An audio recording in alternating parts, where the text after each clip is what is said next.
ton of information to hand out to people if you come to Yellowstone. And speaking of publications, today we're joined by Miles Barger. He is the Publications Program Manager in the Resource Education and Youth Programs Division. Miles, how you doing? Oh, doing pretty well. Beautiful day out there. It is a beautiful day. So for our listeners, some of you may recognize the name. Miles is actually one of our hosts, but you're on the other side of the microphone today. So how does that feel? Feels great. Multi-talented. Yes. Yeah. He's ambidextrous. There you go. You play offense and defense. That's right. Yeah. Special teams. Yes. So how did you start working in national parks? I was in college and I was looking for a summer job. I had been working near my parents' house in Kentucky. And then somehow through the magic of the internet, I realized that you could work in a national park in the summer to make minimum wage, which I think was like $5.25 back then. You're dating yourself. I know. Yeah, you could work in a national park and make minimum wage instead of being at home doing it. So I thought that's interesting. So I applied to, I don't think I applied to Glacier because you couldn't have a beard. At that time, whatever the concessionaire was. What a terrible idea. I know. So I was like, well, I'm not doing that. But Yellowstone, I saw some jobs. So I applied for a job with the concessionaire operating the hotels, which was Xanterra back then, as it is now. And I got a job cleaning cabins at Canyon before they had built all the huge lodges that are up there now. Oh, wow. It was all just cabins. And I towed a cart around from cabin to cabin and paused when a bison was sitting on the porch and I couldn't get in. It's like a forced break. And that was my first summer, and I haven't done anything but work in or around national parks since then. Gotcha. Wow. So, this podcast, we're focusing mainly on people who work in national parks. Yeah. But you mentioned that you worked for our concessionaire. So I did. Yeah, just something to tell people that are listening is that in Yellowstone, we have about 750 roughly permanent and seasonal employees combined every year. But what's that number in Xanterra? It's like over 3,000, right? I actually was just looking at this number for one of our publications. It's about 3,200 seasonal concessionaire employees in the summer. So many, many more. Yeah, it's like 5 times more employees. Yeah. So for people who want to, if your main goal is to, like what you were, is to live in a cool place. Yeah. In addition to Park Service jobs, there's the Xanterra, there's Delaware North. If STGI runs our clinics, and then Yellowstone Forever. So it seems like all of those different entities. A lot of my jobs were with nonprofit partners. Like I worked for Alaska Geographic. Yeah. I worked for Denali Education Center, places like that where they're not a National Park Service job, but you're affiliated with the park, working with the park. Yeah. So how did you make the switch? How did you go from one to the other? I was working in Denali in Alaska, and I noticed that a lot of the people who worked there year round had master's degrees. So I thought maybe I should do that. Yeah. And I didn't have anything to do in the off season anyway. So I started applying for master's degrees programs in environmental studies / environmental science. Got in at University of Oregon, started doing my master's, I took some GIS classes because that seemed helpful. And also I'm a nerd and it seemed cool. And then there was a project called the Atlas of Yellowstone. And I said, oh, I know about Yellowstone. I worked there for a little while. And I got in on that. And then a job opened up in the Park Service being a cartographer for the Unigrid brochure program. Those are those glossy folded brochures you get when you go to the entrance of any national park. Mm-hmm. And so it was they're highly sought after. Highly sought after. Mm-hmm. Yeah. And it was the first time that job had opened in like 15 years, I think was the last time someone had retired or moved on. And I applied figuring I wouldn't get it because it was a permanent, full-time, higher graded job. But I had the skills to pay the bills, I guess. It was just a very specialized area that I happened to have had a knack for. Yeah, right and place, I got that right job. time. Yeah. Right place, right time. Mm-hmm. Exactly. Yeah. I'd done SCA internships. I'd worked at Yellowstone.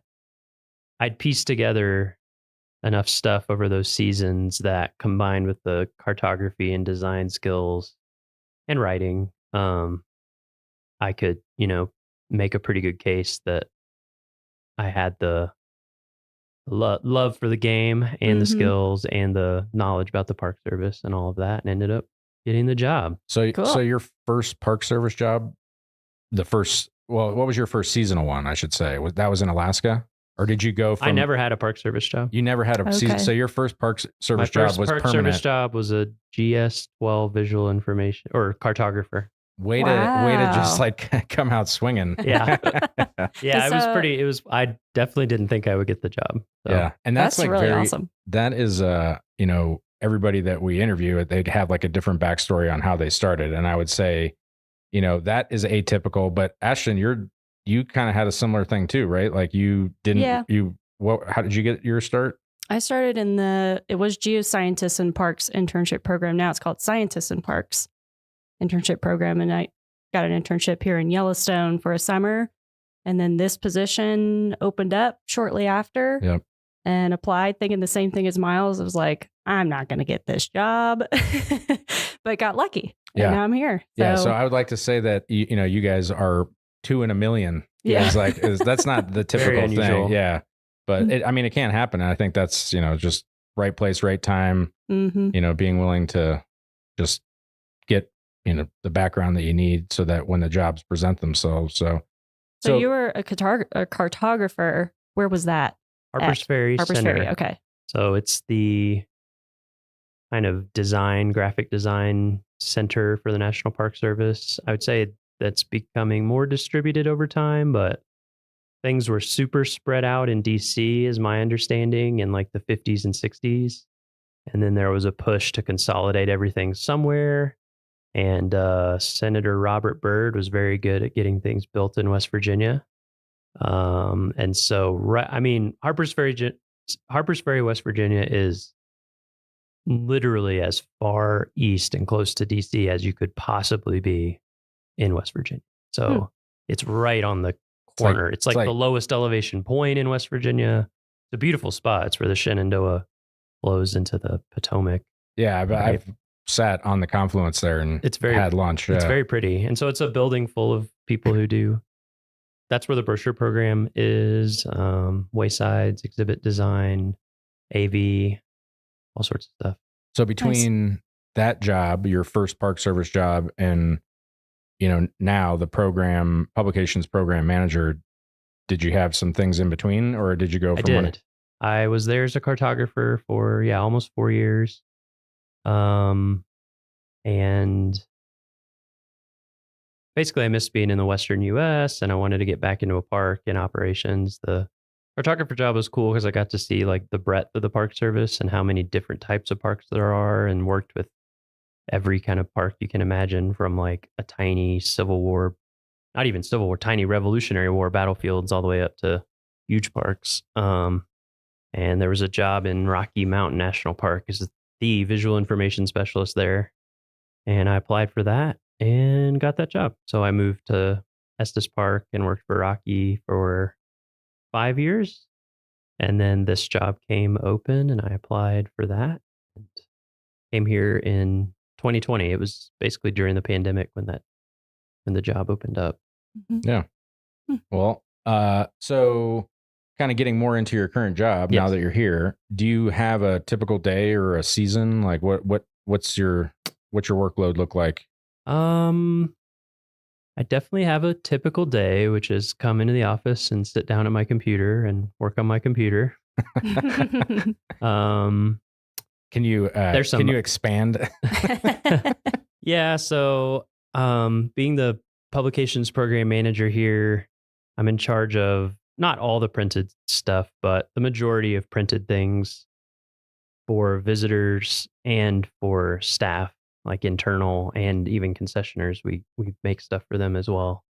There's approximately 100 products when you add up all the site bulletins, which are, the folded black and white things that you get at visitor centers. Oh, so I was off, Ashton. I said 80. So yeah, well, that's a lot. It's something. Maybe it's 80. it depends how you count things. Yeah, and Do also you count all the different translations as separate things, Sure, or yeah. or not? Oh, right.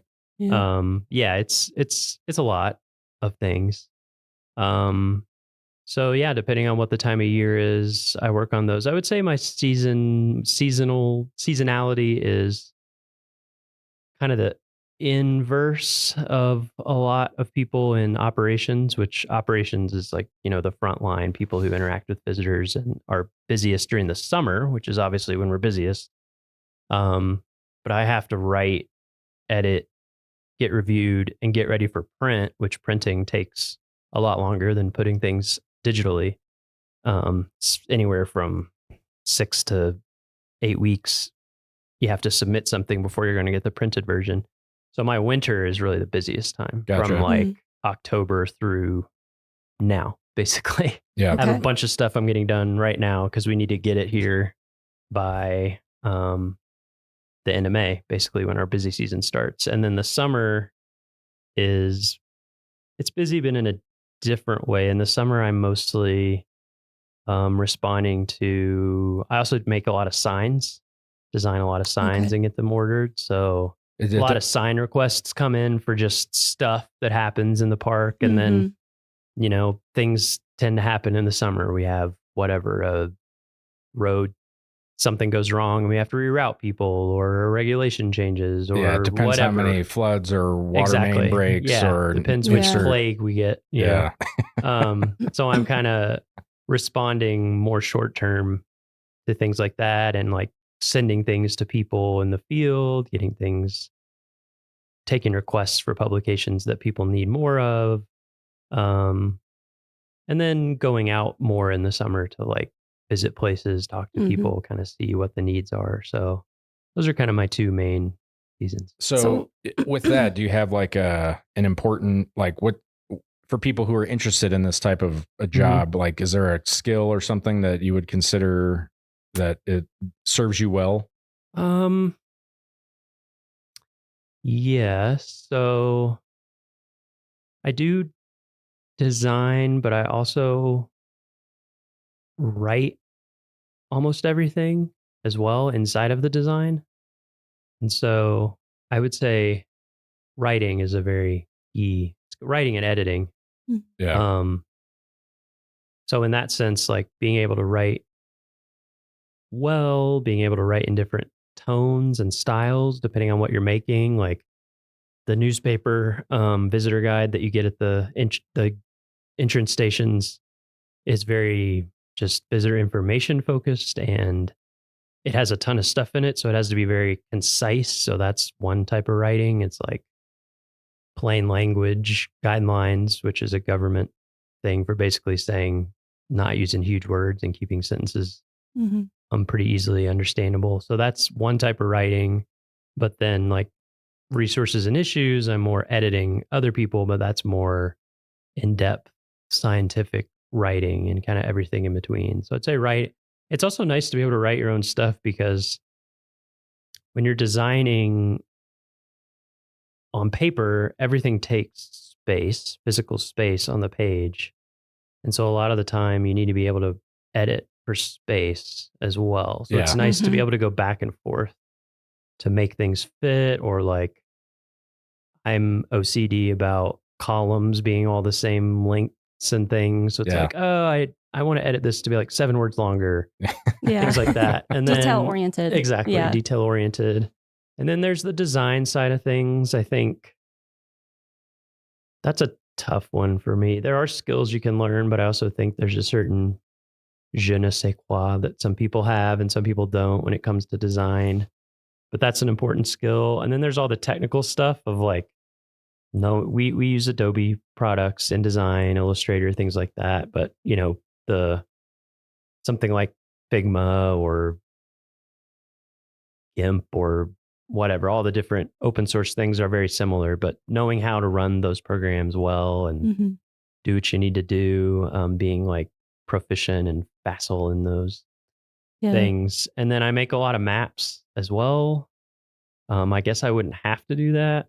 Most people probably would call in on the GIS shop at their park if they have one to do that. But Since you have that skill in your back pocket. Yeah, which is also, again, like the writing is a nice skill to have because you can design for your own space and stuff. Mm-hmm.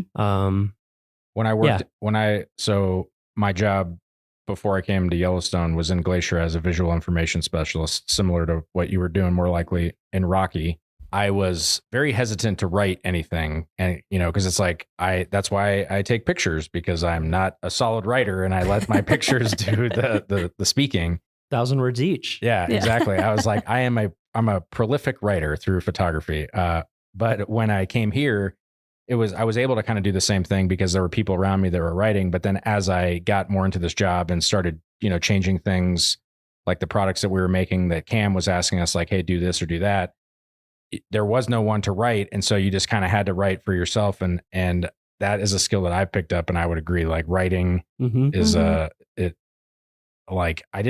had to do writing in college, but you're like writing for that is very different than writing for the web or writing for social media. It's just like, it has a different tone and really kind of like getting comfortable in that. So I would echo that writing is a really a solid thing to do. And it seems like kind of like a lost, it doesn't seem like it's emphasized as much on like with everything is 180, or 280 characters. So it's like, that's a skill too, to try to be succinct, but also like if you need to write more than that, that's, good thing to practice. Yeah. Yeah. I was an English major and music composition major in undergrad. I think both of those things help. The music one's harder to explain, but it's similar in a lot of ways, I think. Yeah. And also when I did seasonal work, I was a guide. Okay. So I was taking people on hikes and teaching classes and stuff all day long. And I think that has been helpful too, because it's kind of that skill of learning how to take a bunch of information and synthesize it. Mm-hmm. Yeah. And I'm curious. So in your current position here, what's like the biggest publication or the one that takes the most time and effort or project? Like what's the thing that takes the longest for you to work on? Resources and issues. Yeah. It's a 300-page book. Okay. So I always get the feeling every season that I would like to just start it over from scratch. But then I remember it would be like, it would probably take 5 years, honestly, of full-time work to do that at least. But yeah, that's the biggest. Yeah, that's a beast. That's job security, Miles. True. Yeah. That's the biggest by far. Everything else pales in comparison to that. So like out of the, the writing, designing, like all the kind of things that you mentioned, do you have any of those like kind of stand out as your favorite that you like to do? Making maps is my favorite. And I love when I get the chance, which is not very often because of time, but I love just like starting something over from scratch, just like forget that it exists and make it brand new. So I guess I would say like, what would that be? It's almost like book design, kind of, where of course we don't choose the fonts because we have the fonts, but you're kind of choosing the architecture of things, like what kind of columns am I using and baseline grid and designing all the styles and all that kind of stuff. I think is probably my favorite. What's your least favorite? Because like that's why they pay us. It's like you can't love everything. Yeah. I think my least favorite is just when there's so many things that need doing that sometimes they just need to get done and updated. Yeah. Or I should say, what's the most challenging part of your job? Because it's like you can't like everything, but what is the thing that makes it difficult? I would say one of the big challenges is this is a big park. There's a lot of information. Yeah. And there's a lot of people who specialize in things. But like something like the newspaper visitor guide, I don't even know how many people review it, like dozens. Yeah. And so sometimes it's coordinating all the different needs of different groups of people. Herding turtles. Yeah, exactly. But I mean, herding turtles.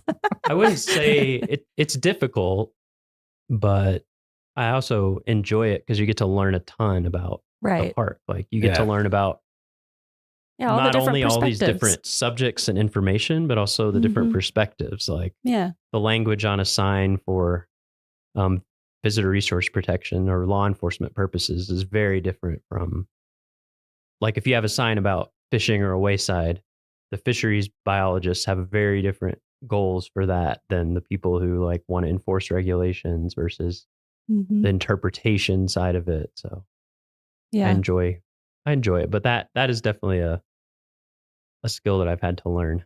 Mhm. I So- think that's kind of a perk being in like the communications field, is you kind of have to be exposed to all these different perspectives. Yeah. Because you're writing, you're editing, you're designing. You know, you kind of Right. have to know a little bit about everything. And So what- I think it helps yeah. to be curious. It definitely too. helps to be curious. I also think that there's a lot of things about my job that I've had people say, like, how do you stand that? Or I'm making a thing and there's going to be 200,000 copies printed of it. Pressure of that. And to me, I'm like, whatever. So I think, but there's other people's jobs that seem super stressful to me. And they're like, oh, I love Right. it. Yeah. It's just Um, whatever you're used to, it seems like. And yeah. And like what you enjoy. So I would say that's one tip, is like find the things that you enjoy that other people don't. That's a good niche for Find you. your niche. Yeah. Yeah, like play instead of trying to improve the things you're not good at, like play to the things that you're naturally Yeah. into. Murph, he said he likes pumping sludge. Yeah. Yeah. Exactly. Yes. That is pretty niche. Yeah, when we Yeah. said, what's your favorite part of your job? And Murph said, pumping sludge. Yeah, you're like, all Wow. right. Yeah. Okay. Job You're in the right security. job. So, how do you feel that your job contributes to this larger mission that we have here? You know, you don't get to interact with people on a one-on-one basis, but do you kind of scratch that itch? Yeah, sometimes I have to remind myself, because I am sitting in front of a computer mostly, and it's a little abstract. As opposed to, you know, when I used to guide 15 people on a hike and you get that immediate person-to-person feedback. But then I remind myself, like, 4 point whatever million people are going to come here every year, and probably they're all going to interact with something that I made. So I think it's Yeah. safe to say like almost every person is going to Yeah. see something that you made. Yeah. it's Yeah. almost like my ROI is a lot higher. Yeah. Yeah. So you like your job, things are good. Do you have a defining moment, would you say, like in your career, or something that kind of stands out as to like, ooh, man, this is like I made it, or that was a cool thing that you got to make or do or be a part of? Good question. Thank you. Jake coming with the hard hitting questions. Yeah. The first time I drove into Kantishna, which you can't do right now because the bridge is they're building there's- a new bridge. But my first summer in Denali, I was a guide and we had to get out to Kantishna, which is at the end of the one road. Literally, it like turns into an airstrip right after the place that I worked back there. That was pretty mind blowing. Yeah. It was Yeah. a clear day. We're on the road with nobody else. The mountain was totally out, and I was just kind of like, oh, like, I had the same moment. Like Yeah. when I like an out of body experience. I say that there are three things that have like changed me as a person, you know, that so far, I mean, obviously there can be more, but the first time going to Stony Overlook on a clear day and seeing Denali, like in the distance, I was just standing there like mind blown. Yeah. Mm. And then the first time I saw the Grand Canyon, because that was also, I was Mhm. younger and I was like of the age where I was starting to appreciate things. And I was just like, it's just like unfathomably big. Like you can't imagine like being the first people to show up and be like, oh, how do we get across this? And then also seeing the Kilauea volcano under the Milky Way at night. I remember going there and it was like glowing up into the sky on a clear night. You had the Milky Way like arching over it. And again, just like one of those, like, this is so cool. That, Mhm. Yeah. and it's cool that national parks, like they were all in national parks. Yeah. Like, you know, like out of all the cool things that I've seen, that it's just, I mean, it's cool that we get to do this. Like, Yeah. I mean, that's what makes it hard to choose, is I've had so many Yeah. over the years. But I mean, what I did the seasonal job for fun, and I think I tried to live a normal life one time after that for a few months. And I just couldn't do it. Yeah. Yeah. So not that there's anything wrong with it. I just, Yeah. for me, I got hooked. Yeah. So for people that are interested in doing this kind of work, let's get into some of the details. Like if someone goes to USA Jobs, What are they? What's the series they're looking for? Yeah, so I think a lot of the interviews for this podcast, we've had interesting, weird job titles, but this may be the weirdest. It's traditionally these jobs have been called visual information specialist. It's 1084. Okay. I don't know why that's the title of the job, but it Yeah. encompasses a lot of different things. It can be, gosh, it can range so much what that is. Because I've done a lot of digital stuff too. Like at Rocky, I was in charge of all the media, so you can be doing digital stuff, print stuff, audio, video. There's so many things. So that's one of them, but I think there's a movement right now to change a lot of the jobs, if not all of them, over to 1001. Is that right? Yeah, that's what I am. Yeah. So there's a recognition that visual information specialist doesn't quite cover all the things that these types of jobs do. So there's a move towards that.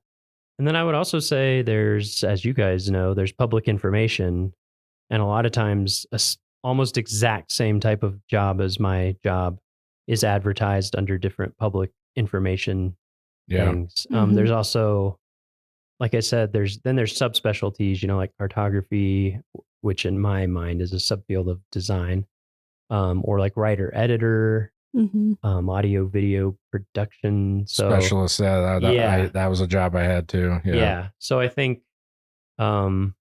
look for 1084, 1001, but also when you're on USA Jobs, just search for terms that apply to what you're interested in terms of like audio video or editing or writing, and it's kind of all over the place. Yeah. And I don't think we've said this yet, but like on OPM, there's a list of all the jobs. So like if you go to the OPM website, it's like the 1000 series is all of the like arts. Right. So from like from 1001 to 1099, there's like a bunch of everything that we're mentioning kind of falls in there. And so it seems like if you're looking for it, you could set your alerts on a variety of those different keys, but it's good to know which ones specifically. If parks aren't flying them in a certain category, then doesn't make sense to set an alert. You already mentioned all the training that you had for the design and everything. Is there any other than the design aspect and knowing how to run these programs,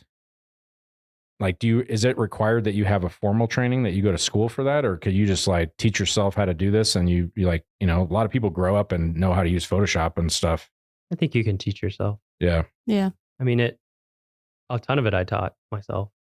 I think, like you said, Ashton, curiosity is a big one, I think, for these positions. Yeah. Curiosity about different types of design work and audio, all that kind of stuff, but also subject matter. I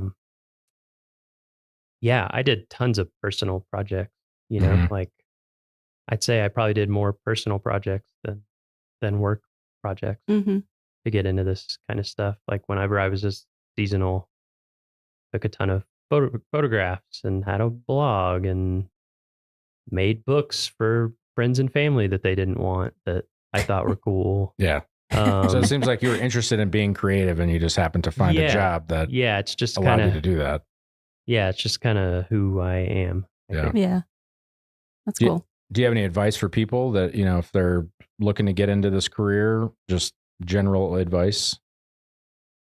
Make your own stuff. If you have some opportunity to, I definitely know people who've gotten into it who are seasonal or permanent in a different career field, and they are a photographer and they start working on their photography and they get really good at it, or they start writing stuff, or a lot of times I have projects that I need some help with from people out in the field who have that knowledge, and it's not volunteering because they're doing their job, but and generally with parks, with federal, well, I shouldn't say federal, I just know Park Service, but you can spend up to 20% of your time on alternate things as long as and so definitely I did things like that, and people in like interpretation or other staff do that as well. You can contribute to projects. It's always hard for me to give advice because I just kind of It is a winding road. Yeah. I just kind of did what I was passionate about or interested in, and got lucky, and it worked out. So it's hard for me to give it specific advice, but well, yeah, not so much like advice on like what did you do that somebody else could replicate, but just like what are the things that are going to set people up for success. And it seems like, the things you just mentioned were. I also would say I have a lot of print knowledge. I don't know how much I would invest in that moving forward for people. But if there is something that you can learn that is a little less known or technical in a specific subfield, that can be helpful. Yeah. I would definitely say from now moving forward, people focusing on digital is really a good idea. Yeah. So not that we write much code or anything, but just like how websites work, thinking about user experience in addition to all the other things, apps, app design, and working with databases and things like that is very helpful. So we like to end these with on a high note. Like, what's the fun thing? Do you have a favorite story or memory in Yellowstone or some other park? Like, we kind of already touched a little bit about going out to Kantishna the first time to kind of blew your mind. Is there like a my first non-work related thing maybe? Yeah. My first summer here I got really lucky my first summer here because Xanterra had overhired. But I took a lot of time. I took a lot of those, like, does anyone want Friday off? Yes, I do. I did a lot of backpacking, and one of my trips I did Mount Washburn. No, wait, not Mount Washburn, Mount Holmes, which also had a fire lookout on it at that time. So I hiked in. My plan was hike into a meadow the next day, get up, go to the summit, come back, camp the next morning, get up, hike back out, and be done. Kind of break it up. I think it's 20 miles round trip. Yeah. So that way I had like 5 miles in, 10 miles round trip, 5 miles out. Nice and calm. And so I did the hike in, camped at a backcountry site, and the next morning got up, and there's like a big meadow right before you kind of get above tree line for Mount Holmes. And if I remember correctly, it has kind of a lot of little like pothole ponds and things. And so I kind of hiked up. I'd never done it before. I hiked up over this ridge and saw this big meadow, and there were just a ton of cow elk with their calves. I think, they get away from the roads, especially at that time of year when the calves are young and things are. And so there must have been, I don't know, I'm going to say like around 100 or something. And right as I came over the ridge, they were all acting really skittish. And I was like, really? Like one person by myself? I don't advocate backpacking by yourself in bear country, but I did. Do as we say, not as we do. Yeah. I was young. I wouldn't do it now. My risk tolerance was different. Anyway, so they were acting really skittish and whatever. And so I was hiking along kind of the edge, and then they just started running. I was like, wow, I can't believe how skittish they are. It must be with the calves. And then I looked up, and there was a grizzly bear running like full speed, which if you've never seen a grizzly bear running at full speed, it is something. Like, it doesn't make sense. They run very fast. I think, what do they run, 35 or? Yeah, Carrie says like Wow. 40 feet per second. It's crazy. Wow. Like, it doesn't look real. And the way they run is very odd because they're like very front heavy. They have the big shoulders and the shoulder hump and the big powerful front claws. It's almost like they grab the ground in front of them and just pull the rest of their body forward. And it was trying to chase down an elk. Wow. Like a young elk. It looked like it was probably a year old elk that it was trying to get. And I was by myself, and it was my first summer in a national park and my first summer in like mountains. And I was just like, whoa. And you could hear it. Like, it was so heavy that you could hear the sound of it running. Yeah. Wow. So I just kind of backed up against a tree, pulled my bear spray out, carry bear spray. I had my bear spray, took the safety off, had it ready. And the grizzly ran, gosh, it was probably like within 15 feet of me. Did not care about me at all. Oh It my was gosh. in pursuit of this elk running uphill. And then they went into the trees and they turned some kind of corner and came back the other way, farther away, down towards that meadow. And it ran forward and like swept one of the back legs of the elk and got it and started taking it down, was going to eat it. And I was just like, I think I'm going to keep hiking. So I started going up, and I went up to the top and I got to the fire lookout and I was really freaked out. And then I was talking to the guy who manned the lookout back then, or the person at the lookout who worked up there all summer. And that's a remote one. You can't drive to it. You get resupplied by pack animals, I'm pretty sure. And I mentioned like what I'd just seen. And he was like, yeah, there's a guy got killed at Grizzly Lake a few years ago. And I was just like, don't say this to me. So I hung out for a little while and then I hiked all the way back down to my camp and I packed up all my stuff and I hiked out the whole way that night because I was just freaked out. Oh my gosh. But yeah, that was pretty amazing. We'll never forget that one. Yeah. Probably set me up well for risk management going forward. I was a lot more aware of what can happen, which is anything. Anything can happen, which is why it's exciting. And for people listening, just a friendly reminder that we encourage people to hike in groups. Yes. Make a lot of noise. Yes. Carry bear spray and know how to use it. That's how to proactively stay safe. Yes. Well, Miles, thank you for joining us today. It's been interesting catching up and hearing about your job and what you do and all that. My pleasure. Ashton, did you have any other final questions for Miles? No, I don't think so. Thanks for joining us, Miles. Anytime. Well, that's it for this week's episode of What We Do. Thanks again to our guest, Miles Barger. If you like what we do, rate and review the show wherever you listen, because every positive review helps new listeners find the show. If you have questions or you want to learn more about a particular job, contact us using the form at go.nps.gov/whatwedopodcast. Thanks for listening.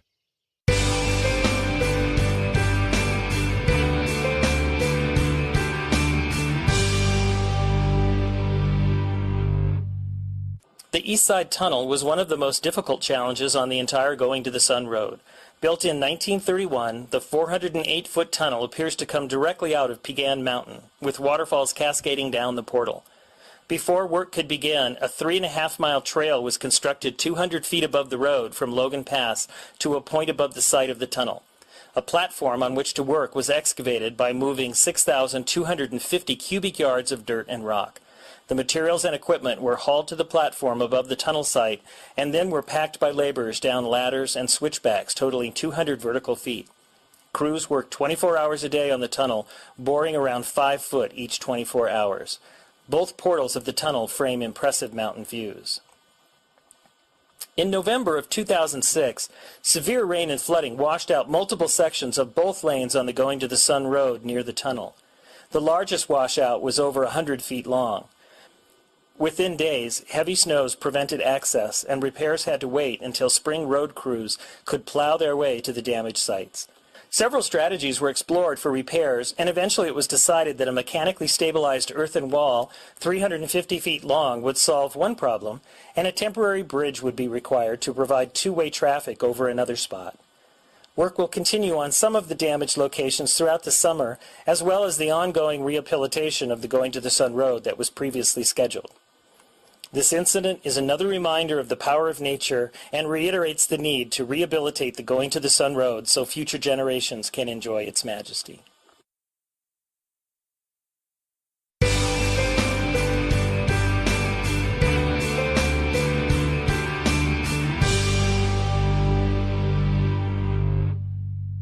Nearly 2 million visitors will come to Logan Pass during the short 2 to 3 month summer season. This shuttle stop is literally the high point of the Going to the Sun Road, as well as the high point of many visits to the park. The pass sits along the Continental Divide at 6,646 feet and treats visitors to sweeping vistas of mountains and subalpine meadows full of colorful wildflowers. The rangers at the Logan Pass Visitor Center can assist with answers to questions about the area and information on plants, wildlife, and hikes. A bookstore is also located in the Visitor Center. From the back of the visitor center, a boardwalk crossing flowering meadows leads to Hidden Lake Overlook. Snow often remains on the trail well into summer. This 1.5-mile walk provides visitors with dramatic views of Mount Reynolds, Clements Mountain, and sparkling Hidden Lake.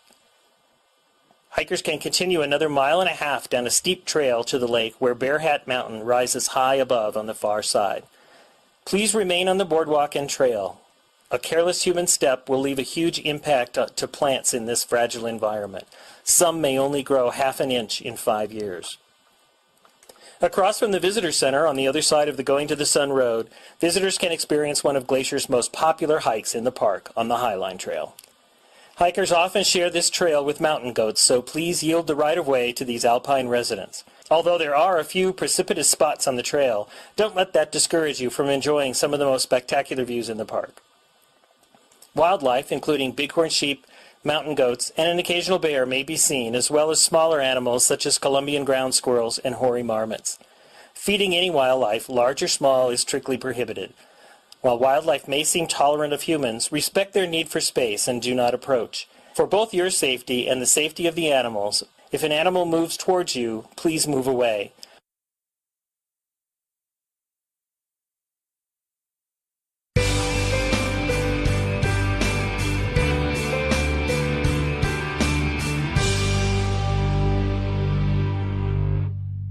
Triple Arches is probably one of the most recognized features along the Going to the Sun Road. Built to span several large gaps in the mountainside, engineers had originally planned to create a large retaining wall and use huge amounts of fill to build up the roadbed. Designers came up with a more elegant solution by constructing a series of 3 arches to span the gaps. It is a reflection of the care and dedication evident throughout the original construction of the Going to the Sun Road. Probably, as you've been driving the road, you really didn't notice most of the bridges, guardrails, and structures along the way. That's because the original designers of the road worked hard to create a road that blended with the environment rather than competed with it. As you continue on, however, give them a second glance.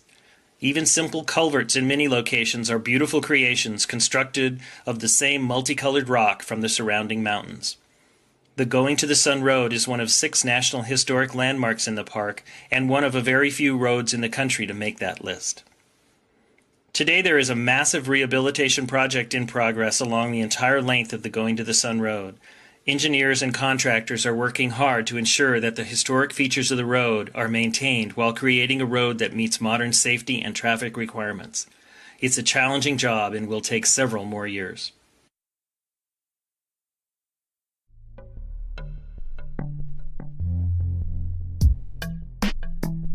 Welcome to Headwaters. This is a science and history show from Glacier National Park. I'm Daniel. And I'm Perry.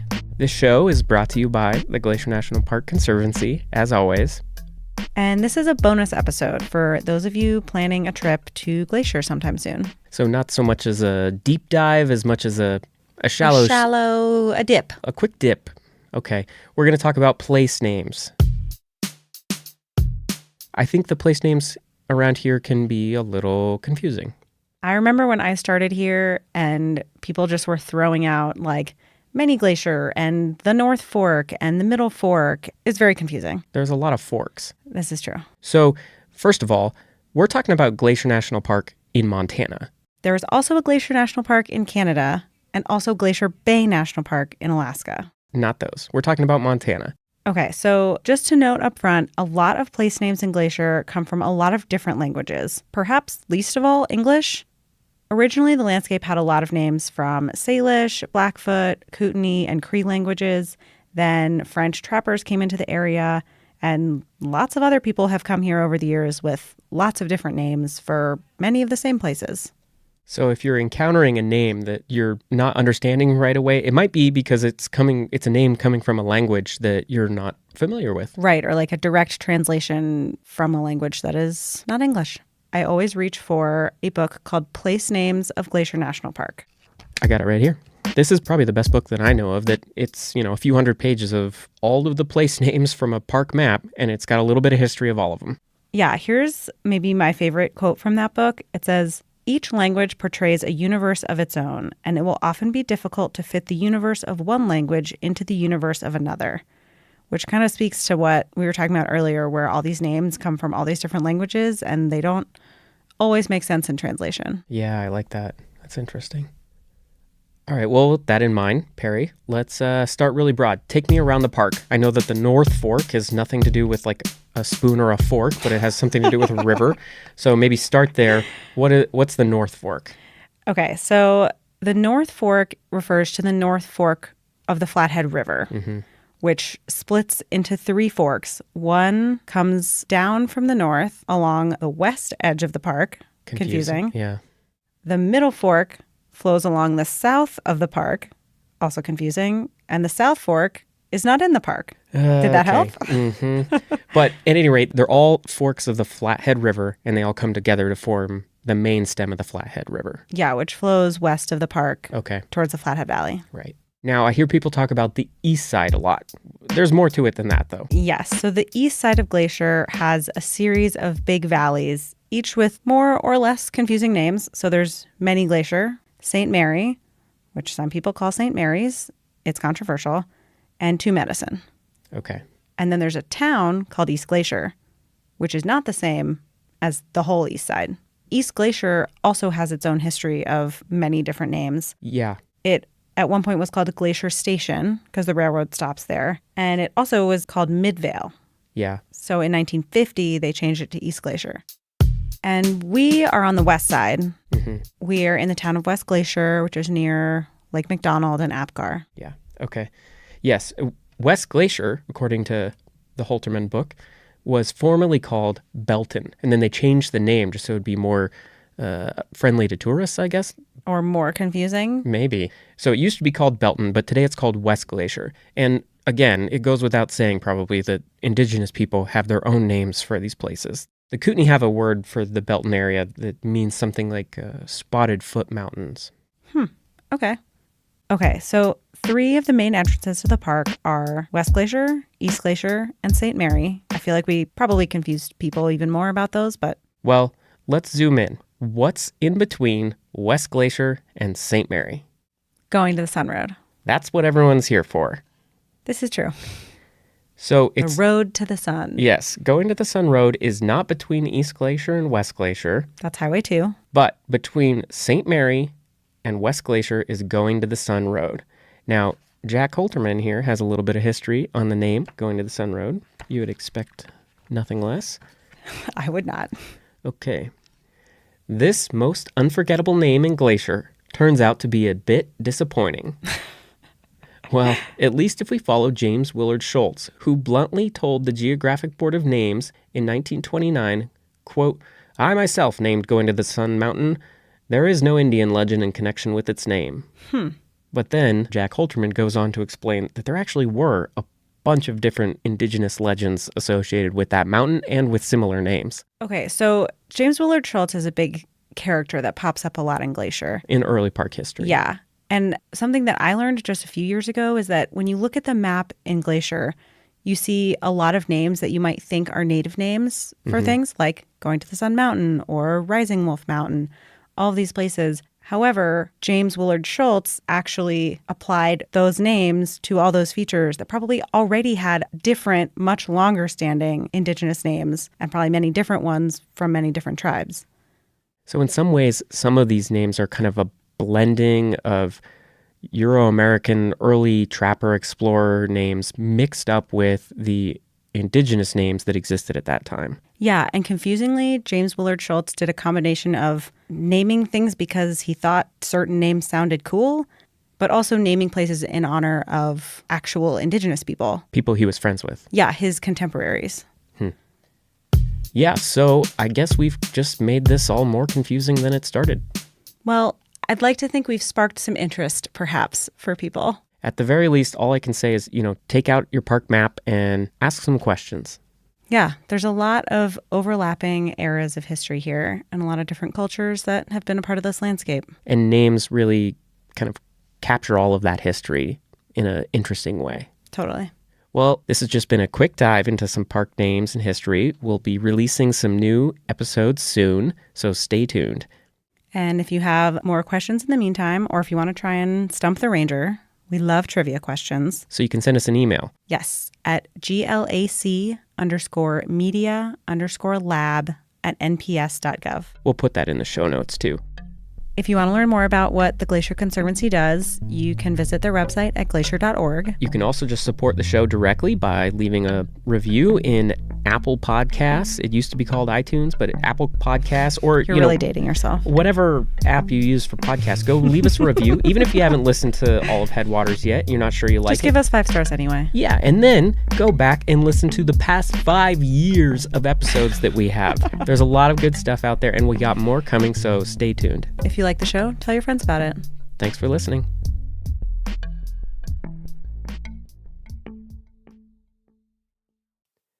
Hello, world, and welcome to the Rocky Mountain National Podcast, the official podcast of Rocky Mountain National Park.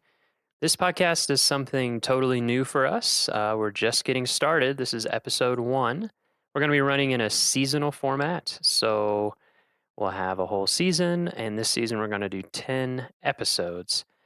What we're trying to do with the podcast is connect you to Rocky Mountain National Park through sounds and stories, with things like days in the field with climbing and backcountry rangers and park researchers, interviews with rangers about both their own lives and what they do in the park and the key park issues, soundscapes around the park, news, upcoming events, tips for your visit, all that kind of stuff. I'm your host, Miles Barger. I've worked as a guide in Yellowstone, Denali, and Black Canyon of the Gunnison National Parks. I've also worked as a cartographer for the NPS. NPS is Park Geek speak for the National Park Service. So you're going to hear a lot of people this season use that acronym, NPS, National Park Service. I made maps for the NPS brochure program, which makes the official brochures for all our National Park Service units. And now I'm here at Rocky, where I manage our webpage, social media, audio, video production, waysides and signs, printed publications, and other stuff.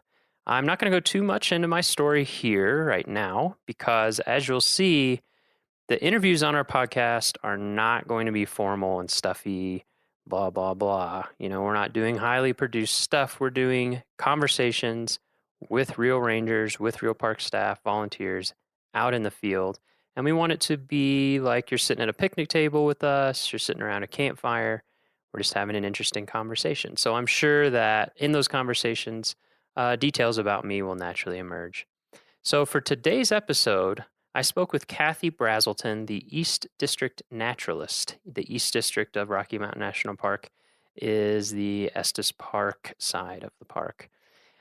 Kathy has been a longtime resident of Estes Park, and as you'll hear in our interview, has been in love with Rocky and the surrounding area for a long time. We chatted in Upper Beaver Meadows, a beautiful meadow backdropped by jaw-dropping mountain views, where we looked for signs of spring and learned about Kathy's lifelong passion for sharing with the world Rocky's unique beauty.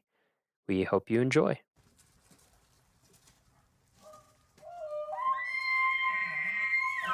Welcome to the Rocky Mountain National Podcast.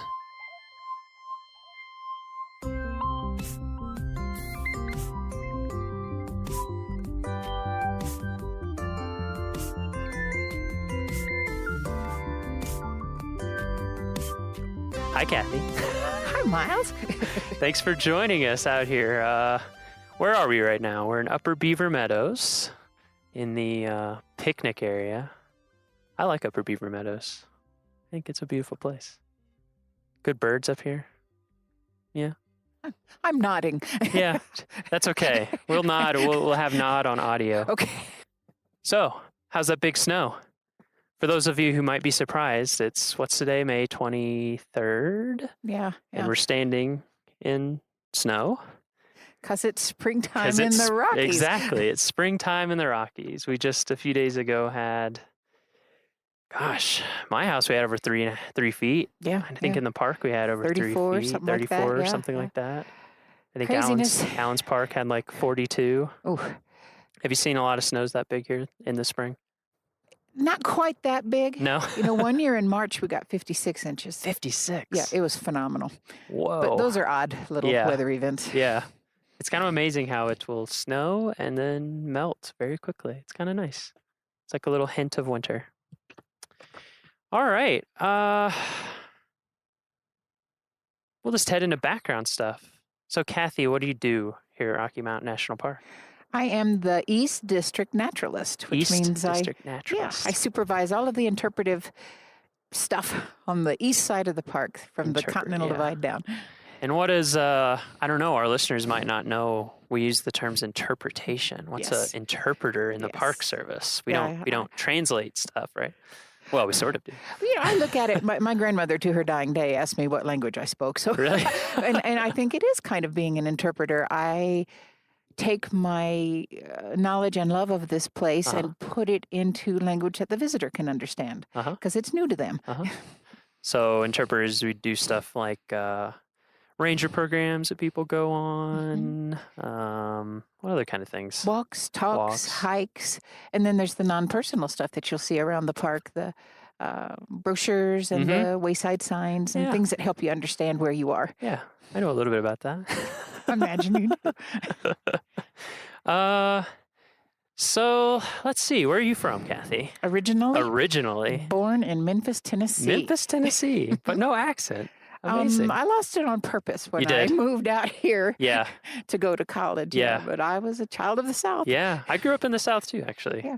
And I was kind of the same way. I didn't lose it on purpose, but I had a thick accent and Kentucky plus Mississippi plus Tennessee. So that was kind of a doozy. That's a good mix. And then I moved to Iowa when I was like 11 or 12 and it kind of went away. Memphis, Tennessee. How long did you live there? 2 years. But all my family was from there. Oh, really? But Daddy's company moved him all around. Yeah. And my family loved to travel. Yeah. And we came west. Yeah, in like the a lot? Station wagon with the wood paneling on the side. Like National Lampoon Vacation style? And 3 little girls in the back seat driving my parents crazy. Oh, that's great. But that's when I fell in love with the West. Yeah, so it was you and 2 sisters. Yes. Is that right? Yes. And then ever since you can remember, you took trips out west? Yep. How did your parents get into that? I'm not quite sure. Dad was a crazy birder. He wanted to get lots of new species. And Mother was really enthralled with the beauty of the Native American lands. So we did a lot of poking around down in Monument Valley and Gallup, watching the dances. Oh, wow. And I had a blessed childhood, but it turned me on to my love for the national parks. Yeah, that sounds great. What's the first national park you remember visiting? Rocky. Rocky? Really? Yes. How old are you? I was 11 years old. 11? Wow. And I fell in love with these mountains. That was a family trip? It was. Huh. How long were you here? Did you camp? No, we didn't camp. We hiked in the snow.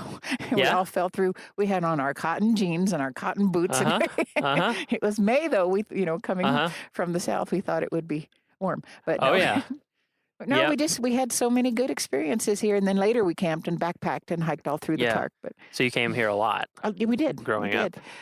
Like how often? Would you come yearly or every few years? I think we came once a year for probably 8 years. Wow. Yeah. Okay. And then once I came out here and went to school, my parents kept coming back to visit. So you went their excuse. You went to college here? I went to Colorado State. Colorado State. Did you come? Was that because you loved Rocky so much, or do you love this area so much, or was it coincidence? It was a combination of things. I adored the area, and I was going into forestry and natural resources. And CSU is the best school for that. Okay. So do you think? I guess it's hard to say. I mean, it seems like your parents and visiting all the national parks would make you like resources and all that. Were you into that ever since you can remember as a little? I wanted to be a ranger ever since I was a little girl. Really? We went on a hike at the Grand Canyon, and I remember trotting along behind my wonderful ranger, and I asked him, "Do you really get paid for this?" We still ask ourselves that sometimes, don't we? But I knew, and I was so lucky and blessed to have it happen. Yeah, that's great. So you went to school at Colorado State in Fort Collins? Okay. Did you work? When was your first job as a ranger? As a ranger? Yeah, or in a national park. Did you ever do an internship? Or I did internships. I worked for state and national parks. I worked for Forest Service. I worked anywhere I could find a job in the biz. What was your first thing in the biz? When I was, parents don't let your children listen to this. When I was halfway through college, I took a semester off and I worked at Lowry State Park, our wonderful state park just down the hill. I worked for the Young Adult Conservation Corps. So it was a break from school, but it was also doing something that was Yeah. My goal was always, no matter what job I had, was to put some kind of a spin on it that would benefit the environment and benefit my career. Yeah, sure. What kind of stuff did you do in that internship? That was or job? So I made some maps and I worked on some trails. Oh, that seems interesting. Got to make maps. Yeah. I like making. I know you'd like that. Yeah, I've made some maps in my time. I mean, it's interesting, I think, because that question comes up a lot, I feel like, from visitors. Is like, how did you do this? Or how did you become a ranger? Or what was involved? And I feel like those types of summer jobs and internships are so My first key. internship, you will love this. I went to Southern California, and it was the Louis Rubidoux Nature Center with Riverside County Parks. I was madly in love with a California boy at the time, so I did my internship down there. And the day that I got there, maybe within 2 or 3 days, my poor boss, who ended up being a wonderful friend of mine, was in a terrible accident and handed me the keys to the center and said, have a nice summer. Wow. So I learned, you learned a lot from the kitchen sink on up, but it was the best experience ever. I learned everything. Yeah, that sounds great. Sometimes I've had a few internships like that. Yeah, let's see. So when's the first time that you worked at Rocky Mountain National Park specifically? I came here in the year 2000. Year 2000. And what were you doing then? Oh, it's a crazy story. I was chief ranger in several parks, chief of interpretation, and I wanted to move up here. And my husband got a job, and I didn't have a job yet. So I handed in my badge and moved up here on a leap of faith. Yep. But I wanted to raise my children up here. It's the scariest thing I've ever done. Yeah. But again, it worked out. Well, yeah. It was wonderful. And I had actually a summer off, which I haven't had since I was 16. Yeah, that sounds great. And I hiked and hiked and hiked and hiked. Yeah, I mean, you already knew the park. But you got to know it so much better. Right? Yeah. I'd sit down every morning with a topo map and a cup of coffee and just go, here we go. Sounds like heaven. It was. That's a great intro. Yeah. And then I got hired on as a seasonal again. So I got to have all the fun and none of the responsibility of a supervisory position. Yeah. And then just moved on up. So yeah, I guess that's something too we should explain for listeners, because this is our first episode of the podcast. So people are new to this stuff. Is that we kind of have different groupings of types of employees. We have kind of interns that are through different programs, Student Conservation Association at some parks, or here we have our own programs, and then we have seasonal employees, which are actually official government employees, but they're just working for up to 6 months or less. And then we have term employees, which are on kind of multi-year projects, but they're a defined limit. And then we have permanent employees, right, which is like what you'd normally think of as a full-time employee, I guess. Right. Yeah. So you started out seasonal again when you're doing that, but you've been a chief other places. Yep. Where did you work before that? I started in Redwood National Park. Ooh, beautiful. I was going to graduate school in the Pacific Northwest. It was beautiful. When was Redwood created? Oh, gosh. I'm trying to remember. 78, I think. Yeah. Okay, yeah. That seems like it's always an evolving place. Yeah, so you're at Redwood. I was at Redwood, and then I went from living redwoods to petrified once I went to fluorescent fossil beds. That's kind of an interesting transition. I'm looking at the fossils going, I know this ecosystem. Wow, that's really interesting. It was. Huge petrified stumps. It's and fluorescence is in Oregon, right? No, it's down that's right. That's the one in Colorado. I'm thinking of a different fossil ones in Oregon. You're thinking of John Day. Yes. Yeah. Thinking of John Day. Yep. Yeah, so fluorescence. For that, it was a wonderful thing. And then I went from there to Curated National Recreation Area, which is different yet. That's in Colorado also, right? Down by between Gunnison and Montrose. Montrose, yep. Yeah, I worked at Black Canyon, the Gunnison for a winter. I was your neighbor. Yeah. Yeah, I love that part of Isn't it gorgeous? The state. Yes. Oh, I love it. Curated is beautiful. It is. Yeah, I think a lot of people don't realize that the National Park Service manages a lot of national recreation areas. Yeah. So not all National Park Service units are called national parks. That's right. Yeah, we have tons. I don't even know how many types of units. Oh, gosh, like the 15, National Historic 16. Site, National Monuments, National Battlefields, National Seashores. Yes. Exactly. Yeah, and for people, if you're listening and you're curious about that, go to, if you search the terms Find Your Park, you can actually find a big map that has, we have 400 and, what's the count now? 400 and something units. And I think a lot of people don't even realize that we manage all that stuff. Anyway, Curated. From there, I went to a little bitty place in Utah, Timpanogos Cave. Oh, I've heard of that. Gorgeous What's that little, like? Oh, it's a little jewel box of a cave. Is it a dry cave, wet cave? It's a wet cave. It's Wet still cave? alive, with doors in it to help maintain the Whoa. moisture ratio. Wow. It is way up high on a cliff, so people show up and expect it to be like Carlsbad, where they take an elevator or stairs down to the cave. Instead, they have to hike 1.5 miles up. Really? Yeah. That's it's in the fascinating. limestone face What part of there. Utah is that in? Just south of Salt Lake City. Oh, okay. Yeah, in the Wasatch Range there. It's beautiful. I love that part of the country. Where And after then from there, I went to Great Sand Dunes. Now it's National Park and Preserve. Yeah.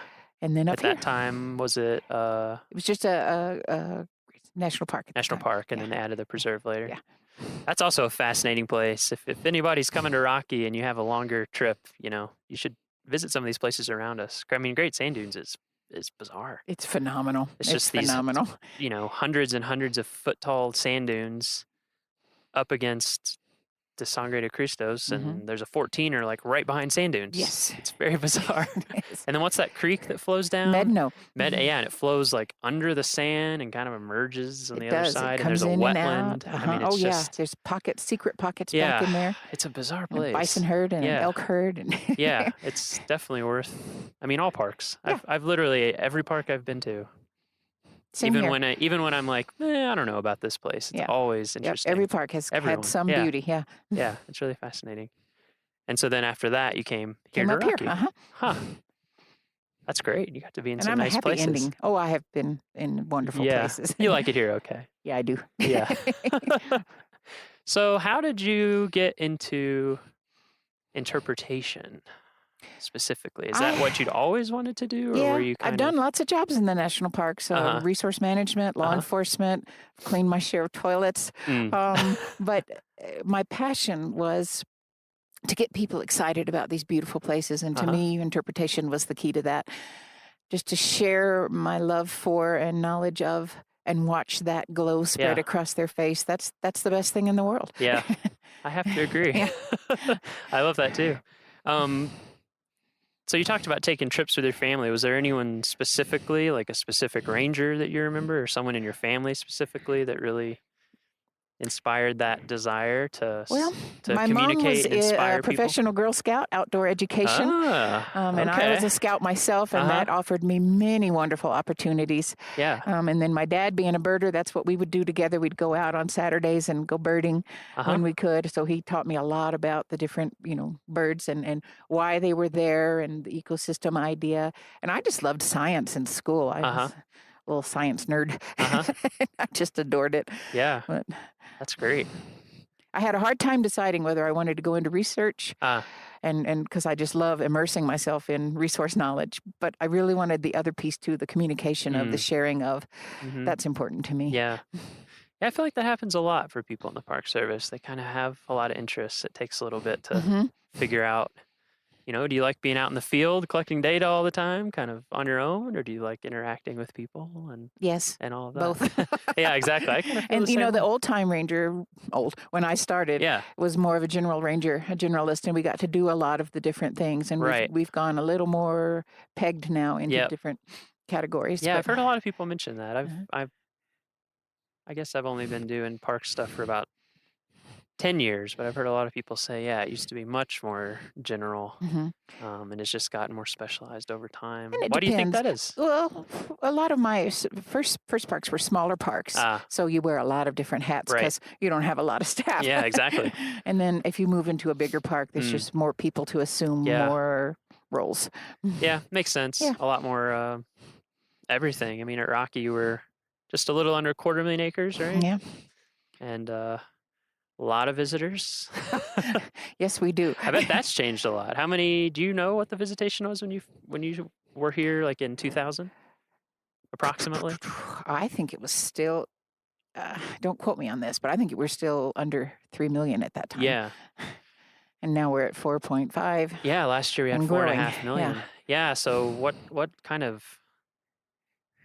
changes have you seen at Rocky since you've been here? Any kind of changes? I think the interpretive role becomes more and more important because we are trying to help people understand where they are so that their visit can be as low impact as possible, and they can see the beautiful places and enjoy it, but still in the spirit of national parks, leave it for that next generation. So even though there's a lot of visitors, most of them really want what's right for the park, and we just help them understand how their behaviors can help the park. So again, just in case some people listening don't know all the details, what are some things that we mean by impact, or like remaining low impact while we visit? Oh, it can be as simple as going to the bathroom in the correct place or That's in true. the correct manner. Yeah, that's true. There's nothing worse than thinking you're in God's own wilderness and looking down and seeing a big pile of human leavings. Yeah. Or a pop top or things like that. So, with that whole leave no trace idea is a good one. Yeah, I know that's a big one, and one that we've been having to work with people on just because we do have so many visitors now. That's right. And it's understandable, That's right. but and using trails, if there's a trail available, use that. Don't make your own. And that can really help the undergrowth and the vegetation around our heavily used areas and little things like that. And people need to remember that it's a little thing, but it really does make a difference. Yeah. Because we have 4.5 million people doing that little thing. Exactly. Yeah, that's what I always try to think about, because it's understandable. Like it's understandable why people do little things and you don't think about it. But I always try to remember, like, okay, what am I doing right now times 4.5 million? Right. That's a good way to look at it. It can make a pretty big difference. Yeah. And then the other thing I try to think about too, that I think you're right, this sort of interpretation is so helpful, is that national parks are really fun, and they're fun to come to, and they're fun vacation, but they're so interesting because they're set aside forever. They're supposed to be here forever for everyone. Right. Every generation, grandkids, great grandkids, everybody. And so that always helps me too. Isn't that the best dream ever? It is. I know. It's an amazing idea. And you get up in the morning and put on your green pants. If that's the reason we're getting up and putting on our green pants, we could have a lot worse troubles. I agree.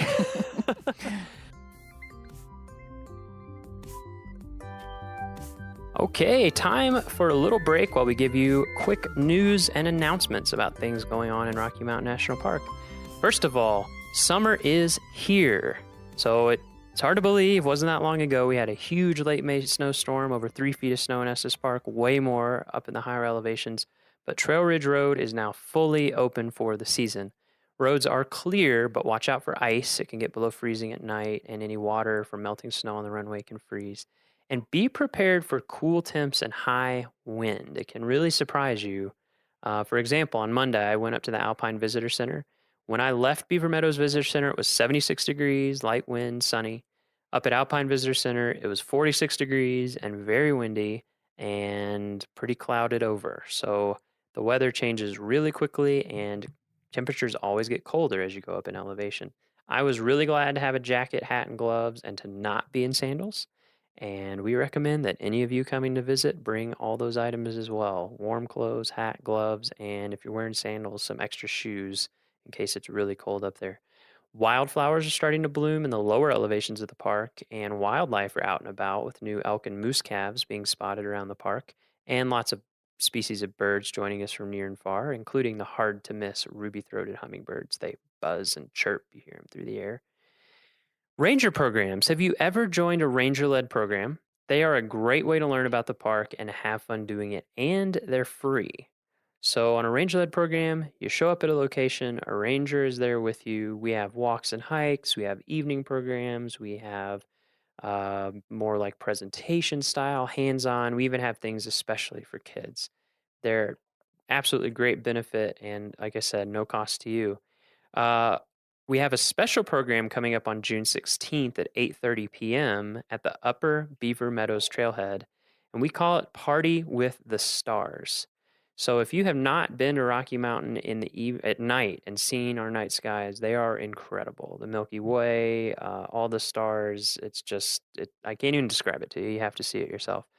So on this program, you show up 8:30 p.m., Upper Beaver Meadows Trailhead, and you watch as night descends on Rocky Mountain National Park.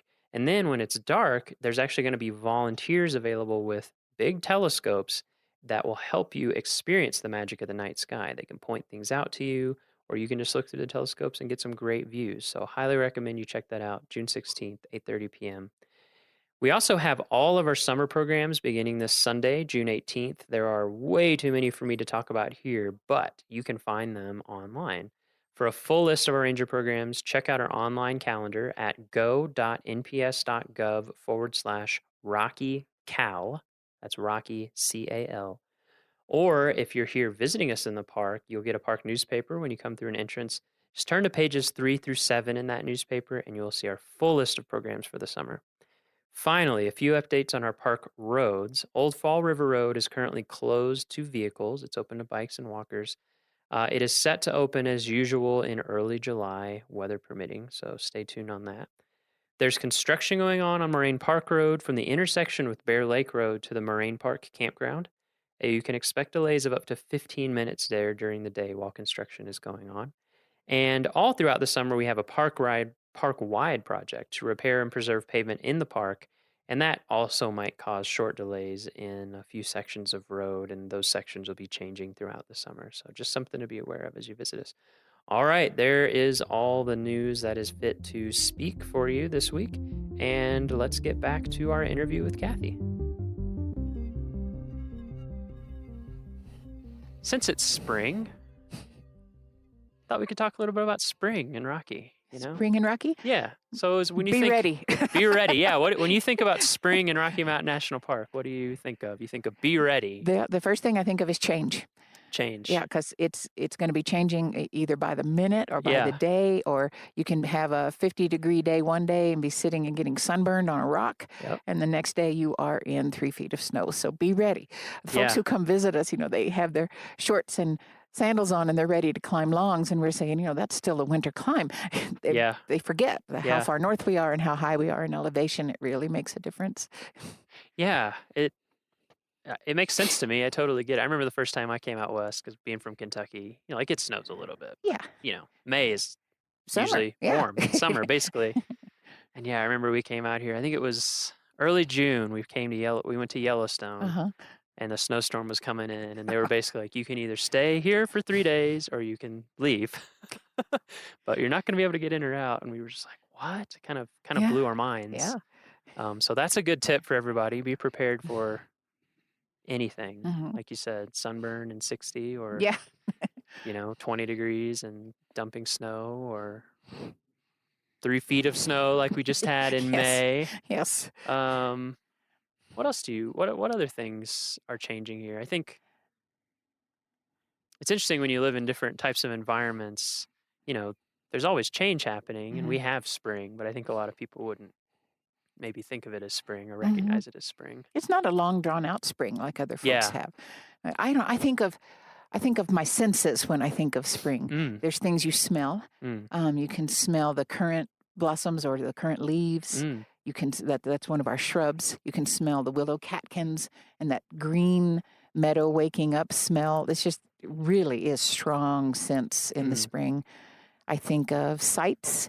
I think of the blue of the bluebirds coming in. They're in their breeding plumage, and they are an incredible color blue. Your eyes just can't register it. Yeah, it is shocking when you see one. You're like, whoa, is that real? Extremely pregnant cow elk. I've seen a lot of those around babies. Town. Yes. I think of sounds. We have the red-tailed hawk coming in to build their nest, and they do a lot of calling back and forth, the breeding pair. I think of the broad-tailed hummingbird when he swoops down, the male, the wings vibrate, and you hear that funny little noise. Yeah, it's always exciting when those show up. Yes. Maybe we'll be able to drop some of these sounds in. Yes. Oh, yes. Wouldn't that be great? The podcast, you can kind of know what those timing sound like. Because when the ribes, the current, when it puts its little blossoms out, it's one of the first ones. That's about the same time that the hummingbirds show up, and it's a vital food source for them. So it's all about, we call it phenology. We study the timing of different events. And springtime is boom, boom, boom, event after event. Yeah. Yeah, it can happen really quickly once it gets rolling. Yeah, we're feeling the sun right now. This is kind of exactly what we're talking about on a short term. Because when we first came out here, we were pretty cold and it was cloudy and everything. And now the sun's out and we're like hot almost, especially with the sun hitting it below your face. That's another tip for people when you come anytime. Sunscreen in the summer, in the winter. I think some of the worst burns I've ever had have been in the winter because it hits you from below. Yep. I like the sunburn in the nostrils. Yes. That's always a good one. I remember the first time that happened to me. I was like, what's going on? Yes, plan ahead. Yeah, those are all great things to listen for. We hear robin right now, right? So the hummingbirds, red tails. The robins are our noisy little neighbors. They call loudly. Yeah. This time of year, you see a lot of juncos, finches, chickadees, white-breasted nuthatches, and the red-breasted nuthatch, speaking of sounds, who sings its beautiful little call. I always just say, okay, honey. Sounds like a trombone with a cold or something. It kind of does, yeah. Yeah, that's pretty good. And who else is here? Green-tailed towhees are doing their little dance. The magpies are nesting. They build that huge nest with a front and a back door. Magpies are fascinating. They are my favorite bird. They're so smart. Oh, and beautiful. Yeah, they are. They're beautiful. Yeah, when I guess on the blog we'll try to put up a picture of magpies for you to watch out for. They're pretty unmistakable. Yes. They're big, white body, long, kind of blue-black iridescent tail. Yeah. And yeah, they build. If you see a nest, it's pretty unmistakable. They're just big dome, big structures, big dome structures, and they're corvids, so they're smart. Yes, and exactly. With the jays and the our Steller's jays, ravens, all the corvids. Yeah. So you like birds a little bit. I like birds a lot. I get the impression. I like birds. I like everything. That's why I'm a naturalist. Well, that's true. It is a generalist. I have a real plant obsession, and I love the trees, and I love the rocks, and it all works together to make a very nice world. Yeah. Have you always led spring bird walks in the spring here? Yeah. Tell people about that a little bit. Oh, it's a wonderful time to get out and see what's going on our calm spring mornings. There's no place more beautiful than out in the meadow, listening and watching, and again smelling. I love to smell everything too. It's an important sense. It is. People forget about it sometimes. It is. Or But I do. you know how it's so linked to memory? It is. Yeah. So I think folks will come here and they'll smell something, and later they'll get a whiff of it and go, "Oh yeah, Rocky." So the spring bird walks are at 7. Or excuse me, they're at 8 now, and they'll be at 7 in the summertime.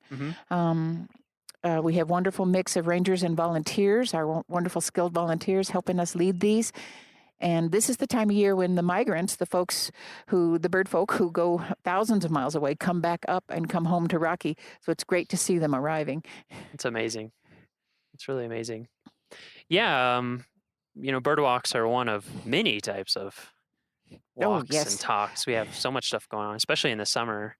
When you arrive at the park, for listeners, you will get a newspaper when you go through the gate, and that will have all our programs. But if you want to look ahead of time or while you're visiting, if you're back in your hotel or whatever, if you go to our website, there's actually a little calendar up in the right-hand corner, and you can search for your specific dates, and it'll tell you everything going on those days. And all of our ranger programs are free. Yeah, you betcha. Right? All included in your price of entry. Exactly. And boy, I sure want to encourage you to plan ahead if you can. Yeah. Because we are getting so busy, and there's times when there's no parking, and I know how frustrating that can be. But if you plan ahead, you can be where you want to be before the crowds get here. Yeah, that is a really big thing as it gets as Rocky gets more popular. I mean, it's great that we're more popular because that's what we want. We want more people to come learn about not just this park, but this place as a representation of, the Southern Rockies, the Colorado Rockies. But yeah, planning ahead is so key. Our website's great for that. You can do a lot of research, and we actually are going to have an article up there that you can go and see about planning ahead. And a lot of it is, look at ranger programs you might be interested in, see exactly what time they're going to be, kind of think about your day. Yeah. We want to give you all the tools so your visit will be very successful and fun. Exactly. Yeah, I mean, I think that's the thing. We want everyone's visit to be great. We really do. I mean, that's what I think about all the time. Sure. Is all of you who are coming to visit us, we want you to have a beautiful visit. I see people who get grumpy with the traffic in town. Yeah. And I always just laugh because I said, that's a mom and dad and 3 little kids, just like my car. And they're all having the adventure of their lives. I'm not going to get mad at them. Exactly. Yep. You just think back to that time. Yep. What are some of your favorite visitor questions that you've ever gotten? Oh. Are there some that come up on a regular basis that are? There was one time that I gave terrible misinformation to a lady without thinking about it. She came to me at the front desk and she said, I've been here looking for elk and I can't see any of them. And it was a very warm spring day. So I said, oh, they're up in the trees. Their coats are so hot. And she said, I didn't know they could climb trees. So I misspoke. By being up in the trees, I meant taking shelter under the forest canopy. But I said it poorly. Yeah, she was very surprised. Yeah. Yeah. It's there's so many animals and things here that a lot of people aren't familiar with. So maybe elks do climb trees. Elk. That's pretty funny. It was.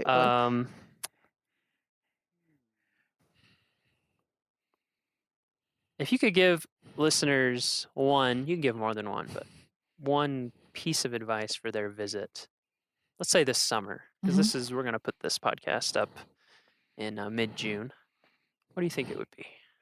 Doesn't have to be practical. It can be anything. Well, probably my biggest piece of advice is just come with an open heart and open eyes and look around and absorb this place. It's yours and it is magical.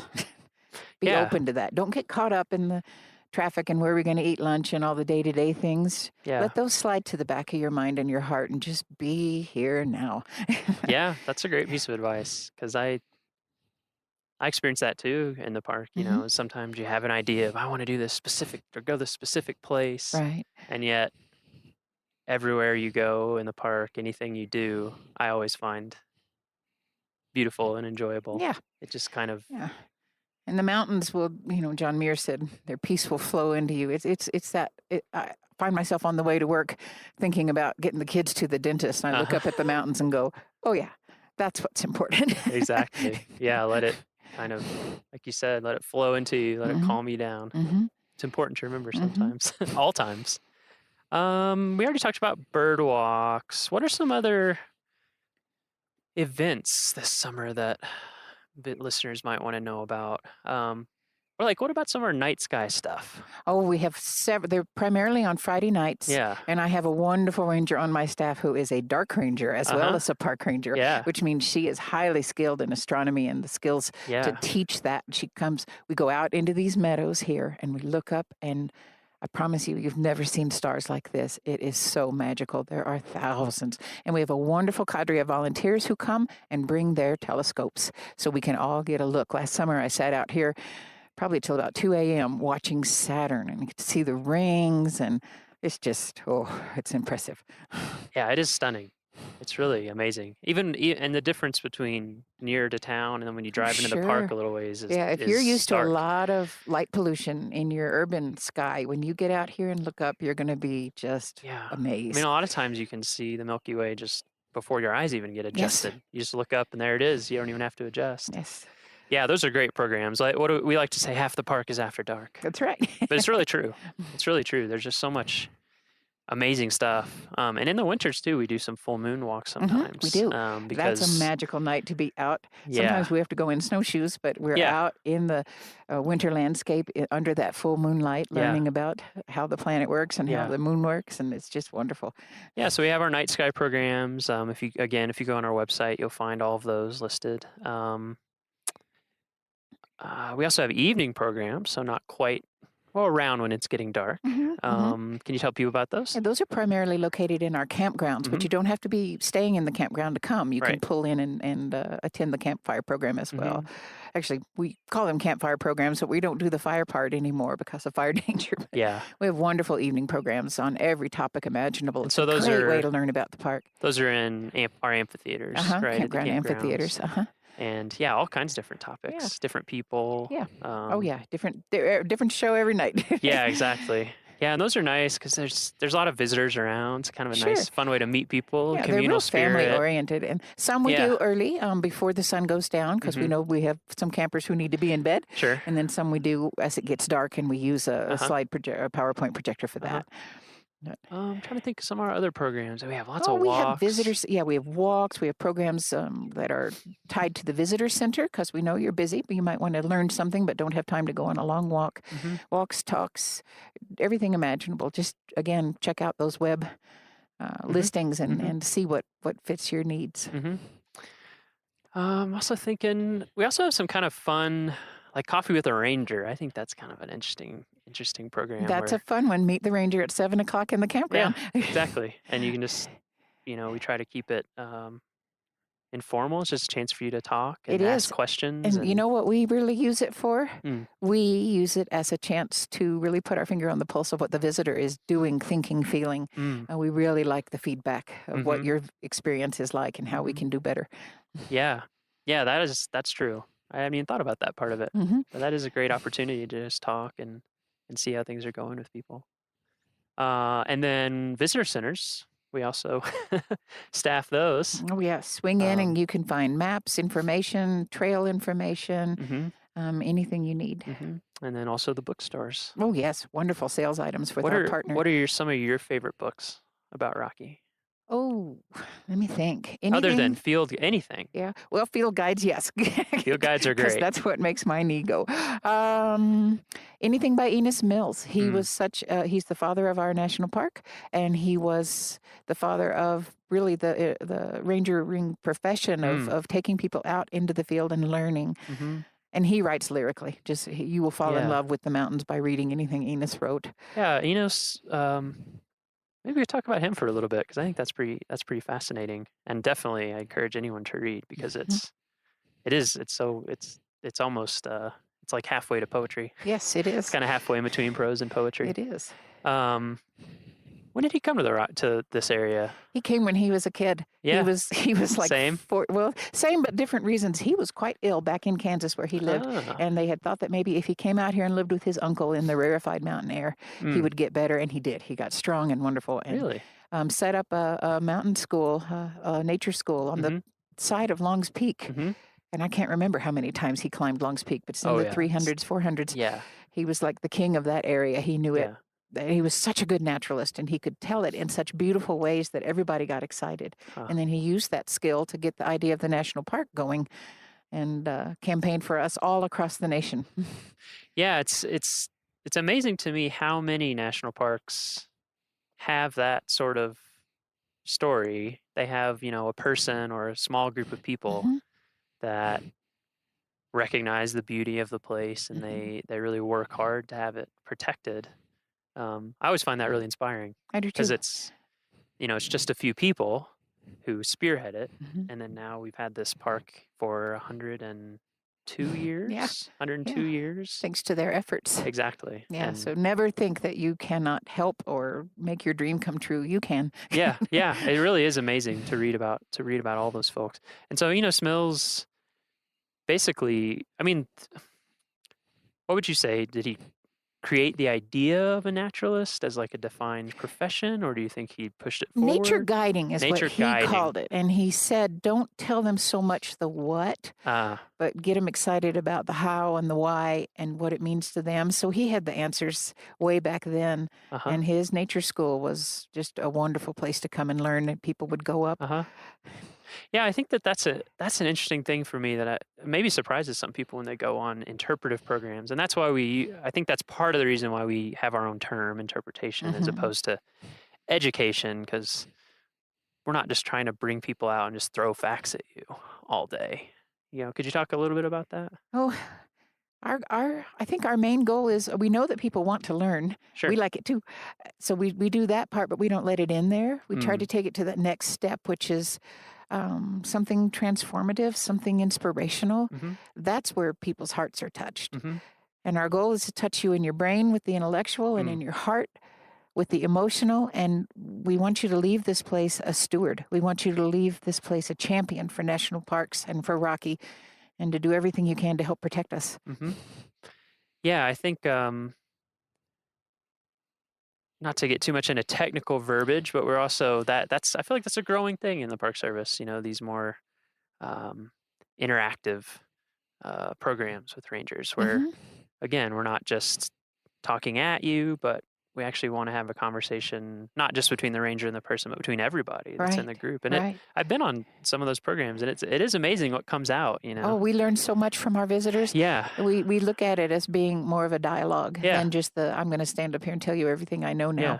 And through that dialogue, everybody is enriched. Everybody learns, and everybody has a chance to be heard. Yeah, I feel, on so many ranger programs, I mean, not just guiding them, but also being on them. It's amazing how you can have more energy and excitement when you're done Yes. than when you start. So it's very different than a class almost, because you're like, okay, I'm taking it all in. So by the end, you're like, oh, excited. Yes. I've had that experience at a lot of parks where you go on a ranger program and it opens your eyes up to things you hadn't even noticed maybe, or... And it's the same thing for the rangers. The visitors keep our pilot lights lit. They keep us excited and enthused and in love with this place. Absolutely. Seeing it through their eyes is just wonderful. And I love kids too. Oh, yeah. All of our programs are all ages. Is that correct? Sure. Yeah. Sure. Yeah. So any kids are welcome. And I think a lot of times they have some of the most insightful comments and questions. They do. I'll never forget they'll the ask time a question. Yeah, I had an environmental education contact with a kid, and we were doing these great programs, and he goes, "That was great." Then he looked at me, he goes, "Hey, you were teaching us stuff." He saw you, huh? And I thought, okay, my job here is done. He had a good time, but he learned, yes. Yeah. Yes. And our Junior Ranger program is one of our most popular programs in the park. We have wonderful glad you brought books. That up. And then we have programs up at our Hidden Valley area where we have Junior Ranger headquarters. And kids, that's just for you. Yeah, so Junior Ranger, can you explain it a little bit, like the details of it? We do 4 programs a day, and it's just a way to kid-level learning, the fun stuff, a way to learn about the national park and what's here. And then the kids can fill out their books. There's all sorts of fun activities and things to color and match and draw lines to, and then they get their badge. And kids, your badge is bigger than my badge, so it's pretty cool. They are cool. Yeah. Yeah, you go to a visitor center or to a Junior Ranger headquarters. Or Junior Ranger program, Yep, and it's great. I mean, the books are I love the books here. Oh, they're at beautiful. Rocky. Yeah, our partner helped design those. They're all Rocky Mountain hand Conservancy. illustrated. They're gorgeous. Yes. Yeah, they really are. And kids are really excited when they open it. It's not, it's summer oftentimes when the kids are here and they don't want to do homework, but it doesn't look like homework. It looks like fun. It's There's games, searches and puzzles, beautiful colors, and it's just a great way. I mean, the kids learn about it, but the parents learn about it too because they're helping the kids, and then you get a badge, and it's just a great program, and it's free. Yeah. So and we have some kids who hit our desk. They are showing up with little vests on with over 100 Junior Ranger badges, and they just inspire me. They give me hope for the future. Yeah, it's incredible. So we have Junior Ranger books for different age groups. So, whatever the age of your child or yourself, we have something. I was going to say, literally, whatever the age. I awarded a Junior Ranger badge to a 91-year-old gentleman once, and it was just a high point of my life. Yeah, that's amazing. Wow, what a good story. 91 years old. He was grinning from ear to ear.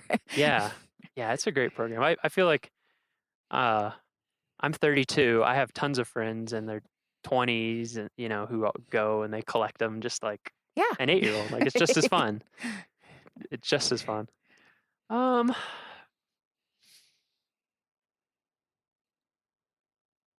This is going to be a complicated answer, maybe, but that's okay. We can muse on it until we're done. Okay. You've been coming to Rocky for a long time. What does Rocky mean to you? I know it's an impossible question, but so many. Rocky is part of the fiber of my being. Something, this is going to sound all woo-woo, but something physically, literally happened to me the first time I saw these mountains. Really? I just fell in love. I said, they are the most beautiful. And everywhere I've worked with the National Park Service, like I said, every park has been a gift in some way, but I always thought these mountains here in Rocky, the Never Summer Range, the tundra, it touched me in such a way. My mom and I spent so many happy days with our noses to the ground and our butts in the air up on the tundra, learning about the botany up there. And it's just such a special place. It's inspiring to me. It gives me strength. It grounds me. I have a real mountain fetish, and I love to visit any mountains I can find, but these are the home range. And our poet laureate, Thomas, you'll have to dub this in. I can't think of his last name right now. But he said, you can say that I loved a range of mountains so much that I could hardly breathe. And that's what this is. And to have the honor and the glorious experience of sharing this with the park visitors, that's the best thing I could ever do with my life, because they're going to help me protect it, and it'll be just as special to them. It's not mine. I just happen to love it. Exactly. I think that's such an important point for everybody, is that this park belongs to everyone. You know, it's all of ours. Connect with it however it connects to you. Find the place that speaks to you. That's I had right. a similar experience the first time I went to Yellowstone. I mean, I'd never been in the mountains from the East Coast. I think I was 16 or 17. And I just was like, this is it. Yep. This is what I want to do. And I've been working in national parks, at least seasonally, ever since then. Yay. There's just something about it, you know? And that's one of the biggest things I want to tell people. Their jobs are hard right now. But please don't let anyone tell you that you can't be a park ranger. If you want to be a park ranger, you can. And it's my job and the rest of the rangers to help you get there. People helped me every step along my career, and I'm so grateful. So if you have a real itch to do this, if it's really in your heart, get in touch with a ranger somewhere, whether it's out here or in the park that's closest to your home, and just say, what can I do? And you can start as a volunteer. I did. When I was a master's student, I was volunteering at Redwood. Just get your foot in the door, and this can be yours if you want it. I think that's a great message, and I totally agree. You know, every person that I've ever asked my whole career or as a visitor has always been so warm and welcoming and excited to have someone interested in it. So definitely, if it's something that you're interested in, you know, for some people it ends up being a career. For some people it ends up being a few summers that they never forget, or winters if you work in southern parks, or Everglades, and or something. Just because you come out here doesn't mean you have to grow up to be a ranger. You can grow up to be a dentist, but you're going to be a dentist who loves national parks and will help protect them. Yeah, that's great. I think this has been great. Thank you, Kathy, so much for coming out and talking to us. It's super fun. Who knows? Maybe we'll get together another time. Sure. It'd be fun to go up and bring coffee next time. Okay. Good note. Good note. We'll bring coffee next time. Well, thank you so much for coming on the podcast. And that's our show. Thank you for joining us for our very first episode of our very first official podcast. We hope that you will join us for the rest of the season. We have so much stuff lined up for you. It's going to be really fun and interesting and varied. Our next episode is on June 30th. We really hope that this podcast grows into something that's useful to you and useful to people all across the country and the world. So if you dig our show, please tell your friends to join us too. You can tell them in real life, or if that's getting too passé, you can tell them on social media or however else you want to tell them. And if you really want to help us out, please make sure to give us a review on iTunes. Reviews make it easier for people to find our podcast when they do searches in their podcast app or on iTunes or whatever platform they use. For show notes, transcriptions, and to learn more about our show, you can visit our homepage at go.nps.gov/RMNpod. That's RMNpod. The Rocky Mountain National Podcast is a product of Rocky Mountain National Park, one of 417 units of the National Park Service that preserve America's heritage for all, forever. Thank you so much, and we'll see you in a couple weeks.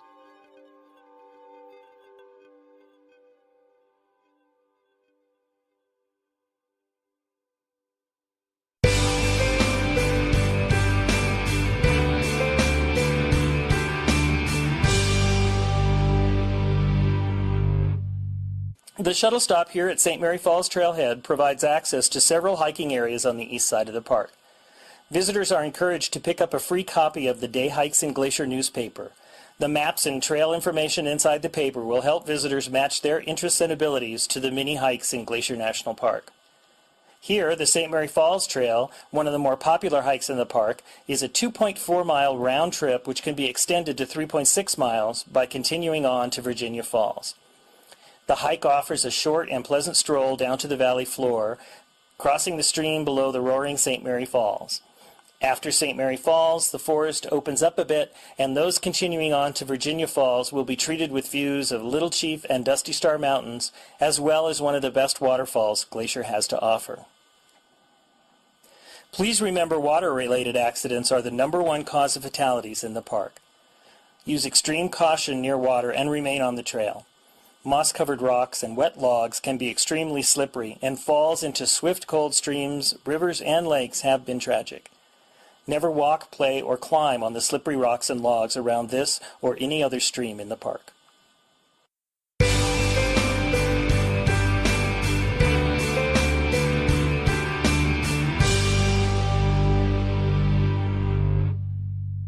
The St. Mary Visitor Center is the eastern gateway to Glacier National Park and is a main orientation point for many visitors, with rangers on duty throughout the summer providing trip planning and other information about the park. If you find yourself on the east side of the park and you have a question about something you've seen or heard while you were here, this is the place to stop and find the answer. This is also the place for backpackers to obtain their backcountry permits for exploring into the depths of the wilds of Glacier National Park. Exhibits in the building explain the park's cultural and natural history, and a 15-minute film plays every half hour. Rangers present evening programs throughout the summer in the auditorium. The building itself has an interesting story to tell.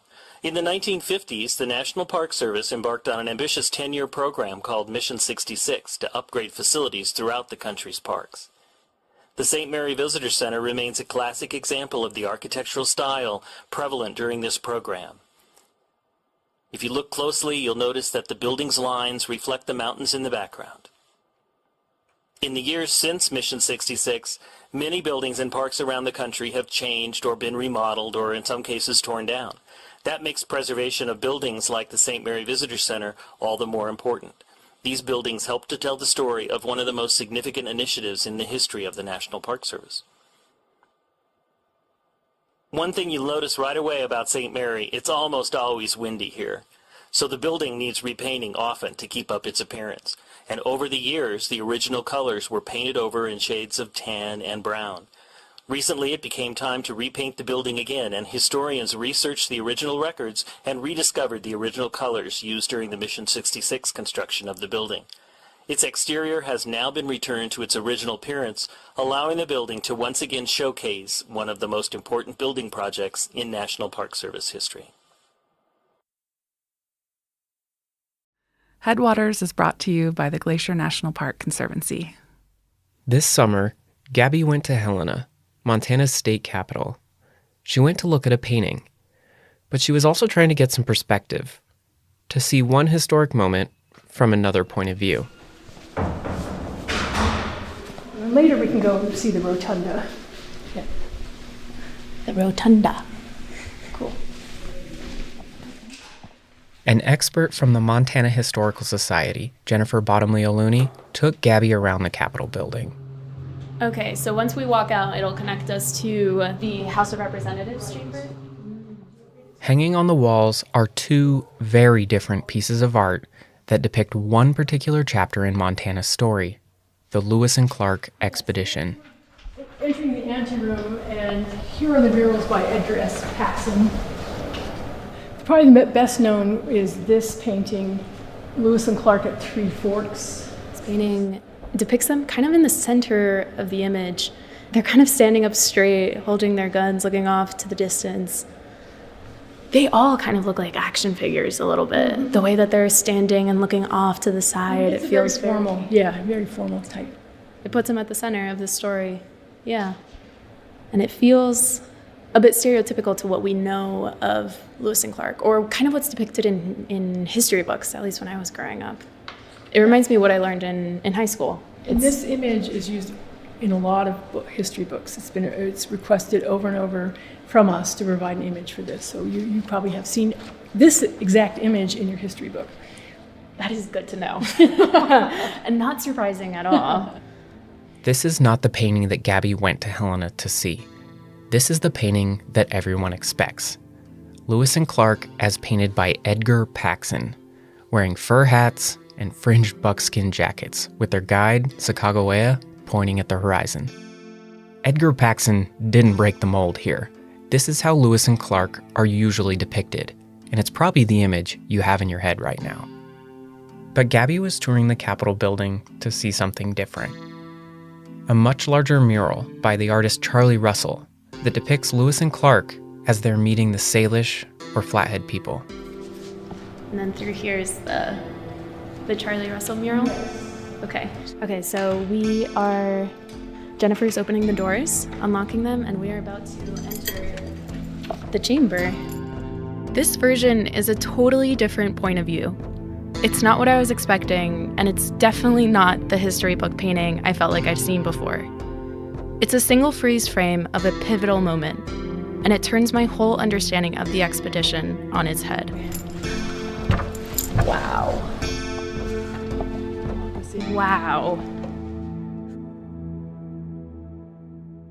Welcome to Headwaters, a podcast about how Glacier National Park is connected to everything else.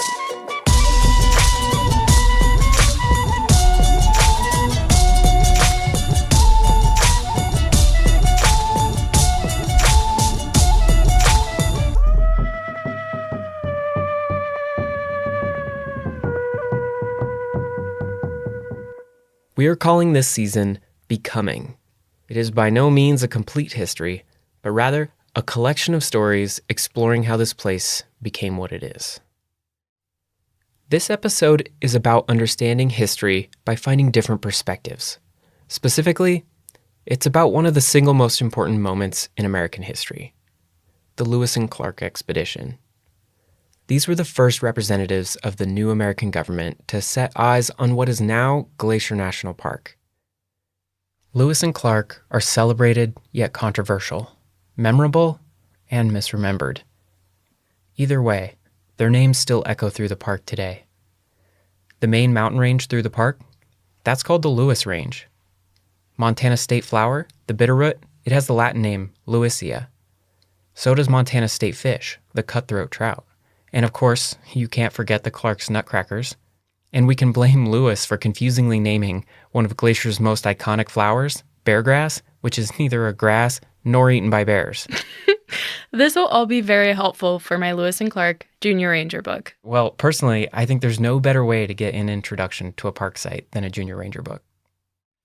Our story starts and ends at the Montana State Capitol, but I made 3 different stops on my journey there. 3 different attempts to understand this expedition and this history.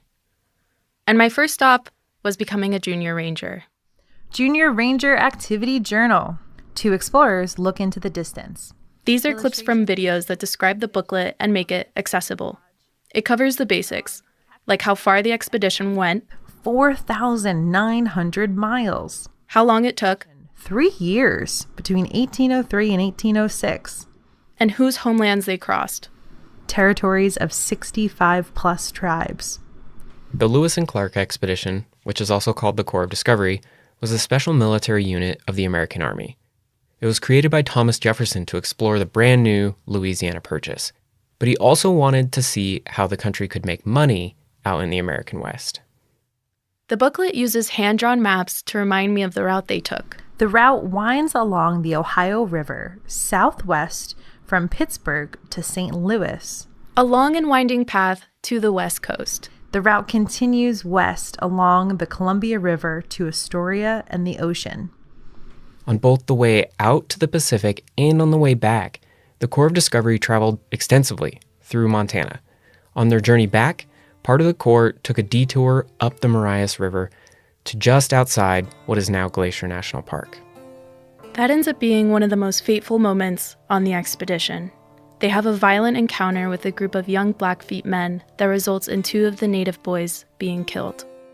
That was in the summer of 1806, and it was the first military conflict between the U.S. and a Plains Indian tribe.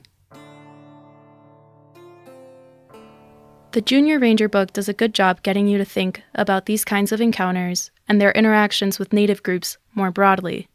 On one page, it asks the reader to think about the Lewis and Clark expedition like a stranger marching into someone else's house. How do you show respect when visiting someone's home? And while we're just sharing the audio descriptions, the Junior Ranger book has full-color illustrations that help bring it to life. It was a much more diverse expedition than I'd remembered. There was Pierre Cruzat, a one-eyed, fiddle-playing French and Omaha guide. And then there was a man named York.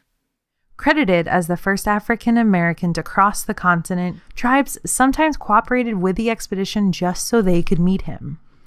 Though he was enslaved, the body servant to William Clark. Another way these stories are brought to life is through living history.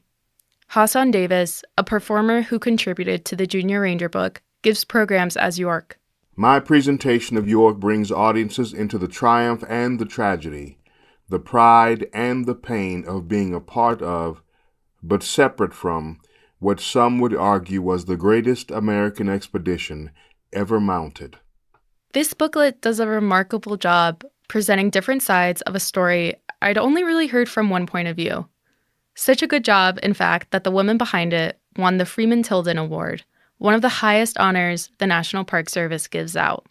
How do you do justice to this very complicated story that is rooted in colonialism, exploitation, slavery, destruction? So those things are part of this story. This is Katie. Well, hi, I'm Katie Campbell, and I am an interpretive specialist for the Lewis and Clark National Historic Trail. So what does the Corps of Discovery mean to American history, and why do you think it matters? Yeah, it's absolutely pivotal. It's almost hard to think of a more pivotal moment. And it's one that's interestingly kind of misremembered. So most people think of the expedition as Lewis, Clark, and Sacagawea or Sacagawea in a canoe exploring unknown wilderness. But there was already a huge network of trade and complex politics already in place among the tribes of the West, among each other, and also with French traders and British traders. And additionally, at this watershed moment in history, you've got this moment in time where you have the young United States, coming up with and starting its diplomacy with all of these tribes of the West. Were they on a diplomatic mission, do you think? I mean, this question is at the heart of the whole legacy of this expedition, right? There are so many different perspectives on this, and the expedition's legacy is remembered so differently, and especially if you're from a tribe. So in a way, I think they thought that they were doing diplomacy, and yet they would use words from Thomas Jefferson that said that we are your new white father. That is how Thomas Jefferson, wanted it to go out to tribes. With so many points of view on the same story, it makes me wonder, how does the National Park Service, and those of us who work for and visit park sites, how do we fit into this? What role do you think the National Park Service plays in interpreting history? I love the idea that when you come to the actual place and when you stand in that place, that learning about history, culture, nature just becomes so much more profoundly meaningful when you are doing it with your 2 feet on the ground in that place. I just think that that's kind of the point of the National Park Service, by saving that place for us to come to really think about what is so important. Think about some of these big themes of our history. It feels like almost everyone has a different perspective and a different way that they approach studying this history. How and why do you think perspective is important with unpacking this history? And the way I think about it is, the more angles you examine, the more perspectives you hear, the closer you get to the truth. And sometimes we won't ever get a crystal clear picture of an event, of something that may have happened. But any time that we can include additional perspectives, it's like a puzzle, and it just completes the picture. And I believe that's true even when the perspectives, or especially when the perspectives are opposing. And that's a really long answer to your question, but that question, like I said, is at the heart of what this Lewis and Clark expedition's legacy means. It's complicated.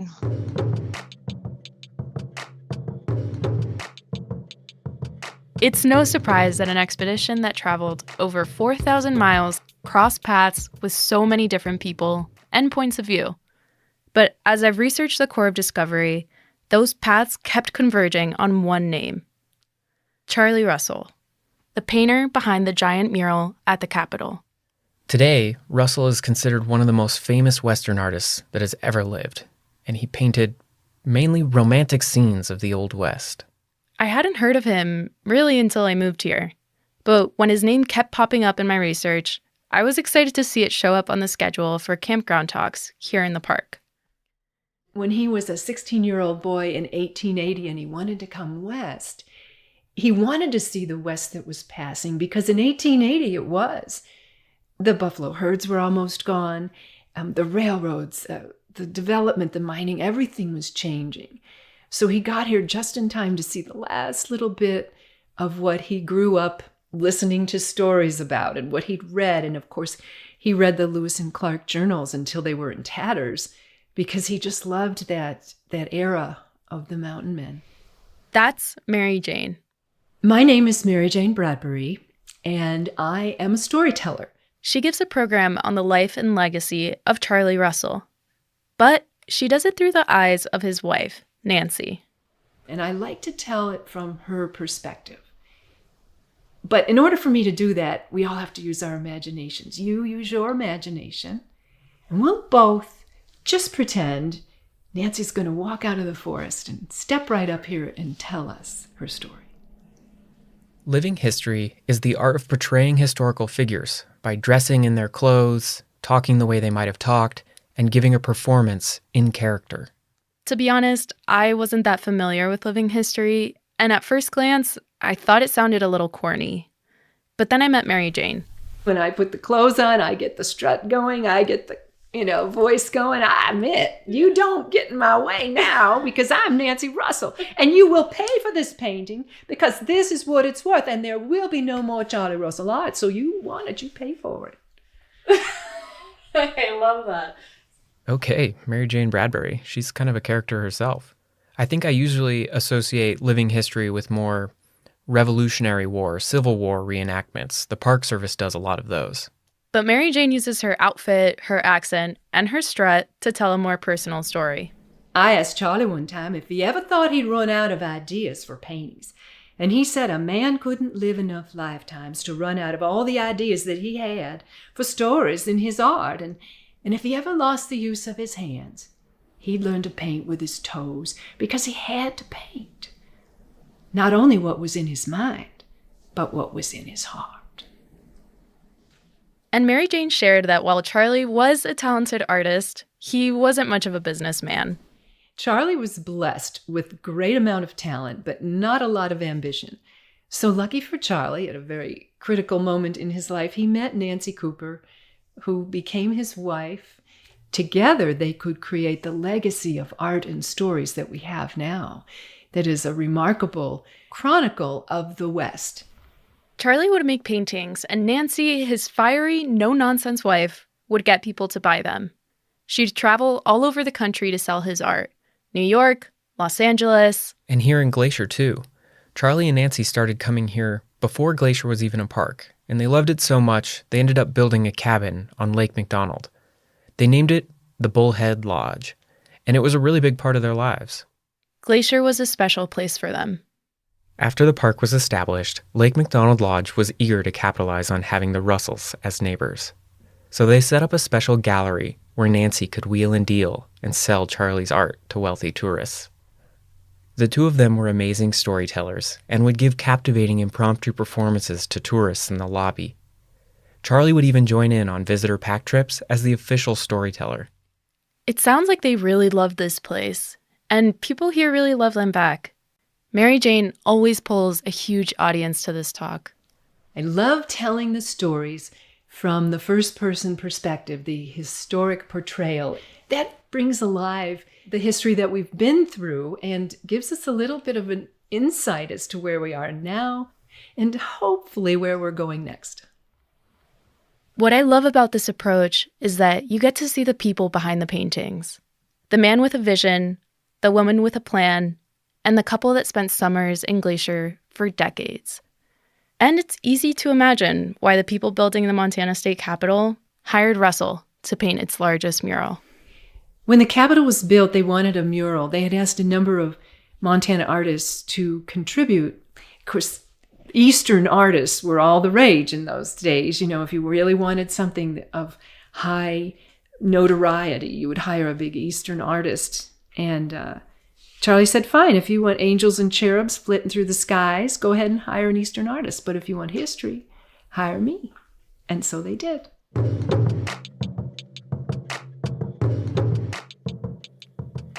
Hey, Gabby, tell us about living history and meeting Mary Jane Bradbury. What did you like about it? It was really cool.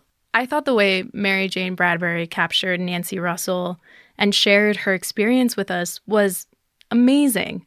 I'm somehow relating to this person hundreds of years ago. I think it's neat that you're learning about one person, Charlie Russell, but you're doing it through someone else who knew him and from their point of view, like Nancy, his wife. Exactly.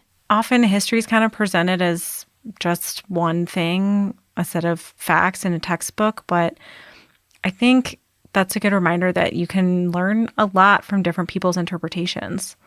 All history is someone's interpretation. Yeah. Perry, and the way you're describing this, I'm imagining my family and I looking at a piece of art, and we are all looking at the same thing, but somehow we are taking away different meanings, different interpretations. And so often we study history through art. My high school history textbook was full of old paintings. What I'm hearing you two say is that there's a lot of power in understanding the past through not just different perspectives, but using art, whether it's a painting or a living history performance that an actor's doing. There's a lot of value in understanding history through that art because it forces you to see something from one perspective or one point of view. Right. I think we're really comfortable with the idea that art can have a lot of different interpretations, but we don't often think of history that way. I'm finding that history gets a lot more complicated when you start considering multiple perspectives. I just wanted another take on Lewis and Clark, but that led me into a history of Charlie Russell, and then that led me to seeing things from his wife Nancy's point of view. And I'm not done yet.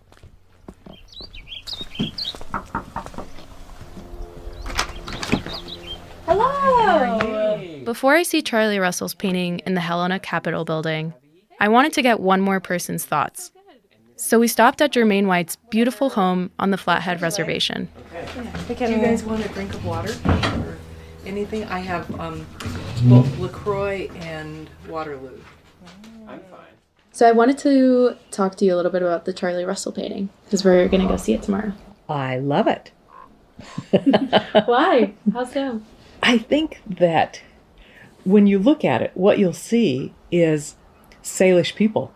They're on horses, they're dressed in their finery, front and center.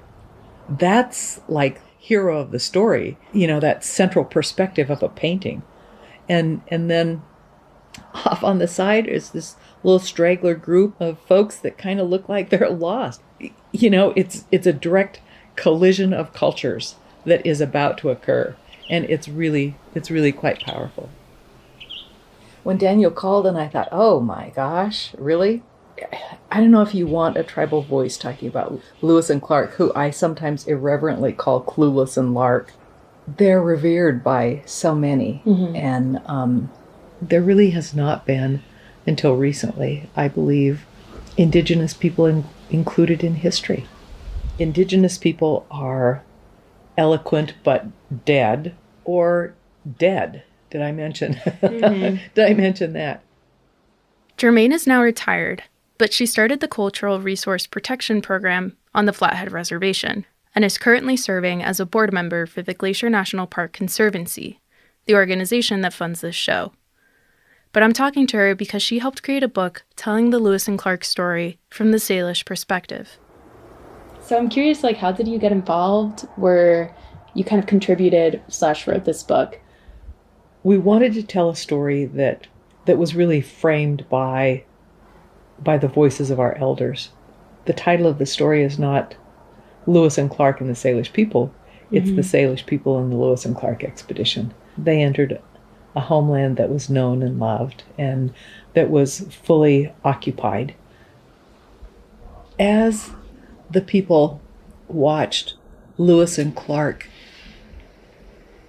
it appeared that they were aimlessly moving across the landscape, that they really had no sense of the world they were moving through. And for us, our lives in so many ways are deeply connected to the natural world. It appeared that these people were kind of bumbling across the landscape, and those that observed them thought they might be ill. They looked unhealthy. They didn't appear to be moving with purpose and clear direction.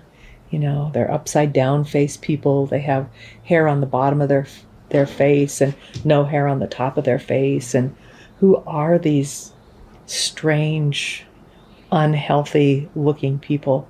And as the people observed them, there was great discussion among the leaders and the people in the camp. And there were those among the tribe that said, we should eliminate them. You know, we were a large population. Mm-hmm. We were strong and healthy, and they were not. And there were also those among us that said, we need to visit upon them traditional norms of hospitality. That's who we are. The more pitiful they are, the more in need they are. So we need to help them. Those that said we should help them prevailed. So we met them and, you know, we gave them buffalo robes to be warm. We gave them food stores because they had very little. We gave them vast stores of goods that we had gathered to make our winter successful. And that really is profoundly important because we came with kindness and generosity and hospitality. It didn't appear that they did. It appeared that they were coming to catalog and inventory resources for appropriation. And I think that really set the template for a lot which was to follow. Do you think their mission was exploratory and diplomatic or colonial and capitalistic? Can it be one disguised as the other? So, for example, we could have this nice introduction. I could welcome you here. I could offer you a beverage, you know, LaCroix. Would you like a little sparkling water? And also, look at that really nice recorder you have here and think about how I could have a hostile takeover and acquire that before you leave, regardless of your intent of leaving with it. So Lewis and Clark inventoried, cataloged, moved through, went back, reported to the government. It's funny that you say that they were like coming in just like taking stock, because I kind of just like imagine them being like, oh, okay, like there's this, cool, I'm taking notes, and like... Of course, they had, you know, the journals were basically an inventory. That's what Jefferson sent them out to do. Their mission was clear. Mm-hmm. So what do you think then that history has gone and like incorrect about this meeting? The whole story that this land was known and loved and occupied. Our elders knew the place not just encyclopedically, but they knew it intimately. Our elders knew the curves of the hills and the lines of the trails as intimately as they knew the lines and curves of their mothers' faces. That story has really not been told.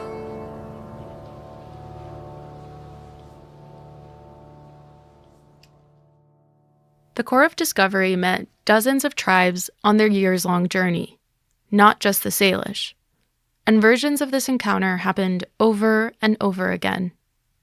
And in every case, there's one story we can read in the Lewis and Clark journals, but there are many others too, even if they're less well known. Carrying what I've learned from Katie, Mary Jane, and Jermaine, I finally feel ready to see the painting at the Capitol. Okay, so Jennifer's opening the doors, unlocking them, and we are about to enter the chamber. Wow. Wow. Oh my God, it's huge. This is, no joke, the biggest painting I've ever seen. It's the entire wall of the chamber, above where the Speaker of the House sits, up on a platform. I'm surrounded by legislative desks, all of which face the painting. I walk up the center aisle, and I kind of feel like I'm walking up to an altar. And what do you think? I'm overwhelmed. The painting shows a broad Montana valley, and I'm imagining the sun just under the horizon. It's kind of just turning the clouds pink. The center is dominated by Salish people on horseback, their camp of teepee lodges behind them. It's hard not to be overwhelmed just staring at this. I can't look away. Yeah, and it is in itself just an amazing painting. The way the center of your vision is right here in the front, where you see the Salish Indians swirling. Kind of feels like there's a frenzy in camp. There is an energy, yes, yeah. Russell's painting is loud and dynamic. I feel like I can almost hear the thunder of horses running through it. It is the exact opposite of the first Lewis and Clark painting I saw here in the Capitol. For one, no one is pointing at the horizon, but more surprising, Lewis and Clark themselves are barely in it. The Salish on horseback are charging toward and past the viewer, but the Corps of Discovery are tiny, off to one side.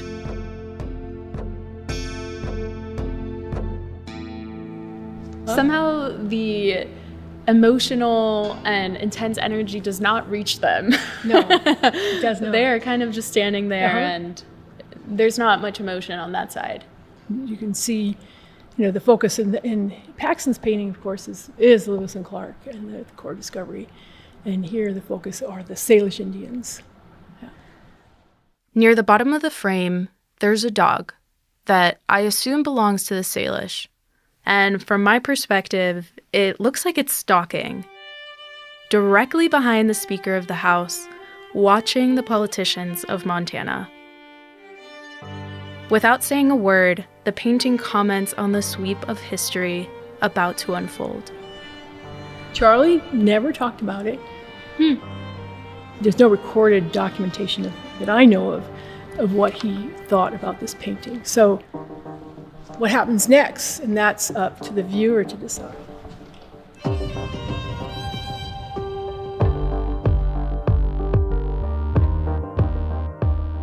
Headwaters is a production of Glacier National Park with support from our partner, the Glacier National Park Conservancy. Season 3 of Headwaters, Becoming, was made by me, Daniel Lombardi, along with Perry Sassnett, Michael Feist, and Gabby Esaberry. Frank Wallen wrote and performed our music. Eric Carlson created this season's cover art. Special thanks this episode to Jermaine White, Katie Campbell, Thanks for signing my Junior Ranger book. Jennifer Bottomley O'Looney, and Mary Jane Bradbury. Or should we say, Nancy Russell. Making this season is a huge team effort, and we couldn't have done it without Lacey Kowalski, Melissa Slodek, Sierra Mendelko, Brent Rowley, Darren Lewis, the whole team at the Archives, and the Montana Historical Society. Thanks for listening. Next time on Headwaters. We visit the 100-year-old cabin of a complicated character to untangle the fur trade in northern Montana and what it left behind. And at the end of the day, 120 years later, we're left with kind of a semi-unclear picture of what kind of a guy Joe Kipp was. What happens when the sun goes down? Hell is not our fault. They're the ones that are taking the drink. We didn't make them drink. That's next time on Headwaters. Hey, Andrew. Hi, Gabby. So Headwaters is made possible by the Glacier National Park Conservancy. That's right. What else are you guys supporting? Another project we're supporting is to add Indigenous language to interpretive signage in the park. This project's really cool because it's a big collaboration. It's going to involve Glacier National Park, the Department of the Interior, as well as the Blackfeet and the Confederated Salish and Kootenai tribes. And the goal is really to add that authentic language back onto a lot of the signage in Glacier. Yeah, that's really cool. When I spoke to Jermaine this summer, she talked about how important place names are. Yeah, and she's a really big part of this project. She believes, and we believe, that when this language is included, it recognizes the connection these places have to so many Indigenous people, but it also enriches the experience of the person reading it and learning about that connection, and just deepens their knowledge of the park. Yeah, absolutely. I love that. So if people want to learn more about this project, where can they go? They should check out our website, glacier.org. Hello again, Rocky Rangers. 2 quick announcements before we get started with this week's episode. They might sound familiar because they're the same as last episode. We still have a big pavement preservation project going on in the park. That's going to be creating delays and closures over the next week and change. The biggest impact? Alpine Visitor Center and Old Fall River Road will be completely closed on Thursday, August 17th. Other impacts are too complicated to cover in detail here, trust me on that, but you can get the full deets on our website. Point your browser to nps.gov/ROMO. Look for alerts at the top of the page. If you're on a mobile device, it'll be hidden in our little menu. Find the alert related to pavement preservation and click more. It's been rain lately, with heavy thunderstorms and even continuous rain rolling in every afternoon. It's raining right now. Always check the weather before your visit. Plan any hikes so that you are well below tree line before storms are set to arrive, and never leave the safety of a building or your car if thunderstorms are present. Lightning is serious business, so play it safe. And now for our episode. This week, we join Design Outside, a class of undergraduate graphic and industrial design majors from the University of Kansas who spent a week camping at Moraine Park and expanding their creativity outside of the classroom and studio. As you'll hear, the class had a big impact on the students, and it was super fun to talk to them, to hear all the different types of projects that they'd come up with over the week, how the week impacted their design process now and potentially in the future, what it was like to camp for the first time for some of them, and to get to geek out about design stuff, because that's what I do all day usually. We hope this podcast inspires you also to camp, to explore Rocky, and to create beautiful things. Let's rock.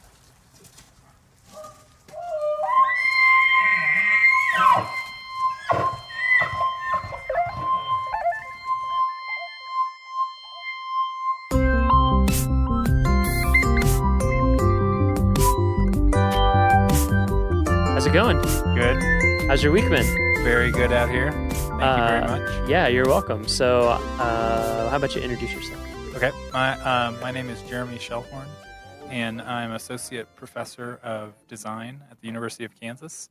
And I teach a summer class called, it's the Do Studio, Designing Outside. And the purpose of that is to really get the students outside of the traditional classroom setting and get them outside where they have to be in a place that pushes them to think about design and make things differently than they would otherwise. And it's been a great week out here at Rocky.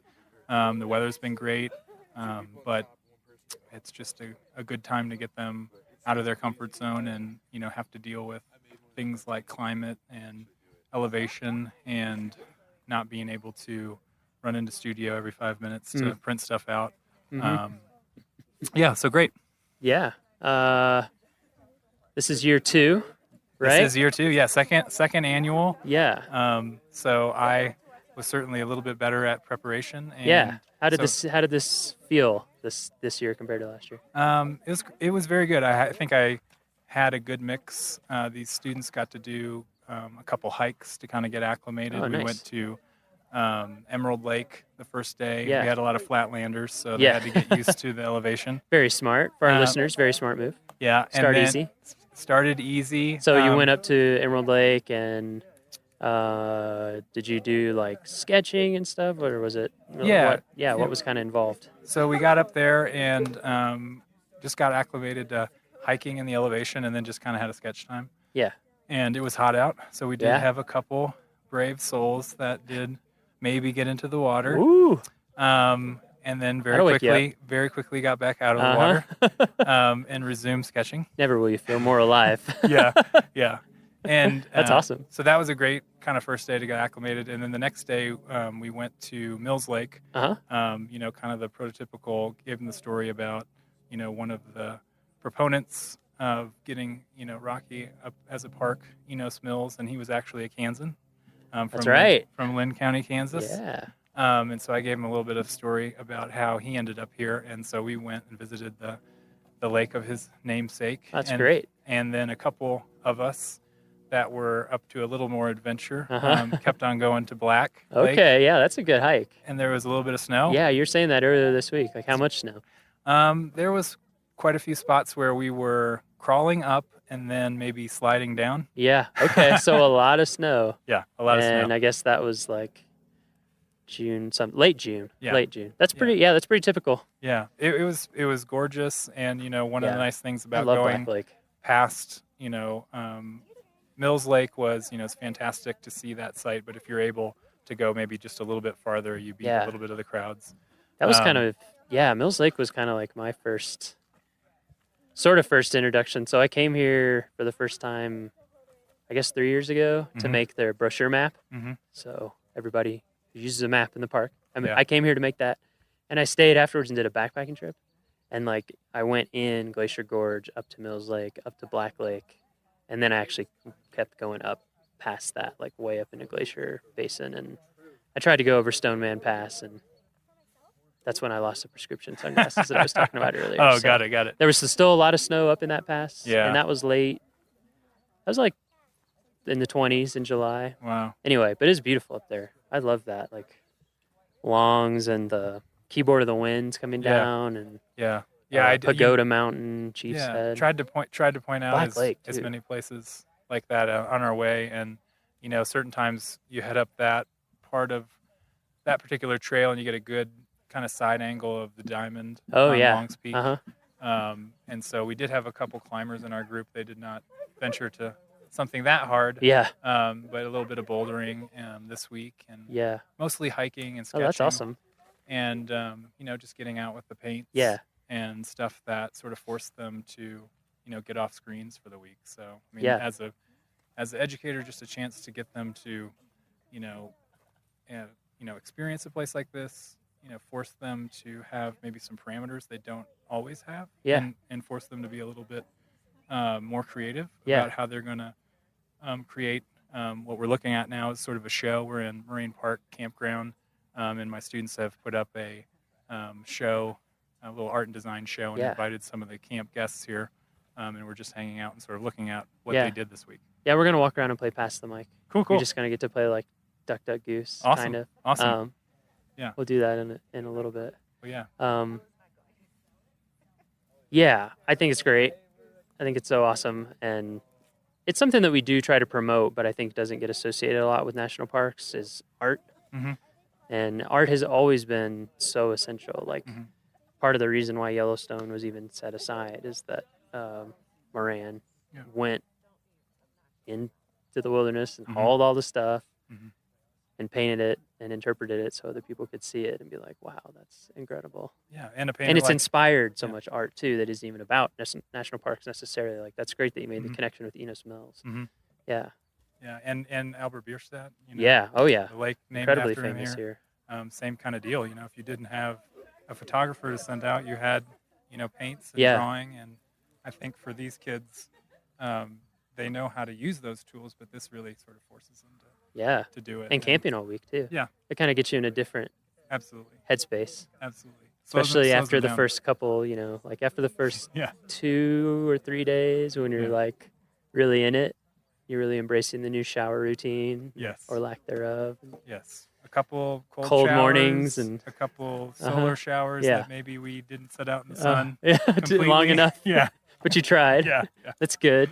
You're preparing for our solar future. It's smart. Yeah. But rather important in the sun. Yeah. Should we walk around and play tag? Absolutely. Yeah. Let's do it. Let's just walk around. Okay. We can just drag the mic cables. Okay. It doesn't matter. Fantastic. They're strong. Let's talk to these. We have a couple junior rangers that are. Oh, new junior rangers. Oh, all three of them right here. Yeah, wow. All three of our junior rangers. What a treat. Well, they said it was 9 and up for the activities, so. Yeah. There's no age limit. It's actually, I think, a growing in popularity. We'll probably have to pass the mic around a little. They're pretty specific to where they're held. All right, we have our 3 junior rangers. Yeah. Yep, we're here. Whenever people want to talk, we can just pass the mic around. Tell us your name. My name is Alex. And Alex, where are you from? I'm from the University of Kansas. University of Kansas. Everyone, yeah. But yeah, from Kansas. From Kansas? Yep. Where in Kansas, in case we have Kansas listeners? Just outside of Kansas City. Okay. In a suburb of Kansas City, so nice. Yeah, why don't we go down the line? I'm Gracie. I'm from Lawrence, Kansas. I also attend the University of Kansas. And then my name's Dagny. I live in Denver, but I go to the University of Kansas. Oh, nice. Interesting. Maybe I'll ask you more about that. 2 of us study industrial design, and then 1 of us graphics design. So nice. How did you enjoy the Junior Ranger program? It was amazing. I learned a lot, actually, from really? it. Yeah, that's some great. really great activities. Yeah. The ecosystems, I think, was the most interesting part. Yeah. We're also about to go get the Stargazers badge. Ooh, nice. You're going to go to the stargazing program? You will love that. Yeah. I don't know if you've been getting out at night here enough to be able to see, we but got some good night skies. yeah. It's been pretty cloudy, too. Oh, that's true. Hit and miss. Yeah, I think tonight you're looking good. Yeah. It's looking extremely clear. I'm excited. Yeah. Yeah, I think a lot of people much above the age of 9 enjoy the junior ranger program. I almost think we should have an adult ranger program. I think that'd be great. Yeah. I just doing the activities, I imagine parents involved with their kids learn a lot as well, like with the kids. Just yeah, that's what we hear. It's a great program. Dagny and I have considered making. We thought it was one of our projects that would be fun to make our own patches. For being an adult ranger. Like adult, nice. We were thinking like all the names like super senior, junior, senior ranger. Like we were trying to think of like how to be inclusive. Mr. Yeah, that's good. Yeah. I like that. I don't know. What have you guys thought about this week? You enjoyed camping all week? Oh yeah. Oh yeah. It's been a lot of fun. It's definitely not something I've done in a long time. Yeah. Any of you guys been to Rocky before? Yeah. Yeah. Everybody? Mm-hmm. Yeah, everyone. Yeah. Wow. There's such a big Kansas, Rocky, Denver, of course. Neighboring state, man. It's true. Yeah. It's not a far drive, and it's a lot better looking. Yeah. In some ways. Oh, okay. Well, okay, we have if you like mountains, we have sunsets. That's true. Yeah, my fiance is from Wyoming, where it's in a little more open part of Wyoming and misses the sunsets. Yeah. Big open sky. Baxter was chasing one. A fellow classmate was chasing one, and he finally got a good one last night. So nice. Yeah, while he was fishing. So Jeremy gave a little bit of overview about the class, so people sort of get the overview. I think his intent was to shake things up, get you outside. How has it been different from your normal design life, if at all? I mean, usually our design life is, tons of late night hours in a studio, dealing with the rest of college while trying to do design projects. This has just been completely different, being outside constantly. Yeah. Having to adapt to the environment and what you just have available. I think there was a lot of creativity from using available supplies that you couldn't necessarily go to the store and pick up whatever you wanted. You kind of had to use what was available, and a lot of sharing of resources and stuff like that. Oh, that's cool. That's interesting. Yeah, I was going to say, like, for the most part, graphics, we live oftentimes in the basement, so there's very few windows. I know how that goes. So, there's the joke we had that's like, well, the only windows are on the computer. But it was, like, really fun not being in a basement, not being on a computer, actually being outside in a temperature that was ideal instead of the humid Kansas weather. And so that was a lot of fun. And, like, I did a lot more handmade stuff. Mm-hmm. And I usually feel like I fall heavily on, Illustrator program, Illustrator and I definitely do. Mostly Illustrator for me, yeah. I think we all do that with the computer. Yeah. It was nice getting away from it. Oh, yeah.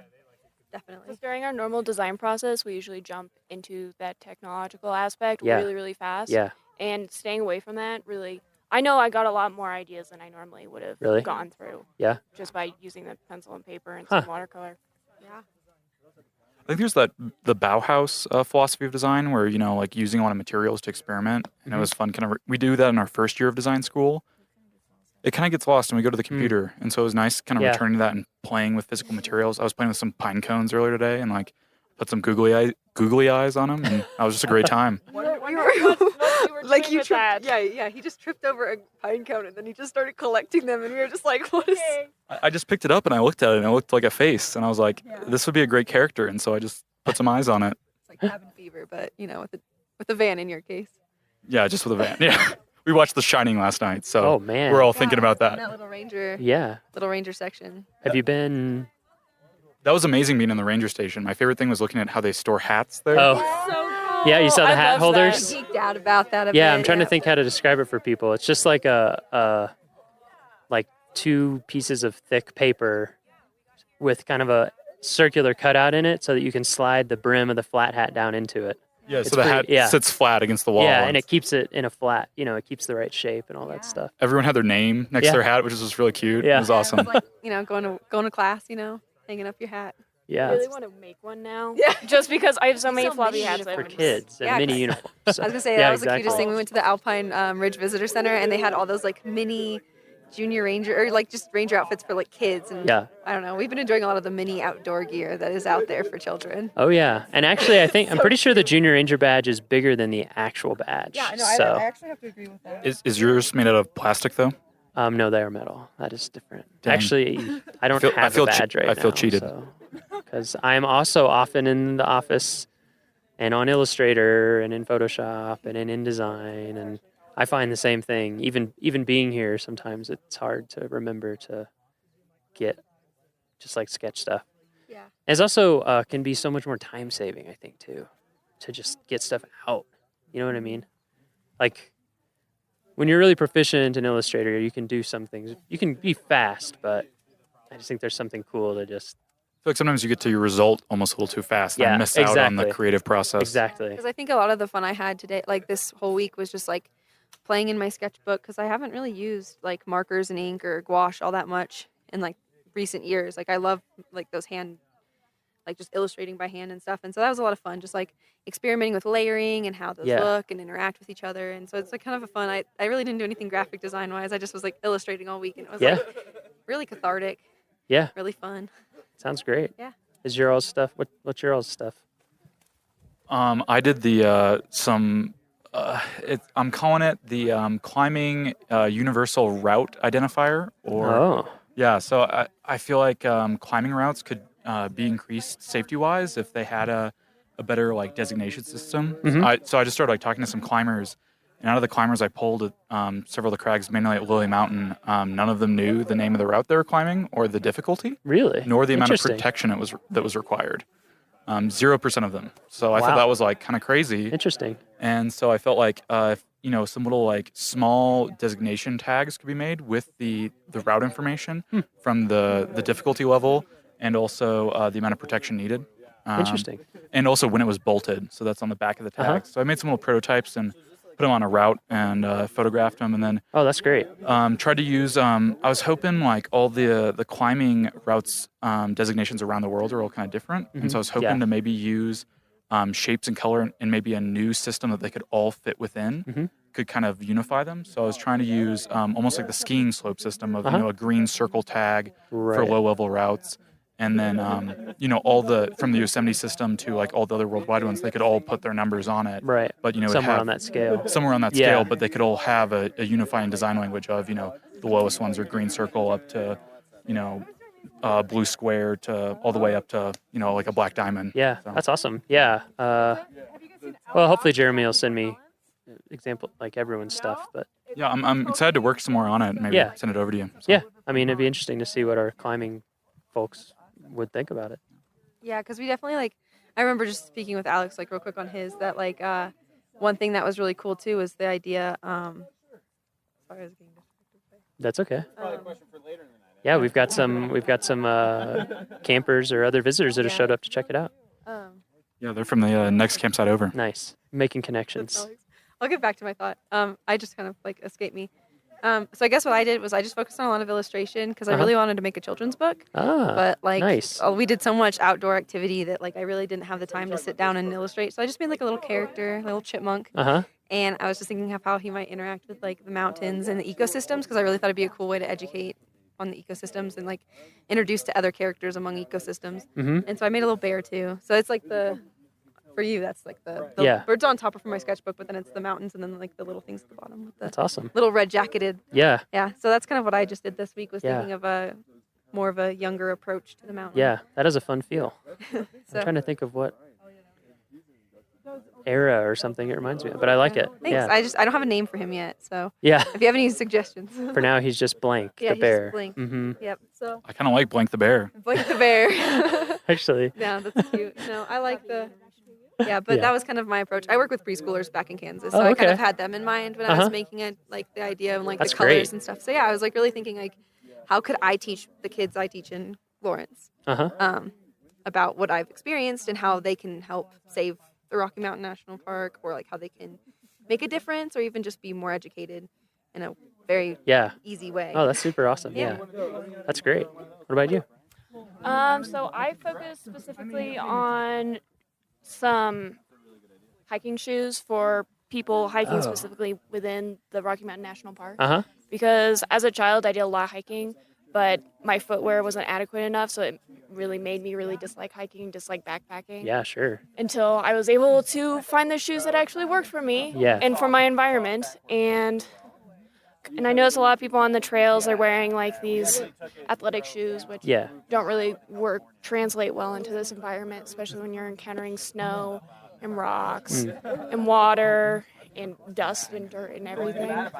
So I thought about the specific trail conditions that we encountered on our different hikes, and then looked up a few on some hike rating websites, and tried to combine a shoe where you're keeping that toe protected, you have a sole that can really handle those like rocks and those sharp inclines, Mhm. and then also more specifically finding a way so that way people can casually go through those areas with those snowbanks Uh-huh. and still be safe and not be sliding down. Mm. So I know that most snow protection is kind of goes over the whole shoe, and you take it completely on and off, and thinking maybe of a thing where you can flip it so it starts out on the outside of your shoe, and you can flip it down and goes on the bottom side of your cool. shoe. So it's Yeah. not necessarily in use all the time. Yeah.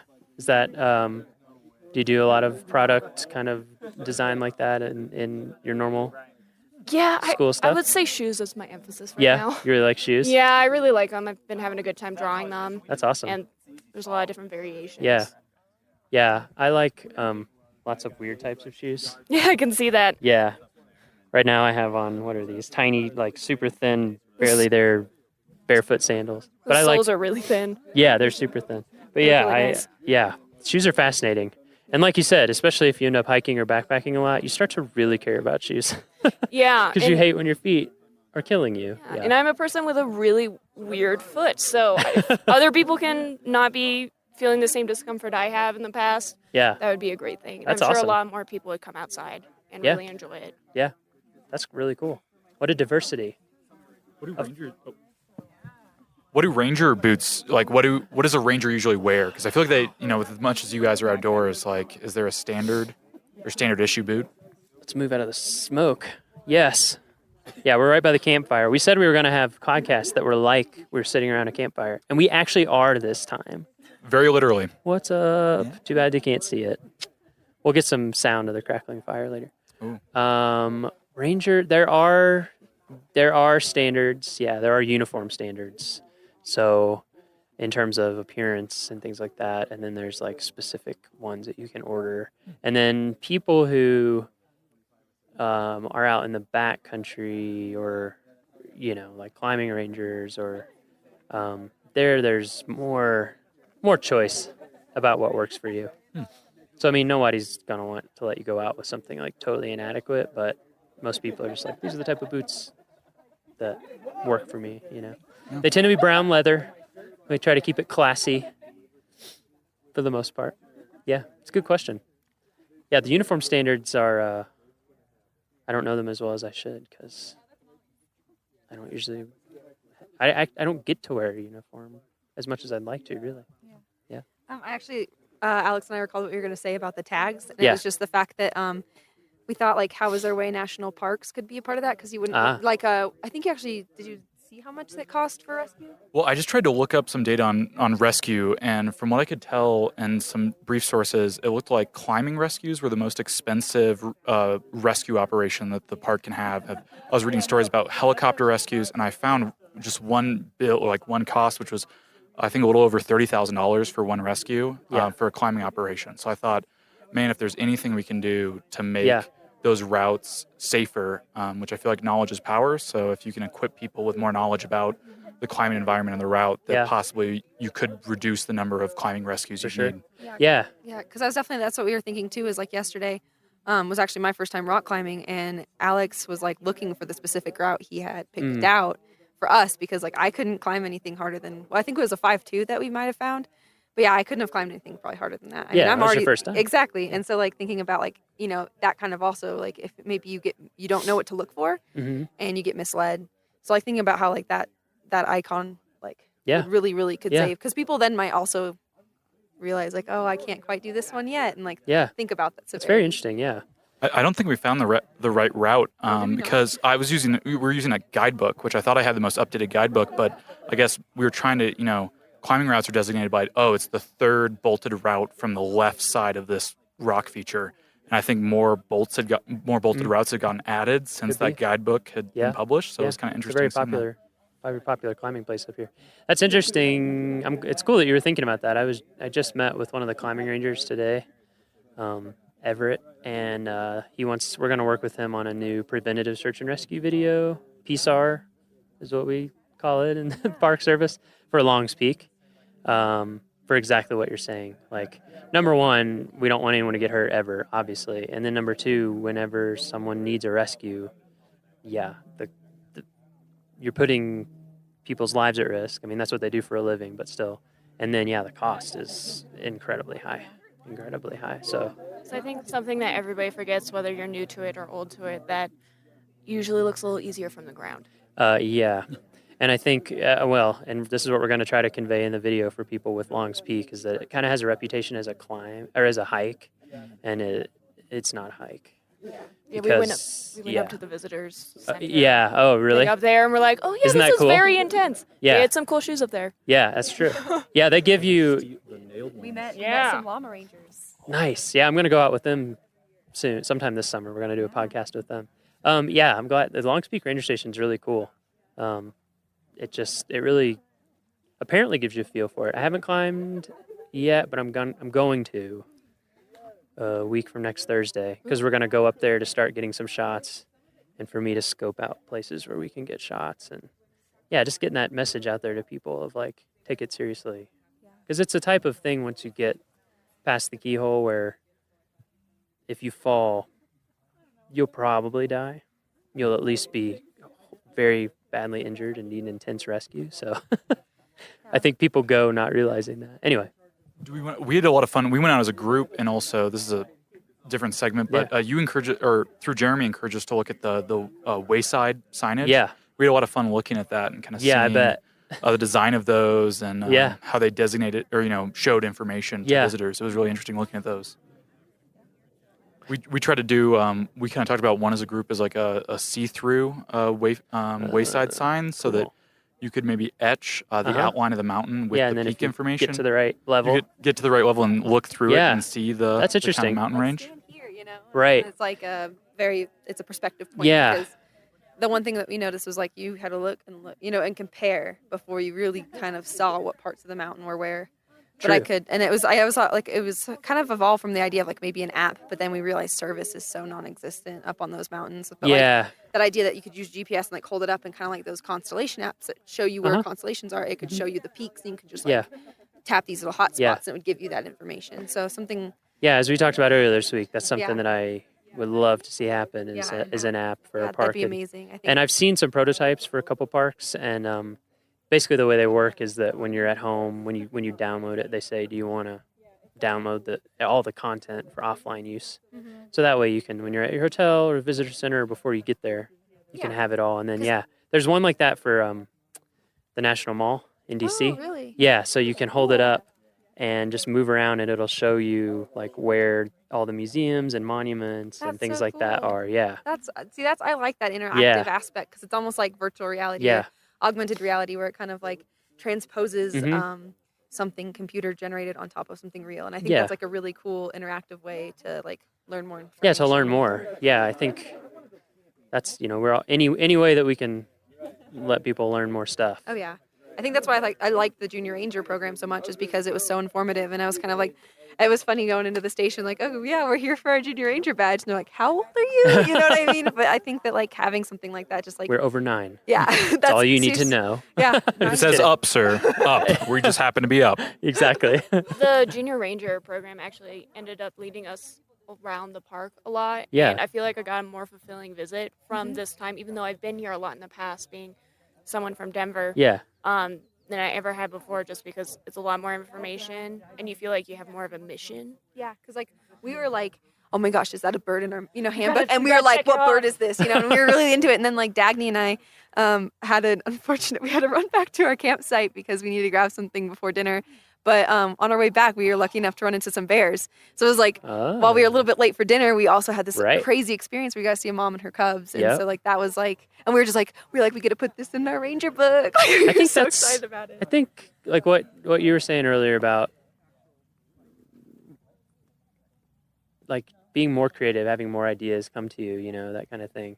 That's exactly like when you're outside all day, basically, stuff just more stuff happens Yeah. that is unusual. Oh, yeah. Your life is much less planned. And so, yeah, it's like, oh, we were a little late and then we saw bears. Yeah, And because if like, you'd been a little earlier, you wouldn't have seen them. No, not at all. Because like, well, Dagny saw it first, but like last time I was in Estes was August, and I actually stayed at a cabin here, and I feel Mhm. like I spent so much time, like at the cabin, Uh-huh. not really thinking about like how much I wasn't experiencing the outside. Whereas like I've been outside all week, Mhm. and like counting down the days for a shower and stuff, like you just like, and we've been able to witness like deer walking through our campsite, Yeah. and like just like.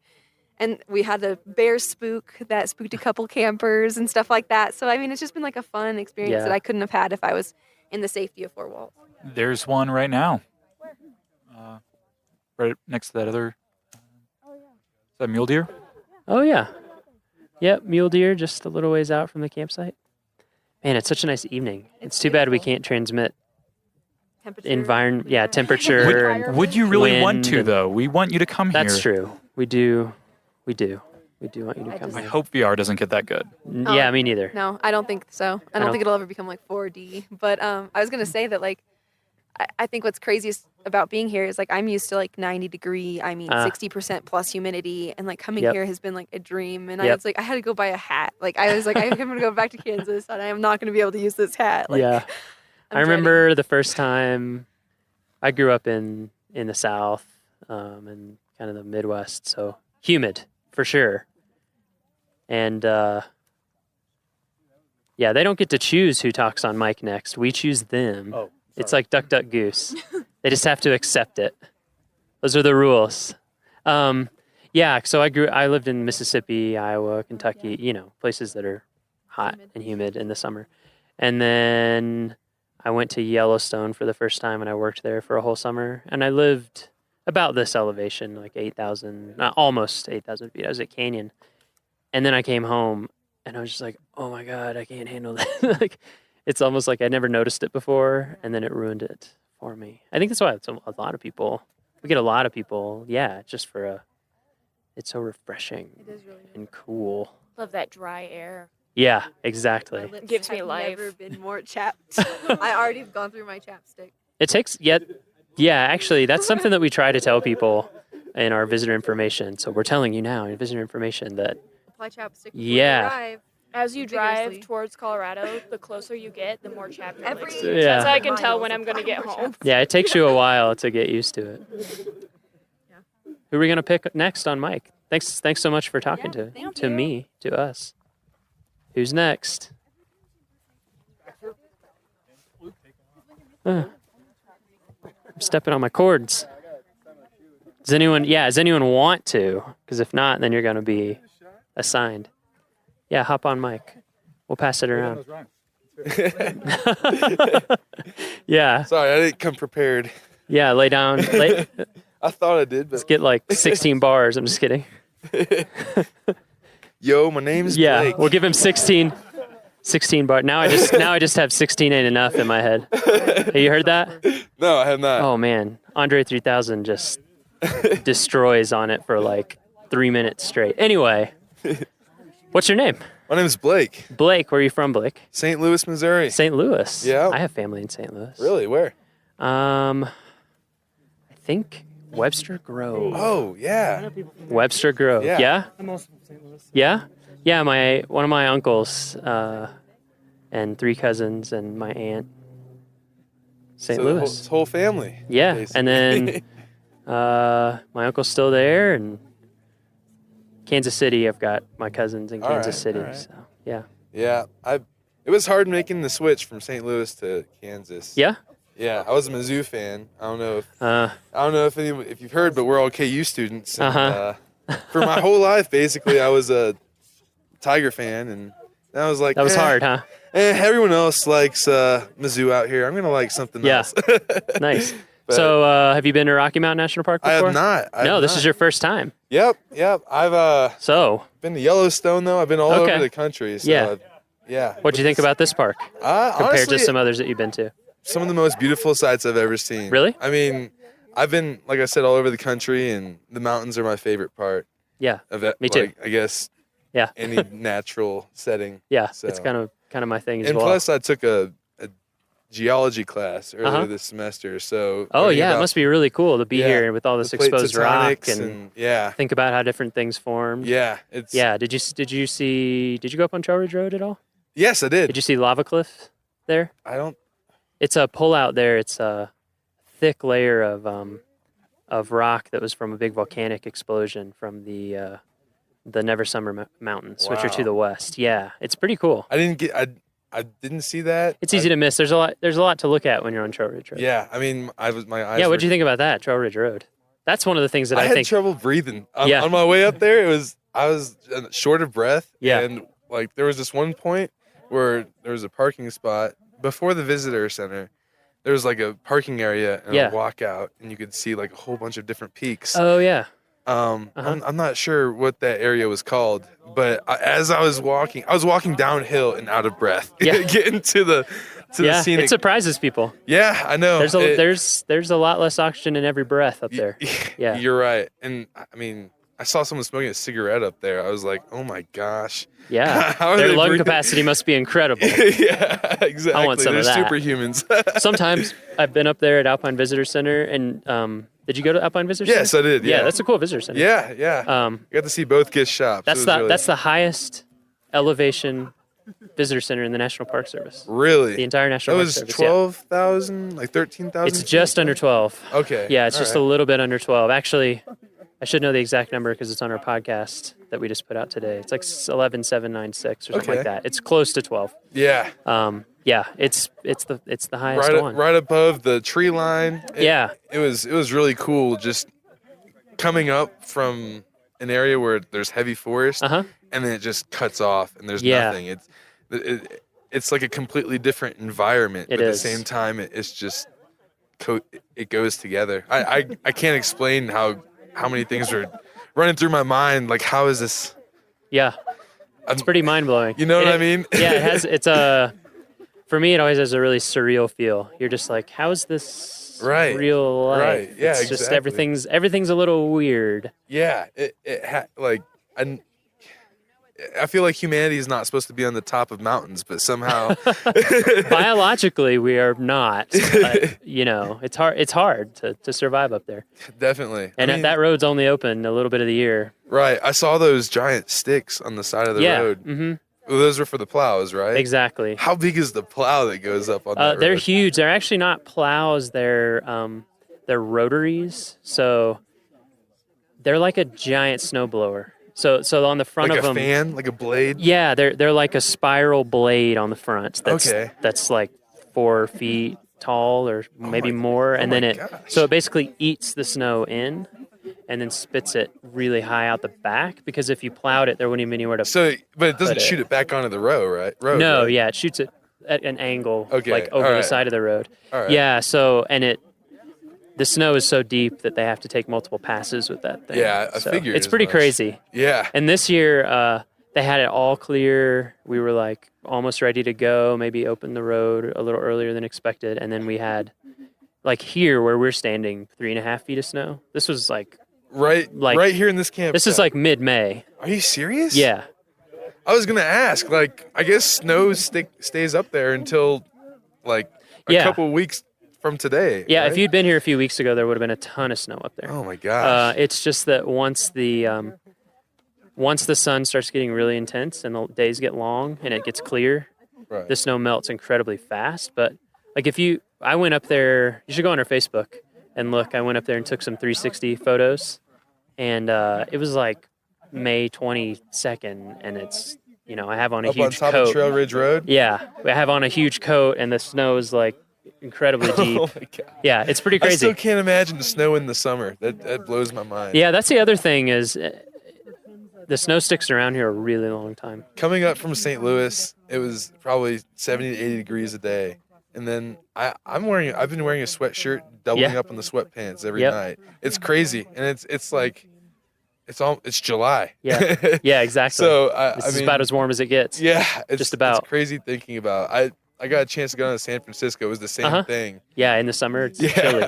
It's quite chilly. But as Mark Twain said. So what kind of design do you do? I'm an industrial designer. Okay. It's my senior year. I'm getting ready to enter the real world. Yeah. I don't think I'm very prepared. Well, you are and you aren't. Right. I'm 32. There's definitely a learning curve. Right. It's good though. I mean, because it's a lot of it's the kind of stuff that you can't learn until you do it. You just have to exactly. do it. It all comes with experience. You'll figure it out. Like I never would have thought I would ended up here in this job.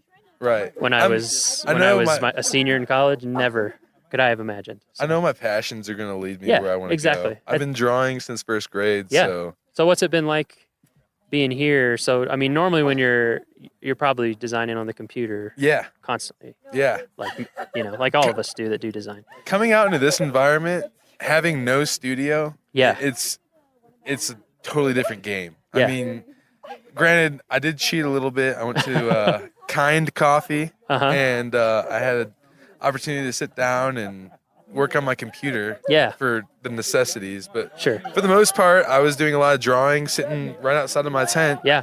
And the environment is just so peaceful, and I mean, you really get an opportunity to hone in on what's going on in your head and what you want to put on the paper. And for me, it's like a new kind of piece and an upgrade in my creativity. That's awesome. So I really love it. And I mean, hopefully there's ways you can find to bring that in the future. Right. Yeah. I mean, it can be challenging, but you're right. But it's testing new things. Yeah. And experiencing things that you otherwise would not have. That help you grow. Is your stuff up here? Yeah. Yeah. Let's walk over. Sure. Check it out. Yeah. Oh, nice. This is me. Oh, that's super cool. I was wondering who did that. I made a raincoat, and that's awesome. It doubles as inside of the sleeves come off. They button to the chest portion, and inside of the sleeves you can store rain chaps. Oh, yeah. But it also doubles as insulation. That's pretty awesome, actually.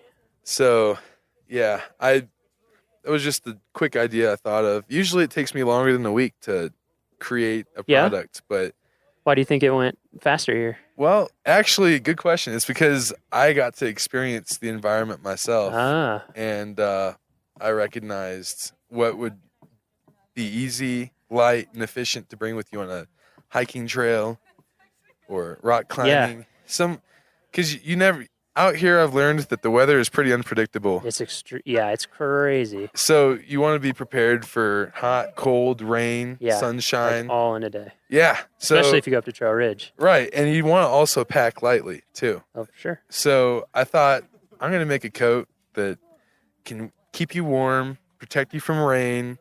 There's a ranger style cap that actually, I see that big wide brimmed cap. That's actually that's a really cool idea. And it like slides into the hoodie. So it whoa. So if you see here, it's like a drawstring. That is super cool. If you ever seen like one of those wire frisbees that just folds. Yeah, It's kind of like that. So it protects.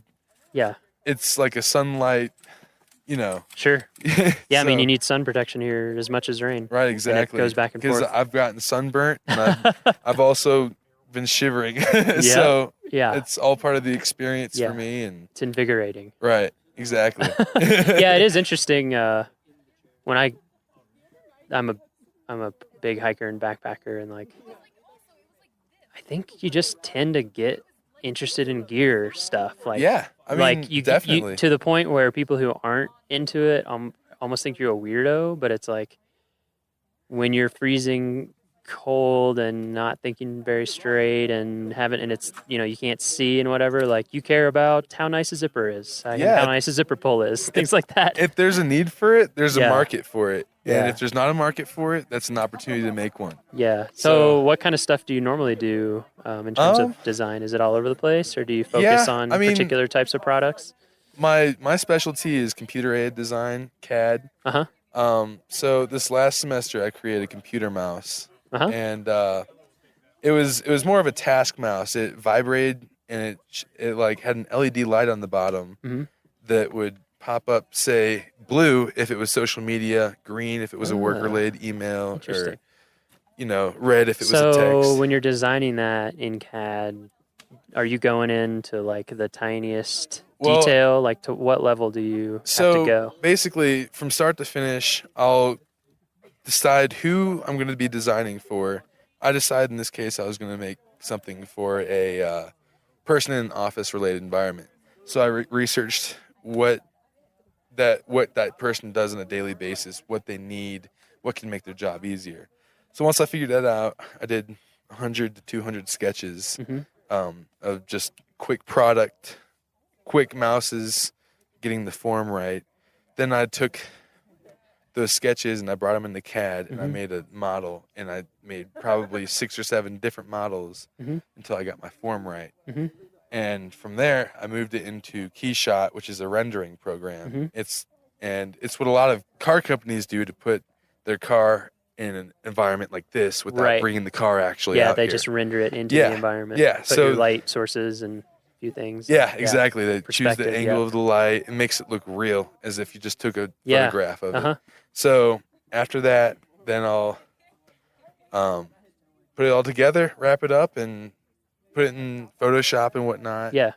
And label my process and clarify my steps Yeah, along the that's way. super cool. So yeah. So do you and- think that this trip or anything that you learned or experienced here is going to translate over into Definitely. into your design? And Definitely. What this trip has taught me is how important it is to understand what the user needs and experiencing on a personal level what it means to research your audience, I Yeah. guess. And, I actually did it backwards. Well, I guess the right way. I researched my audience by hiking and doing things outside in the national park, which gave me the idea to create a coat. Yeah. So, I mean, it's a natural step I learned that I really think will be valuable for me in the future. That's when I'm awesome.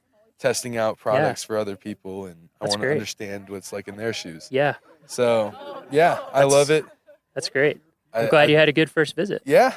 I mean, We're always here. I'll be back for sure. We're supposed to be here forever. So as long as the United States is a country, which we also hope is forever, we're supposed to be here. So, we'll be here. Yeah. Well, I'm excited to come back and have my next experience here. It was a wonderful time, and thank you for having us. Oh yeah, my pleasure. Yeah, it was.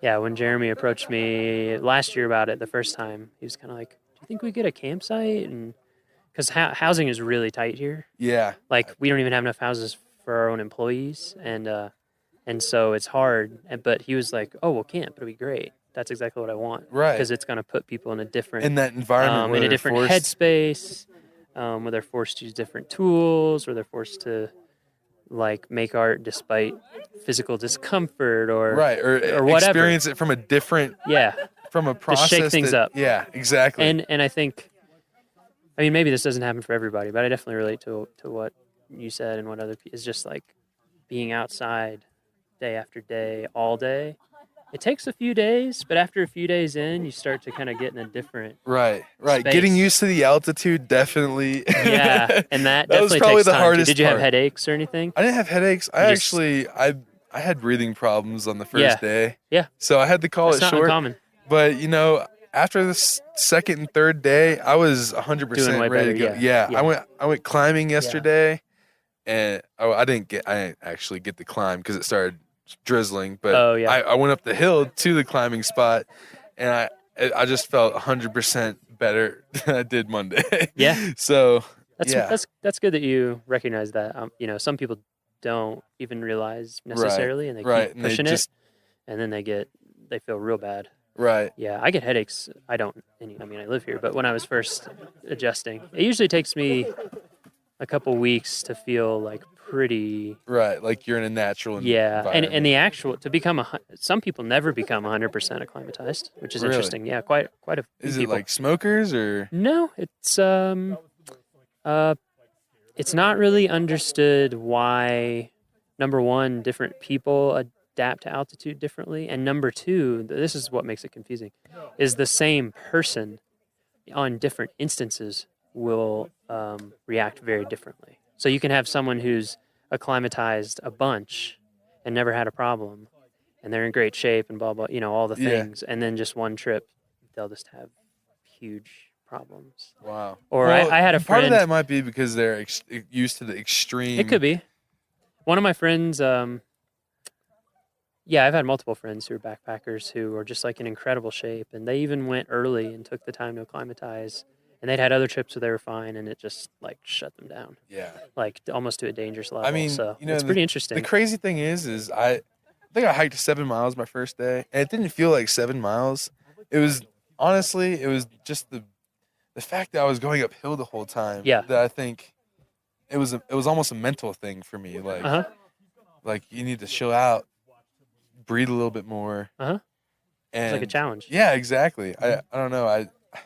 I just wasn't expecting it until Jeremy said it, and I was like, wow, I guess I really do have to let nature figure itself out. For sure. Yeah, So- I think that's one of the things that's kept me loving national parks, I think, and just, what we facilitate, the experience that we're trying to let people have, like the experience that you had, which is, to have that opportunity to like experience nature as it is without control, with as little control as possible. Right. And just to see that and like you said, learn how to like embrace it, be ready for it, Right. be safe, be smart, And be creative. be creative. Exactly. Yeah, I think that's a huge part of it for sure. That's Yeah. awesome. This is a great experience, and I really appreciate you having us out here again. Glad to Rock hear it. Chalk Jayhawks. Nice. And I'll hand the mic off. Who else should we give the mic to? We should do one. We should hand it off to something. All right. Somebody. One more. Ryan? Oh, yeah, we're going to get a group picture. Oh, okay. Group picture. Oh, the smoke. Anyone up on We can get Miles with his stuff. Anybody? Yeah, where should we stand? Oh, man. Oh, you've been chosen. You can pass it. You can't call camera shy because it's a microphone. That's true. We thought that would help. All right. I don't know. We're going to get a group picture first, though. Can we continue the interview during the picture? Yeah, we can do the interview during the picture. Everybody say I mean, cheese. the worst thing that'll happen is I just have to spend half a second editing it out. So I would never edit you out. I hope you do that. That's the thing. Just be really boring. We're going to have all the tall. Just be really boring. Yeah, exactly. We'll cut you right out. Yeah, sorority squad. Sorority squad! Yeah.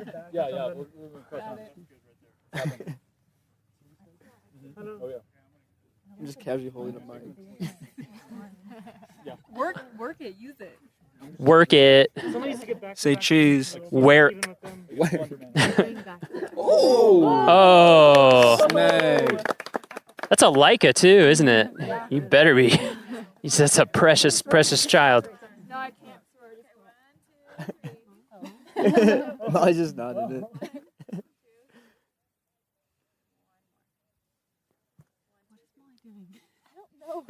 Why did we stay right here? Wow, memory card full. It was meant to be. Oh, phone picture. All right, here we go. Am I not spotting this? Thank you. Nice. I think the memory on the recorder's full too. No, it's not. No? You Sorry. sure? Yeah. We can only record 21 hours, 48 minutes, and 36 more seconds. Are we so planning on being out here this long? Yeah. Turns out audio doesn't take up that much. What about the batteries? Battery low or space. something? I've got an extra set of batteries. Oh. So, nice Came try, though. prepared. What's your name again? I'm Luke. Luke, where are you from, Luke? Madison, Wisconsin. Madison. Most beautiful place other than the Rocky Mountain National Park. Madison's pretty cool. It is. You Yeah. been there? I have. Two of my best friends from college both went to University of Wisconsin I Madison. wish I could have gone there. They liked it. Yeah. Yeah, they liked it there a lot. I think the winter's not as much. No, once you're used to it, it's not too bad. Right. And it makes everywhere else feel. If you're from there. Yeah. Yeah. Yeah, we're just cold. I actually, a lot of the times, wish the winter here were colder, but less windy. Yeah. So the No, winters that's the thing. here, it's surprising here.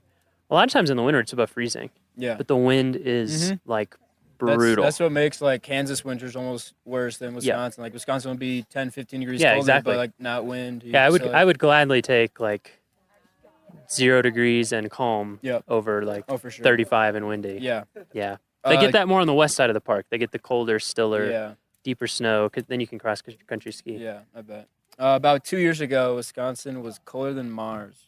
Parts of Wisconsin. It's like negative 130 degrees wind chill in like the eastern part of the state. Damn, that hurts. Like you go outside, like your eyelashes and Yeah. your nose just like all freeze up. People are like, you get like boiling water and you throw it outside and it just turns Yeah. to snow right away. Yep, I've done that. That's insane. I lived in Alaska for a while. Yeah. Yeah, it gets Yeah, gets pretty cold. Yeah, you gotta find some ways to have fun out there. Yeah. You can't. I like deep cold, but Yeah. some people hate it. Yeah, I can do it. I dig it. Yeah, Taylor doesn't like it. No? Taylor was complaining all day today, and it was sunny and maybe 70 degrees. She's bundled up. Where's Taylor from? Oh, okay. You're from Clearwater. Yeah. She says Wichita. 'Cause she likes to be a city girl. Dang. We're getting real. Getting real. Nice. Have you been to Rocky Mountain National Park before? I have not. No. No. Okay. My mom lives in Golden though, so Oh, okay. I'm in the area. So you've been around. I've been in Colorado before. You but go to the mountains much when you're in Mhm. Colorado? Yeah. Oh, okay. So Yeah. you've been up in the mountains, just Yeah. not in Rocky. Skiing. Yeah. How does what do you think? I love it. It's like I didn't know what to expect on this class, but Yeah. I have already like planned a trip to come back like with Really? my friends. Yeah, we went to Door County up in Wisconsin last year. We were camping like on Lake Michigan. Uh-huh. And I was just thinking about like road tripping out here with them. Like That's awesome. there's just endless things to do out here. Oh yeah. Beautiful. Yeah.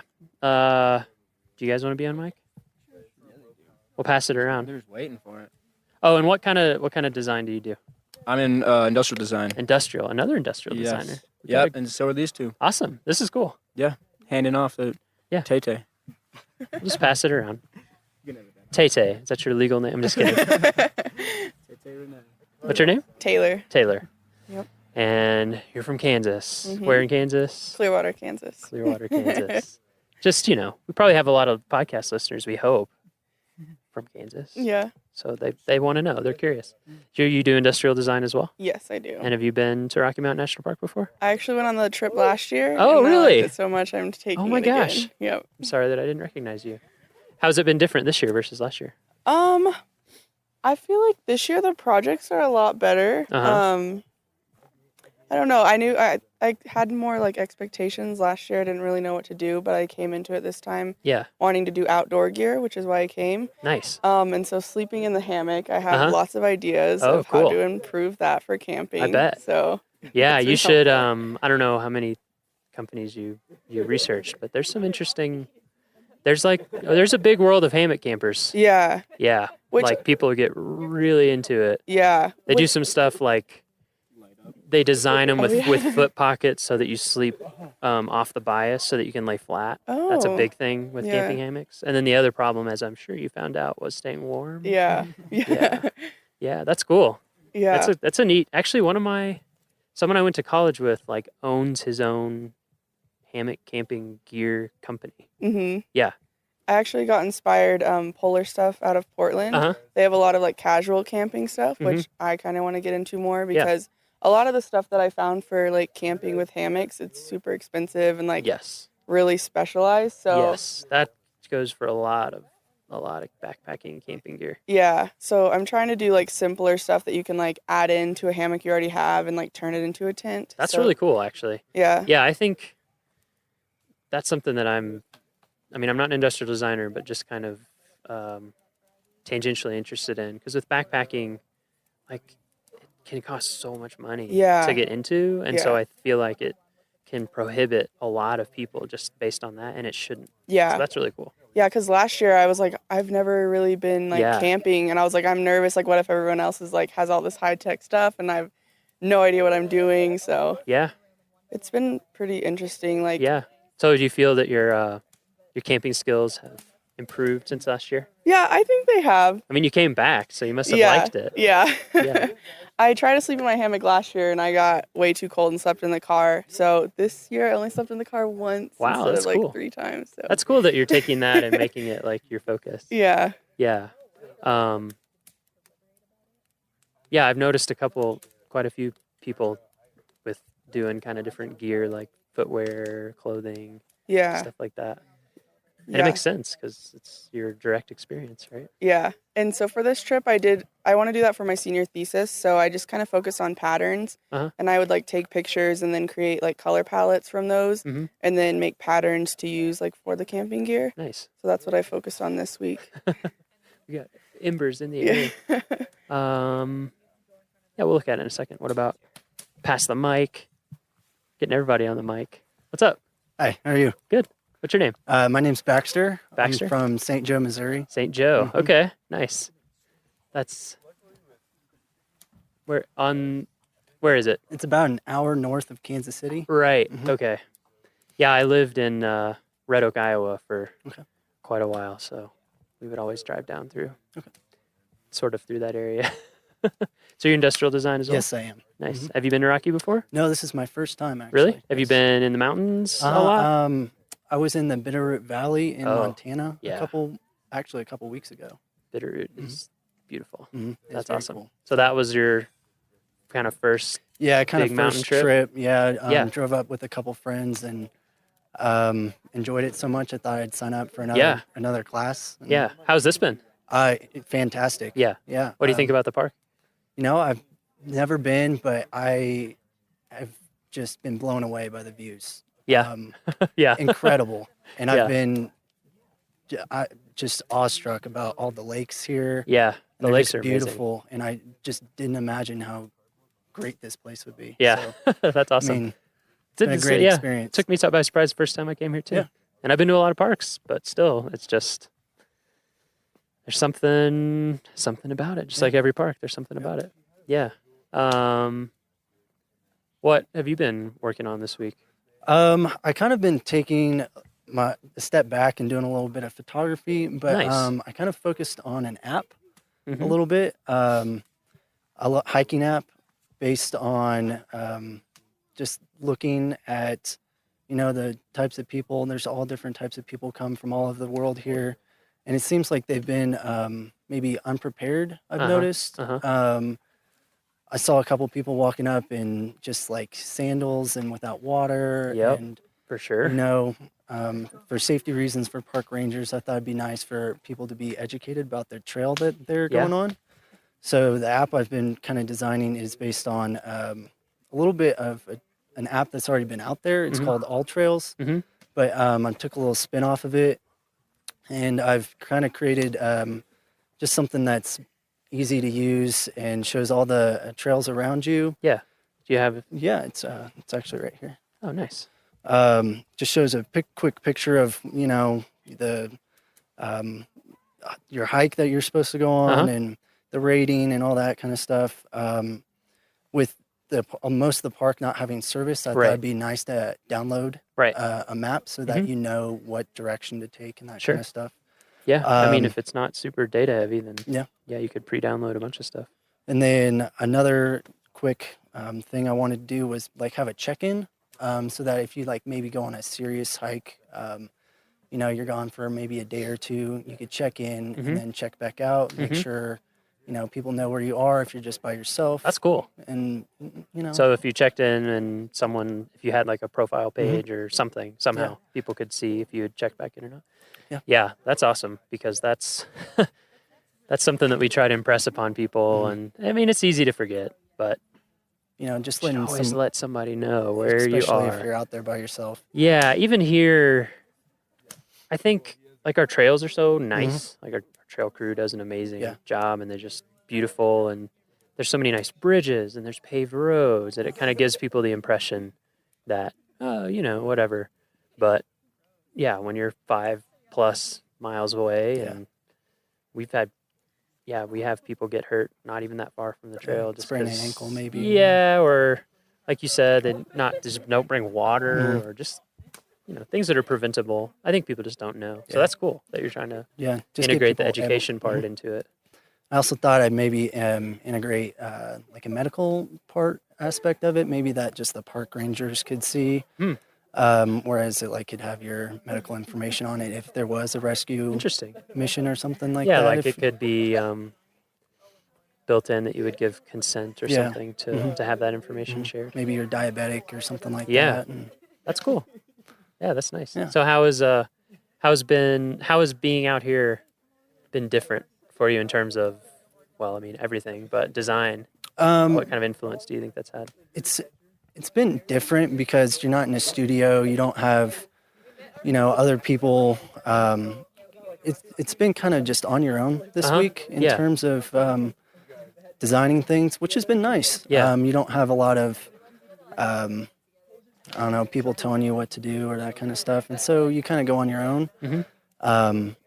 We've been, as a class, just all over the page with projects, and it looks fantastic. Yeah, it does. I wish we'll get some photos from you guys after, so we can post it maybe with the with this podcast episode. We'll put it in the blog post. But yeah, it's really, really cool stuff, and like very high production value for working out of a campground too. I mean, we're working with no Wi-Fi, just little to no supplies, and I mean, it turned out right? great. Yeah, it actually is. One thing that always amazes me is how much more time you seem to have when you don't have Wi-Fi. You don't have internet access and movies and stuff. You know, it's been nice. And you're waking up early because it's, I don't know.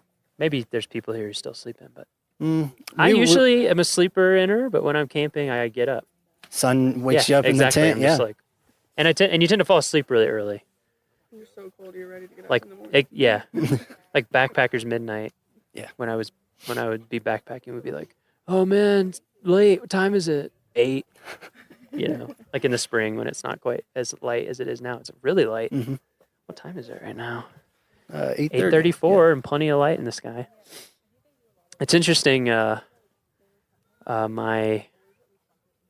What is your fiance's cousin's husband? Anyway, he's my cousin. He's my cousin now. He's from Hawaii, like born and raised, and hadn't traveled a ton until he started doing travel baseball. Anyway, he was here visiting in the summer, and he was just like, whoa, like the sun stays up so late. And I never thought about, I've never lived anywhere like near the equator at all. So that's pretty interesting. It is, I worked up in Alaska for a while. There it's real interesting. I was in Denali. Oh, okay. And so like on the summer solstice, we just stayed up all night. I mean, you could read a book in like the darkest it got. Really? Yeah. Which was, like the sun sets at 12:40 in the morning. And it comes back up at a little after 3, I think, or maybe earlier than that. Anyway, it's super nice out. Yeah, that's cool. It's been interesting to hear from everybody how it's influenced their design. What kind of things do you normally design? Do you normally do app development? No, it was not really. We've been kind of all over with our industrial design class back at KU, but you know, we've been doing electronics. What else? Tiny homes. I mean, pull Whoa. toys, a lot of That's different really stuff, cool. shoes. But we haven't really been doing apps or anything like that Yeah. software-wise. Yeah. So it was kind of nice to explore that. Yeah. And see Yeah. what ideas I could bring. Yeah. Yeah, industrial design is something that I know like nothing about, but it sounds pretty cool. Yeah. I've always done flat stuff. 2D. Yeah. I wish I could be graphically, but I'm not really. Really? Yeah. That's So- interesting. It's interesting, yeah, how like I feel like there's such a huge range of different types of people Yeah. in design, and you can be effective in such different ways. Yeah. Like one of my best friends that I worked in Alaska with him, he can just draw like anything. Like he can kind of, yeah. He's just One of those incredibly people. visually original, and I'm not like that at all. But I'm really good at like I'm going to come up with a structured newspaper template and like the relationship between all the typography and that kind of super logical stuff, or photography where I can capture it. But when I just have to put it down, I'm better than that in music, I think. That's really cool. Yeah. So, gonna come back? Yes, definitely. I don't know about this class because I'll be graduating, but I will definitely be back to Rocky Mountain National Awesome. Park. And were you backpacking in Bitterroots at all? No, we did a little bit of hiking, Okay, but nice. not Yeah. a lot. Yeah, that's kind of it takes a little, like we were talking about, it takes a little bit of gearing up. But if you ever have a chance to do that here, it's like next experience level up in some ways. It was nice not having to worry about grizzlies or That's mountain true. lions or anything like that. It is very so- different here that way, yeah. Because I worked in Yellowstone and Denali, and it's a different feel. Yeah. Yeah, it has its pluses and minuses, I feel like. It makes you not worry too much about Yeah. wildlife, but at No. the same time, you kind of still have to be aware of your surroundings. Yeah, that like kind the of thing. wildlife here, as long as you're intelligent about it, they're not, Yeah. I mean, people sometimes aren't. Yeah. Sometimes get a little close, but it's nothing like, like I went backpacking in Yellowstone all the time, and it's just, you just kind of accept that at some level, even if you do everything right, there's something out bad, there yep. that if it chose to, You're not at the top of the food chain. yeah, exactly. So it's a very different feeling, and I agree. I think that that's part of everything that goes into giving Rocky. Like, it's beautiful and jaw-dropping, but it is also a little bit approachable. Like, you don't have to have the same fears. It's a little more family friendly, I would say. Uh-huh. I guess less threats, but There's definitely still things to watch out no, for. definitely. But we we kind of had a little run in, maybe possibly with a black bear Ooh. that came through the camp. Yep. We're not sure. Yeah, I was the only one up for it. And heard it. Really? Yeah. I mean, I wouldn't be surprised. Yeah. Unfortunately, we try really, really hard to get the bear message out about storing your food and doing everything properly. But some people still don't do it, and bears are very smart and very hungry, and so they tend to be around the campgrounds sometimes. But we're putting in more and more of those bear boxes, which I think are That would help. helping, because it's just easy, just like put all your stuff in there. So I think we're trying to get a bear box for every campsite eventually. That'd be nice. Yeah, we got there with Aspen Glen. Okay. That's a whole interesting industrial design challenge. Bear cans. I Really? don't know if you've ever looked at. Yeah. So when you're backpacking, obviously there's not bear lockers usually, and so you have to carry something with you the whole time to keep your food in. And if you're in places with trees, if you know how to do it correctly, you can hang your food. hang it up, Right. yep. But like in Denali, like There's you're above no- tree line all the time. And so, yeah, it's literally just like a canister Oh, really? that you just set 100 yards or more away from your campsite. And so it is interesting to see the different designs out there.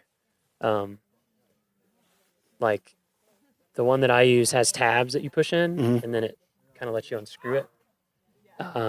And over the years, they've had to keep adding tabs because there would be very smart bears out there somewhere That'll get into it. who have figured out, like, oh, if I bite this tooth here and this tooth here and push in here, like, they're super smart. Yeah, so there's certain areas where you're required to use one, actually, in the backcountry. And like the Sierras they have the most devious bears. So there's like a whole agency that tests and approves these things, and every now and then a new one comes to market. I'll have to look into that. Yeah, it's kind of interesting to see. The one that has been really interesting is called Ursac. Okay. And it's Kevlar. Hmm. I think it's Kevlar. Maybe it's even Dyneema now. Anyway, it's like an extremely, strong fiber, and then they try to like weave. They make a bag out of it that you put your food in. That'd be nice. So it's and not then so bulky. yeah, it's way lighter. But it for the most part isn't approved in places. It's not foolproof enough for a lot of agencies. So there's space out there. Something to look into. Yeah, I think there's like there's two major people, and then there's people that make one out of, it's like carbon fiber, so it's really light, but very expensive. Yeah. All right. Have we harassed everyone we should harass? Nope. No? No. Nope. The three girls. You got We haven't Molly, Maggie, harassed and Beth. you yet? They're actually one. They're one? They're one group. Three as one? Come on. Yeah, come on over. Come on over.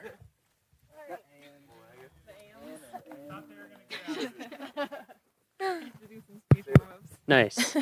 Check, check. Check, check. Check, check. Hello. How's it going? Good.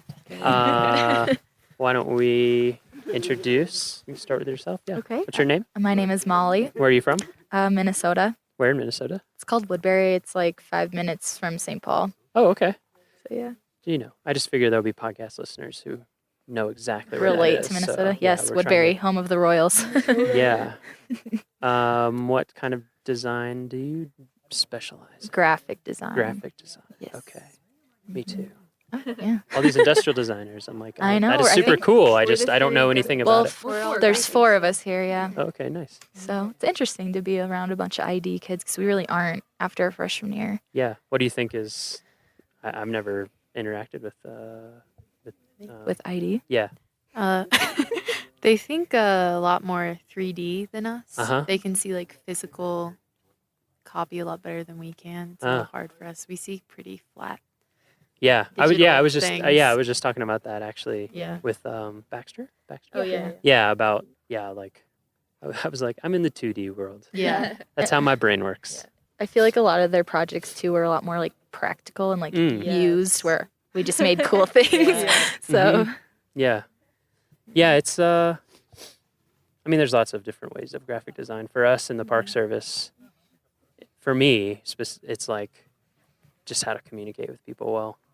Basically, how do we make something that has that nice balance, of like that kind of nice tension that you always want that makes a good design, but is also really clear. Because that's a big thing for us is that, people are on vacation. There's crazy stuff going on. They're seeing all this crazy, Yeah. and we want to teach them stuff, but we don't want to like get in the way of throw the book at them. So yeah, kind of learning how to use design to do that, super important. Yeah. How about you? What's your name? My name is Maggie. Where are you from? I'm from Kansas City, Missouri. Oh, nice. Yeah. I have a cousin in Kansas. Two Oh, yeah. cousins in Kansas City. Yeah. Yeah. And you graphic design as well? Yes. Nice. Yeah. Okay, we'll finish introductions and then we'll just Yeah, I'm Beth. I'm from Wichita, Wichita. Kansas. Yes. Okay. Yeah, so we do have a lot of Kansans and some upper Midwest people. Mhm. Wisconsin, Minnesota. Nice. Yeah. So have any of you guys been to Rocky Mountain before? No, I think this is the first time No? for all of us. Yeah. You guys been in mountains before? Yeah. I've been to Colorado and Yeah? other places, just never the park Yeah, before. I went to Vail. Mm-hmm. Okay. I've been to Estes, just never really to the park. Okay. Yeah. So you've seen some mountain stuff. So what do you think? What do you think about Rocky? It's awesome. It's beautiful. Awesome. Yeah? Especially with what we see every day in Lawrence. It's very flat. Yeah. Right, very Geographically different. a huge contrast. So it's nice Mhm. to see everything. And we went hiking a lot, especially the first day, and kind of Elevation yeah. That hits you, right? Yeah, we decided yeah. the first like 15 minutes Yeah. are the hardest, but once you get to the destination, it's always so worth it. Totally. Yeah. I'm my body's especially stubborn, so for me it's like the first 1 to 2 hours. Yeah. Especially if it's really early. I'm like, Yeah. oh man. But yeah, every time once you get into it, you're like, I'm so glad I'm doing this. Yeah. This just feels so good and engages your mind in a different Yeah. way. how is it's been interesting hearing from different people how the camping and hiking and being outside all the time has affected lots of things, but Yes. your design, how is that? What do you think the benefit has been there? How has it been different? I mean, because a lot of people have said, like, and I'm the same way. I'm on the computer all the time. I'm pretty much in, Illustrator and InDesign and Photoshop. And yeah, I think I was going to say, having not as much technology at your fingertips all the time was a huge thing for most of us. It's also just, I think this week specifically in my project, and I guess in all of ours, we pulled a lot more from the environment around us and stuff that we don't normally see. So if I hadn't have been here, I wouldn't have known what this stuff looked like, and I wouldn't have been inspired to do that kind of thing. So it's just kind of a different environment, helps you pull different ideas and things that you would never normally see. If I was in Kansas, I wouldn't be looking at the same things and making the same things. So that's that was super a cool. big. Yeah. One thing that I don't know, this is just my own personal pet theory, but national park visitation has been going up for sure the last few years, at least like at Rocky it has hugely, incredibly. And I think part of it for me, and you guys would know even more because I'm 32, so but I had the internet and stuff for a long time, and like you have to be here. You know what I mean? Like you're saying, like you have to be here and have the experience. It doesn't really translate any other way. It's not really reproducible. Even in pictures, like it's just exactly. Yeah. So it's something that it's cool that we have these places, like experiences that are here set aside specifically for you to be able to like have a genuine experience that you can't have anywhere else. That's cool. Yeah. What about you guys? How did it? Yeah, I think the biggest thing was not being able to rely on outside sources. So having to come up with things that were like personal experiences, things that you are familiar with. And then also for me, a big thing was like not being able to compare what I was doing to other things that have been done. So it was kind of figuring out a way, or I guess it was just not having the ability to go out there and look at what's already been done. So just I hadn't even thought about that, but that is huge because we all do that. Like when I'm starting a project, I'm just like, oh, I have this feel in mind, and you start looking at references, and then you get lost. You kind of like if you had, you still come up with something original, but like maybe you had some idea before you started looking that now has gotten kind of drowned out, maybe. And then I think the comparison thing is huge too, because I know for me, like I feel like in everything in life, like you do best when you aren't self-conscious about it. But it's really hard when you have like the world of design and you're like, oh my God, I can't do this. But it's like, well, they're one of the 10 best designers of all time. But at the same time, I thought like it's been a really long time since I've been told make whatever you want. Like there's no like guidelines or prompt or anything. And at first it was like, oh my gosh, like what should I do? I can do anything. And like just this pressure to make something awesome. Because you have the 1 week. Sure. And everyone here is so talented too. And seeing everyone's together, everyone around you is making really amazing stuff. Yeah, so I agree. When I looked at everything. Yeah, there was definitely panic. Like, what do I do? That's cool though. Like that's a good, that's a good group dynamic.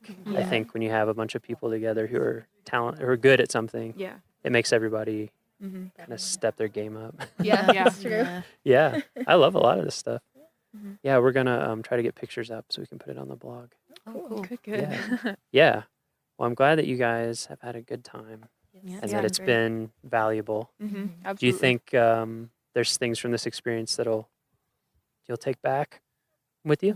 Getting smoked. I feel like I'd be more likely to go visit other parks now. That's awesome. Yeah. That's really good. I think especially aside from the design and just the camping aspect of being here, none of us have ever camped for an entire week. So that was really tough at times, but now, I think the longest I've ever camped is really a night or two. Right. So a weekend. So. Yeah, I think it's that day like 3 to 4 where the game starts to change. Because you're like, wait, there's nowhere for me to go. I live here. But after this, I think I'd be a lot more willing to do stuff for longer periods of time. That's great. Yeah. Yeah, it's it's like a time-based thing, you know. You almost have to, you realize, I mean, I've done backpacking trips, and you kind of sense this pattern where it's like day 2, day 3, day 4, and as you get deeper into it, you become more and more comfortable. Yeah. It's cool. Get your mind in a different gear. But we've also heard a lot of people around camp saying like this is the nicest campsite they've been to, and like how all the facilities are really close and Estes is right there. So it'd be really interesting to even go somewhere more remote. Oh yeah, where we like can't go actually, to Estes for actually, showers. that's a really good point. Yeah.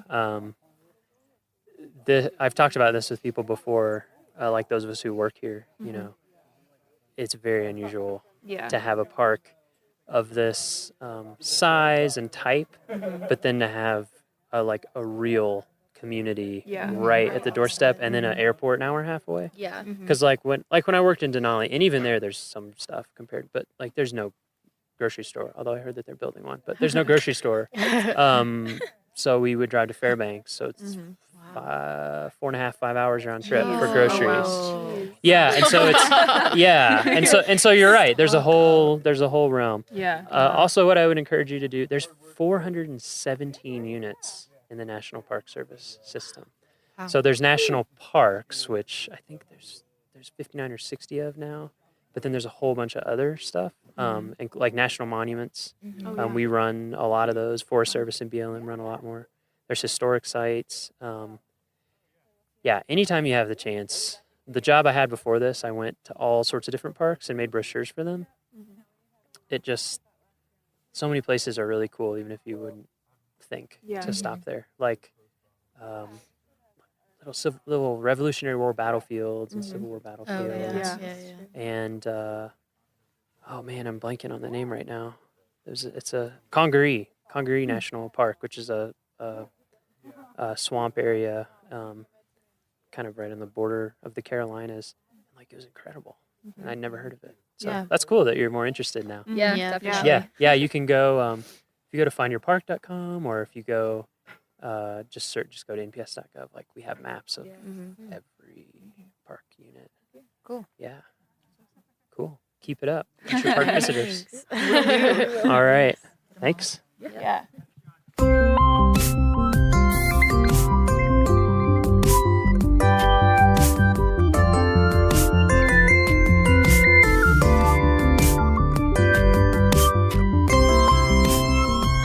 Our next episode will be released on Friday, August 25th. For show notes, transcriptions, and to learn more about our show, visit our homepage at go.nps.gov/RMNpod. That's go.nps.gov/RMNpod. The Rocky Mountain National Podcast is a product of Rocky Mountain National Park, one of 417 units of the National Park Service that preserve America's heritage for all, forever. Bye for now.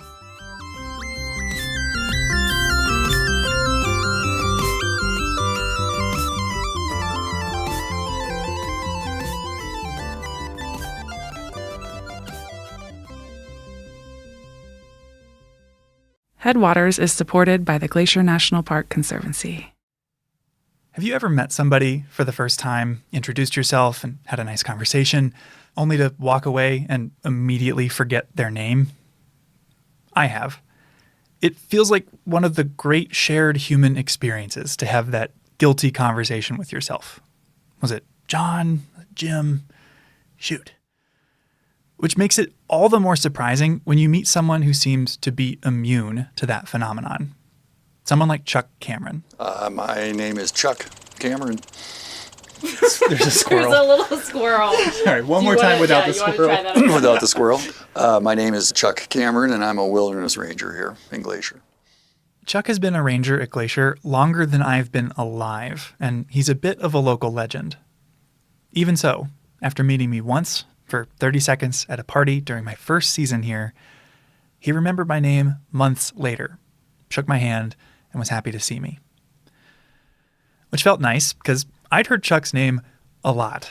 He's the sort of person that everyone you meet knows and loves, and the incredible stories you hear about them don't seem to line up with the calm and mild-mannered person you've met. But while Chuck has led a long and storied career here in Glacier, The most surprising part of that career is that the park terminates him every fall. Well, kind of. A common question we get from visitors is, what does it take to be a park ranger? And while there is no one answer to that question, as there's no one type of park ranger, a good answer is you've got to be willing to move every 6 months. 95% of Glacier's visitors come between May and October, so it makes sense that the park doesn't really need most of its staff in the wintertime. So to find a career in the NPS, a lot of people move across the country every 6 months, bouncing between summer and winter jobs. My friend just told me last week he's moved 48 times. And for most, the ultimate goal is to land one of the few competitive, permanent positions in the Park Service. I've always seen that as the path to an NPS career. But it wasn't Chuck's. And how long have you worked here in Glacier? This is my 42nd season. 42nd? Yeah. Whoa. It's a lot of seasons. That's what I'm on season 2. Well, you only have 40 to go, and we'll be the same. Chuck's been a seasonal his whole career, one of the few people I've met in Glacier who can say that. I wanted to sit down with him because I think his unusual path says a lot about the unusual job that is working for the National Park Service. Equal parts delightful and stressful, noble, yet often bizarre. But I also think that few people could have had the career that Chuck has. And I want to know how he did it.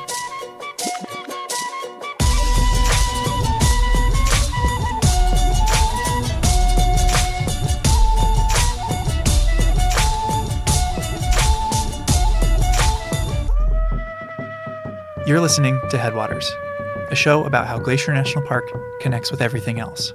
I'm Michael, and today I invited lifelong Glacier Ranger Chuck Cameron over for dinner. Yeah, let's go to the porch. Okay. Yeah. Chuck's a laid-back guy, very tall, with a warm smile, and he's easy to get along with. You can tell just by looking at him. He showed up to dinner wearing an Aloha shirt, cooler in hand. Serve yourself. We've got pulled pork and coleslaw sandwiches. The plan my fellow producer Gabby and I came up with was to sit around the campfire with Chuck and share stories. But unfortunately, a much larger fire had just started, a wildfire 7 miles away. So we were under a strict burn ban. No campfires. So instead, I made pulled pork sandwiches and we settled down on a porch with a view. Thank you. That was delicious. You're a wilderness ranger now. What was the first job you had here in the park? I worked on the trail crew as a laborer in Many Glacier in 1982. Was that the first time you ever came to the park? It's the first time I'd ever been to Montana. Whoa. Really? Yeah. From where? Well, I worked actually at Rocky Mountain National Park in 1980 and 81, right out of college. But I was looking at the map and I saw Glacier National Park. And I liked the sound of the name. It just sounded cool. And it was in Montana. And I've never been here. So I threw in an application and they called me up and offered me a trail crew job. There are 745.9 miles of trail in Glacier. And each year, the park hires 50 to 60 people across 12 different crews to maintain all that mileage. They clear dead and downed trees, brush the trails to minimize how much thimbleberry and thistle you have to walk through, dig drains to move water off, and make steps. Honestly, they do a lot of work that often goes unnoticed. I liked being out for 10 days at a time with the same people, and you build this sort of bond with this crew you're on, because you're working, cooking, eating, sleeping in all kinds of weather for 10 straight days. And you learn to rely on each other a bunch. It's just a really unique work situation, I think. You know, I never really thought like everybody working at JCPenney like hung out after work and went home and cooked dinner together. Shared the same room. Shared the same room or slept in the same tent. Or During his time on Trail Crew, Chuck worked on a lot of trails, but he highlighted one especially odd project. I think the most craziest season I had on Trail Crew, we cut the international boundary swath in 1987. And I was a crew leader on the east side, and it hadn't been dealt with in 20 years. Glacier's northern boundary is the U.S.-Canada border. And since the 1860s, there has been a swath, a gap through the trees to mark where it is. It marks the international boundary, and has monuments, steel obelisk monuments spaced out the entire 5,000-mile international boundary. To keep trees and brush from filling in the swath, it's needed periodic maintenance in the 150 years it's been here. And it's a 20-foot wide swath cleared of all vegetation. So you can see from monument to monument, basically. Yeah, we spent 80 days, 10-day hitches at a time, doing nothing but clearing the boundary. Jeez. Wow. Chuck and his crew were cutting it out by hand in the late 80s. But I'd heard a rumor that in the 60s, someone decided to use Agent Orange to clear the swath, the infamous ingredient used in napalm. Said at one point, they used Agent Orange to clear the boundary swath. They did. That's what they had done the time before we cut it by hand.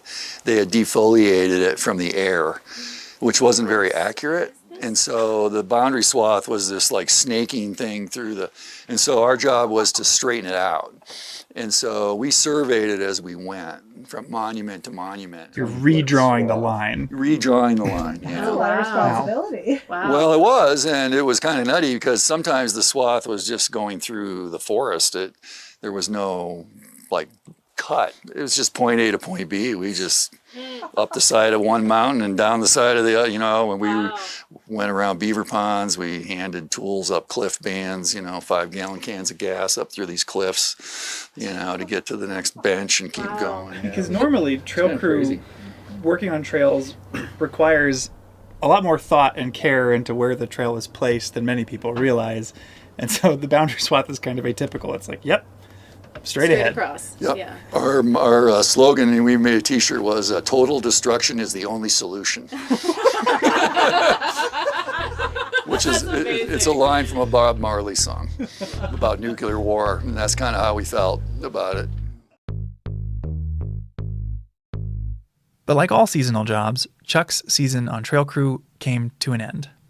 Every fall, you've got to find something else to do. This is when a lot of folks crisscross the country to work in warmer southern parks. But those jobs are few and far between and pretty competitive. It's not really a sustainable solution for most people. But what do you spend your winters doing?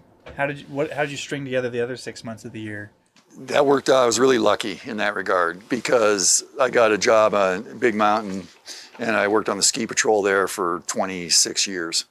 Big Mountain is home to Whitefish Ski Resort, less than an hour from Glacier. Ski season and this season fit together extremely well.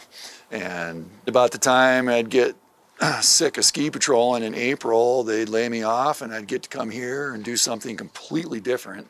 And then about late September, I get sick of working here and they'd lay me off here and I'd have a couple months off in the fall to go do whatever and then I'd go back skiing again. Ski patrol in the winter, trail crew in the summer. And Chuck's season cutting the border swath highlights that a lot of work in Glacier is extremely physical. So was this your hardest hitch? Yeah, that was I felt invincible at the end of that summer. I thought if I can do this, I can do anything. Yeah. So then I quit trails and got a ranger job. Basically. That's a cool way to go out from trail crew. Yeah. Yeah. After his summer on the border swath, Chuck got a job as a law enforcement ranger. He went to Law Enforcement Academy with one of his trail crew friends, and after that got a job in the Belly River, a remote part of the northeast corner of Glacier.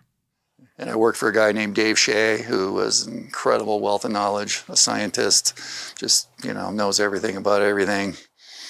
And yeah, great guy to work for, my first year in there, so that was awesome. He started here in 67, I think, or something. Was that intimidating to have your first ranger job kind of? No, it was great. He's so humble and just so knowledgeable and not afraid to share knowledge, he would just take me out and show me all these things in Belly River, the old wagon roads, the old cabin sites, the tracking and birds and just, yeah, he's amazing.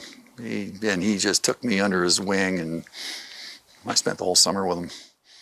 This is the sort of job I feel like most people picture when they imagine being a park ranger. We patrolled every day because that's why you're there. We were up one valley or the other, into the campgrounds, talking to all the visitors, checking permits, digging out fire rings, cleaning pit toilets, just making sure everything's still working. If you want to learn more about life as the Belly River Ranger, we interviewed Laura Funk, who has that job now, in our last episode. We'll have a link in the show notes. Laura learned from Chuck, and Chuck picked up the tools of the trade from his mentor that first summer. It was great. And then, unfortunately, at the end of that summer in 1988, we're sitting around behind the ranger station having dinner, and he said, I just want to tell everybody this is Vivi and my last summer here. I was like, what? I just got here. You can't leave. This is my first year. I want to keep working. I was going to plan on working with him for a long time. But it was good for me. I got the lead ranger job in there, and spent the next 9 years in there. But it was hard for me to adjust from being trail crew, the kind of the renegades of the Park Service, right? You're kind of out there out of uniform doing whatever, digging in the dirt and then to a law enforcement ranger. Yeah. Wearing a uniform. In the uniform, in the campgrounds. People come to the ranger station when they're in trouble or need something. And so the typical day can be very atypical very quickly if somebody shows up at 8 o'clock at night. To hear Chuck tell it, there was a bit of a learning curve to becoming this new type of ranger. I was hiking back down from Helen Lake, I think, and I got to the foot of Elizabeth, and there was a beargrass flower in the trail, the whole stalk and the flower. And I thought, that's kind of weird. And I just walked by it, and then there was another one, and then another one, and another one. And I'm like, this is not natural. So I started picking them up. And I had this huge bouquet of beargrass flower stalks in my arms. I don't know that I could have carried 150 of them, but I had 100 of them, I'll bet, in my arms. Following the trail of beargrass flowers, Chuck found a Boy Scout troop at the nearby campground. You've had the entire trail time to just get angrier and Everyone I picked up. A lot of work on trail crew is physical, but working with the public, keeping people in the park safe, can require a lot of empathy and patience. Chuck's known for his people skills today, but all skills take practice. So I walked in there, and I'm holding these things, and I didn't handle it very well because I was taking it personally, which is a huge mistake when you're a law enforcement ranger. You cannot, I learned that. This was a good lesson for me then. Don't take it personally. It's not about you. It's about, education, and, I've learned that. But then I'm like, does anybody know what these are? And this kid looks at me and he goes, yeah, that's beargrass. I said, yeah, and it used to be alive till all you guys killed it all. And I look over, and this kid has got his jackknife out, and he's carving his initials in the bench he was sitting on in the campground. And I'm like, can you knock it off? Can you quit doing that? And he looks at his buddy, and he goes, I don't think he likes us. Very astute. For ripping up 150 beargrass flowers, the troop leader got a $50 fine. Chuck's the first to say that he took that incident personally because he cares about the park and the Belly River. He was essentially its caretaker, after all. We saw some great northern lights over the years, the stars, the full moon. It's magical sometimes. It really is. Yeah. Never got tired of it. It feels like kind of like romantic. Do you remember it that way? Did it feel that way, or was it sort of tougher and rougher than what we imagined? No, I think the anticipation was always really great. It's just like, wow, first trip up to Elizabeth Lake or up to Helen or wherever you were going, and knowing nobody'd been in there maybe since October. Stuff like that just made it really adventurous. Yeah. What I liked about it. Yeah. But despite all the things that kept Chuck there for 9 summers, he couldn't stay in the belly forever. All this to say, what pulled you out of the belly? Life. So I was in there, I left there in 96, but I got married in 94. I had bought land in 89, and by that time in the mid-90s, I was starting to try to build a house, and my wife got pregnant. And so I was in Belly River with a pregnant wife, trying to build a house outside of Whitefish, and it just wasn't working out that well. For context, the Belly River Ranger Station is a 3-hour drive and 6-mile hike from Whitefish. It was too hard to do that. And so I decided to leave after the summer of 96 and work on the house. And our son was born in January of 97. But my wife and I climbed Mount Merritt while she was pregnant with our son, so that was pretty cool. That is unbelievable. Yeah, I have a really good picture of us sitting on the summit of Mount Merritt. Now that he was closer to home, Chuck moved on to another position, bear crew.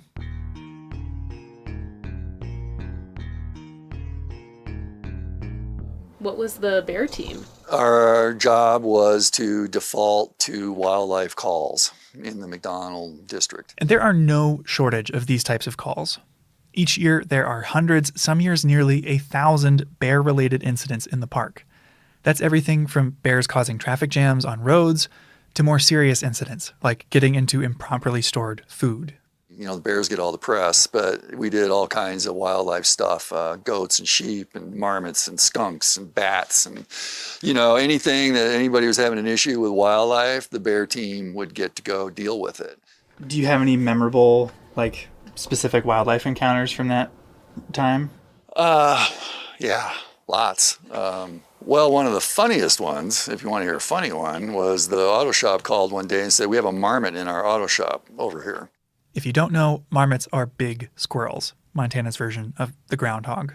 And this marmot had crawled up into the engine well of one of the road crew trucks and ridden all the way down from Logan Pass and ended up in the auto shop. Oh, wow. And I'm like, okay, I'm on the bear team. We'll go get this marmot. So it was in their break room over there. They had it trapped in the break room and it was behind the refrigerator. Well, so I had a live trap. And I thought, okay, we'll pull the fridge out and put the trap down. The marmot will step in it like they should, and it'll all be done. Well, the marmot had no interest in leaving the back of the refrigerator. So we pulled the refrigerator out, and I was on kind of leaning like up on top of it, sort of poking down there with a stick, trying to get this marmot out of there. But he had gone in under the compressor of the refrigerator, like there was no back on it, down by the floor, and he'd gone way up in there, he or she. Gave the trap to this guy, and I put on leather gloves, and I reached in there, and I grabbed this marmot by the hind legs, and I started to pull him out from under the refrigerator, but this marmot grabbed the refrigerator with his front feet, and he would not let go. And he's squealing like crazy, making some god-awful noise. And so I'm yanking this marmot out, and finally he lets go, and I just stuffed him in this live trap and slammed the door. And oh my God. Did you drive it back to Logan Pass? We let him go at Packer's Roost. It's like, I'm not going all the way up there. You're just going to climb in another engine.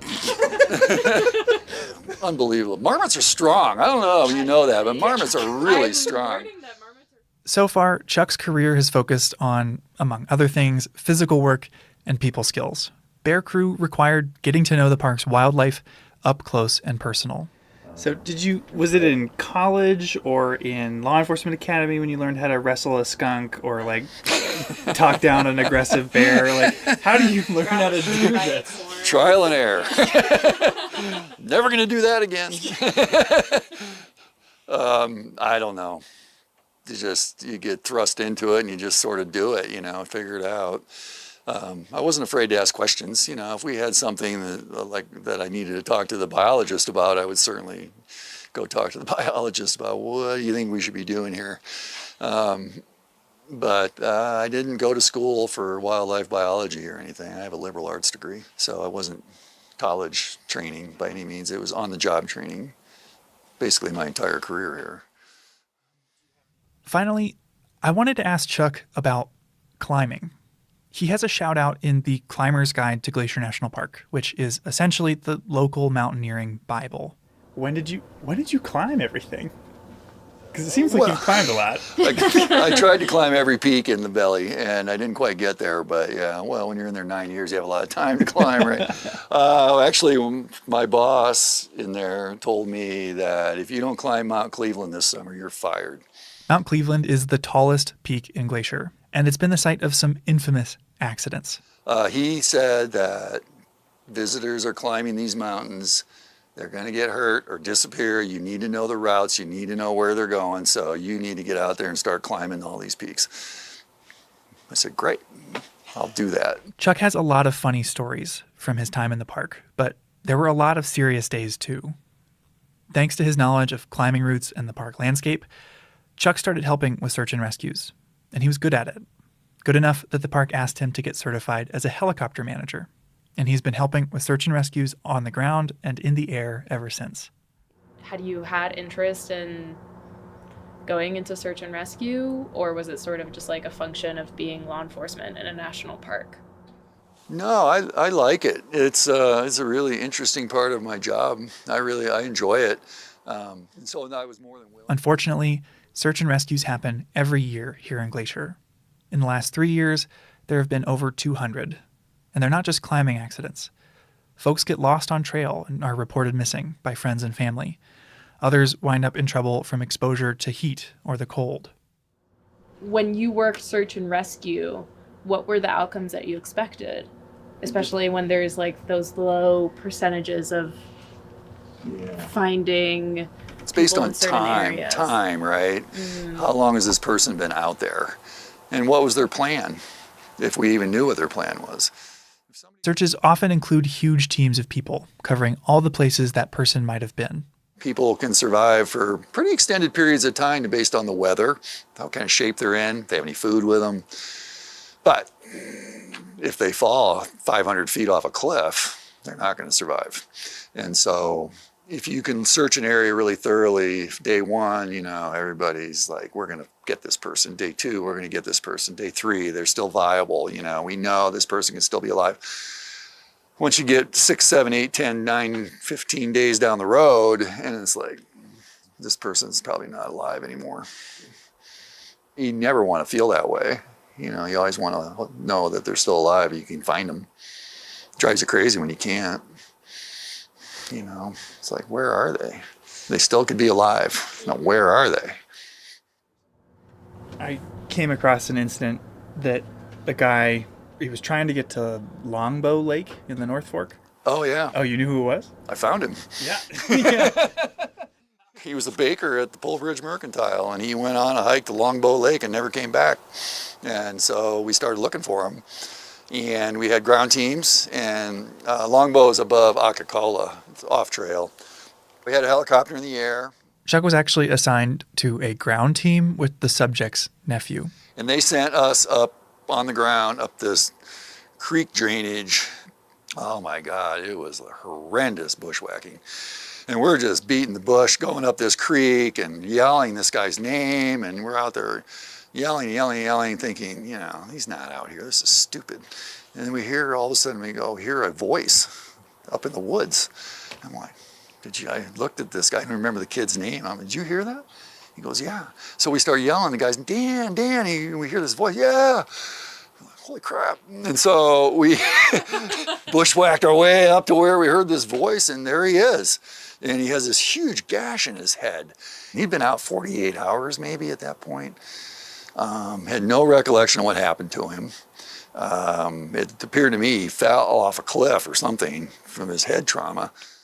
Once we found him, I think everything that was keeping him going left. He was just like, I'm rescued now. I'm just like done. And anyway, we're in the middle of this lodgepole thicket, basically, an alder thicket. It was like, okay, now what are we going to do? The trees were so dense, they couldn't lower a litter for the guy down through the trees, let alone land. So instead, Chuck asked for chainsaws.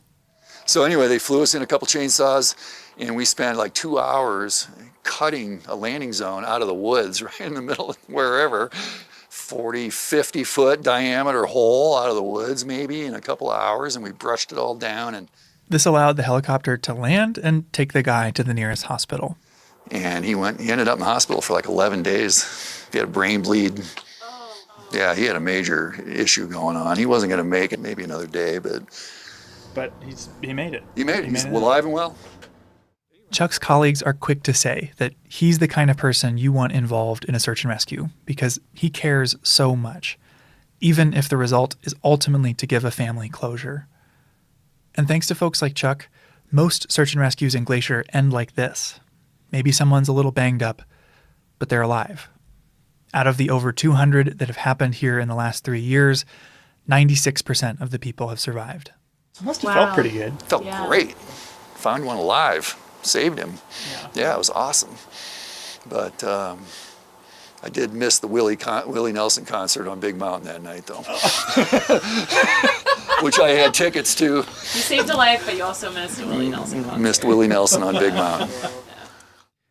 Through all of the search and rescues, the bear jams, and stubborn marmots, Chuck stayed seasonal. Made it easy for me. I didn't have to move. I built a house. I had a family going. I didn't have to find a job. I didn't have to think about what I was going to do at the end of the season, which is really stressful. And I lived that life for a while on trail crew. And it gets old, you know, you got to pack, you got to go find a place to live, you got to find a job, and it's stressful, and it drives people out of being seasonal in the Park Service, I think. But for me, it was easy because I never had to move. I just drive east in the summer and north in the winter, you know, from my house, and it was no big deal. And while he dodged the difficulty of moving every 6 months by settling down in Whitefish, moving isn't the only hard part about these jobs. Seasonal positions usually don't provide full benefits. They don't come with a retirement plan. Each year you come back, more of your friends move on, off to another park. And there's a limit to how high you can climb the career ladder as a seasonal. We talk about seasonal turnover and like how hard seasonal life can actually be. And so why stay through it all? I don't know, you know, I've never really been, I'm content a lot. I'm not necessarily the grass is greener over there kind of person. I've never even applied to another park, ever, since I started working here. It's worth noting, Chuck has support and stability at home. His wife has a year-round job in fire communication. But at work, Chuck points out that as you move up the ladder, you can lose a lot of the duties that drew you to the job in the first place. Yeah, I like being in the field. You get a permanent job here, and not all of them, but in the Ranger Division, if you go permanent, you're going to be pushing paper a lot more than you are when you're not permanent. Of the Rangers I've known who are longtime seasonals, all of them had a permanent career on the side. Teachers and professors who have the summer off, or even a lawyer who can choose their own caseload. All of them found some way to squeeze in being a seasonal ranger. All of them except Chuck. I tell people I made a career out of not having a career. Basically. I wouldn't trade it for anything, though. No regrets. You know, there's some great permanent jobs here, don't get me wrong, but there's just the way overloaded people working here, and it's just, you see it, you know, and I just never wanted to try that. Yeah. But I'd say if Chuck has a secret to how he stayed seasonal so long, it's how much he loves this place. And all of it, too. The scenery, the wildlife, the plants, and the people. I just like it here. I just like the whole persona of what Glacier is. Always have, from the minute I got here. And don't get me wrong, I've had some bad days here. You know, there's been some days where I'm just like, oh man, I got to get out of here, you know, but that just doesn't last long, you know. Yeah. We owe it to the park to take good care of it and do the best we can. I really firmly believe that. And so whether it's small world stuff or big world stuff, and there's big world stuff going on like climate change and all that, my world's very small world. You know, I pull weeds, you know, I clean out fire rings, I pick up trash, I educate visitors. That's a huge part of it, super important part, building advocates for the Park Service. If I can get somebody to like buy into the idea of the Park Service and advocating for it, you know, success.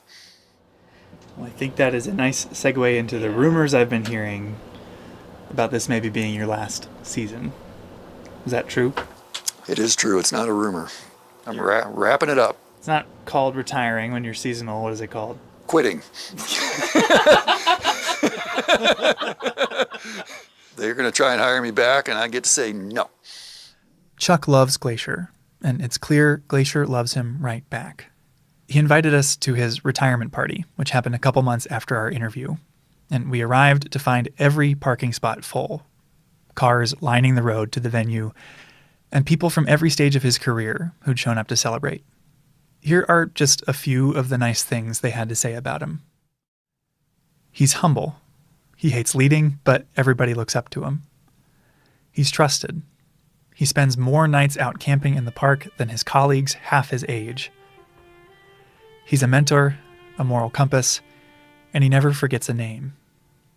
And over again, we're going to miss him.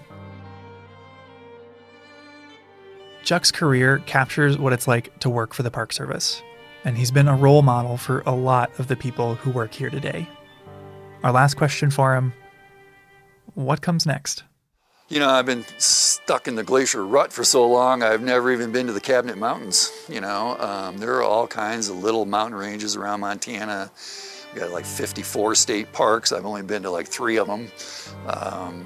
I just want to go look around and see what else is out there, and maybe just have the time to do it and feel like doing it. I guess on the same question of reflection, was your career everything that you expected, or? I don't know that I had any expectations. I think it was just this new adventure to Montana. We'll just go check it out, see what happens.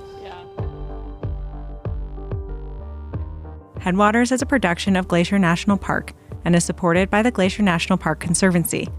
We could not make this show without them. You can learn more about what they do at glacier.org. Headwaters is made possible with help from Lacey Kowalski, Melissa Slottick, and so many people throughout the Glacier community, especially the natural and cultural resource teams. We're grateful for all of you. Our music this season is by the brilliant Frank Waln. The show's cover art is by our sweet friend Stella Nall. Check out Frank and Stella's work at the links in our show notes. Special thanks to Chuck Cameron and everyone who shared memories or stories of Chuck at his very fun retirement party. Besides sharing this episode with a friend who might appreciate it, you can help us out by leaving us a rating and review in your podcast app. Thanks for listening.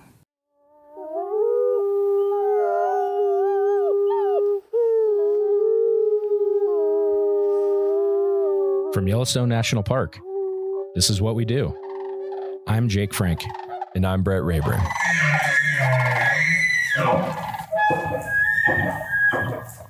Hi, Brett. Hey, how's it going? I am great. How are you? I'm good. I had a good weekend. Yeah, that's good to hear. Hey, how are your pipes in your house doing? You like that transition?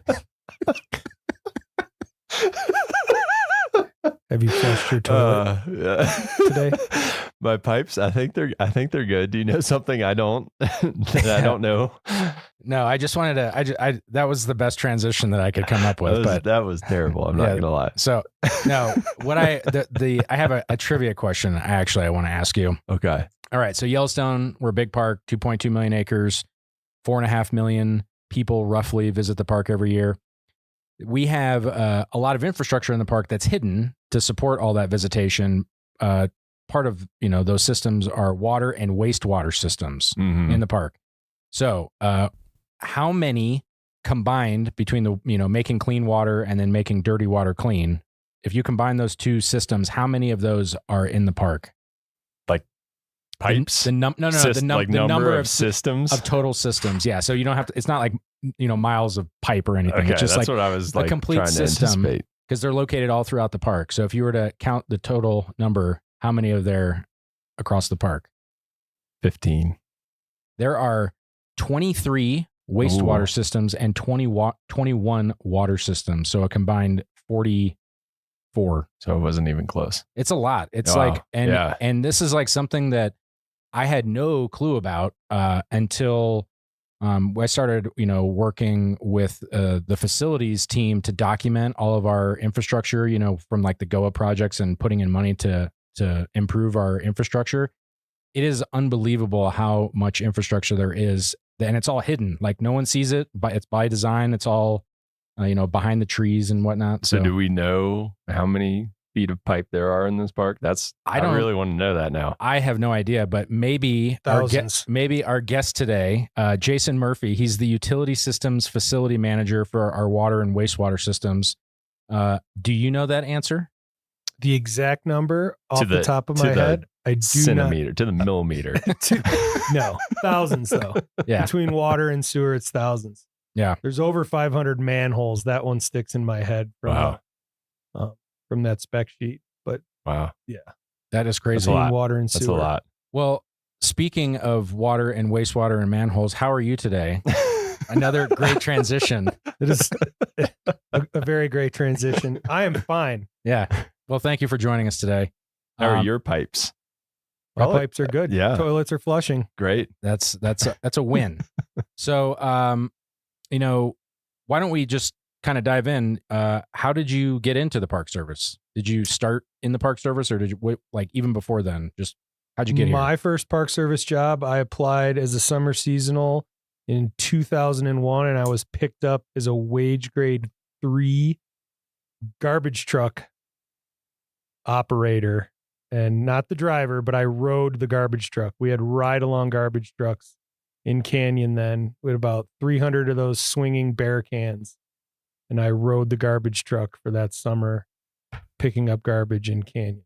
That seems like a fun job. It was a very fun job. So like on the outside, like you're the one hanging on the outside. That is cool. Mm-hmm. That's like the one that all the little kids want to be when they grow up. Correct. Yeah. No, we've taken that away. Now they have mechanical arms that do that, but it was a very fun job. They always got to ruin all the fun stuff. Yeah. So can't hang on the back of a truck driving around town. Yeah. Anymore. There's somebody probably got seriously injured, and then So how did you find that job? How did you hear about, how did you even know to apply? Friends at University of Montana who came down here and worked for YCR as seasonals. Okay. And they were like, you should apply for these jobs. And so are you from the area, or did you go to school here, or? We were living in Missoula at the time. I grew up in Buffalo, New York, but we had moved out in 98 to Missoula, and just met some folks that, had been coming down and working seasonally for the Park Service. And the housing was a very big draw at that point, that you could get a job that came with housing. Yeah. So in Yellowstone. Yeah, that's pretty cool. Mm-hmm. Yeah. Yeah. So, between hanging off the back of a garbage truck and your current position, there's probably a few jobs in between those two things. Few jobs in between. Yep. What, you want to walk us through that? Well, my father was in the utility stuff, so I kind of grew up with some of that, at least in the collections and distribution side of things. So I'd known about it. And then in between that summer season and kind of, still as a seasonal, working for, doing the ski school thing in the winter and then coming back. It was, even back then, it was recruitment and retention for water and wastewater operators was tough. People came and went pretty regularly, even going all the way back into the late 90s. So I kind of saw that there was a way to get in there then. I did then do a little stint for the Department of Defense in Germany, working for the Army for a few years in early 2002 through 2004 or 5 when we came back. And I've been here ever since then. And it was kind of that on the job training. You could get and do some correspondence courses, grab some certifications, and then get in the door that way. And that was pretty much the easiest way to get a permanent job in Yellowstone. Yeah. So we've done a handful of these interviews now, and the consistent thing is like, I think John Cataldo said, move at the speed of opportunity, is that it's just kind of being in a place and being willing to learn some new thing and then take advantage of it. So I didn't leave. Yes, that is another way. It's just plant your roots. So, okay, so in your current job, so as the utility systems facility manager, do you have a typical day and or a time of year, or like what does your job look like? Well, let's be honest. There hasn't been any quite typical days since June 2023. What happened then?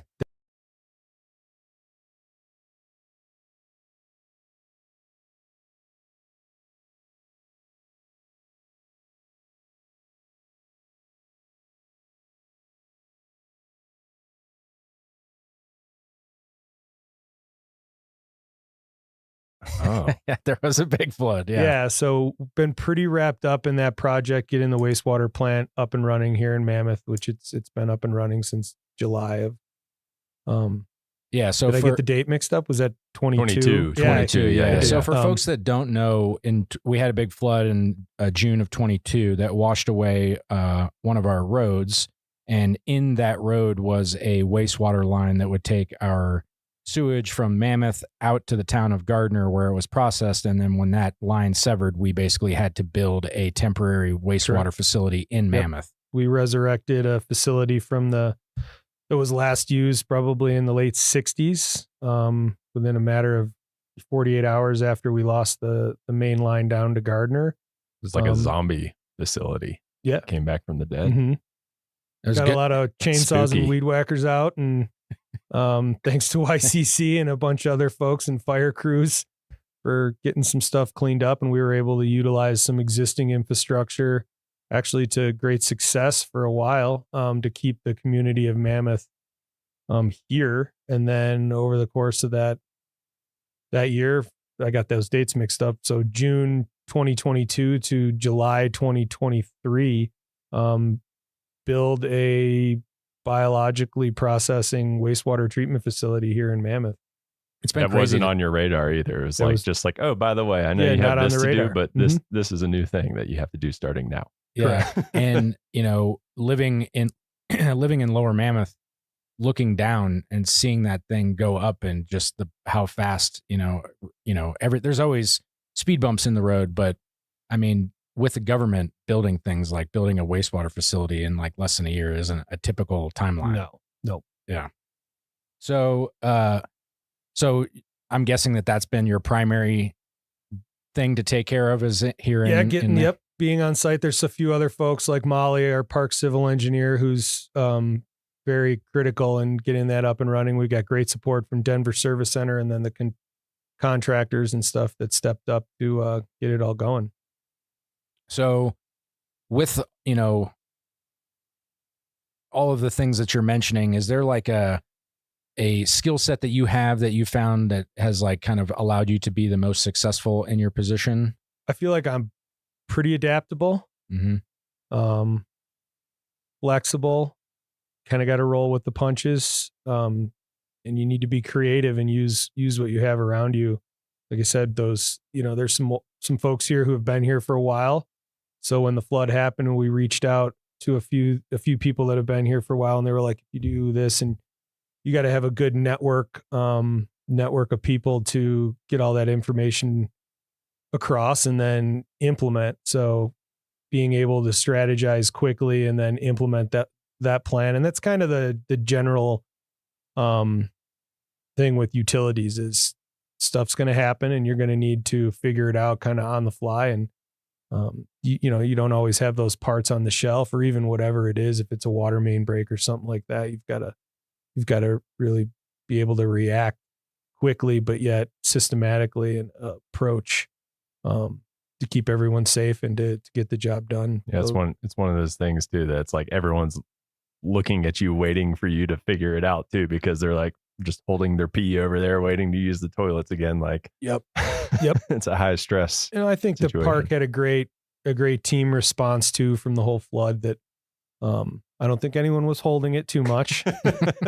I had my wag bags ready. Yeah, right. You bust out the groover. We're going on a raft trip. But no, that's pretty much it. And then generally work a lot with outside partners, EPA, rural water associations for both Montana and Wyoming, Wyoming DEQ.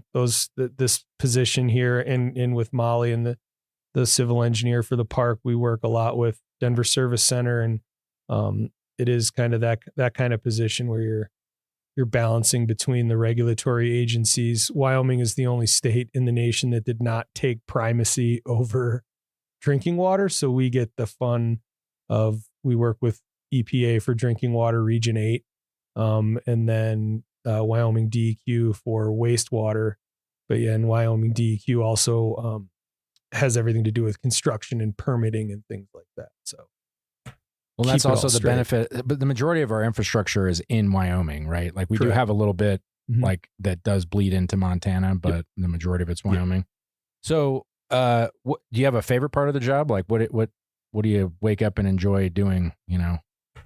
I like pumping sludge. Yeah. That's kind of like my favorite part of when I get out of the office or, those kind of things. Pumping sludge is very rewarding. Do you put that on like the calendar on the days that you get to do We're it? doing It's just it a like lot pumping more sludge. than we ever have now with this new treatment facility. So, It's be a good it's day. the closure of the wastewater loop. So where does the sludge go? Right now, it's going to the compost facility at the landfill in Logan. Okay. Mm-hmm. And they'll use it.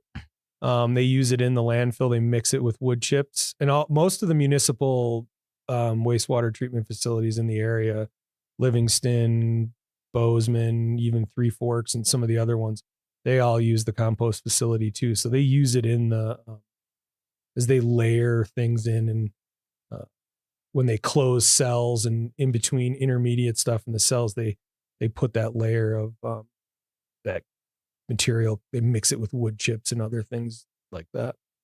So if pumping sludge is your favorite part of the job, what is your least favorite part of the job? That's a loaded question. I mean, what are some of the challenges that you face in your job? That's a better way to ask. Yeah. I think right now recruitment and retention is definitely a challenge. Finding certified operators nationwide is a challenge. I think through that whatever happened a couple of years ago, we don't want to talk about the pandemic, but yeah, we did lose a lot of that knowledge base and some of those older operators, and we're struggling as a profession nationwide from coast to coast. Well, and you mentioned it even in your, when you were at Canyon doing garbage, that you noticed that it was hard to recruit and retain people back then. Is that just like, does anybody have an idea as to why that is? Is that just like the hazards of the profession, or is it like? Yeah, and I think, it seemed kind of clear back then that, people with families, being someone who's experienced that, staying in the interior of the park and that remote duty station is difficult. No pun intended. No pun. Yeah. DOODI. That's just a struggle, even when we had children, and that was kind of my exodus from the interior after being out there for 8-9 years was, you want to be home, and that makes it difficult. Can you kind of go into why, like, what are some of those difficult things that you have to school? Yeah. I mean, what does that look like, getting your kids to school? We didn't. Or homeschooling. Yeah, that was not an option. Yeah. I could see like kindergarten, we could do blocks and, music and all the fun stuff. But no. Teach me trigonometry. My wife worked for the park for years, for 20 years, homeschooled. Yeah. So we decided not to do that. She was here in Mammoth at the time. And I was able to come into Mammoth and work out of the plumbing shop for about 10 years doing some HVAC stuff and just all kind of project work and things like that before this position came up. So now that you're, in your facility manager position, and I'm guessing you supervise a handful of people, with all those challenges and trying to recruit and retain people, I mean, why do you stay here? What keeps you with the National Park Service? Well, I've always loved being here. That I feel like that's, as far as recruitment goes, when you're looking for people who want to be here, you want wherever they are, whatever job it is. If you're in, Michigan or Florida or North Carolina, I would think anybody who you're recruiting for any job, you want the person to want to be where they're at least at that time. So I've always wanted to be here. I was in love with the park. Be honest, I was in love with the skiing in the park for a long, long time. I still am, but you just don't have that kind of time. I was going to say, that anymore. sounds past tense. Well, life, adulting, kids, there's adulting. So yeah. And just the idea of, and I always thought this, it might sound a little cliche, but you get to do some of that mission statement stuff, the stewardship model.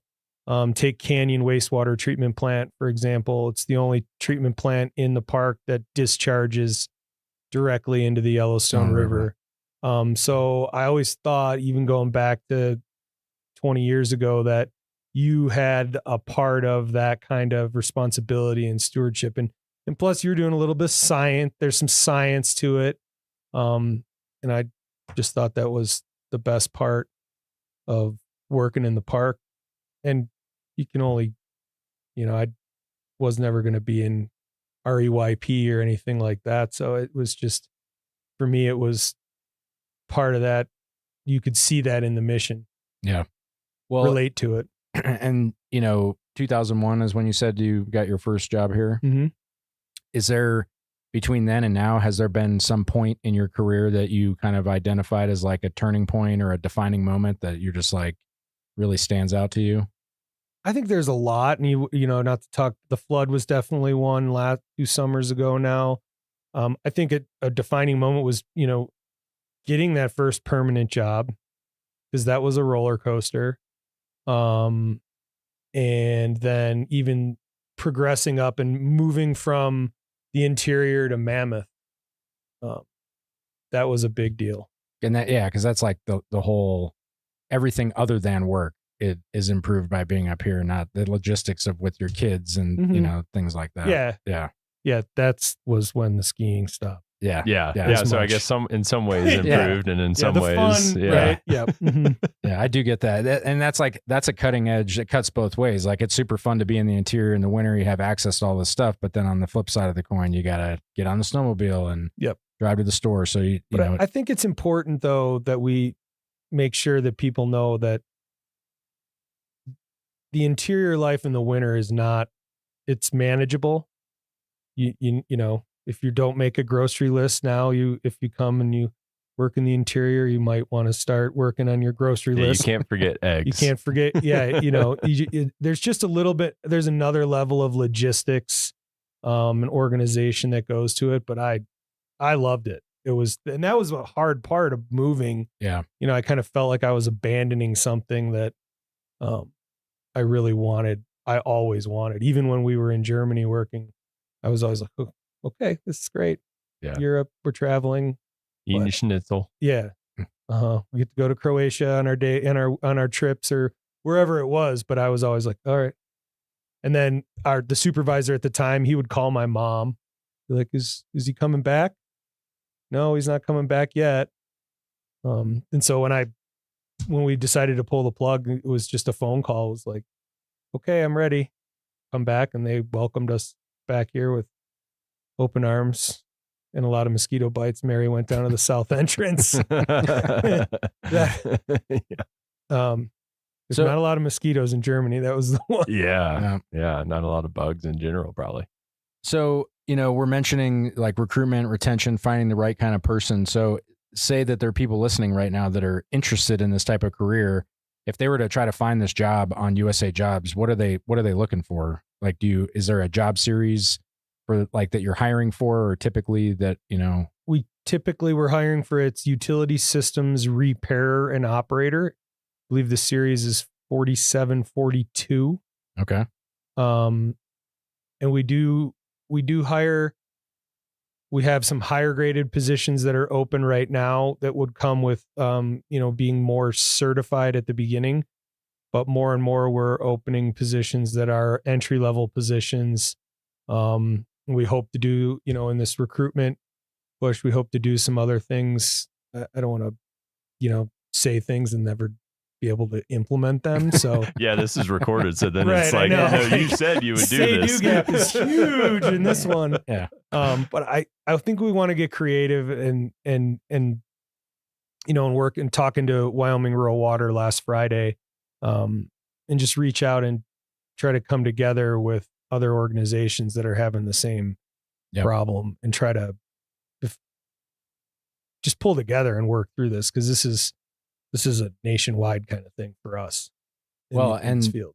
And it's one of those things, it's one of those professions that no one notices it until something isn't going right. Mm-hmm. And when it is going wrong, it's really bad. Right. Like it's like an emergency type of a thing.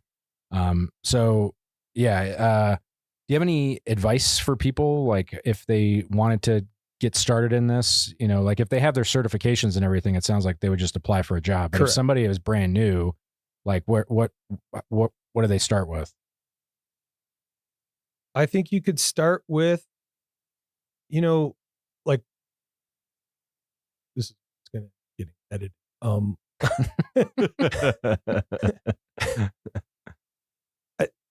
Even that quick Googling, like Water Environmental Federation or American Water Works Association, starting with that, I feel like a lot of things just start with that basic research, and then reach out.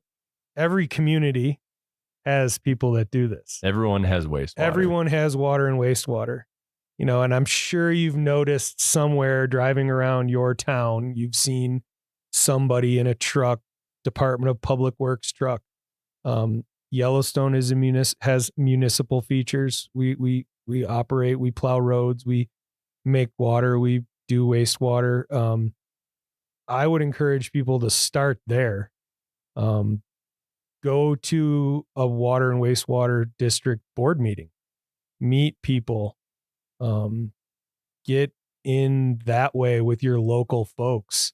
There's a lot of people right now nationwide trying to start intern programs or apprenticeship programs or things like that.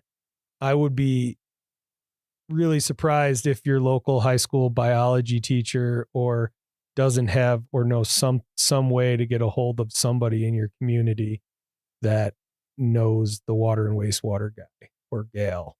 Yeah. And going on a tour, like I went on a tour of a wastewater treatment plant, and it was like fascinating. Like I didn't really know what I was getting into, but it was like, I want to know more about how this actually, do you have like a really nutshell presentation of how that process works? Yeah, it all depends on fascinating. On the treatment facility, right? Or whatever, if it's for wastewater, if it's a biological or a mechanical treatment facility, water, what the source is it groundwater, is it surface water, those kind of things.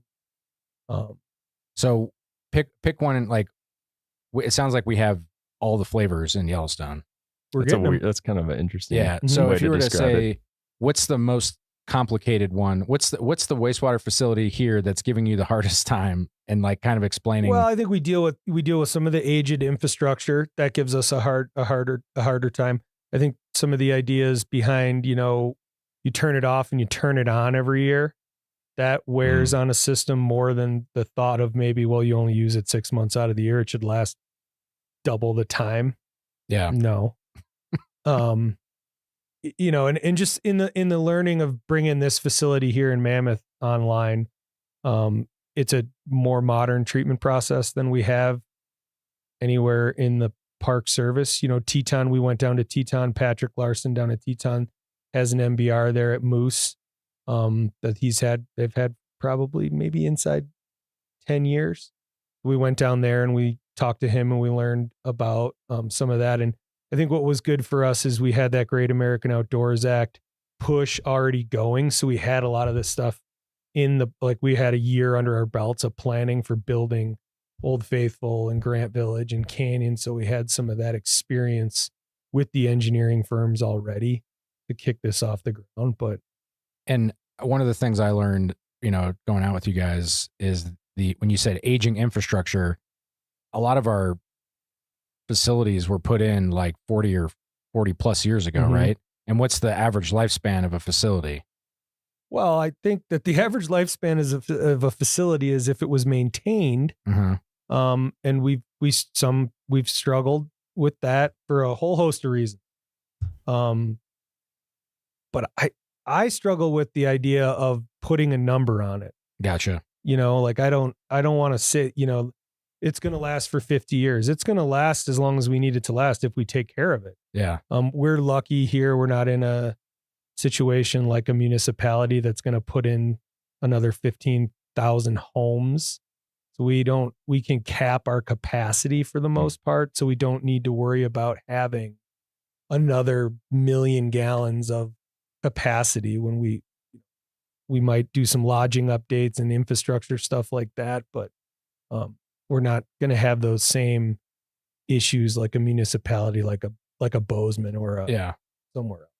But even like, so if these facilities were put in 40 or 50 years ago, visitation was much lower, and were the facilities kind of built that there was room to grow them, or are we kind of now? We run everything, even from my time here, everything that's on when it's on.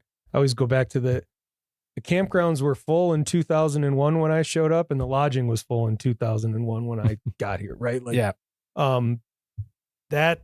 those plants were operating the same way then as they are now. They're on Mac, 14 hours a day or 24 hours a day. They're running at that capacity that they were designed. Gotcha. Well, yeah, admittedly. So this is an anecdote that I like to say. When I was a little kid, you'd always drive by the wastewater plant and you'd get the smell. And my mom's like, "Oh, that's the wastewater plant." And in my mind, I thought it was like the pipes dumped into like a plant with like leaves. And there was like a plant that just like ate absorbed all of the waste. And I was like, wow, that's a really cool plant. Like just like trees, they take the carbon dioxide out of the air. Well, plants don't like tomato plants grow out of the sludge because we can't like process tomato seeds or something? Or am I just like, did I dream? That's a weird dream to have. I think I've heard something along those lines. But I mean, wetland treatments is a very real process. Yeah. I mean, so it's not far off. Thank you for not making me feel so silly. No. He's winking at us across. You guys can't see it, but he's like, we'll make Jake feel better. Yeah. So the last question we like to ask everybody before they go is, do you have like a favorite story or memory in Yellowstone or some other national park that's just like a fun thing to share with our listeners? I just think I was really lucky for the better part of 12 years to have my family here, raise my kids here in the park, and just have that experience. I feel blessed to have gotten to where I'm at today, and I look forward to, taking the challenges head on and getting to where we're going to go tomorrow. And then all those great powder days at Canyon over the course of 9 winters are always in the back of my head. Do you think your kids like fully grasp the fact that they grew up in like that's not normal to get to grow up in Yellowstone? Yeah, I think I do actually. Cool. Yeah, I think they do. As much as a teenager can grasp. Yeah, I mean, she didn't have a phone then, so yeah. Those are those like icebreaker things that I think they can be like, I grew up in Yellowstone, Yeah. Good story. Well, thank you so much for taking the time and to talking about water and wastewater with us. It's one of those things that again, getting to go out with you guys and your team and seeing what you do, it's really very interesting. Also, I think everyone in Mammoth and the hotels and everybody that's here, the fact that we can even be here because you guys got that facility up and running as fast as you did. We really appreciate that as well. Appreciate that. Thank you. It took a lot of people. Well, that's it for this week's episode of What We Do. Thanks again to our guest, Jason Murphy. If you like what we do, rate and review the show wherever you listen, because every positive review helps new listeners find the show. If you have questions or you want to learn more about a particular job, contact us using the form at go.nps.gov/whatwedo. Thanks for listening. Headwaters is supported by the Glacier National Park Conservancy. How many animals have you walked by and never noticed? How many species live around you that you've never even heard of? Most people are kind of excited that they had no idea another thing existed. And I think it's like yet one more mystery. One of these unknown species is a rarely seen creature that most people here have never heard of. They live behind waterfalls and can travel up to 90 miles an hour. Yeah, it's fun because they're really dark and you just think it's a bat or something. So we started calling them black lightning. To have a chance at seeing them, most of the time you'll need to leave the trail, bushwhack for hours with alders swatting you in the face and mosquitoes trying to bite you as sweat drips down your face. Then those same alders lend a hand as the terrain turns steep, and you use them to pull yourself up precipitous slopes. Then the shrubs fade away, and you're clambering up a steep field of loose rock, feeling them shifting as you step and hoping they stay put. Oh, and by the way, it's 4 o'clock in the morning, so it's pitch black. Finally, you reach the base of a waterfall where the rocks are slick underfoot and it's loud from the pounding water and cold and damp from the ever-present mist. And this is where you find them. Black swifts.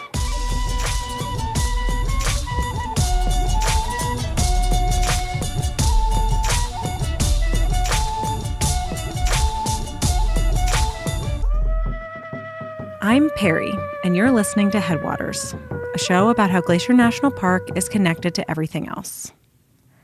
I love birds. Seeing them, hearing them, and also counting them.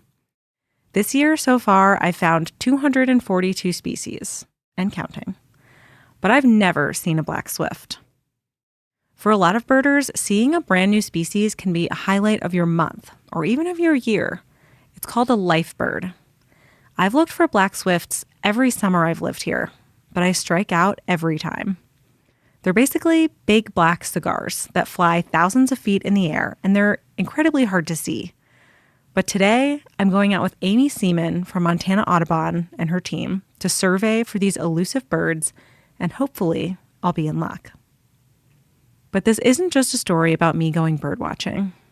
It's a story about learning to feel comfortable in the dark, and how to cherish the mysteries we may never solve.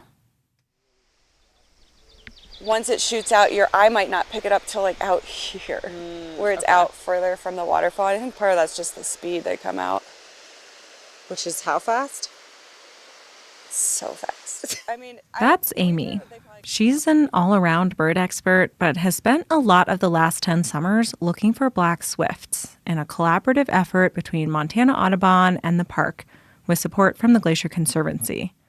With her help, I thought it'd be a lot easier to find them, but it is definitely not easy. So the birds are basically too fast to see in your binoculars. They really are. And if you want a glimpse of them, you're going to have to do an alpine start. I rolled out of bed at 3:05, got dressed and brushed my teeth, and tumbled down the stairs, and had just enough time to zoom out the door into the car to then drive an hour to get here. So I'm tired, there's rain in the forecast, and it's also fully dark outside. Black swifts are early risers, much earlier than me. They're not quite nocturnal, but they aren't just active during the day either. Amy and other researchers have had the most luck looking for them around their nests at dawn or dusk. We're on the side of the Going to the Sun Road where a creek flows below the road through a culvert. And we're starting to hear the first bird songs. And we're staring at a waterfall, trying to see these little black specks moving at 90 miles an hour. Black swifts are aerial insectivores, meaning they catch and eat bugs as they fly, especially flying ants. One study found swifts regularly flying at altitudes over 13,000 feet. And they're almost always flying. When they're not nesting, they spend 99% of their time in the air, day and night. That's something like 8 months of flying. How do you study a bird that basically never stops? So how long have you been doing swift surveys? This is actually year 10, the beginning of the 10th year. Oh, wow. Yeah. Which is so fun to think that it's fun. Yeah, we have just as many questions, but we have learned a lot more. So when you started, you didn't know how many birds there were, didn't know how to look for them, didn't know what their nest sites really looked like. Exactly. So guess they're not. But despite the things that Amy and others have been able to learn, there's plenty of mystery left. And Amy loves it. I've always wanted to know what's around me. That was a lifetime goal of like, when I'm a kid and I want to grow up, I want to say, hey, I'm on a hike and what is this thing that I'm walking near or pretty flower that I'm looking at? Then you're like, wait, there is stuff we don't know. So it was this whole full circle of like, you're a black swift explorer. I can't believe there's a bird that we found the 6th nest of in the state. That's incredible. It's a wild sentence and it's so fun. And you're like, wait, we didn't know where they wintered till 2012. Scientists have learned about many birds' migrations through banding programs that started in the early 1900s. But it wasn't until 2012 that we started to learn where swifts migrate. Using tiny geolocators, researchers in Colorado discovered that they were wintering in the lowland forests of Brazil. But where exactly our swifts from Montana go is still a question. But we do know that they're declining. A 2016 report compiled by Partners in Flight estimated dramatic declines since 1970. Climate change, pesticides, and habitat disturbance are all pressuring these birds. So much about them, especially Glacier's population, is unknown. And I'll never forget my first year at Sperry Chalet meeting a person who had hiked here for decades and had never heard of this bird, and he could name every plant on the side of the trail. Wow. So he's like, well, what are you guys here for? And we're like, oh, actually these birds right up in this waterfall that you can look at from the chalet and we've seen for years. And then he was just floored. And Amy's been working to study swifts and spread the word about them for the last 10 years. There's enough sites now to start monitoring to a number of birds. Because, of course, at some point, funders want to know, conservationists want to know, well, what's the number? Are we running out? Are they declining? Are they not? Personally, I'll just be happy if I get a little glimpse of just one.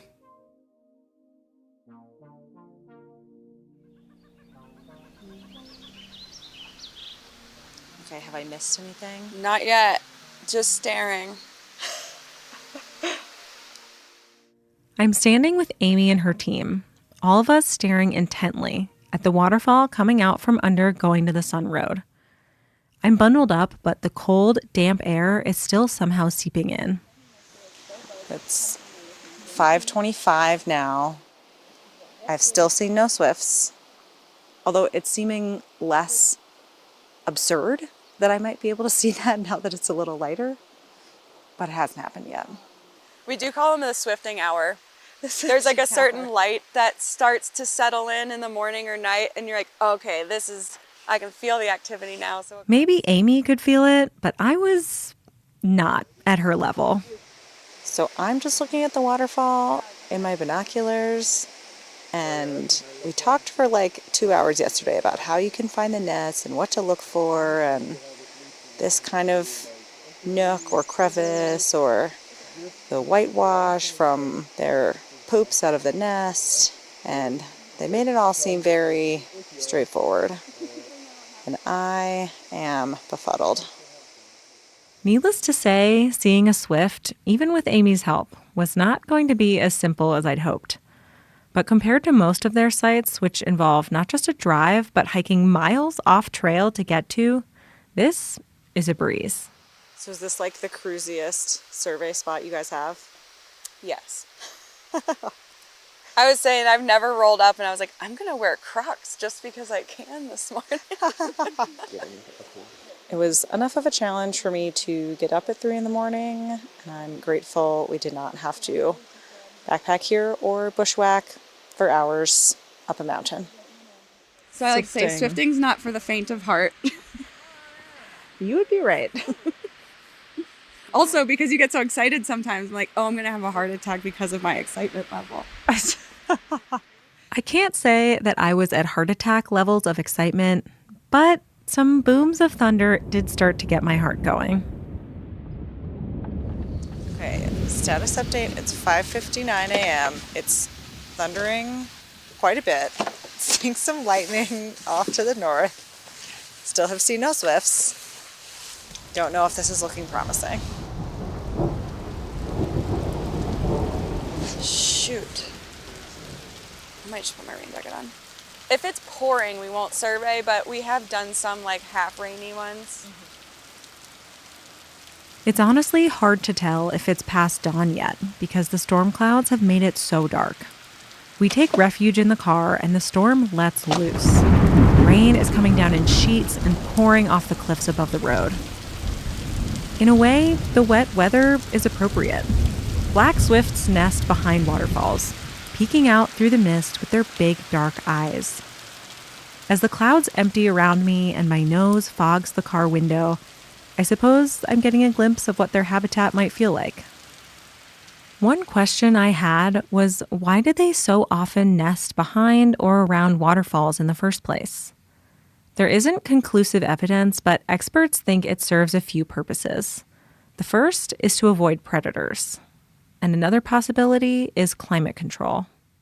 But then apparently the water is good for the temperature to be cool because they're not fluctuating. Like they're not getting so hot either. It's just steady. Yeah, I think it stays basically like 45 degrees all the time behind. Glacier has plenty of waterfalls in the spring, fed by melting winter snow. But by late summer, most of them run dry.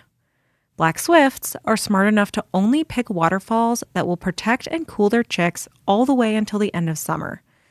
And those can only be fed by glaciers and persistent snowfields, which this park has a lot of.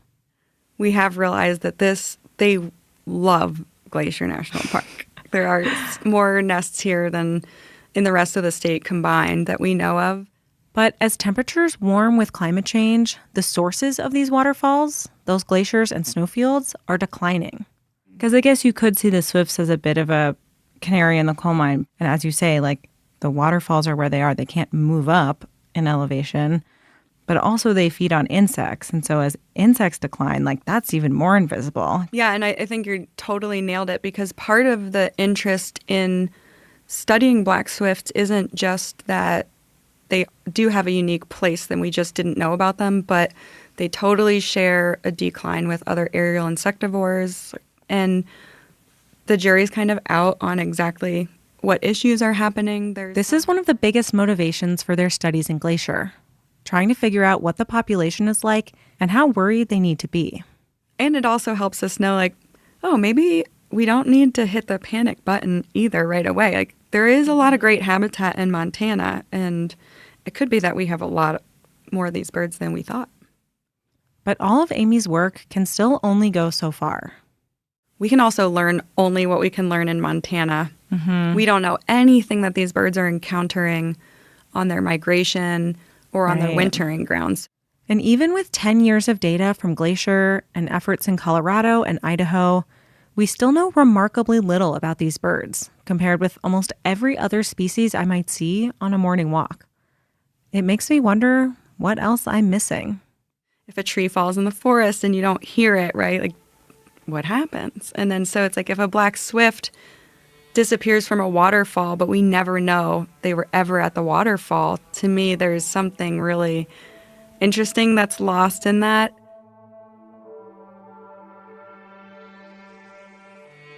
Still hiding out from the rain, talking with Amy in the car, I've pretty much lost all hope of seeing a swift today. Maybe of ever seeing one. I feel like the thunderstorm is an embodiment of climate change and all the threats these little birds are facing, looming over all of us. As the park's glaciers retreat and disappear, people notice and they care. But does it matter if a bird that I might never see disappears? Can you love something you've never seen?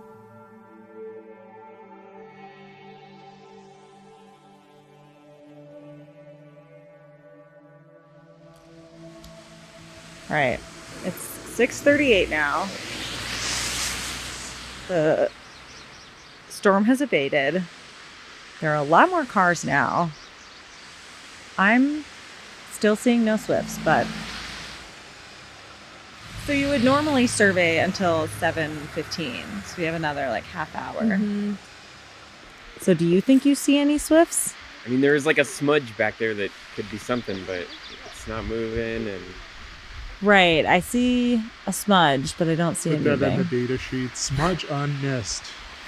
Yeah. I'm pretty sure this is a bird. It's a bird. There's a bird. Really? It's There's on a that bird. other little grassy. But I'll take a look in the scope and see if I can see anything of what I just thought was a blob. was it a smudge or a blob? A mob. And it's tucked away back in this little nook. And I can see a white blob above the smudge. See, I thought I saw it move, but now I'm second guessing myself. Maybe I'm just moving. Oh, I see the tail. Oh my God, it's huge. Okay, I thought it was going to be a tiny little bird, No, that's but the it's thing. huge. Yeah, it's big. Oh. That's why they're kind of crazy, because you're like, this isn't. I was looking for like a tiny little swallow-sized bird. Oh, it moved its head. It's very exciting. I didn't notice that before. Thousands of people drive on the road past this nest site every day and would never know these birds are living their lives here. I've driven past this site dozens and dozens of times, but now I'll look for them every time I drive past. You can see it so well now. You can see its eyeball. You can see its little wings crossed over its tail. It's looking at me. It's in a really small space. Yeah. It's like it's wrapped up in its little sleeping bag of moss and rock. That black swift, perched underneath a waterfall, peering back at me from its damp ledge, felt like a glimpse into a whole part of Glacier that usually hides out of sight.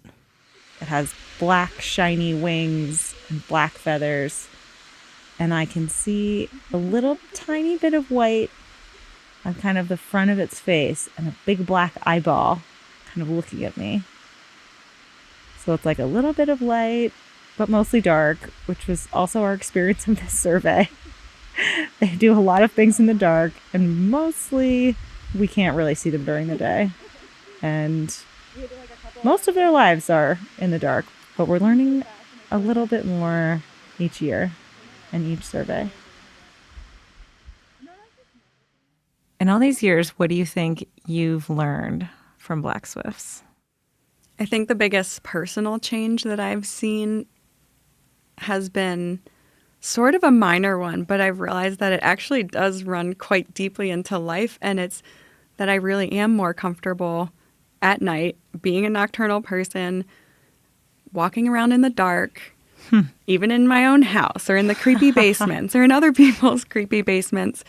I think it's really impacted my comfort level with, you know, trusting yourself and all your intuitions and when fear is real and when it's not real. And I think people really do have so much more than we let on to stuff, because I've gone to things like in the night and then gone back to the place and like noticed that I'm walking right by the same exact rock or something. And I'm like, I mean, I tried to go the same direction, but my body has some kind of memory. Like, I'm like, how did myself take myself to this exact place? Honestly, just operating more comfortably with less light has been a very liberating feeling. I don't know if we learn it as fear is from movies or what it is when you're little and you do have that fear of the dark thing. And well, it's very primal.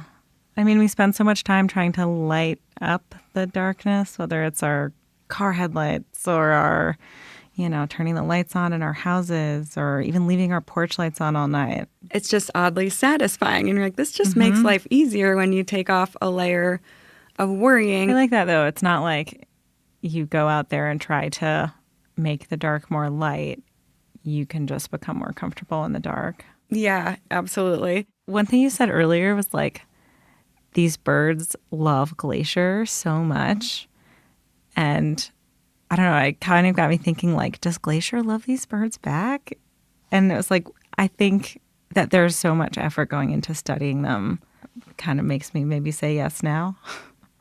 I think so. I think Glacier and the Conservancy has supported the effort seriously over the years. And to me, that's just really cool, because it means these birds are impacting a greater landscape, but they need Glacier to nest and survive and reproduce, to keep having black swifts. And then I think the community of people love it, because when people are here, they're totally enjoying nature, and then hopefully passing that down. I mean, as Montana Audubon, too, we are advocates for conservation, and it really does take knowing and caring about something to advocate for, especially if it's a policy decision that will impact climate change or something like that. You do have to know the birds. I guess I'm still not sure if you can truly love something you don't know. But now I've seen a black swift, and I think we bonded. And I know I don't want to lose them. How does it feel? They're still there, and that really makes me happy. Actually, to your question of how does it make you feel when you see them again after 10 years, I don't know why, but I still get so excited, and I do love them. When we were lucky enough to see that nest today, you get that small little bit of just ultra excitement that they're still there, and just knowing that they're there, even though you don't see them all the time. It's just like, gosh, this whole life's happening and we have no idea. And that brought a lot of joy. Yeah. we've learned a lot about these birds, but can we ever know very much, or will they always kind of be a mystery to us? That type of thing is so interesting to me, and I think just because we can't exist in their habitat comfortably for much longer than a few hours, I think there is definitely going to always be the part that is just too dark for us to see.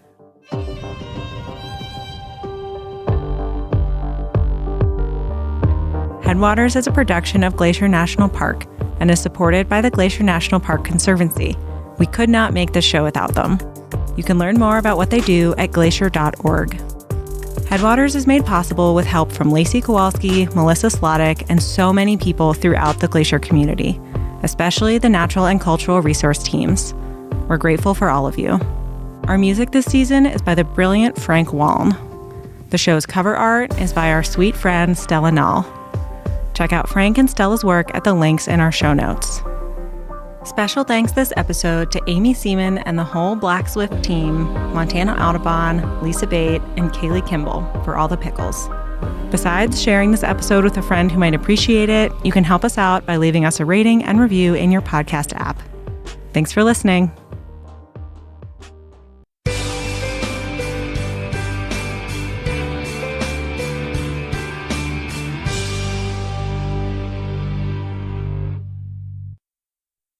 Welcome to Apgar Village. Apgar sits at the foot of Lake McDonald and is the hub of activity on the west side of the park. You can find all services, with the exception of gas, in Apgar Village. There are several gift and souvenir shops located in the village, and Eddie's Restaurant offers casual dining. Looking to spend a night? The Village Inn has cozy rooms overlooking picturesque Lake McDonald, and the Apgar Village Lodge offers cozy rooms and cabins. The Apgar Visitor Center and Backcountry Permit Office are also located here. Whether you are just here for a drive-through visit or are planning a multi-day backcountry adventure, friendly rangers provide visitors with hiking and trip planning information. Families will find the Discovery Cabin an enjoyable and educational place where kids can have hands-on experience learning about Glacier. Other family activities are available as well. Horseback rides along McDonald Creek and through pine-scented forests offer a chance to see areas not often seen by most visitors. Boats long have been a part of the Apgar scene. Early visitors boarded steam-powered boats for an 8-mile journey up the lake to Lake McDonald Lodge. Boating is still a popular activity on the lake, and boat rentals are available from Glacier Park Boat Company here at Apgar and in other locations around the park. If you have your own boat, a public boat launch is your access to this largest lake in the park. There is something for everyone at Apgar Village, whether you are staying in the area or just passing through.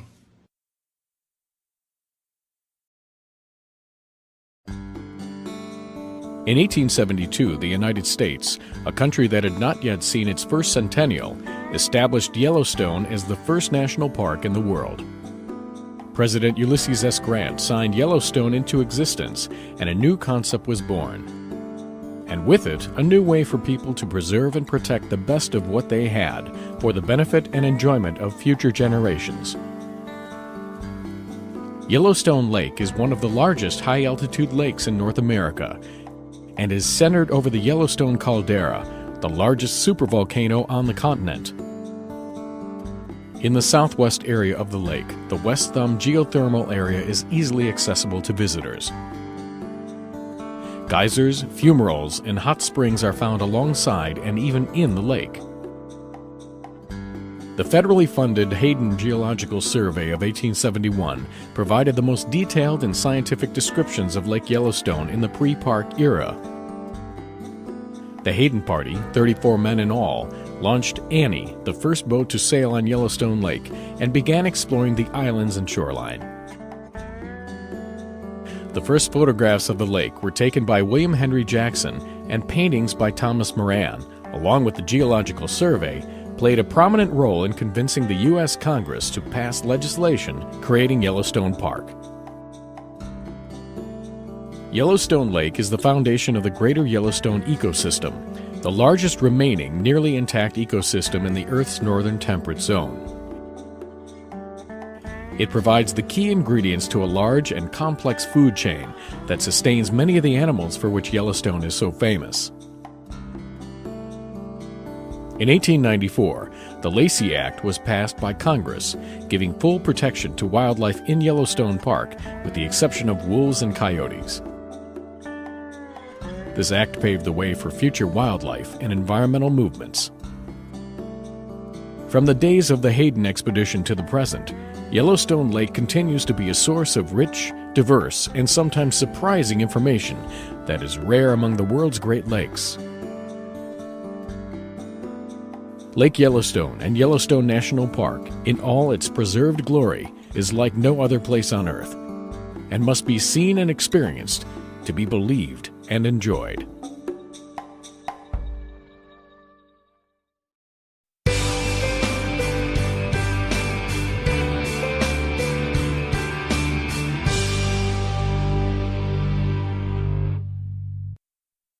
Hi, we're Al and Kay Aguilar, and we're hosts in Apgar Campground, Glacier National Park. We hope you'll come see us. Apgar is the largest campground in Glacier and makes a good location for a base camp. Like most other campgrounds in the park, it has restrooms with flush toilets and cold running water. Picnic tables and fire grates are located at each campsite, and water spigots are located in each loop. Bear boxes are available throughout the campground for campers with no way to secure their food. Bears do wander through from time to time. Help us help bears by keeping a clean camp and never feeding any park wildlife. All food and any item that might attract a bear must never be left unattended and tightly secured in your vehicle or one of the bear boxes when you leave your campground for any length of time. Just across the road from the campground is the amphitheater, where rangers present evening programs in summer, and also where one of the shuttle stops for Glacier's new free transit system is located.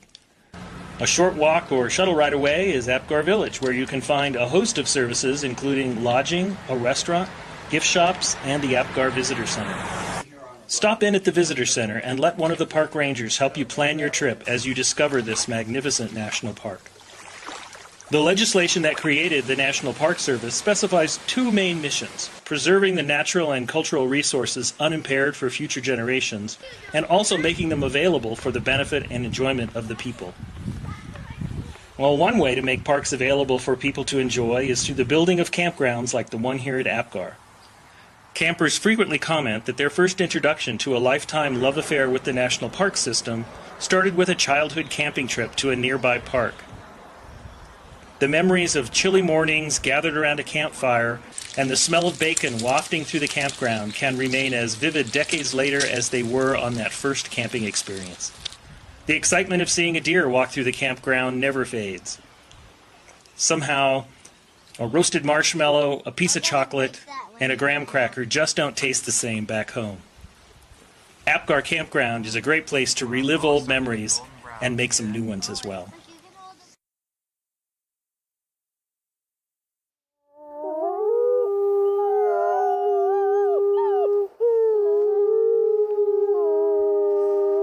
From Yellowstone National Park, this is What We Do. I'm Miles Barger. And I'm Ashton Hooker.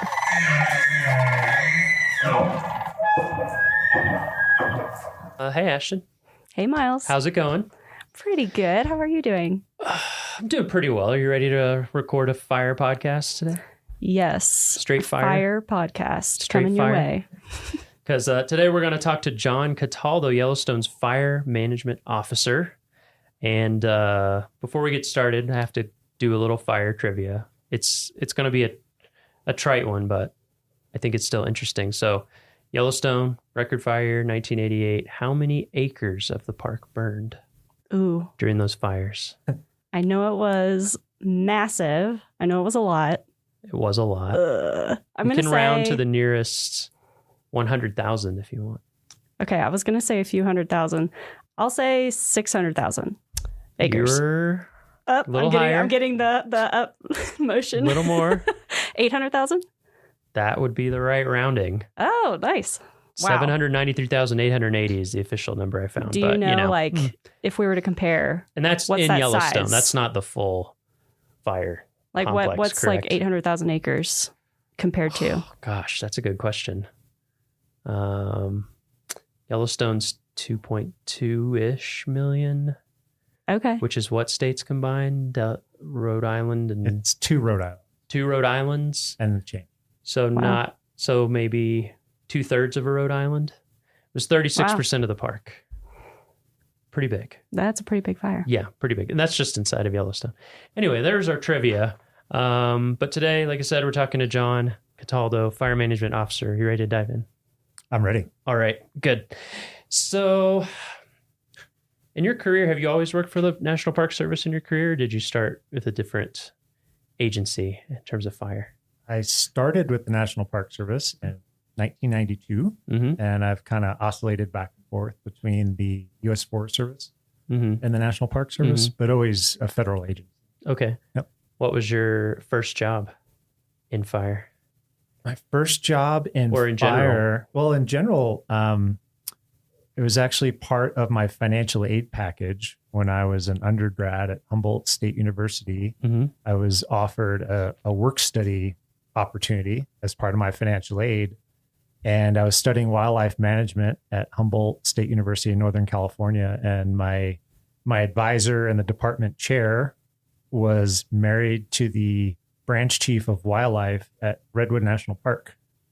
And I was on academic scholarship as well at Humboldt. And he kind of passed my name along to to his wife and said, we've got a potential work studies student if you interested in picking them up for some work. And they gave me a key to the office for Redwood National Park and a pile of wildlife observation cards that visitors employees had filled out. And it was a pile pretty much up to the ceiling.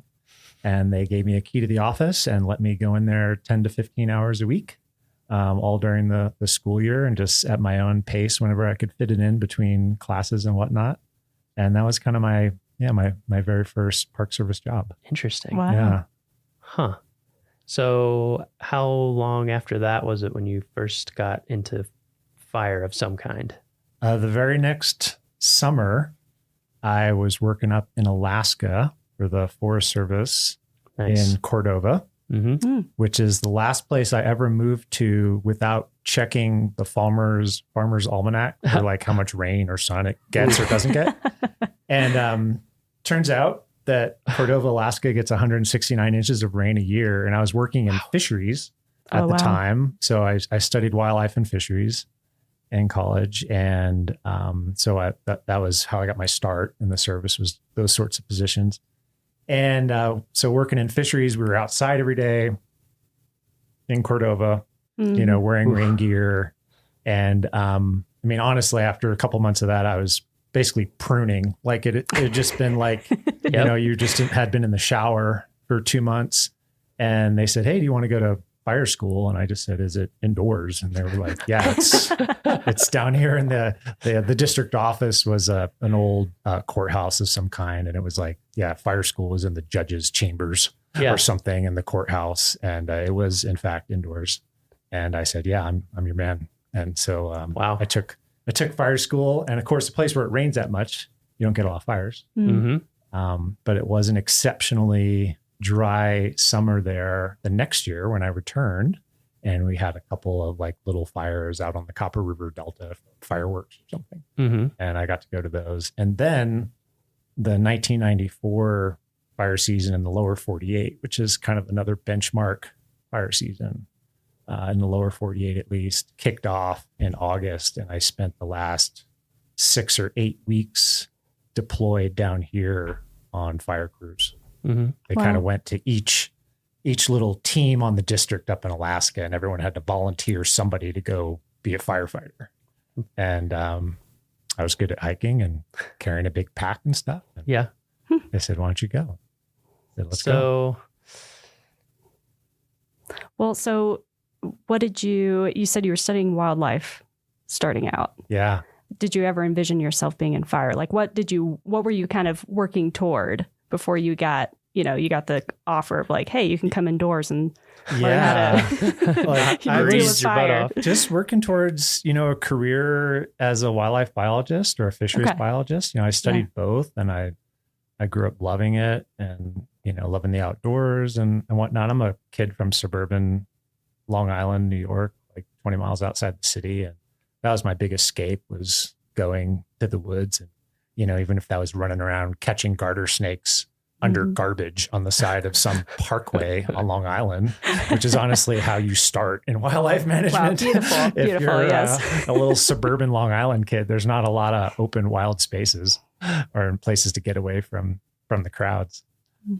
So yeah, the woods kind of became my retreat when I was young, and just got out the book of colleges, when you're in high school, and it's like the size of a phone book, and it's every college in the country and all the programs they offer, and picked 3 or 4 of the top wildlife management programs. And one of them happened to be 4 hours from where my brother lived in Oregon.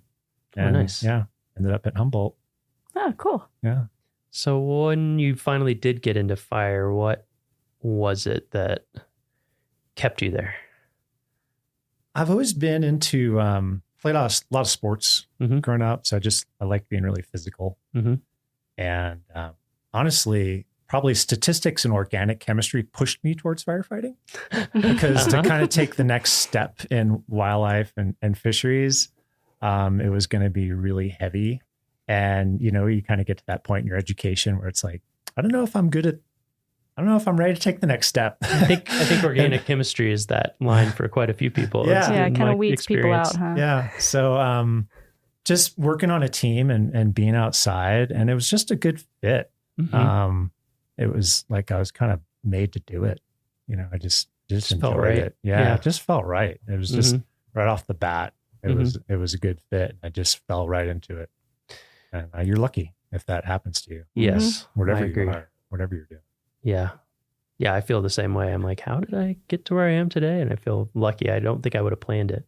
Like you're saying, sometimes these things just happen. Yeah, I had some apprehension, in the beginning, and just talking to other folks who'd done it previously.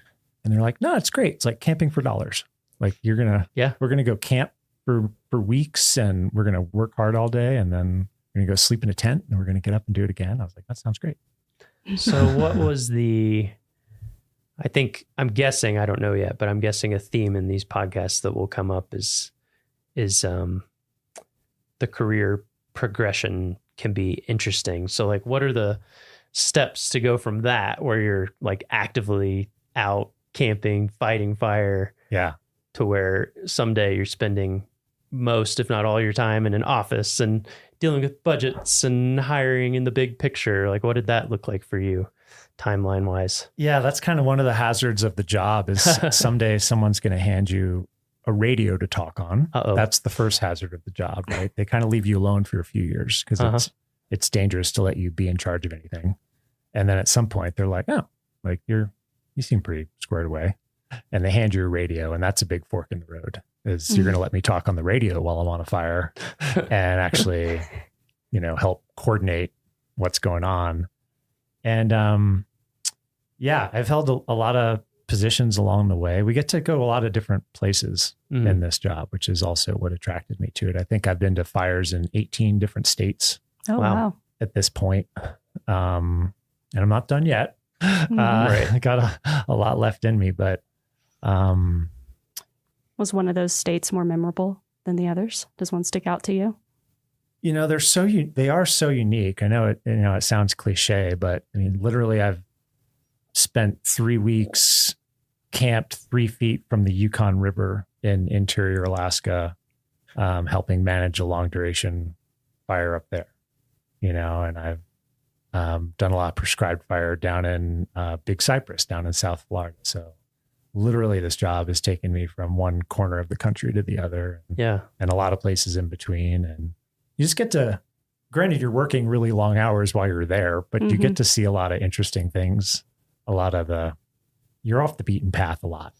Yeah. So you just have a lot of shared experiences, and must be interesting too, to get to like be pretty intimately familiar with so many different types of forest as well, and like the way fire behaves so differently in these different places. And and you have to be a student of it, because I bet it'll kill you if you're not paying attention. So you are very eager to learn when you go to a new place, like how does it move right through this stuff? Does it move by jumping from tree to tree, or is it mostly ground fire?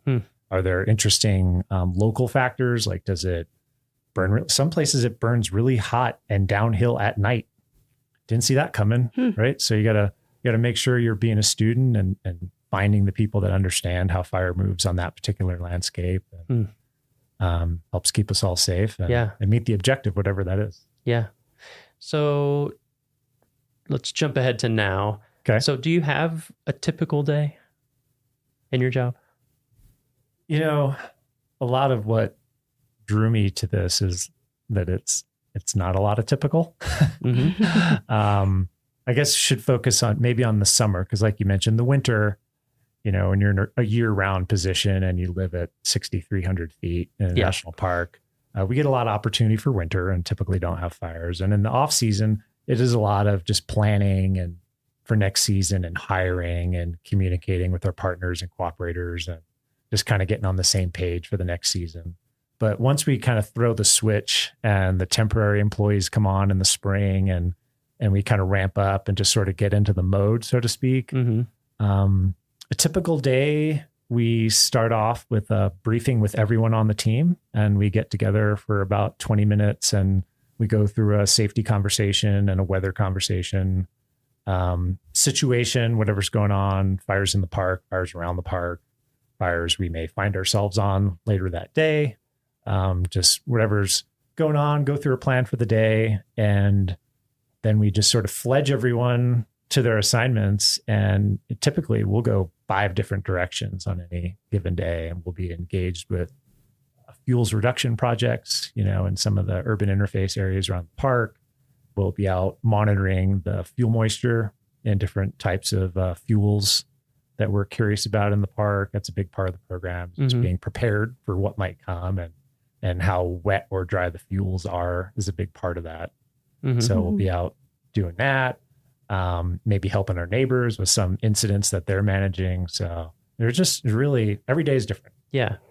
Especially once we get around to like May or so, and then through October, you just really never know what you're getting into.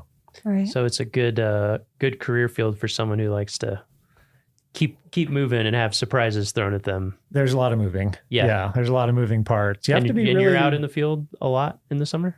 I get to pick and choose my spots at this point. A lot, unfortunately, the field part of my job is definitely dropped off, particularly here just because of connectivity issues. Yeah. Because we are so remote, relatively speaking, to a lot of other places in the lower 48 that because a lot of my day-to-day responsibility is to be what we call a duty officer. So I'm the first phone call on any new potential vegetation fire. So however that report comes in from a visitor or from an employee, it'll get routed to our dispatch center. And then they call me as the duty officer and say, here's what we might have. What do you want to do about it? So you need to be reachable I at need all to be times, reachable basically. at all times. Yeah. And if people can't find me, I'm not doing my job. So it does kind of keep me around headquarters a lot. But of course, I do enjoy getting out on fires. Yeah. Yeah. So what, in your current job, what do you think is the most important skill? For my position, I think the ability to triage a lot of emerging problems and to pretty quickly sift through what's important and what's noise and what can wait and what, you're pretty much when things are rocking and rolling, there's a constant state of just, your awareness is just peaked and you're just constantly trying to update what we call a common operating picture of like, what is our fire environment? What's going on? And what the biggest threats are, right? It's all about risk management. I mean, fire management is risk management. So risk to people, first and foremost, risk to infrastructure, buildings, and then everything after that. So yeah, just the ability to maintain the correct flight altitude. And, all of us start out as just ground pounders, right? Swinging a tool, swinging a 5-pound tool 10,000 times a day is how you first prove that you can do this. Right. And then you go from there to where you're virtually never swinging a 5-pound tool anymore. Yeah. So sometimes when really things start rocking and rolling, some folks will revert to what they're most comfortable with, right? Which is the first thing you ever learn. And they want to kind of get in the weeds. And just being able to maintain that 30,000 foot flight altitude as a fire management officer or a duty officer, that's pretty critical. Well, and that skill to like bring in like all that different types of information and then be able to make decisions, that probably comes with a lot of experience that you've had over the years. So if you were to like, what advice, like what types of experience should people be seeking out if they want to, get to your type of position one day? Variety, just really seek variety, and particularly prescribed fires. So controlled burns, another way we describe those. Being involved with that is a great way to just see a lot of fire on the landscape and watch it and not necessarily have to just be responding to it, to take those opportunities to see how it moves and understand the physics of it. Just really pays dividends down the line. So it's just experiential learning, all of it. I mean, there's a big on-the-job training component. We have a huge continuing education component to all of this, where as you progress along, we're sending you to like more or less 1 week long classes. We have a lot of like 32 to 40 hour classes we'll send you to, but those just sort of complement that field experience. So it's just go full send, like just get as much fire under your belt as you possibly can is the best way to be good at my job. And so that's why I oscillated between the two different agencies, because, the Forest Service, that's the big green machine, right? So I think half the U.S. Forest Service budget is fire management. Wow. So they're highly invested in it. And that's where the majority of the resources in America are, they're in the green trucks with the different logo. And so coming up in the Park Service was great, but I also realized I'm not seeing enough fire on Park Service land to get as good as I need to get at this to have the job I want to have someday. So I knew I wanted a job like I have now. But to get there, I had to leave the agency, go to a different federal agency, and ended up running a hotshot crew for close to a decade, which is a great way to see a lot of fire. Yeah. So that was just all by design. That was like, well, I think I've done what I can in the Park Service. There just wasn't as many opportunities to move up or move laterally. We just don't have as big a program. And it's like, I'm going to go fight fire with the Forest Service for about a decade. And then I'll come back and I'll feel a lot more confident what I'm doing. So you did want to end up back at the Park Service? Absolutely. Ultimately? Yeah.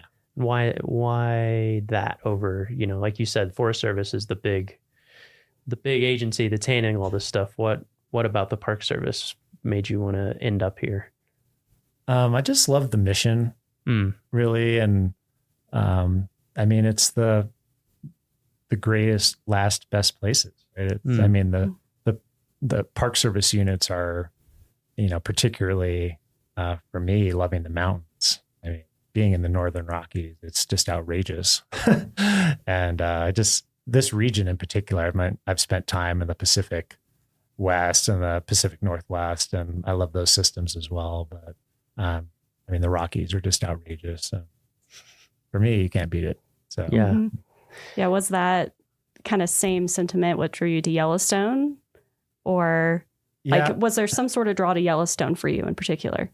I'd spent about 5 years of my life in Alaska. So one of my early Park Service positions, actually my first permanent appointment, was I was the first helicopter manager hired at Denali. In the year 2000, we had the National Fire Plan came out. So we'd had kind of a succession of really intense fire seasons in America. And the result of that was a thing called the 2000 National Fire Plan. And a big part of that was a big injection of funding into fire management in America. So, a lot of life's timing, right? And so when the National Fire Plan rolled around, I had about 9 seasons under my belt, either of fire management or wildlife or fisheries management. And I think three full seasons and a few qualifications under my belt. And then all these permanent jobs popped up.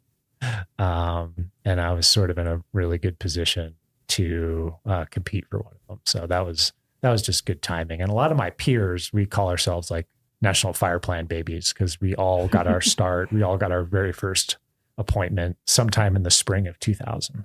I mean, I think, a couple things you said I think are good for people to keep in mind in terms of thinking about wanting to work for federal agencies in general and the Park Service specifically is like there is timing, there is luck, there is when these things come along, and also having the 30,000 foot view of your own career, like you were saying, is like maybe I need to leave for a while to get these other experiences. Because I think sometimes people think I'll just be able to follow this exact path that I want and get the jobs I want, and I feel like that so rarely happens with anyone that I know in the Park Service, whether they leave for a completely different field sometimes or switch agencies or whatever. It's like, this is where I would like to be, but I need to get this experience here or this there, or thinking about the career ladders and the way things can go.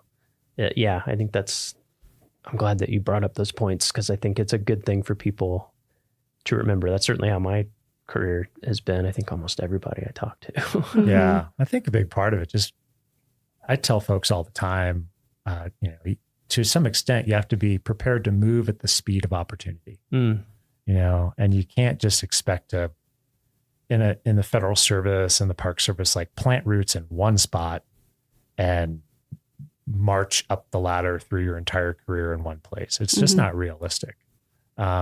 Possible at a massive unit like we work at, right? Because we do have a tremendous organizational chart here and a lot of really deep programs and a lot of career ladder potential. That's pretty unique. It is. In the service, though. Yeah, it's pretty rare. Yeah, you can go to a lot of parks and there might be, the chief ranger and 2 seasonal law enforcement rangers, at these smaller units, in that career. And obviously there, you're not going to try to stay in one place for 30 years and become the chief ranger. Like you might have to step to the side to step up and step back. But there's tremendous opportunity to move around. I think that's a great thing. I wanted to see a lot of places and I wanted to do a lot of different things. And for me, the emphasis in my life wasn't going to be plant roots, start a family young, be in one place, coach the volleyball team or something. Like I didn't want to do that. I wanted to just really move around a lot and just see a lot of things. And like I said, I'm a suburban Long Island kid. Yeah. Once I hit the West, I wasn't slowing down. I wasn't going to move out West and plant somewhere. So I've achieved that. So with all these different experiences that you have, it might be hard to pick one, but is there like a moment in your career that stands out to you as really being a defining moment or even the defining moment? Was there some time where you're like, this is it for me, or was it more gradual? In my fire service career, I'd say the day that we were certified as a hotshot crew in Northern California, that process took several years and was pretty intense. And so I'll remember that day for the rest of my life for sure. Yeah. Anytime you're working towards the same goal for 6 years, year round, it's a pretty big day when someone finally says you're good enough. Wow. But within my Park Service experience, really the entire 2016 fire season here in Yellowstone is kind of a benchmark too. Yeah. Any fire season you're a part of that ends up with like a commemorative pint glass or something is usually probably a pretty big deal. Yeah. And in that year, we successfully managed 100 square miles of fire in Yellowstone while concurrently celebrating the centennial. Oh, wow. Big year. So there was a period of time where we had an incident management team just managing the centennial celebrations in Mammoth and Gardner, Montana. And we had a separate incident management team assigned to the Maple Fire, which was out by West Yellowstone, ultimately burned about 55,000 acres.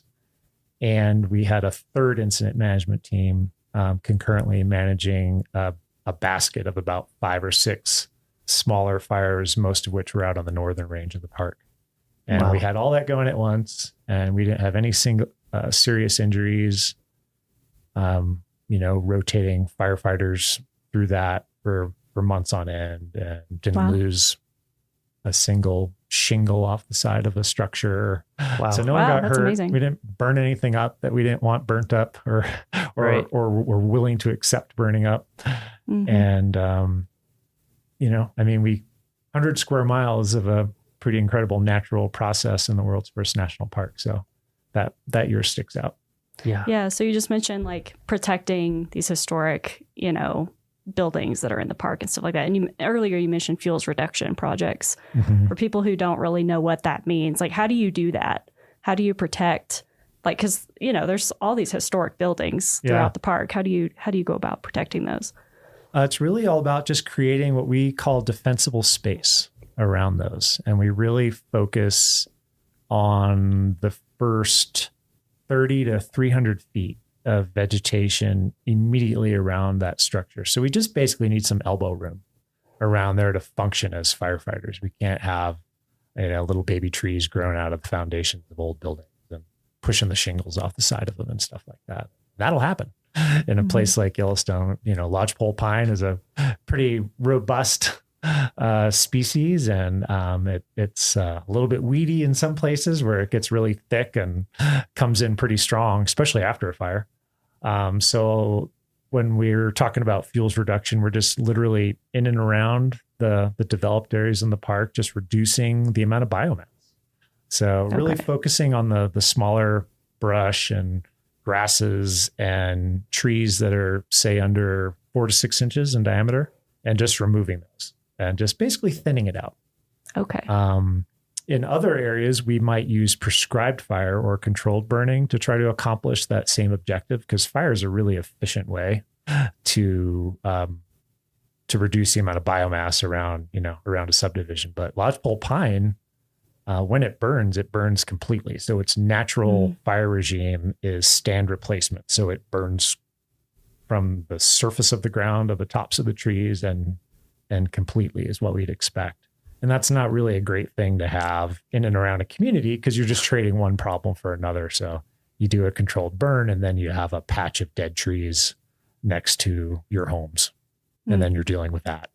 So we just prefer not to do controlled burning around our developed areas, and we just go in and just thin out the vegetation so that if a fire does come in there, it's not moving through the tops of the trees, which is, of course, where it's really intense and dangerous. It's going to stay on the ground where we can deal with it, and preferably on the ground with flame lengths less than 8 feet. That's kind of our cutoff. If the flames are taller than 8 feet, we're going to need a pretty heavy hand to deal with that. We can't swat that out. Gotcha. So for people interested in your field, your career field, what, before we get to your series and grade and all that kind of stuff, where would people look if they wanted to get started in fire? Like, what series would they look for? We're actually going through a really big transition right now in how we're classified as firefighters. We were forestry technicians for the first few decades of this profession. And essentially, it's been decided over the past few years that's not a very accurate description of wildland firefighting for lots of good reasons. And so now there's a new wildland firefighter job series, and that's 0456. And it's designed to be a hire to retire job series. So we're going to be recruiting and advertising positions in that from now on, literally from the GS3 to the GS15 level. Wow. So that's really cool. Yeah. And previous to that, we were hiring entry level positions as 0462 forestry technicians.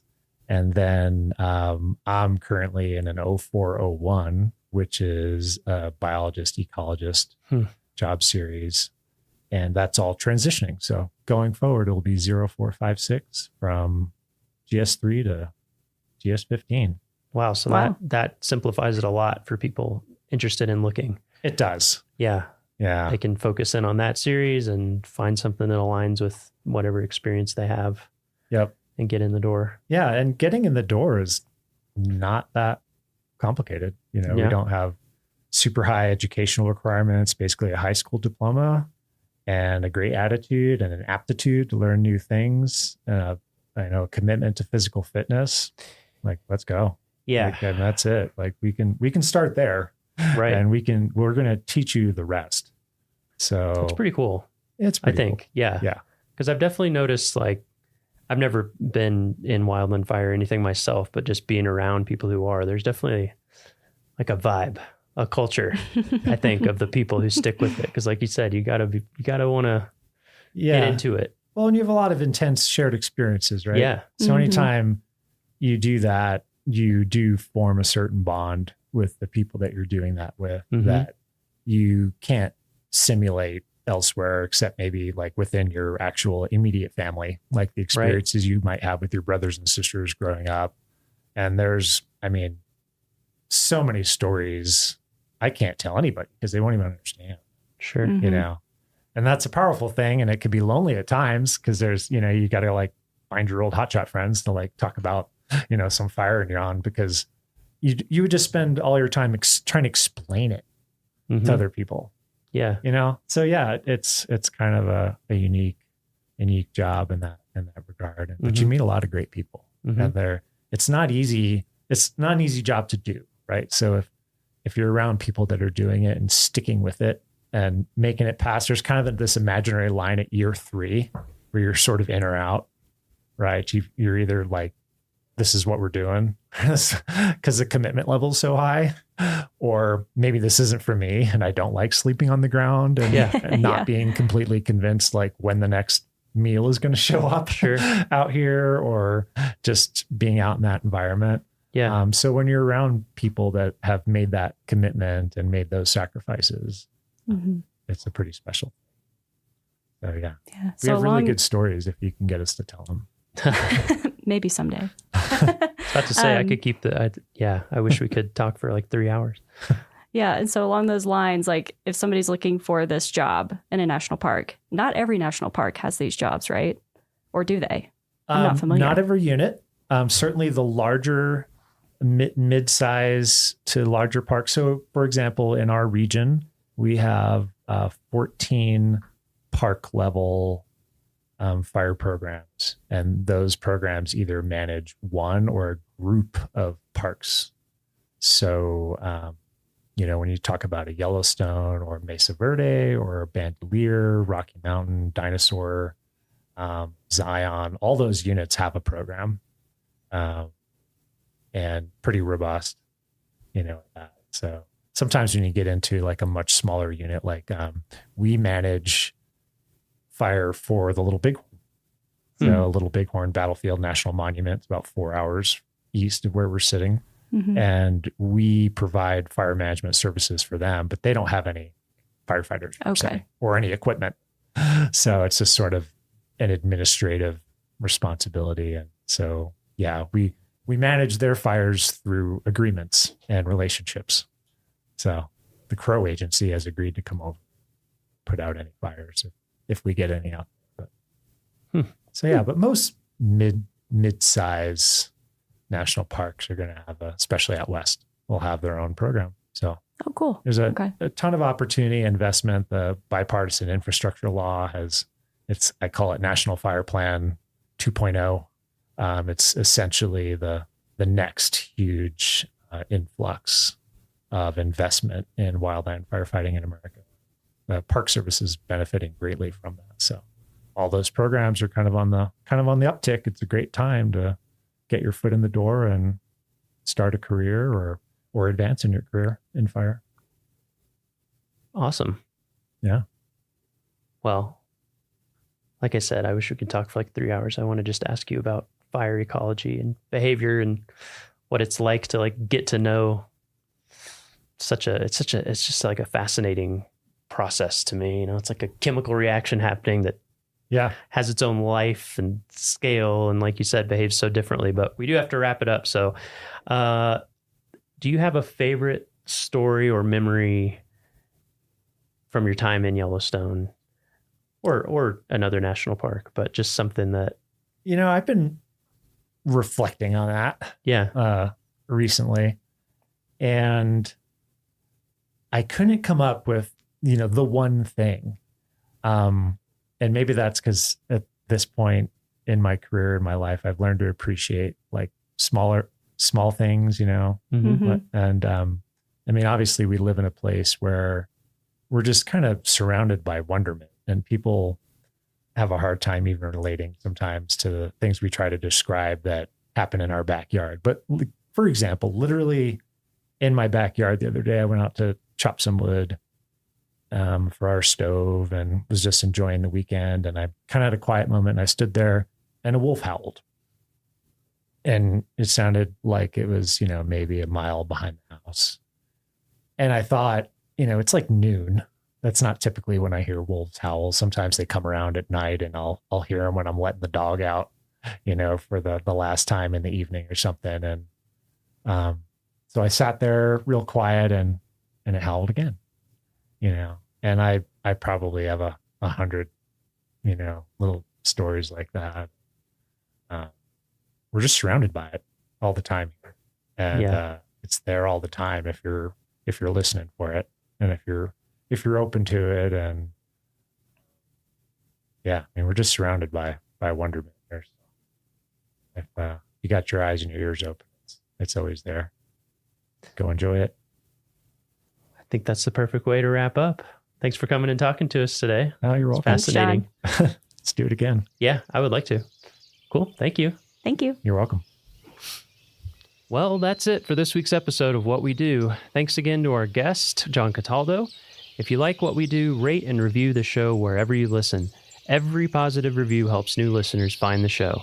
If you have questions or want to learn more about a particular job, contact us using the form at go.nps.gov/whatwedopodcast. Thanks.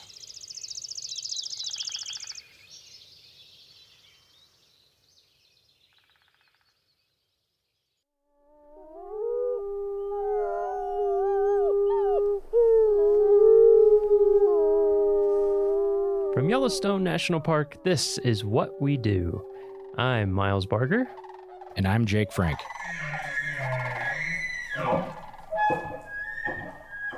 Hey, Jake, how's it going? Miles, mustache is looking super good today. Yeah, our podcast listeners can't see my new magnificent mustache, but guys, it is spectacular. Got to use mustache wax. That's the tip. Yeah. Today we're going to be talking to Heather Basak. She's an administrative support assistant for Yellowstone's Division of Resource Education and Youth Programs. We call it RUIP for short. Before we get started, though, a little trivia question for you, Jake. Bring it. I don't know how you would know this, but you can make a good guess. How many seasonal employees does REYP employ in the busy summer season, rounded to the nearest 10? What do you think? 100. Pretty close, a little lower. 90. One more. 70. 80. I did that on purpose. Nice. I think the full positions would be 83, but somewhere around 80. That's a lot. It is a lot. There's a lot that goes into that, including hiring all those people and doing paperwork and doing budgeting and all sorts of fun things. Gotta pay the people. We got to pay them. We like to. And then one note, if you notice a difference in sound quality for this episode, there's a good reason for that we're going to get into during this episode. Heather is a fully remote employee, so we're doing our interview via video chat. So the sound might be a little bit different, and that's on purpose. So, you ready, Heather?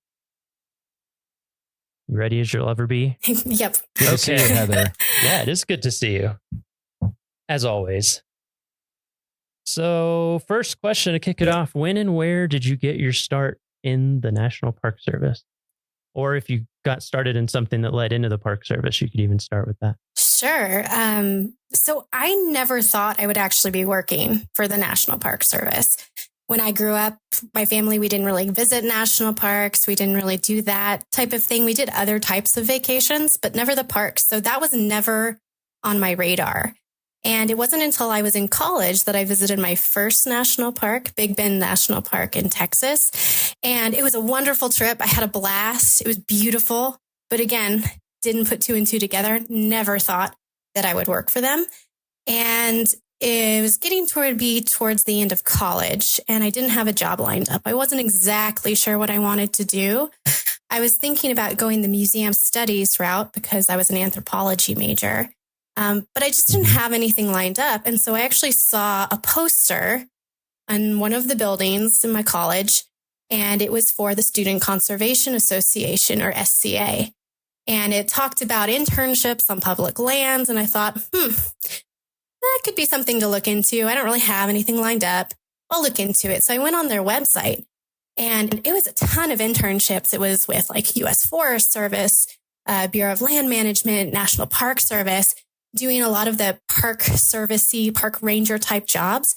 But then there were other internships like archaeologist or curatorial intern that was really interested. I was really interested in, because that's the route that I thought I was going to take. So I did my first internship with a National Park Service site in Kansas called Fort Scott National Historic Site as a curatorial intern. And I was working a lot with their museum collections, taking care of that. And I really enjoyed it. But other part of that internship was doing guided walks around this old military fort. And I got to do a little bit of living history. And I thought, this is pretty cool. This is pretty fun. Maybe this is something I want to look into more. So then I decided to do a second internship after that through the SCA, this time with Denali National Park and Preserve in Alaska, actually where I met Jake. We worked together. And it was really there that I thought, okay, this is something I might want to do for the rest of my life. There were amazing people to work with. There were just beautiful things to see and do. It was, I never would have experienced that. I never would have probably visited Denali without first going to Fort Scott and doing some other internships. And I thought, this is something I really, really want to do. And so then just to be sure, I did one more internship with SCA, this time at Big Bend National Park. Nice. Back to where you started. Yeah, exactly. So it kind of feels like I came full circle. Like it was the first national park I visited. And then it was the national park that kind of really was like, yep, this is definitely what I want to do. It was such a unique experience. I got to do it visit as a visitor and then also be an employee or an intern there. And so I thought, this is it. This is what I want to do. And then from there, I made the jump to actually Fish and Wildlife Service and then National Park Service. Worked a couple seasonal positions at different national parks and then eventually made the slide into a permanent position in Yellowstone and now as an administrative support assistant. So I have a few, that was a varied background. So a couple things. You mentioned living history. Did you get to wear like period appropriate? Like, I don't know, is it costumes is the right word or clothes? Yeah, it was a while ago, so I'm trying to remember everything that happened, but it was this very special service. It was called Fort Scott by Candlelight, and it was close to Christmas time. And they had like different vignettes in all these different military buildings where we would act out scenes of what would have happened in these different buildings. And I got to be a military laundress. And so I got to be wear kind of more or 19th century garb and pretend to be doing the soldiers' laundry. So that was pretty fun and unique. It was really great. Yeah. And then the other thing, she mentioned that the people she worked with in Denali were really great. I just want to concur that I am very great to work with. That is true. Get that on the record. I think, when were you guys there? I was there 2008, 9, 10. 2012 was when you were there, right, Heather? Yes, it was my 2012. second summer there. Yeah. Yep. Okay, so I missed you. I was a little earlier than. Yeah, there is like all the best people for our in Denali. listeners. There is like a legit.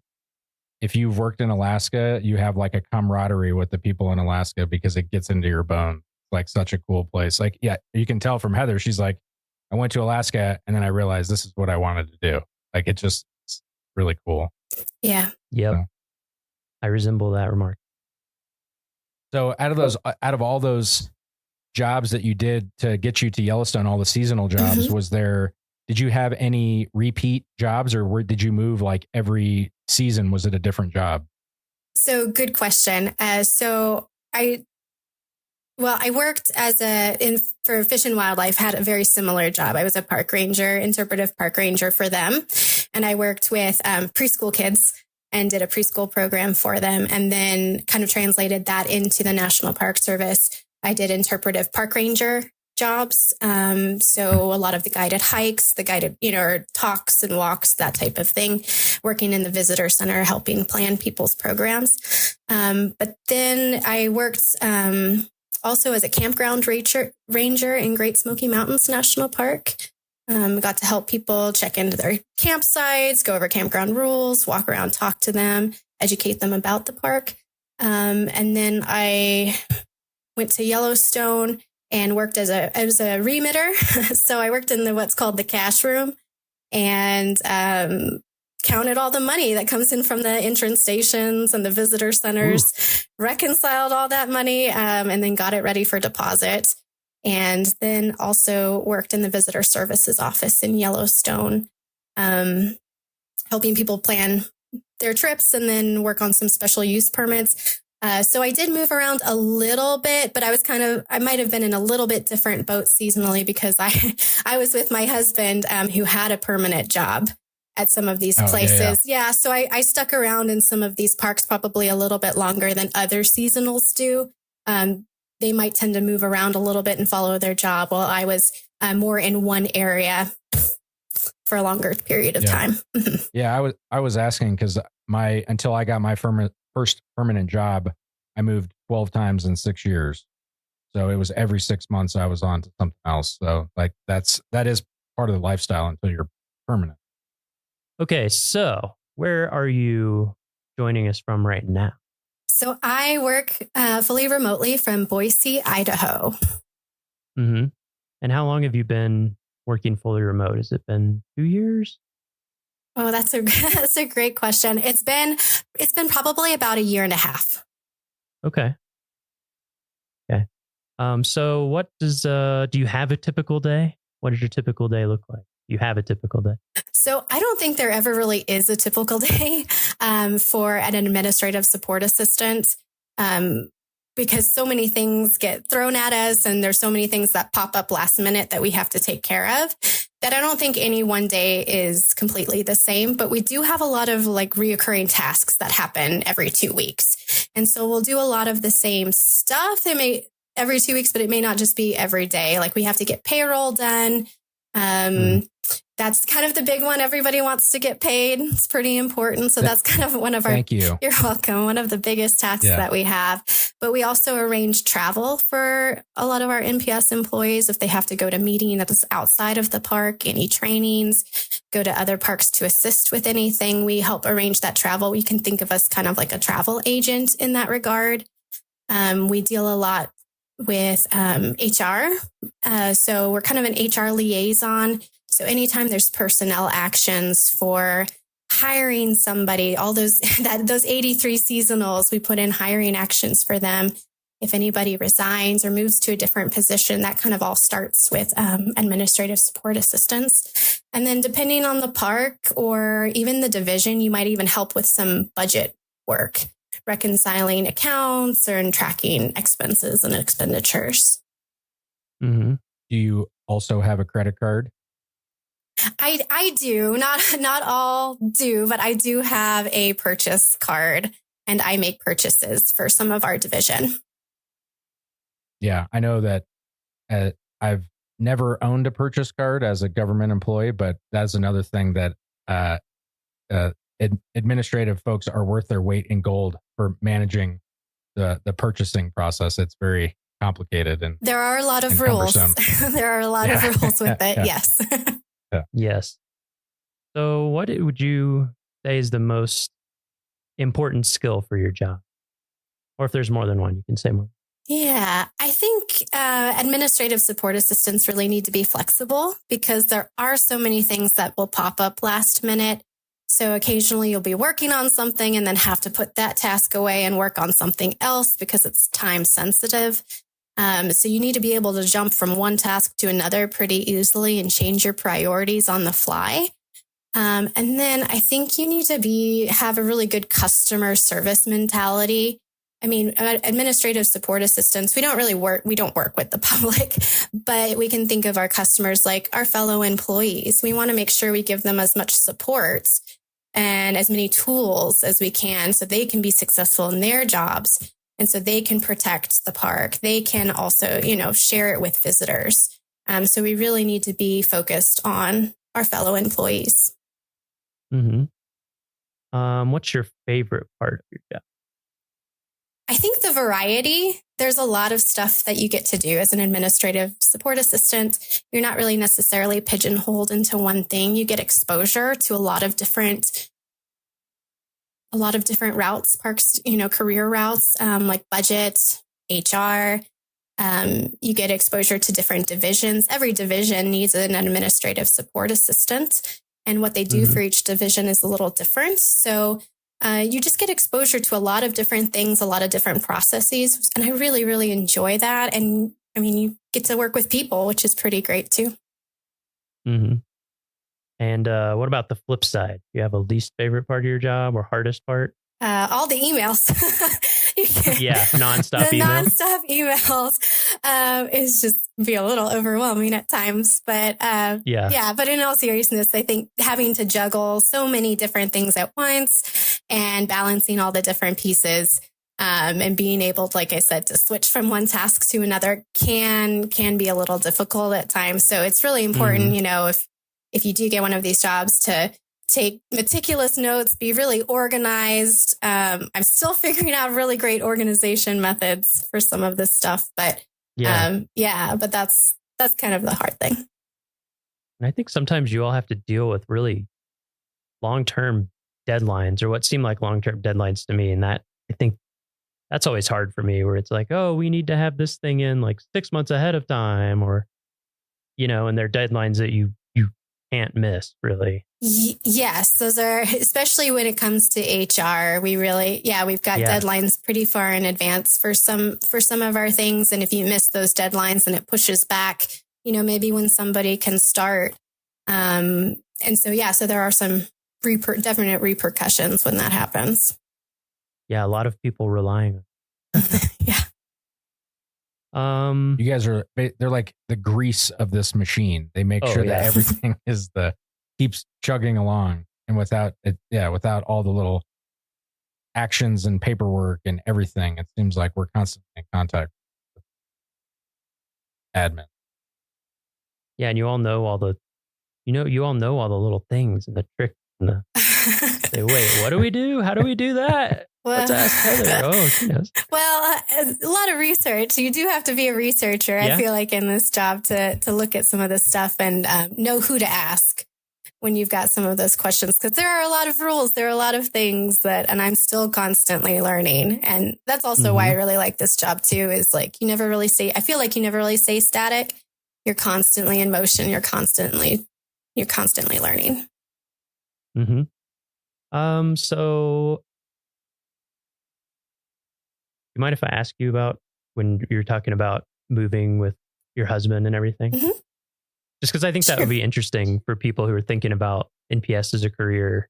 It can be challenging, I think, for, long-term partners to work in the service. Like, I've known people who are married and live apart for a long time, sometimes like a really long time, or they date and are long distance for years before finally and things like that. So I don't know, just like, how did that play into your career and your husband's career, and how life has gone for you guys so far? I mean, it seems like that's probably part of the remote position or some of the flexibility, but I don't know, just anything you would want people to know about your experience with that, who might be thinking about the Park Service. Yeah, that is a great question, because there are different routes that people can take. Because I have also known, couples who have had to be apart for a little while, each working separate parks, and then making their way to each other. We've been fortunate enough that where my husband has gone, I've been able to pick up seasonal work. I know that's not necessarily in the cards for everybody, but thankfully I was able to. And that's kind of also the reason why, I didn't just stay in one career path. Like I've done a couple different things, and that was to really, I kind of took a job where I could, but I really liked that. I think that's made me a little bit more well-rounded.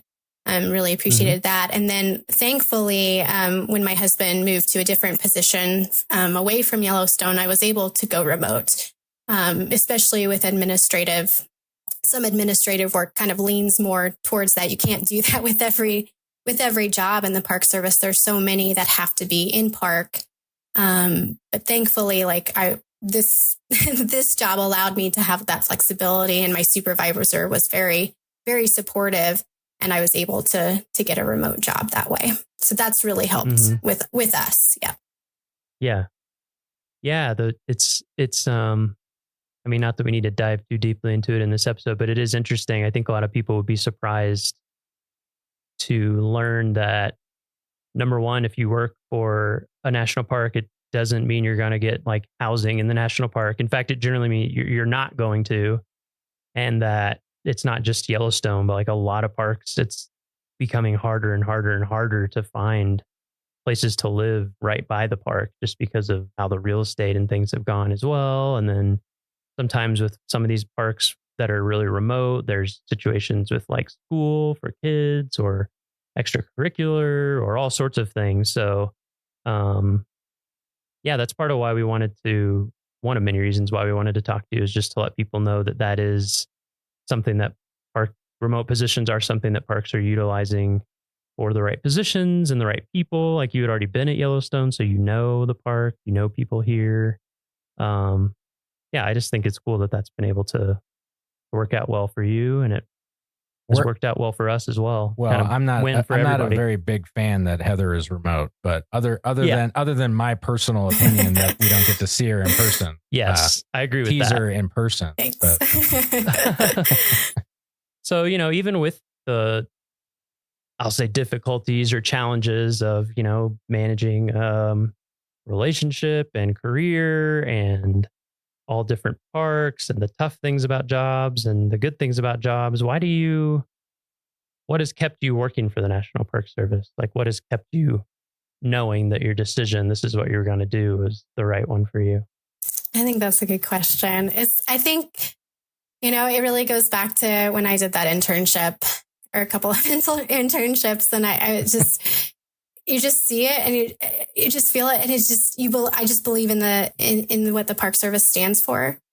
And I've just met so many great people along the way, both, fellow employees, peers, as well as visitors, that it just makes it, it just makes it worthwhile. I actually have in my office here, I worked with a school group when I was in Yellowstone from Lowell, Massachusetts. They came all the way out to Yellowstone, and I actually have a picture of those kids. The teacher gave it to me. I have this picture of those kids on my desk, and that kind of just reminds me, I'm part of something bigger, and it's really awesome to feel like I make a difference. And so I just believe in the Park Service mission quite a bit. Yeah.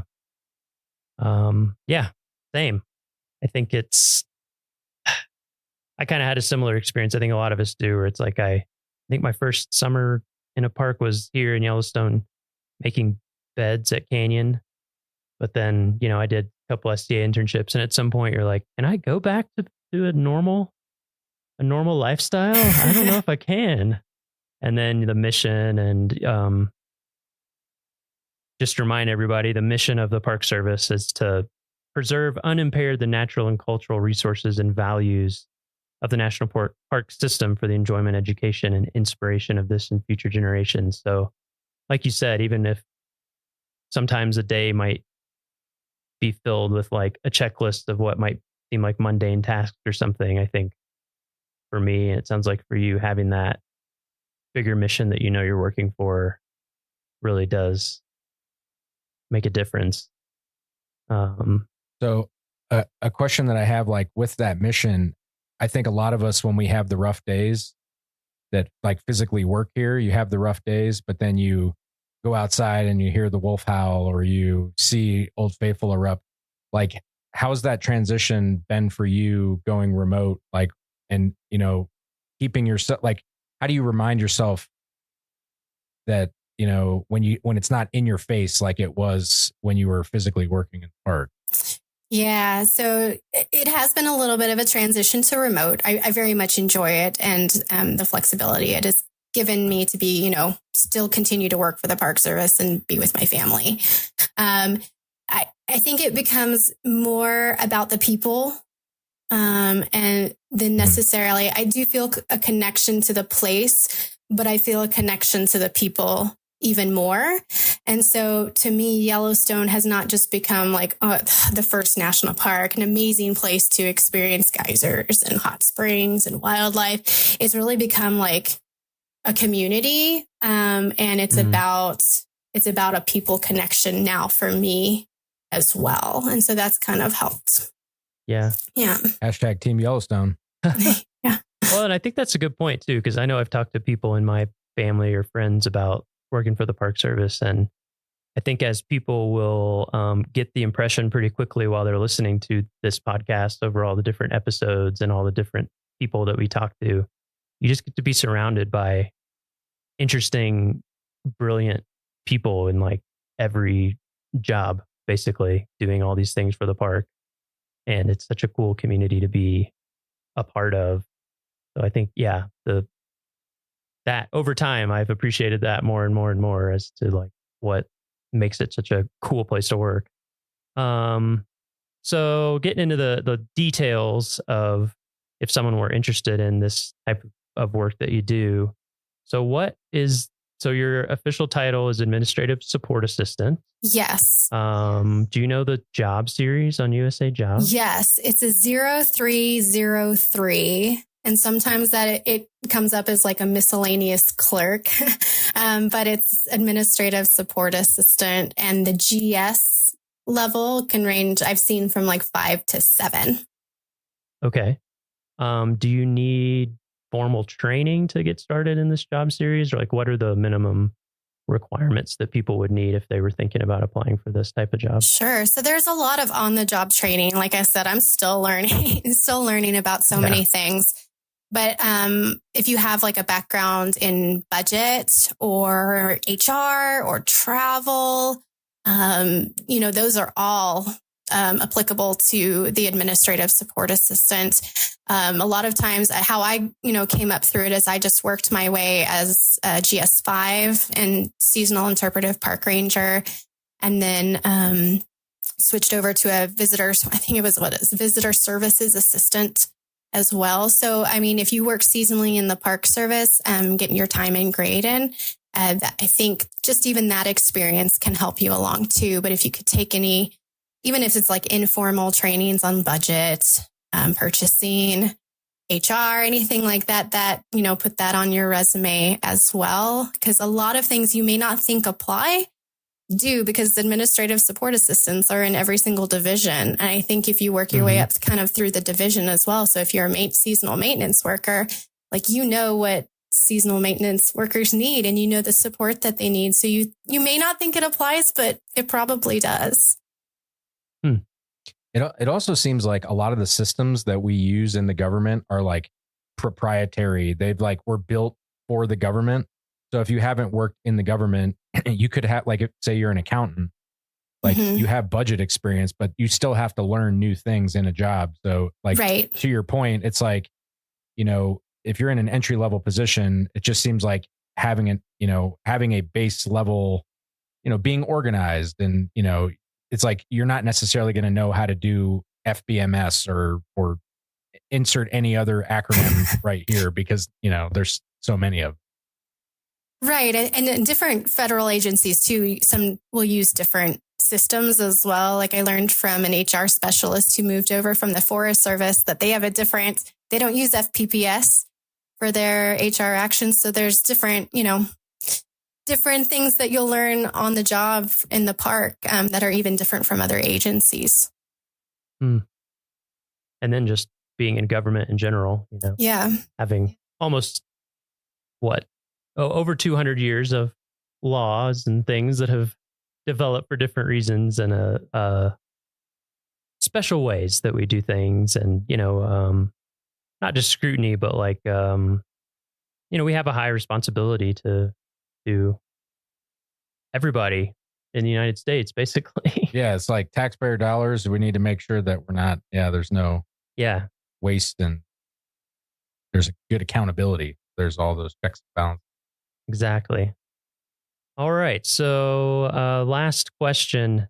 Do you have a favorite story or memory in Yellowstone or any other national park that you would want to share? This is a hard one. Yeah, because they're all, it's like asking to choose your favorite child, because they're all unique and they're all special. But I think my favorite one that sticks out the most happened in Yellowstone. And I was driving down into the interior. It was late in the season. There was snow on the road. I was the only one on the roadway, in between Norris and Canyon. I think that's where we were. My son, who's like 1, was in the back seat. And we went around, I think, a curve, and all of a sudden there were wolves all over the road. I had never seen so many wolves in my life. And I've got a video because I slowed down, pulled over, and I whipped out my phone and I took a video because I was like, this will never, ever happen to me again. And the wolves, I remember it was a black wolf walked within 3 feet of my car door, and it looked at me and I could see its eyes, and it just kind of continued walking off. And I was like, oh my God, I get to experience this with my son in the backseat. Of course he's 1. He's not going to remember this. He has no idea what's going on. But I was like, oh my God, we got to do that together. And I know he won't remember it. I mean, of course he won't remember it. He was 1. But to think that he got to be there and I got to share this special moment with him that will never, ever happen to me again in my life. And to be able to experience Yellowstone in that type of way and feeling that wild with him was really neat. And it's something I'll be able to show him the video of and tell him about when he's older. And then hopefully, when we go back to visit Yellowstone, he could have a similar experience. So I still can't believe it actually happened. It was just absolutely awesome. Incredible. Very cool. Okay, well, I think that's it for this week's episode. Yeah, thanks for joining us, Heather. Thanks so much for joining us. Thank you for having me. When are you coming back for a visit? When are we going to see you in person again? Not soon enough. I don't know when, but hopefully soon. Righty. Well, we'll keep in touch virtually until then. Sounds good. Thank you. Headwaters is supported by the Glacier National Park Conservancy. Note: this episode deals with an intense accident in Glacier. Please take care while you're listening. I remember this distinct feeling of getting off that hitch and having that weekend to myself and just being completely content with life. I remember that moment of just I am so happy. And I feel so good with where I am and who I am right now. So what happened on the walk back? I was on an incline, and when you walk on an incline in snow, you kind of lean in, kick, kick, kick, dig, kick, kick, kick, dig. So I had kicked into the snow, but there was enough where I had kicked in and exposed it that I actually kicked in to ice, and I stepped on it, and it just took me out immediately. You fell. I did. You fell off the high line. I began to slide. Yes, I fell off the high line. Every community, a high school, a workplace, a national park has its set of stories. Local legends, colorful rumors, and cautionary tales told in hushed whispers. They come and go, as people do, but I think some of these stories are etched into the fabric of these places. When I moved to Glacier last year, I started to learn the stories and characters of my new community. From the stories we've told on Headwaters to the old, locally famous characters I see referenced everywhere, like Joe Cosley, the notorious park ranger and poacher, or Josephine Duty, the moonshine mogul. One of these stories is that a trail crew employee once fell from the Highline Trail onto Going to the Sun Road and lived. It's almost beyond belief. And it felt a little taboo to know this about one of my neighbors. To know what happened, but not know them. To know what felt like their secret, but not their telling of it. This year, I became friends with that person.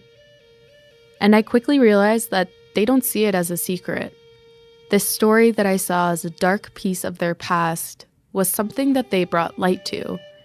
And in doing so, brought light to so much more. You're listening to Headwaters. I'm Gabby. This is a show about how Glacier National Park is connected to everything else. In this episode, we talk about how one event can change a life. This is the story of Morgan Bell's relationship with Glacier, a career on trail crew, and how a single day, a single step, changed everything.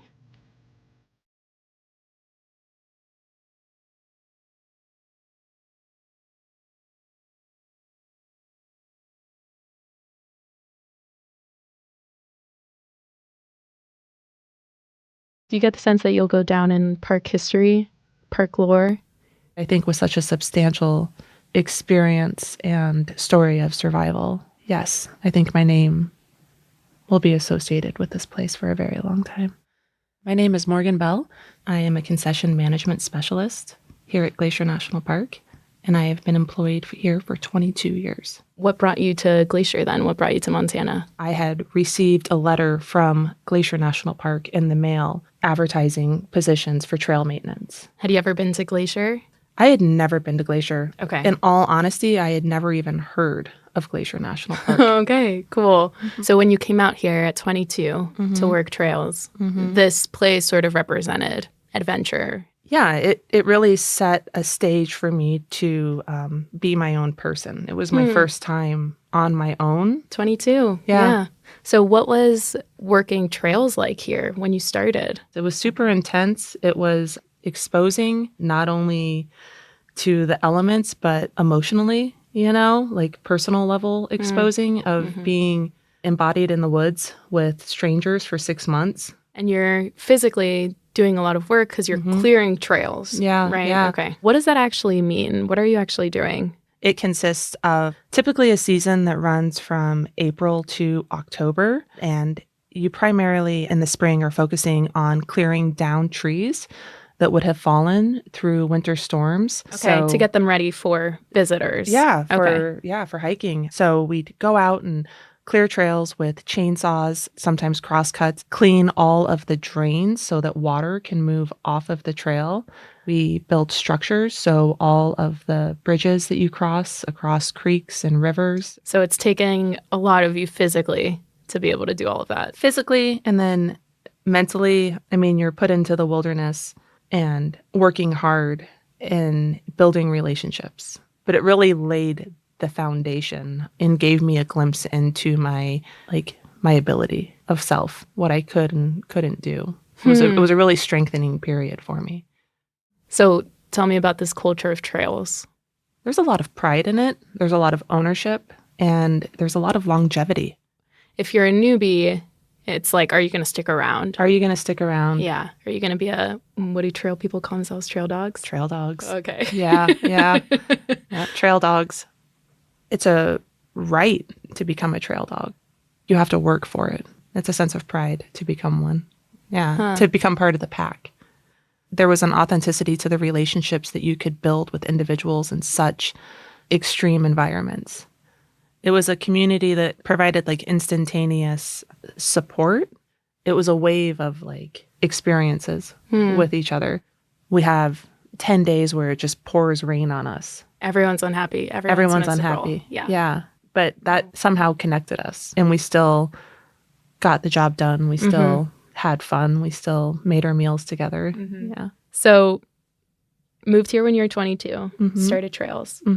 At some point, you became crew lead. Yeah, so typically each crew, depending on the district, is made up of anywhere from 4 to 6 individuals.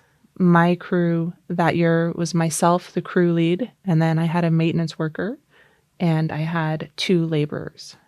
I was very excited and had a lot of pride to be a trail lead. How old were you when that happened? 32. I really started to see how Glacier had shaped me into the individual that I was becoming. I can hike a trail. Like in my mind, I can envision a trail without being on it because I've been on it so many times. That makes me think of knowing our homes in such an intimate way. And so these trails are sort of, like a home where It is home. You know, I have a favorite tree. I have a favorite rock. And I have and I have memories built in certain areas, right? There's like those keynote moments that are kind of ingrained in my being. I became very integrated with Glacier. I identified with it. And there's an intimacy of how I connected with Glacier. My literal blood, sweat, and tears were put into the ground. From working trails. Trails exposed me to the deepest parts of myself. It built a level of strength and identity within me to understand myself. It was like a level of intimacy. Who would I be as an individual if I wasn't shaped by trails? It solidified that this was where I was supposed to be. I'm all about universal signs. And there was a moment before I came to work here. I was working in a physical therapy office at the front desk, and there was a calendar that I had. And one of the photographs I really admired. And so once the month had passed, I tore that page out and stuck it on my wall and would just look at it. Fast forward, and I'm standing at the top of Logan Pass, and I look around, and I was like, this is that picture. And so that was a pivotal moment for me where I was just like, this is where I'm supposed to be. Logan Pass is the highest place you can drive to in Glacier, home to the Highline Trail. The Highline is cut steeply into the mountainside and parallels Going to the Sun Road for several miles. When I hiked the trail, I was surrounded by bear grass and other colorful wildflowers in bloom, and I was sweating as the warm summer breeze hugged me. When Morgan and her crew were there on that day in 2012, it was still spring, gloomy and snowy, and her cheeks were pink from the cold mountain air. She was there to get the trail open, clearing it of snow and debris to get it ready for the thousands of eager boots that hike the Highline every summer. This is no easy task on any trail. But now imagine one with drop-offs so steep that it feels like every butterfly in the world made its way to your stomach. As if that weren't enough, add snow and ice to the mix. The morning had started July 3rd, 2012, but it was raining and it was like a low cloud cover. Definitely still spring, summer in the high country. Historically, trail crew is responsible for blasting snowfields on trails of high use. So we walked out, got to our destination, the last snowfield we needed to assess, and then we geared up and began our walk back to the trailhead. One of my trail members was in front of me. I was second in line in the group of 5, and him and I were just chatting up a storm. We were just like having really good conversation, and we had crossed a number of snowfields by this point, and we had approached our last one that we needed to cross. I got pretty far across it, and I could see there's seasonal water. This section of the trail, seasonal water flows. What had happened is that water had froze and created like an ice layer. I was on an incline, and when you walk on an incline in snow, you kind of like lean in, kick, kick, kick, dig, kick, kick, kick, dig.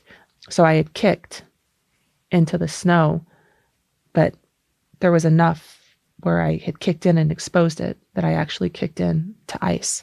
And I stepped on it, and it just took me out immediately. It was fast. Like, it wasn't like a whoopsie slip. It was like a slip, hit the ground, start sliding. You're still on snow and ice. I'm traveling still on snow and ice, yes. And I was crossing, the snow had kind of collected in a couloir of sorts, or like a natural chute that had been created through this water feature. Okay. So snow ran from the trail all the way to the road. It's not fluffy, it's not soft, it's not playful, it's icy, hard-packed, compacted snow. Very rough, and hard. And if anything, is only making you slide faster. Yeah. And the slope of which I was sliding was also steep. I hit the snow immediately and began to slide. And I recall when I first fell, I was on my back and I was going headfirst down the hill. I attempted to self-arrest with the hand tool I had, which was a shovel. So it's a method of putting it across your body and trying to dig it in and use it as a brake. I didn't have crampons or an ice axe. That wasn't something that we typically carried with us. I was able to like spin myself around with my shovel, and then I was feet first going down, trying to brake. So now you're seeing... Now I'm seeing the ground and where I'm going. But I'm like laying on my back still and trying to use my shovel. At some point, my shovel was ripped out of my hand and I lost it. And I remember in that pivotal moment, it was so fast, but everything was like so slow in that moment. And I remember just being very aware of what was happening, but extremely like methodical in my actions. So once I lost my shovel, I flipped myself back onto my stomach. And so now I'm traveling feet first on my belly. And my only attempt to slow myself down was to expand. So I put my arms out, starfish, essentially. Put my arms out really far, began to dig in with my hands and my nails. My feet started to like kind of really push my toes into the snow. I remember like the sensation of my face dragging on the snow and the sound of it, the speed of it, and like the snow that I was gripping and moving across, like flying around me, and like screaming. It was incredibly loud. Really, really intense. Primal fear, like loss of control, and completely terrified. What my crew members experienced as well is that they heard me yell, "I can't stop." So they're hearing you while they're still standing on the high line. Yes, and they're watching me. They can see me sliding down. At a certain point, they lost sight of me and didn't know what the outcome was, but knew that I had made it to the road. Because from the high line, they could see the road itself, but they could see vehicles going around. Something. On a slippery patch of hard snow and ice, Morgan slid 350 feet from the high line. That's more than the entire height of the Statue of Liberty. Then she free fell another 12 feet onto unforgiving pavement, onto Going to the Sun Road. So I remember a majority of the slide, and at some point, I lost consciousness on the snowfield. And I came to on the road. I don't know the duration after I fell, like if it was seconds, minutes. Remember like being on all fours, on my belly and just kind of like lifting my head and seeing blood everywhere, like pooled up on the road, all over my face. I was like, oh my gosh, okay, I'm on the road. And at that very moment, it was like these little black shoes came running up and came within my view. And I was almost like in child's pose, hunkered down. And this individual was saying to me, like, are you okay? Where did you come from? I don't know how clear I was in communicating, but I recall saying, I fell from the high line. I'm trail crew. I was on the high line. I slid. I recall laying down and instantly feeling a lot of pressure in my head, intense pressure in my head and my face, just holding my head. And I recall people coming in, so visitor service assistants from Logan Pass came down to assist. They started performing an assessment on me of my injuries and stabilizing me, my C-spine and everything like that. The individual who had come upon me on the road was actually a registered nurse from Billings. From what I understand, rangers got on site and alert, which is an emergency helicopter, was called and took off immediately to come life flight me to the hospital. And so I was put on a board and put in the back of the shuttle bus and transported to Big Bend. And once alert was on site, they put me in an induced coma and got me in the helicopter, and we took off.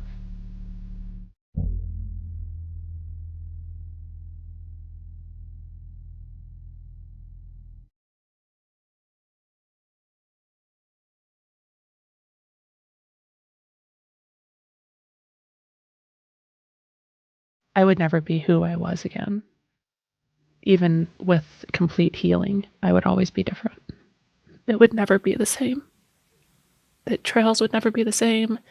That my life and my activities and my existence as I knew it would never be the same. Do you remember waking up in the hospital? Mm-hmm. Were you confused or? No, I was incredibly ashamed. I remember my supervisor, who I have great admiration for, he was there in the room. They got the call that I had woken up. I was in the ICU, and the first thing I said was, I'm sorry. I remember him just being like, will you stop it? Like, why are you apologizing to me? Like, no apology is necessary. Yeah, I felt embarrassed. I felt ashamed. I felt that I had let the team down through my actions. Because I understood the consequences of what had happened, not only to me, but to the program as well. In the days following, the park halted all trail crew operations while they investigated the accident. For the next season, there were new safety guidelines in place for snow travel. And every year since, trail crew does mandatory snow and ice safety training, where they practice using ice axes and crampons and setting up fall protection. Morgan's accident changed the trails program and the culture of snow safety throughout the entire park. Heads up, Morgan is about to describe her injuries. If you're not interested in listening to the details, you can skip ahead 2 minutes. So, when you woke up at the hospital, what were the physical injuries? Starting from the top, traumatic brain injury. So I had swelling of the brain. So to stop that, what they had done is shaved my hair, just the top portion of my scalp, front portion, and created a laceration from my right ear to the apex of my head. Like they cut that open? They cut that open. Wow. And essentially peeled that down and drilled 3 holes into my skull, which alleviated the pressure of the fluid building up inside of there. And while they did that, I had also sustained multiple fractures to my face. And one of the more sustainable fractures that I had was completely shattering my forehead. So they went in and pieced it together with metal pieces that ironically are called dog bones. I broke my nose. I lost my front tooth, chipped it. I had multiple lacerations on my face, the most extreme being my upper lip, which had been torn off. In my cervical area and neck, I had a bilateral dissected carotid arteries, which essentially is the bands around my carotid arteries had exploded. I then had a right dislocated shoulder and a lacerated liver. So majority of the injuries were head and neck. Every single one of them was life-threatening.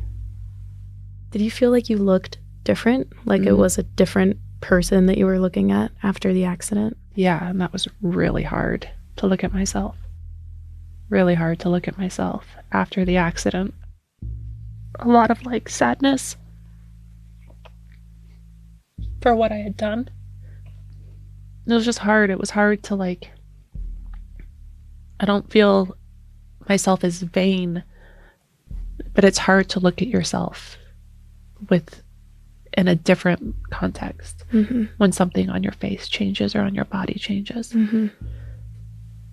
Essentially a stranger. The shell of me had changed. I had identified with myself for so long as someone in the mirror. And then to be looking and seeing the holes in my head and the scar on my forehead and the abnormal angle of my nose and the shift of my eyes and all of it, the missing tooth, the shaved head. So there is this reckoning that you're going through with identity. There was a reckoning of the identity, not only physically, but a reckoning of the loss of my identity of self and who I presented myself as, what I did. Yeah. Who I was. It was wiped clean in one call.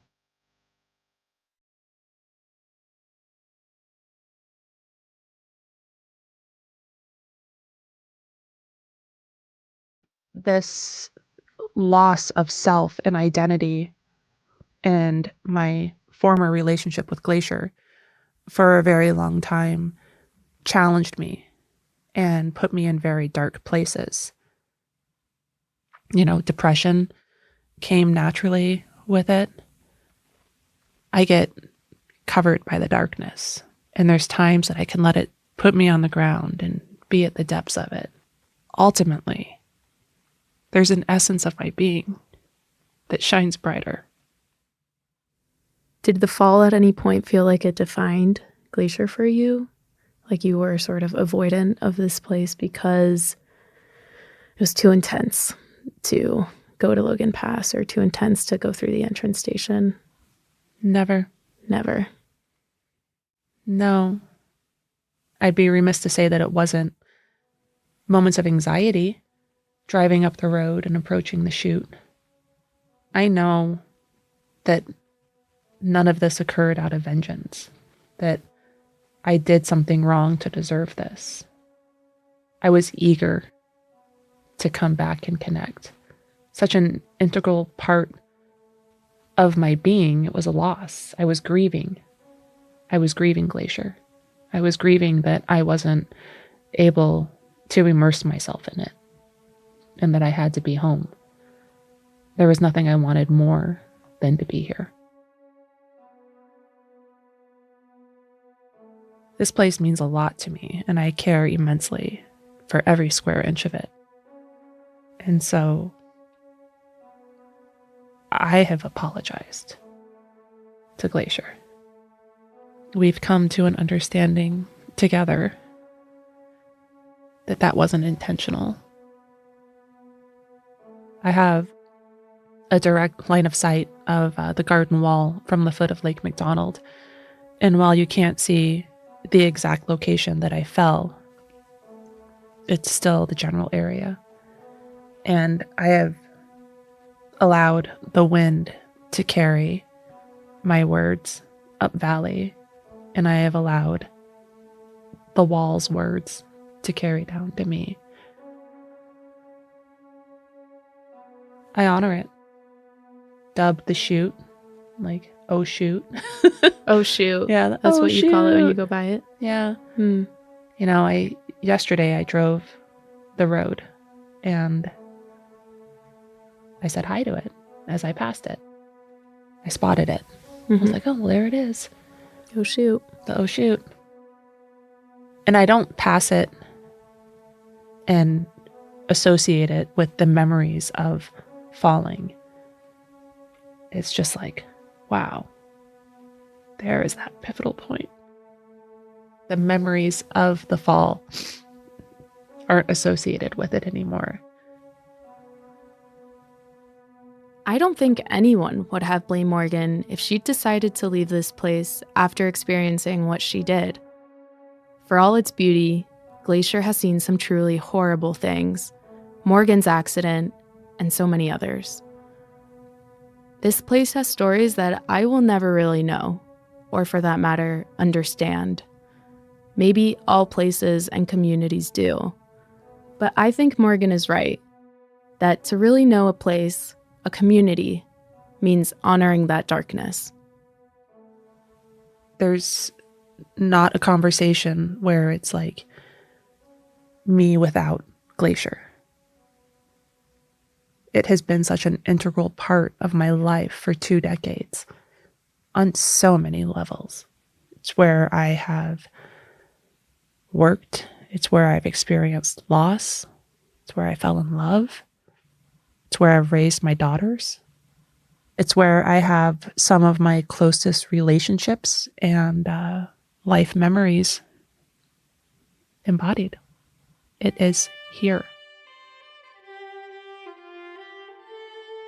The epitome of a trail dog is like strength and tenacity, you know? And I was exemplifying that like tenfold by surviving. It was just the circumstances. Right. It was ice. It was ice. It was an accident. It was an accident. Yeah. I sometimes ponder with the idea of like, was it intentional? Did it have to be me? And did I get to survive for the purpose of what I am now? It was supposed to be me. Yeah. So it's really curious. Like, where would I be? Yeah. Where would I be without this experience? Where would I be without this place? So I appreciate you guys. Thank you very much for letting me share my story. Well, we love you. I love you guys too. Thank you. Thank you so much.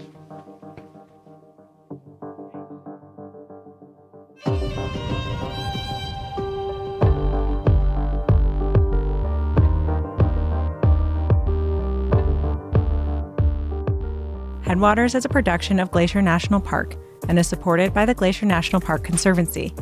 We could not make this show without them. You can learn more about what they do at glacier.org. Headwaters is made possible with help from Lacey Kowalski, Melissa Slottick, and so many people throughout the Glacier community, especially the natural and cultural resource teams. We're grateful for all of you. Our music this season is by the brilliant Frank Walm. The show's cover art is by our sweet friend Stella Nall. Check out Frank and Stella's work at the links in our show notes. Special thanks this episode to Morgan Bell for sharing her story so candidly and gracefully. We also appreciate Duncan Lennon and Cameron Avison for all of their insight into the Trails program. Besides sharing this episode with a friend who might appreciate it, you can help us out by leaving us a rating and review in your podcast app. Thanks for listening. Hello, you rockin' Rockieites. Guess what? Today is this year's autumnal equinox, which means it is officially fall. It's felt like fall for a little bit, but now it is official. And you can feel it. The aspens are turning gold like crazy at higher elevations, and even some lower elevations. The air is getting more crisp and cool, and is about to take a turn for the chilly. This weekend looks to be rainy and in the 50s in Estes Park, and potentially snowy. Did I say snowy? Yes, snowy. And significantly colder, above 9,000 feet. So if you are coming to visit us this weekend, plan accordingly. And of course, the clearest auditory sign of fall, and we love our auditory signs here in podcast land, elk bugles. In the spirit of bugle time, today we're bringing you an interview with Hannum Abules. Hannum is a landscape ecologist, don't worry, we will explain what the heck that means, and spends much of her time studying Rockies elk and the complex ways they interact with and shape park ecosystems. So when we want to learn about elk, Hannum is the person to talk to. We hope you enjoy this deep dive on elk, on landscape ecology, on history of different areas in the park, especially Moraine Park, and so much more. Let's rock.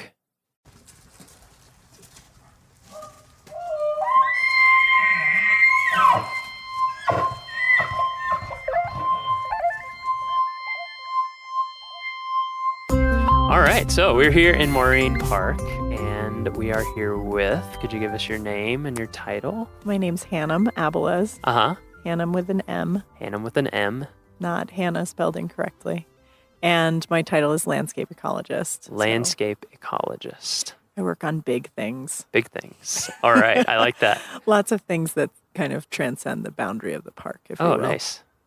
That's a good way to think about it. So I thought what we'd do today is we'll just kind of walk through different aspects of what you're doing here at your job, and then that'll probably flash us backwards or forwards in time into other stuff that might be going on here in the future, and also how you got into what you do here at the park and what you do for a living and all that kind of stuff.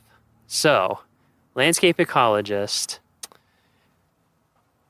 what's the broad overview of what that means at Rocky in terms of like your projects, day-to-day work? So the idea, most of the time, if you're in a park, you're going to hear people say, I'm a botanist, or I'm a wildlife biologist, and what we've come to realize, which seems very intuitive now, but maybe wasn't so intuitive 50 or 80 years ago, is that everything is a lot more interconnected than one might at first think. So there's a lot of fields that have popped up in ecology over the last 50 years. One of them is landscape ecology, where we're looking at patterns over space and time and how do those things connect. A great example of that is kind of our regional elk management initiative. So we're working with Colorado Parks and Wildlife. We're working with the Forest Service. We're working with a variety of partners, academic, et cetera, to try and get a handle on reestablishing the natural balance on the landscape between elk and all the space that they like to use. Yeah. And that's been challenging because I bet. we have a pretty disrupted system here. Yeah, why don't we get into that? Because one of the reasons why I wanted to do this interview with you this time of year is so that we could get something out there for folks coming up to the park to look at elk, among other things, and the rut. And so I think it would be cool to give people some of the background on elk and other wildlife, but we'll start with elk in the park. So you said that very disrupted system in the park. I would guess a lot of our visitors would have no idea of that because they come here and they don't normally see elk, and they see elk, and so they think, oh, it's a national park, it's normal, it's natural. Right. So could you kind of just go into the history of that a little bit? Yeah, absolutely. So I use this kind of comparison a lot. Just because something looks beautiful does not mean it's healthy. Great point. I think that, so we're sitting here in Moraine Park, and it's absolutely stunning, right? We're looking up the Fern Lake drainage. And if you've never been here before, or you don't know what a Western riparian river system should look like, you would look at this and say, it's absolutely incredible. And it is, but I would say it's also a little ill. It's got a touch of the flu. And so what has happened on this landscape over the last 120 years are a lot of things that are incredibly unnatural. And I always ask myself the question, and I think folks that are aficionados of nature and like to visit parks and should be thinking about, are we managing for a picture or are we managing for a process? So are we happy if we just have a picture that looks healthy, even though the underlying foundation of that is falling apart? Or are we really trying to manage for healthy, sustainable processes that are going to give us these beautiful landscapes for a lot longer time frame than just right now for our one visit or our one experience at that place? That's a great way to put it. Do we want to manage for pictures or process? That's nice. I like that. So I think that's an important thing to think about, you know, because if we go the instant gratification route, well, it looks great. So, hey. Sure. So what we're trying to do is to reestablish the functionality of the ecosystem. Right. And that's hard to do. But there are a lot of things we can do to make it a lot better than it is. And so that's really was the impetus for our elk and vegetation management plan.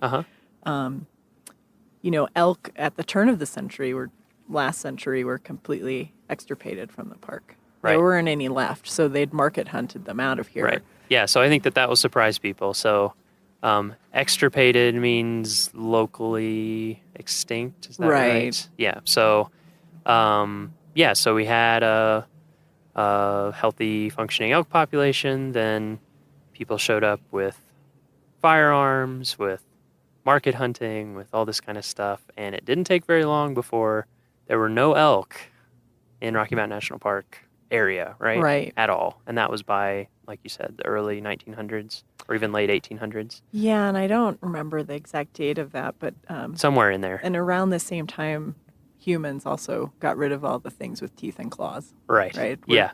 We like to do that as well. So wolves, and grizzly bears, which again, our listeners might not know were here, just like they are in some other parks that you might go, like Yellowstone or something like that, where people think of those animals. They were here too.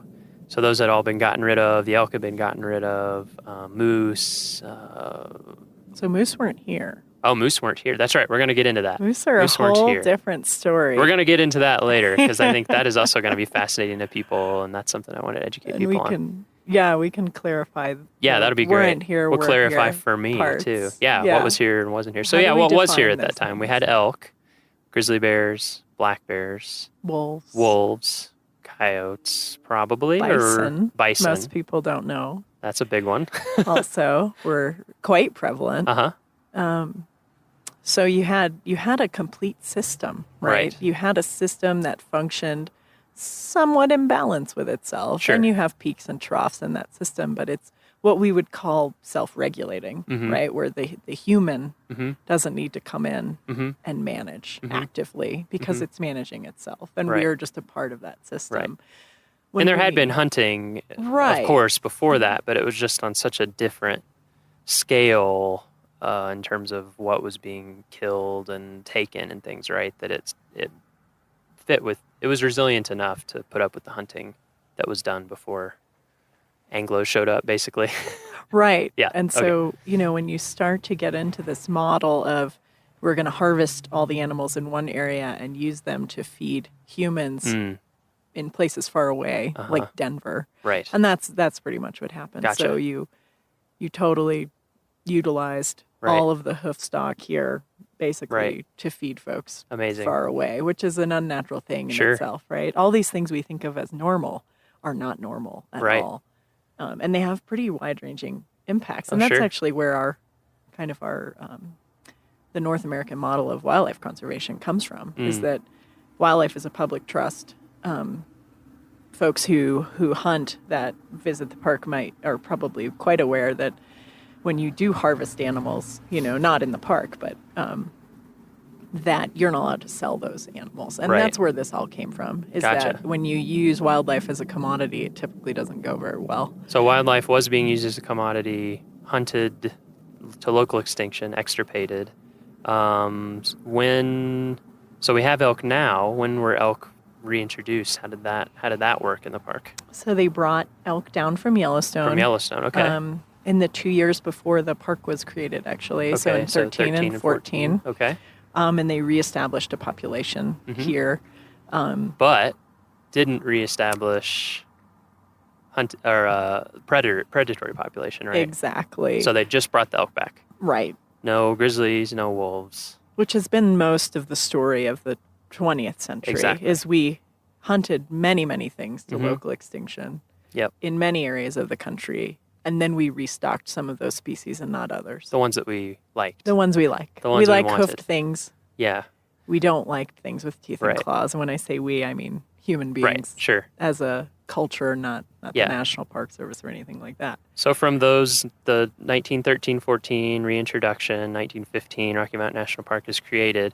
What happened? I mean, of course, there's ups and downs, but the general story over that next many decades where we didn't have hunting and we didn't have any predators in the park who could actually take down an elk. What was the kind of consequence of that? Play through that for us. So anytime you have an animal that has evolved with predation, right? The reproductive rate of that animal is going to be such that is designed to replace itself with predation. Right.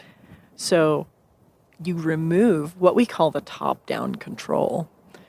And what you have now is a reproductive rate far exceeding what is needed to maintain that population, right? So that happens, what happens there? Population goes through the roof. Sure. In the early days, elk were culled in Rocky. In the park? Because even at that time, people started to note habitat impacts. Interesting. And it wasn't done the way we would go about management today, where we have extensive base of science upon which we make decisions. They just said, hey, there's a lot of hoofed animals out there. We're seeing things are getting eaten down. We're going to do something about that. We're just going to remove a certain amount. We're going to remove some animals. We're going to remove some. Just right. However many we feel like is about right. Maybe let's. Right, and that's certainly not ideal either. Yeah. Right, because we'd like to make our. But that's interesting that even at that time, information. it's interesting that even at that time, they were seeing like, oh, this is having negative impact. We need to control this. And a lot of folks were ranchers and farmers at that time, and they're used to looking at a site, maybe that they had cattle on, and they'd be able to evaluate, is this suitable, sustainable range, et cetera. Yeah. Some of those things certainly have overlap between, understanding habitat health and range condition for livestock. These are hoofed animals. They're ruminants. They consume forage. Sure. You need a certain replacement of that feed out there in order to. So when did that culling stop? So or was it just kind of scattershot? Fuzzy. Okay. I don't know the full history of exactly how many times they did it or when they stopped doing it. But what I do know is that as we moved into the 1960s, and this was a nationwide movement through the National Park Service, we entered this period of what we called natural regulation. And if you read Park Service policy, you'll see it all throughout there, through the 60s, 70s, 80s, even early 90s. And I think that's a noble goal. And so what is natural regulation? How would you define that? So the idea there is that these populations would self-regulate. So we just leave them alone and it'll all come out in the end. They'll take care of themselves. Humans have mucked with nature so much. If we just leave her alone, she's going to bounce right back. Mother Nature's going to do what Mother Nature does. And it makes sense that management policy would come in because that's the same time that we're getting things like the Wilderness Act and that kind of idea that let's just leave it alone. Hands off. It'll take care of itself. Okay. Right. We've caused enough damage. Gotcha. And there's a lot of validity to that comment. There's also issues with it in practice. And the issues, I always like to tell the story, if I came to your house and I totally wrecked your car sitting out in your driveway. I've dismantled it. I've done bizarre things to the engine. I've taken away some tires, etc. And then I say, hey, Miles, why don't you fix that car? But I also took your toolbox, and I took all of the most important tools out of your toolbox, and I have thrown them around the town of Estes Park. Good luck. Right. You're going to self-regulate now, right? You're going to fix. That car's going to come back to life. Uh-huh. Well, you need the tools, right? You need the parts. You need the equipment. With Mother Nature, when you take away predation, which is a critical tool in a system, when you take away habitat availability, right? These animals now are pushed into a much smaller area than they would have had access to, right? If we look at the larger landscape of how disturbed the area is around Rocky Mountain National Park, you don't have habitat connectivity. It's harder for animals to move around. You don't have the habitat quality that you had. So you don't have your predators. And then another big thing is that we don't have beaver on the landscape. So at one point there were hundreds and hundreds of beaver here in Moraine Park alone. Just here in Moraine Park? In Moraine Park. Wow. That's amazing. Engineering the system, repairing it, packing every little hole in their dam with mud.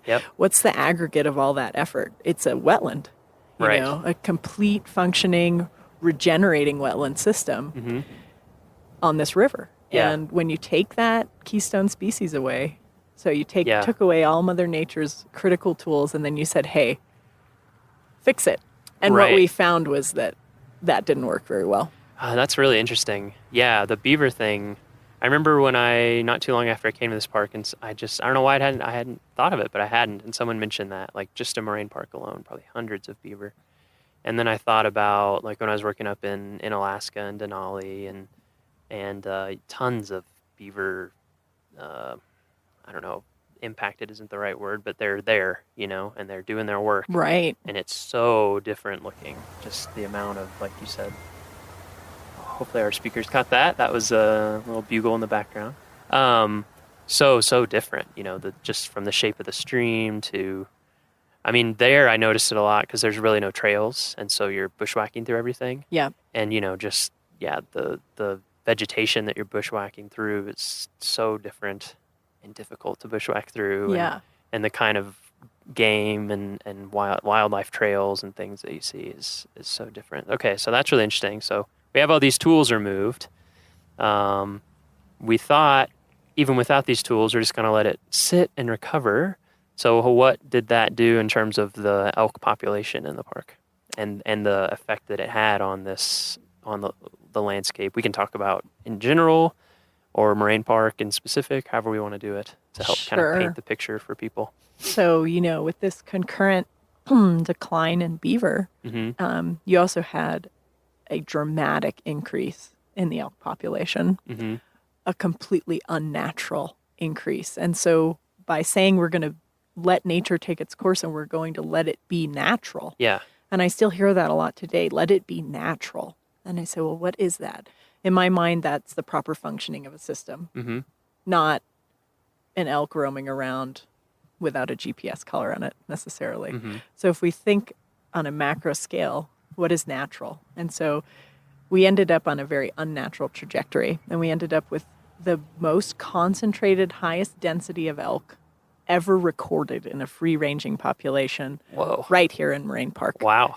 And so it looked like a feedlot out there. Population numbers, do we know at that time? There were, at different points, there were over 3,000 elk between the Winter Range in Rocky Mountain National Park and the town of Estes Park. Wow. That's a lot. That's a lot. And the habitat could not sustain that.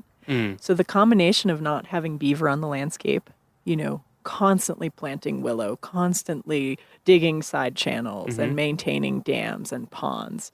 When that landscape dries out, and we did things to help that along. When I say we, I mean humans. Yeah. Right? We ditched and drained Moraine Park. It was a golf course at one point. Most people don't know its history. And do we think that that's what contributed to that rapid decline in beaver population, or was it because they were actually being trapped and specifically removed from Moraine Park? So they were being trapped and specifically removed both prior to the creation of the park and after. Okay. And that was prior, you know, the fur trade, and then after just a lot of folks thought of them as a nuisance species, and they can be, certainly. Oh, sure. Yeah, depending. Yeah, exactly. When they're doing their industrious things where we want them to be doing them, they're Uh-huh. fabulous. When they're doing them and flooding your roads and your house, Yeah, exactly. not so great. Yeah. So, and that's our job too as wildlife ecologists to understand that balance. Sure. Right. Humans are in the Mhm. landscape, and we need to work with that. Mhm. But so we ended up with these incredible densities of elk, Mhm. and the way that Moraine Park looked at that time, I mean, it was transitioning to a dry upland grassland. Mhm. And you can make that decision. You can say, hey, we're going to let this go. Mhm. But what are the costs of that? And Mhm. the costs of that are dramatically decreased biodiversity. When I talk Mhm. about biodiversity, I'm talking about all the other plants, animals, fish, things that contribute not only to the function of the ecosystem, but to your experience when you come Mhm. here to Rocky Mountain National Park. Mhm. Do you only want to see one charismatic megafauna, or would you like to see that charismatic megafauna in its natural environment with all the other plants and animals that would normally accompany it? Mhm. I hope the latter potentially is what we're going for. Yeah, exactly. So that's what we were seeing out Okay. there, and that's so what triggered. So between the planning human process. specific hands-on human impacts and then the secondary impacts of reduced beaver and then this exploding elk population, basically it was getting dried out and also vegetation was getting eaten at a rate that just couldn't sustain, and so we end up with, like you said, a dry kind of grassland that's just way less biodiverse. Okay. And much more susceptible to weeds, to invasive exotic plants. That's a good point. Yeah. Wetlands are great at preventing those plants from coming in. So Yeah. wetlands, they make up only 4% of Rocky Mountain National Park's total area, but they provide a disproportionate amount of what we'd call ecosystem services, like drought mitigation, water filtration, and they provide a lot of other services. So they're weed mitigation, right? A lot of people, they think about weeds as you go and pull weeds.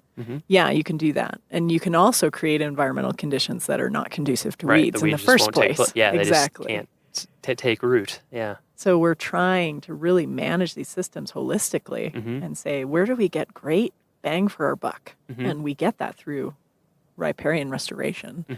And I think that's why we've put, some might say, disproportionate amount of effort, into Moraine Park, Horseshoe Park, Upper Beaver Meadows. Okay, so just summarizing really quickly. So we've talked about all these impacts, talked about kind of how things are looking, that we've really dramatically changed Moraine Park over time. And like we were saying earlier, it might make for pretty pictures. You have this nice open field and there's elk out in it, but from a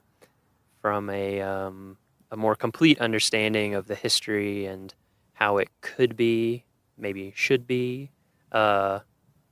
it's not as pretty and healthy as it might appear. Right. So that's where we were. So when it comes, so now we're talking about, you were just talking about the amount of effort that we've put into managing some of these parks. So just kind of walk us through what that effort has been over the last, 10, 20 years, I guess. Yeah. What are the things that we're doing, have done and are doing that maybe wouldn't be super obvious to visitors, but that they can learn more about, or there actually are signs of if they just start looking around for? Yeah. Yeah. So, we went through a couple decade research process. Couple decades of research. Nice. To figure out truly what is the carrying capacity of elk on the winter range, because that's where a lot of the damage was occurring. And when I say winter range, I mean Moraine Park, Horseshoe Park, Upper Beaver Meadows, which also happen to be really popular places for visitors, but they were getting hammered. So what is that carrying capacity, and how many elk could we really sustain? And if you had an environment where you had natural predators, how many elk would you anticipate to see out there? Because that might be your sustainable level. That might be your carrying capacity. And so we've partnered with a variety of universities, partnered very heavily with Colorado State University and USGS and other organizations to figure out all this stuff to the best of our ability, using the best science available. And I think what some folks don't know, or even some folks here who work for the park, is that this is really an incredible example of science-based adaptive management in the National Park Service. And what we have done here and are doing here is a template for a lot of other places. Not that it's without its flaws, certainly. Sure. Everything has its flaws, but the process leading up to what we now have and call the elk and vegetation management plan was pretty extensive. And so we determined at that time, how many elk do we think we can have on the winter range? And we survey that using both ground-based and aerial survey methodology. Okay. How do those work? We estimate the population every winter. Oh, every winter. Okay. How is the ground-based, and then how do those two work? What's the process that you go through to do that? So initially what had been happening is multiple times a winter, we would conduct just aerial survey. Okay, so you would go out in a helicopter? Okay. Yep. And count. Would you do like a grid type right, system? You're going to fly transects. You're going to look for groups of animals. And what you're going to do is try and count and classify those animals. And when I say classify, I mean cows, calves, bulls, spikes. When we look at something like the cow-calf ratio, how many cows per calf or how many calves per cow, that's going to tell us information on the population growth rate, right? How quickly is this population doubling, tripling, et cetera? It can tell us what the future might look like. Or are they declining? In which case we should be concerned because we certainly want to maintain a robust and healthy elk population.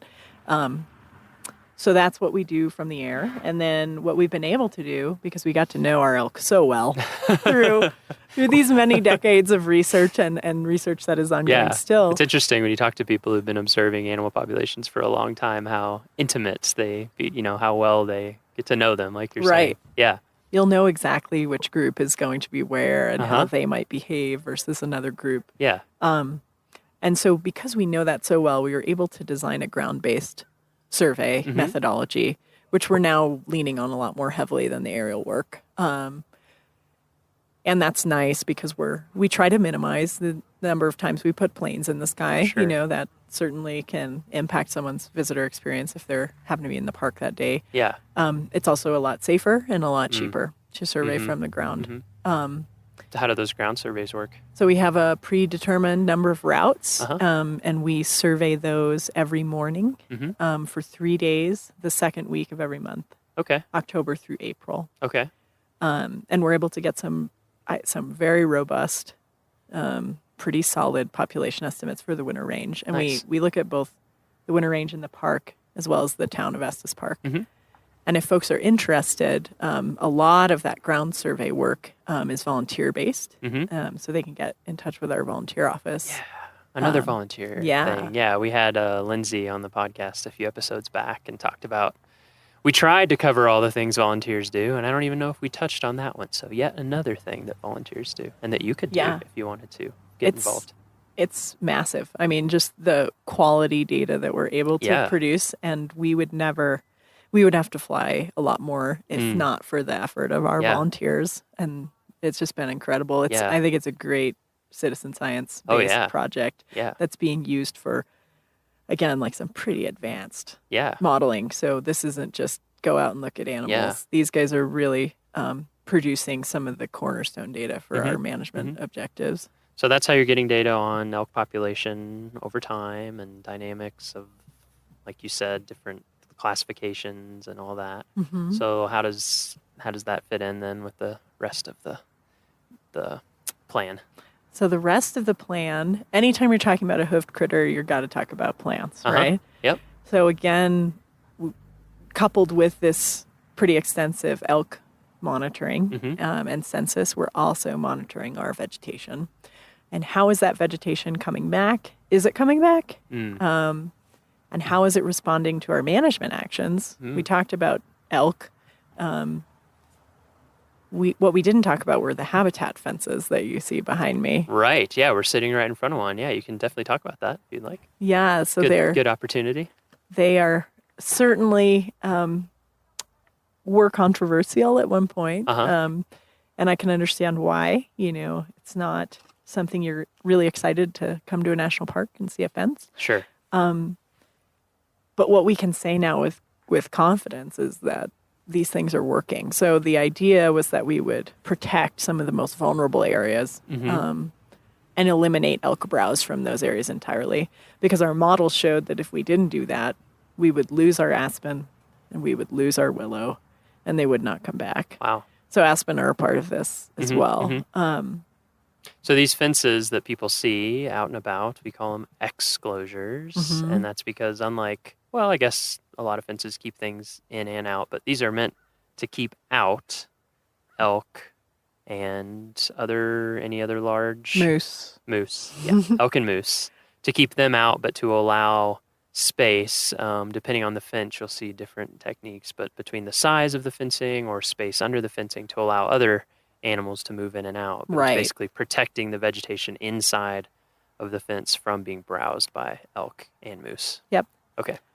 And makes sense. So every year we collect data on that to make sure that the decisions we've made are actually working, which sounds very intuitive, but monitoring programs are very expensive. Sure. And they take a lot of effort to implement. So what you'll see a lot nationwide, globally, people will implement a conservation project, but they don't have the resources to try and monitor that afterwards to see, is that really working what we did?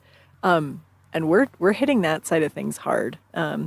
And what we can say is, with the aspen fences, it's working really well. We're getting great recruitment, meaning little youngin trees are popping up all over the place in there. Willow, and you can see that for yourself. Yeah. Oh, I mean, when you, if you haven't yet, listeners, when you go around the park, look for some of these fences and look inside of some of them. And I mean, the difference is, you don't have to be a scientist to see the difference in a lot of the fences at this point.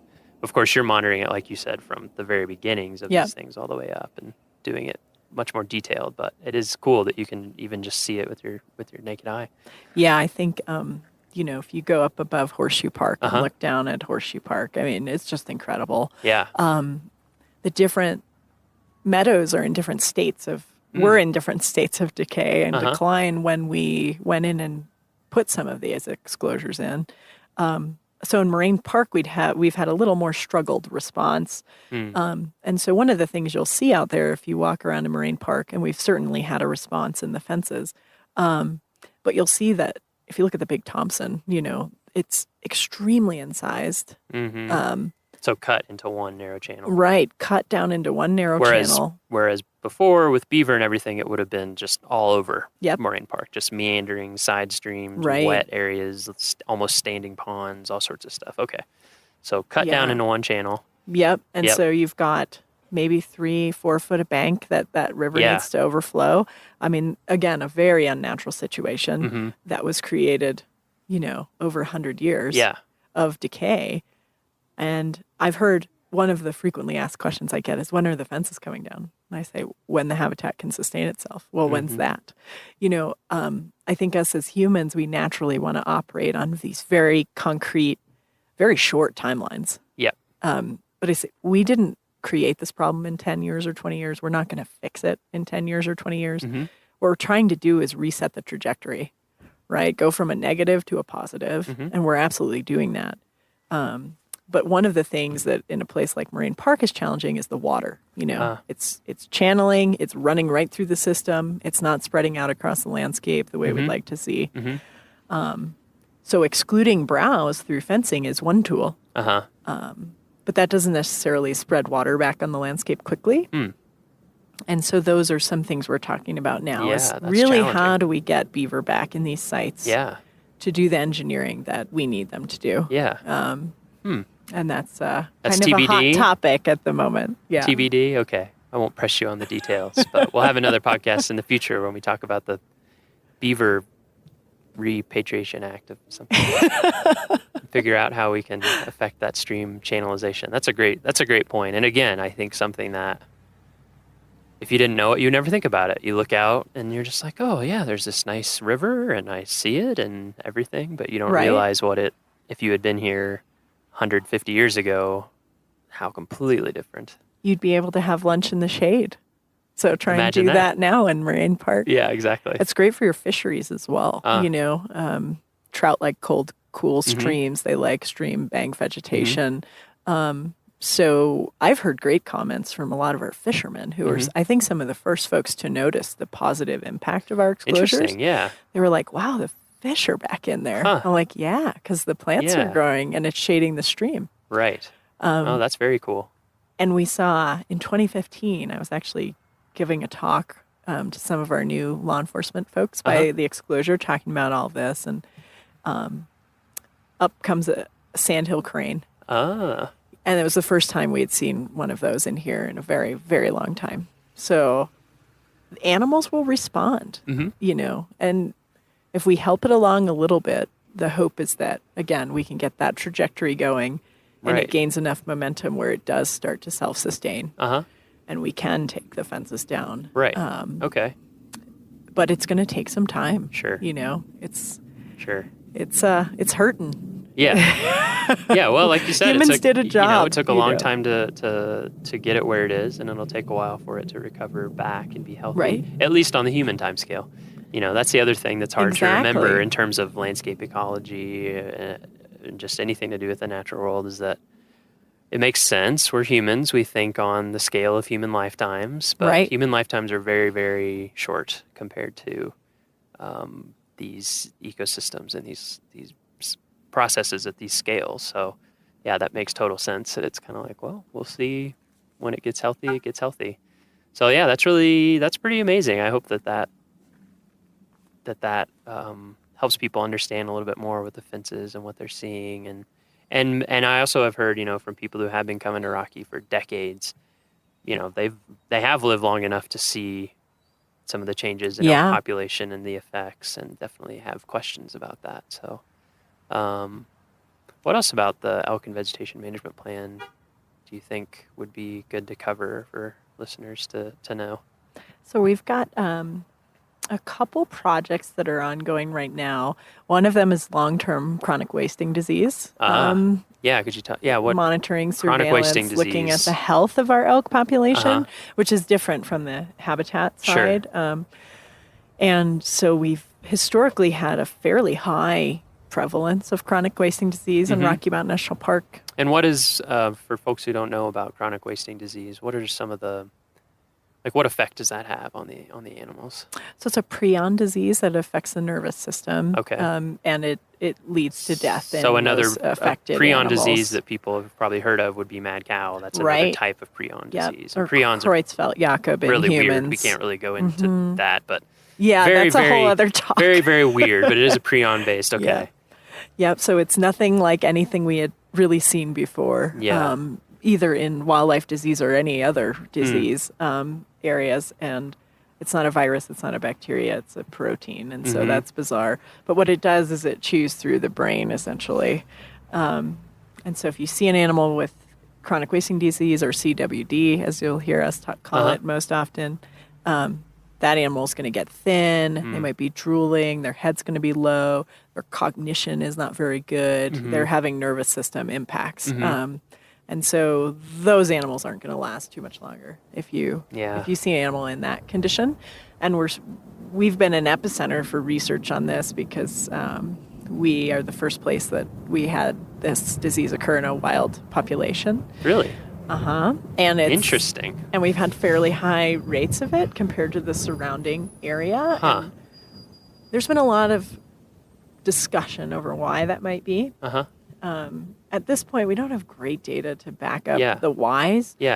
But some of the things that we think about are because we had such a highly concentrated population, they're unnaturally stacked on top of each other for so long. This disease can persist in the environment almost for unlimited time frames. We don't know how long because we haven't been able to look at it for that long, but for decades, certainly. So if you put a whole bunch of animals in a contaminated space, what might happen? You know, so that's another typical issue when you have overpopulations of species is you end up having disease issues, right? Because the rates of transmission are just much higher. Yeah. Makes sense. And so we don't know that that's why. But these are just some things we talk about. This is great. I'm glad we're talking about this stuff because this is another thing that I love in general. I mean, just for my own personal edification, but I think it's great for visitors to realize with parks or with any kind of science is like there are some things that we're pretty confident about and we're, you know, and then there's things where we don't know. Yep. And that's why we're doing science, because we're trying to figure it out. And so I always think it's cool to remind people that, like, it's not a done deal. We can't tell you all the answers to everything in the park. There's plenty of stuff that we're trying to figure out too as it goes along. So it's really interesting. Absolutely. So chronic wasting disease is a component of this, and is something that is being studied. Right, and we monitored. look at how might that affect our population Mhm. levels over time. Mhm. Is there a time in the future where you Mhm. get to a space where you're worried about elk populations? Right. Yeah. That conversation has been had in other places. Mhm. Right now, our populations of elk, both on the east and the west sides of the park, and I'm talking regionally, Uh-huh. right? Because we're one little 25,000 acre nugget, right? Which might sound big to people, not but big. for animals like elk, it's not that big of an amount of space. Yeah, if I can walk across Rocky in 2 days, right? What does that mean for an elk? Yeah. So I think folks miss that sometimes as well, you know, Mhm. because Mhm. scale in nature is very different than the scale you and I might be used to. Absolutely. Where a 4,000 square foot house sounds enormous. Yeah, right? exactly. Yep. Yep. So that's important because we are looking at elk on a regional Mhm. basis. We're looking at these herds where they Right. move, and they all only use the park during portions of the Sure. year. So on that regional basis, those they're looking populations look great. good, right? We think they're within a good range. Right Yeah. now. And another common question I get is, where'd all the elk go? Uh-huh. You know, I've heard people say that the Park Service culled thousands of Uh-huh. them. Mhm. That's not true. Mhm. The big story here is really that the wintering animals redistributed, and they're utilizing the Front Range a lot more during the winter, Mhm. which is actually a very natural pattern of elk behavior. Right. Why would you stay at 8,000 feet in the winter when Uh-huh. you can go down to 4,500 or 5,500 and eat grass all Yeah. day? So again, suspicions about that. Well, they brought elk into the Estes Valley in 1913 and 1914, and those animals had no roadmap in their head. Mhm. So did they just stay up here? Mhm. Maybe. Maybe. Yeah. Maybe. Or maybe So- they were, confined because of all sorts of things. In terms of And, regulations. You know, you had a lot more agricultural production Right. on the Front Range Mhm. back then. Mhm. Now you've got lawns and gardens, and so the elk are living high on the hog Mhm. down there in the winter. That's super interesting. Yeah. So that's they're fine. That to They me just is moved. a great example again of how things that we take for granted as being natural. It's like, well, like with elk, I've heard that as, we think of them, and a lot of times now we'll think of them as mountain species, but it's like, No, they're not. prairie animals. They're prairie. Yeah. Exactly. They're grass eaters. Mhm. Elk are actually primarily grass eaters. Even when they have willow Mhm. to munch on, they'll only eat 10 to 15% of their diet. They want grass. They are grass eaters, so it's totally natural for them. So we didn't call to thousands utilize of the elk. prairie. A lot of the elk Right. on their own, they were like, hey, there's nicer weather and more stuff to eat down here in the winter. We're going to come down here. So they And- redistributed yeah. on their own. Makes total sense. And that's another, exactly what caused them to figure that out again. Colorado Parks and Wildlife did have a couple of high harvest seasons Mhm. in areas around the park in Uh-huh. the early mid 2000s. We did put up the habitat fencing. We did do a very, very limited amount of culling Mhm. back when there were still a lot of animals wintering in the park. And we have done a lot of chronic wasting disease research. Mhm. Folks can speculate all day long. Why did that lead Sure. cow finally decide to go down Route 34? Right. We'll never know. You don't even know why your best friend does stuff that they do. Right. You can't read someone else's Can't mind. explain So my family. So yeah. but at the end of the day, what they've done is what's healthy. Uh-huh. So great. Yeah. They're moving around more. They're migrating more. They're Mhm. doing what large migratory species should do, Mhm. is engage in seasonal migration. Yeah. So that's exciting. Yeah. It's certainly causing on a human altered landscape. There is no action that is without issue, right? Mm. So there are elk kind of human conflicts occurring in some of our foothill communities that were not occurring that much before. Mhm. So the saga continues. Sure. Sure. Well, it's a relationship, we got to Right. both put in our own effort to make it work. right? Exactly. Exactly. So, while we're in Moraine Park, while we're talking about elk, while it's the rut, while we have the busiest weekends of the entire year, in Mhm. large part because people want to come watch the rut. I thought we could just touch on some of those issues and questions really quickly, because I feel like through no fault of anyone's, they're just not used to being around these animals. There's a lot of, I just hear people ask questions or just things that people think that are really surprising to me. Right. So maybe we can quickly dispel some of those. So I think the biggest thing that I see, and I'll see if you concur, I think a lot of people experience wildlife, animals in zoos and in animal parks. Mhm. And they come here, and I think a lot of the questions that I hear relate to that experience. So it's like, well, why did you let the moose leave this area? Or I mean, the moose, elk, moose. Why am I not seeing these animals? Why are you, this one looks sick. Why aren't you taking care of it? So, Right. I guess the first thing would be, could we just talk about what it is that the interactions that we have with elk? Like, obviously we are doing stuff to monitor them and to try to keep the population Mhm. healthy, but how far does that go in terms of how much are they just doing their thing and living their own life? They are very largely doing their thing. Yeah. So the only time we handle animals is for research purposes. Mhm. And I always try to figure out what's the least number of animals that I need to handle Mhm. in order to get at the study objective, Mhm. in order to answer the question. Yeah. Because if you can't get enough to answer the question, then you shouldn't be doing it at all. But we do try to take that into consideration Mhm. when we're collaring, when we're Mhm. handling. Mhm. We have a lot of that down really well. Mhm. We've been doing this for a long time. So typically our animals are doing fantastic post those Yeah. adventures that we put So them so through. even when we're specifically doing studies and trying to learn stuff, we're still trying to interact with and impact the animals as little as possible. Absolutely. And so that should key people in that these animals are not pets or No. trained in any way. Right. In fact, they're quite the opposite. And one thing I like to remind people is that when you're here watching them, it is awesome when you can watch them. It is beautiful. It can be inspiring. It can be entertaining. But that is not why they're here. They're actually trying to live life outdoors, 24/7. Yep. No matter how hard the weather is, no matter how good or bad the food, the browses in that year, the grazing, no matter what, they're just out there trying to live. Mhm. And like the rut is a very serious thing for them. Oh, yeah. That, it's not an entertainment spectacle.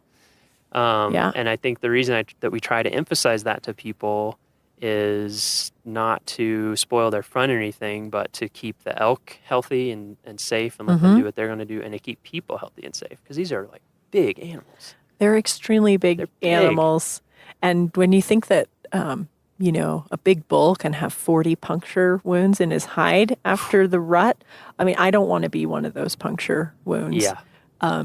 We actually, a lot of times I try to avoid, if there's any reason for handling bulls, we try to avoid doing that during the rut. It's a stressful time for these guys. They're expending an incredible amount of energy. Yeah. And then they've got to get through the winter. See, that's the other So thing it's that not a fun deal. I remember years ago someone mentioned that to me. They were like, a lot of times the biggest, strongest, healthiest, most bad to the bone looking elk that you see out there in the fall are going to have the hardest winter Mhm. because they've been fighting, and they put so much energy into growing that rack. They've put so much energy into looking strong and Right. splendid, and then Right. they're getting puncture wounds, and they're getting Yep. maybe broken bone, Yep. and they're just getting worn out, and they're not eating, and so yeah, they have to go into a winter of, if anyone's been to, like, of course we're saying they're moving down a lot, some of them in the winter, but if anyone's been up here in the winter, if you haven't, come up, hang out in Moraine Park when it's Oh, yeah. howling wind. Mhm. And I mean, just getting out of your car for 2 minutes to take a picture, like, oh man, Yeah. they're out in that all day. So We actually good thing have to remember. a group that winters up on the tundra. Oh, what? I didn't So, realize that. That's yeah, crazy. About 40 animals or so. So again, as Wow. much as you can try to Amazing. explain behavior Yeah. and what they're going to do, and there's always anomalies. There's Yeah. always somebody who's saying, "I'm doing Yeah. my thing." They found some niche Yeah. that's working for them, Yeah. for that group of animals. But yeah, I think people really need to be respectful of these animals, respect their space. Yeah. We don't manage them in the sense of zoo animals or Yep. perhaps, your livestock that you have Right. at home. They don't go in a corral. Right. They don't get fed. We don't They supplementally feed them. Right. If they get sick, they are sick. they're sick. Yep. If they get injured and they're going to die, they're going to die. They are wild animals. Yes. And so a lot of folks, I hear comments kind of like, we want to have it both ways, and we need to keep our wildlife wild. If we do have a really, really rough-looking chronic wasting disease animal, sometimes we may make the decision to euthanize that animal. Just to put it out They of its might misery. only have a couple days to live. Yeah. But that's rare. I've had incidents with vehicle collisions where people, we should euthanize it. You'll be amazed at how tough these guys are. Mm-hmm.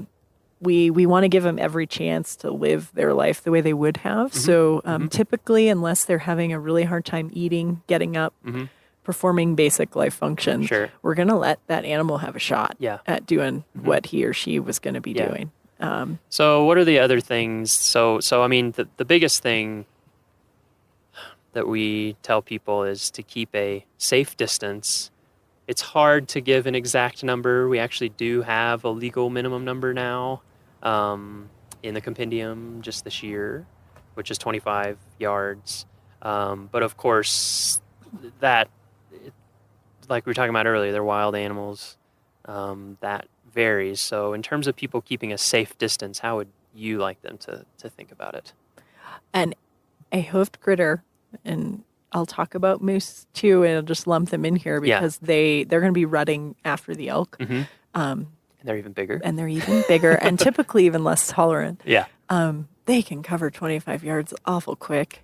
I have a lot of experience conducting ground capture of these animals. Yeah. And that's not a lot of space. It's not a lot of space at all. So I think to keeping note of the animal's behavior and their demeanor, if they start to pay attention to you, you're too close. Yep. And that could be 40 yards, Mm-hmm. especially with moose. Mm-hmm. But with these bulls that are in the rut, Mm-hmm. whether they're elk or moose, and they vary behavior just like we do. Absolutely. Yep. So you can have one person with an incredible amount of tolerance, Mhm. right? They're Mhm. from New York City and they're used to being on the subway with 8,000 of their closest friends. Yep. Or, you could have someone that has pretty wide buffer around them Sure. where they feel comfortable. Yep. And these animals are the same way. Yep, they're all individuals. Yep. They're individuals. They're going to make different decisions. Mm-hmm. And folks are used to their dog, Right. very expressive, right? Mhm. Hoofed animals are not so expressive. Mhm. If you're used to being around horses, maybe you might be Right. able to pick up on some of these things. They do similar things. They might just lay back an ear. They Mhm. might just kind of clench up their Very jaw subtle. a little bit, and they might stop chewing. Mhm. If those things are going on, they're noticing you, Mhm. and it's probably not for a good reason. Mhm. So it's wise, just be cautious, have Yep. a good time, don't Yep. get hurt. Yep. Unless people think that people don't get hurt, they do. We had people get hurt in the town of Estes Park Yesterday. yesterday. Two different people. Two different So- people were hurt. I don't know all the details, but Yeah. it didn't sound good.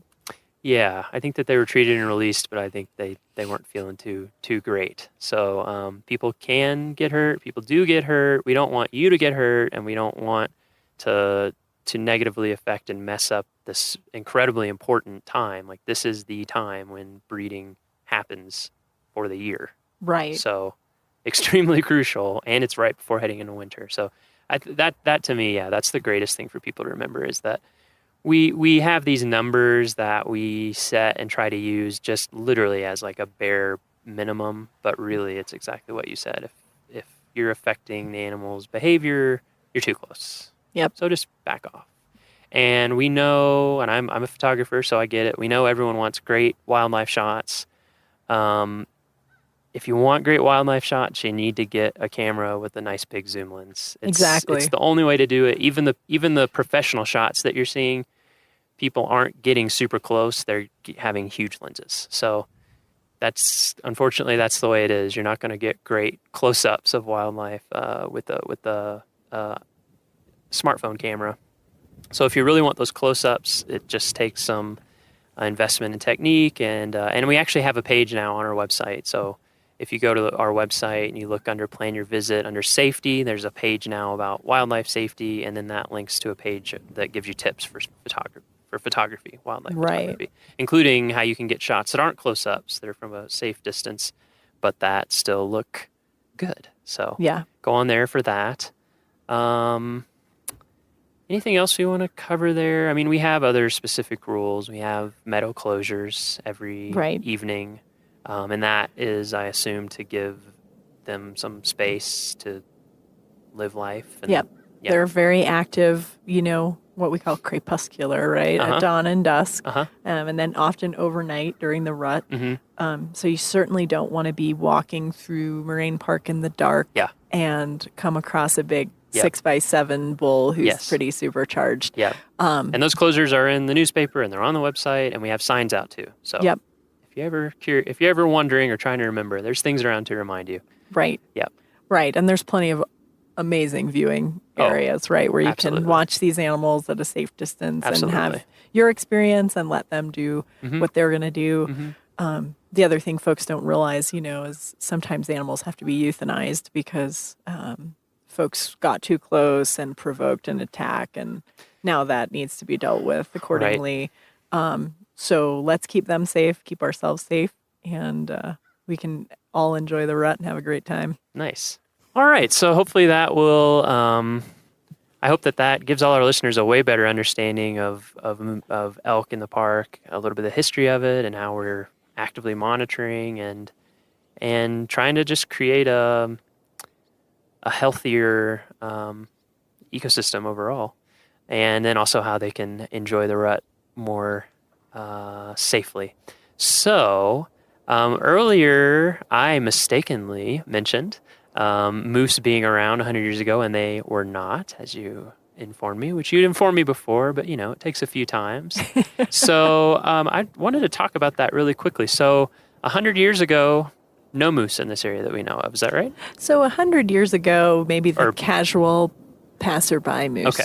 But no established population? Yeah, so folks will, argue back and forth the point of what does were they here mean? Right? So what I would offer over is what that, time scale maybe?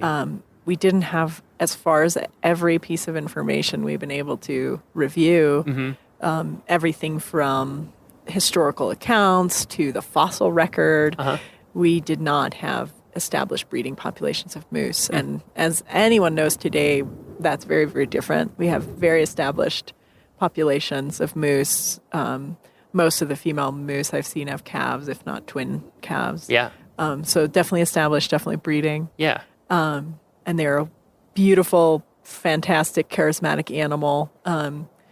But they were introduced to the west side of the park, west of the park in the North Park area by Colorado Parks and Wildlife in the late 70s. Okay, I didn't realize that.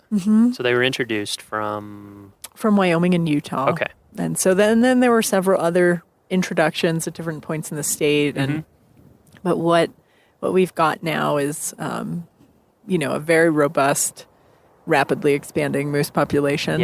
And again, kind of regardless of if they were here or not, because folks can get really hung up on that conversation. Sure. We still don't have predators on the landscape. And we have a very damaged wetland system. And that's what moose love. And moose are what we'd call wetland obligates for much of the year, where they exclusively utilize, they are browsers, right? Not grazers. And if you look at their face, you can kind of see some of the unique adaptations there. So they're experts at stripping aspen and willow. And those are, of course, the two species we've focused on for restoration that are kind of cornerstone species of wetland systems, riparian systems. So we don't know much right now, but in order to know more, we're kicking off a 5-year research study. Cool. That's going to look at not only estimating the population, it's going to look at what are the home range of these animals, what does their seasonal movements look like, what's their baseline health condition. So we'll be testing for chronic wasting disease, which is very rare in moose but can occur. We're looking at body condition score. We're doing some blood work. So we're starting a pretty big study on what is the status of our moose in the park? And that just started this fall, is that In right? August. In August. Yep. Nice. So we have a few animals collared on the west side of the park and an animal collared on the east side of the park. And we're going to get kind of a lot of that seasonal movement information. Very cool. So in technology. 5 years, we're going to know a heck of a lot more about moose in Rocky than we do now. Yeah. And we actually talked before the podcast. We're thinking about ideas for future seasons of the podcast. And so we think one really cool thing might be to do a kind of a mini series inside of the series about the moose study next year, where we can really get into detail and even go out in the field and get a lot more info for that. So if people will bear with us, we're going to not go into super detail on that now, but we just wanted to let you know that obviously whether or not they were here in the past, they're certainly here now. Right. And exactly. we have tons of questions about the moose population in Rocky that are unanswered. And Hannah is leading up the effort to try to answer those questions, and it's going to be super interesting. So we will check back in on that as we go along. Another thing that I think we'll wait on for that is some of your background, because it is very interesting, I think, in terms of other jobs that you've had and how you got into this field. So I think that we'll be able to cover that then, if you're okay with that. Sure. Sounds like a plan. So we'll keep this one elk specific for the most part, but I want to wrap up with bigger picture stuff. That's what we usually like to do. We go big picture at the end for at least a couple questions. So this is probably a tough one to answer, maybe, but as a landscape ecologist, what is maybe the one or two biggest things that you wish you could go around and tell visitors all the time, but you're busy doing research and work and in the office and can't tell them? Like, what's the kind of big one or more big ideas from your field that you think would really inform people's visit when they're here in the park and they're seeing all the amazing things that they're seeing? I think we have to constantly remind ourselves how interconnected everything is, because we don't operate that way. Humans do not operate that way. We have a really hard time thinking on a 50-year, 100-year, 200-year time frame. We have a really hard time thinking on a multi-state spatial scale, a continental spatial scale. But that's how nature works. So we can either start to try and think that way a little bit more, because these efforts, I can spend 14 hours a day working on this stuff, but I can't do this by myself. Sure. Maintaining healthy landscapes, restoring unhealthy ecosystems, maintaining healthy wildlife populations, which are really a very rich heritage in this country.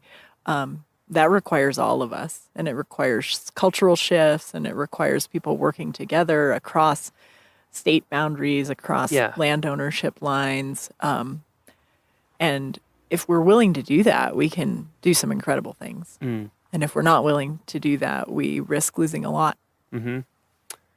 Yeah, that's a great point, and I feel like that's something that has started to emerge in terms of communication with the public to national parks, but I think it's great to emphasize more and more, which is if you come to Rocky, if you love Rocky, it's not a contained thing. Like everything that happens around it matters. If you live near here, it matters. If we want to keep it as healthy and beautiful as it can be, we have to think way outside the boundaries, and we have to partner with everyone down to the individual level. So awesome point. Yeah. And then the last big picture thing that we like to wrap up with is, how long have you been at Rocky Mountain National Park now? Almost 2.5 years now. Okay, so similar to me. So it's interesting. We've had some people who've been here for 30 years who've asked this question, and some people have been here for a year and asked this question. But so far, your time at Rocky, what has your time at Rocky, or what does Rocky mean to you? What has it been like in terms of, it can be your professional life, personal life, both, whatever. What has Rocky meant to you so far in your 2.5 years? So Rocky was actually the first big Western park that I'd ever seen. Oh, when was that? And that was in 2005. 5. Okay. And I was driving out to go work on a ranch north of Steamboat Springs from the East Coast. So I'd traveled all over the world, but I'd never come to the Western United States. And it just blew my mind, right? Sure, I always say I was a young kid with an old truck and a new pair of boots, you know? And it really stuck in my mind, and I never envisioned that this many years later I would be kind of heading up, you know, some of our pretty keystone adaptive management projects. Yeah. And I think that's really what drew me back here, out of a myriad of different opportunities, is that again, something I think even folks who work here don't realize, some of the stuff that we're working on in terms of ecosystems management and long-term recovery is really a template for a lot of other places. And we have a really strong science base for what we do, which, as we talked about earlier, that wasn't always the case, right? Folks would say, there's too many elk, we'll shoot some elk. You know, we don't do that sort of thing. And there are a lot of places around the country and around the world that are trying to engage in this adaptive management model where we feed science into our decision-making process, and we're actually making decisions based on data as opposed to what we think might be happening. And so for me, that was really a big draw to come back here. So both the sentimental piece and the great professional opportunity. And I work with just some incredible people who are highly motivated both here and at our partnership organizations. So that's really energizing. That's awesome. Well, that's pretty amazing that it was able to come full circle like that that you're, you know, the first place that kind of blew your mind, introduced to the West, is where you find yourself doing your professional work. That's pretty awesome. Right. So we will check back in with you soon. Listeners will get to learn a lot more about these innovative studies that we're doing, and about various staff that you work with, and about the whole program in the future. So look forward to that. Thanks so much for joining us. Thank you, Miles. Yeah. All right.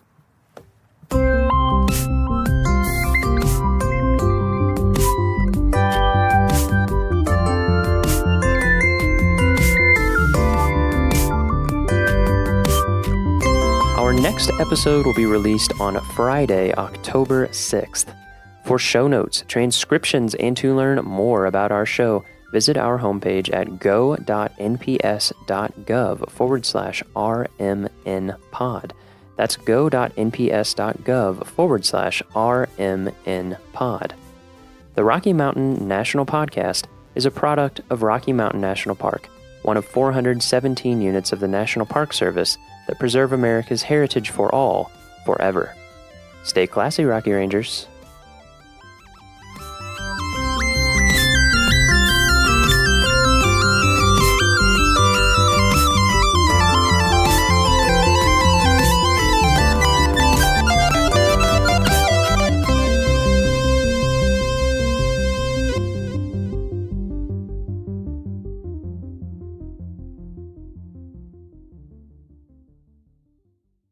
Yellowstone is famous for huge explosive volcanic eruptions.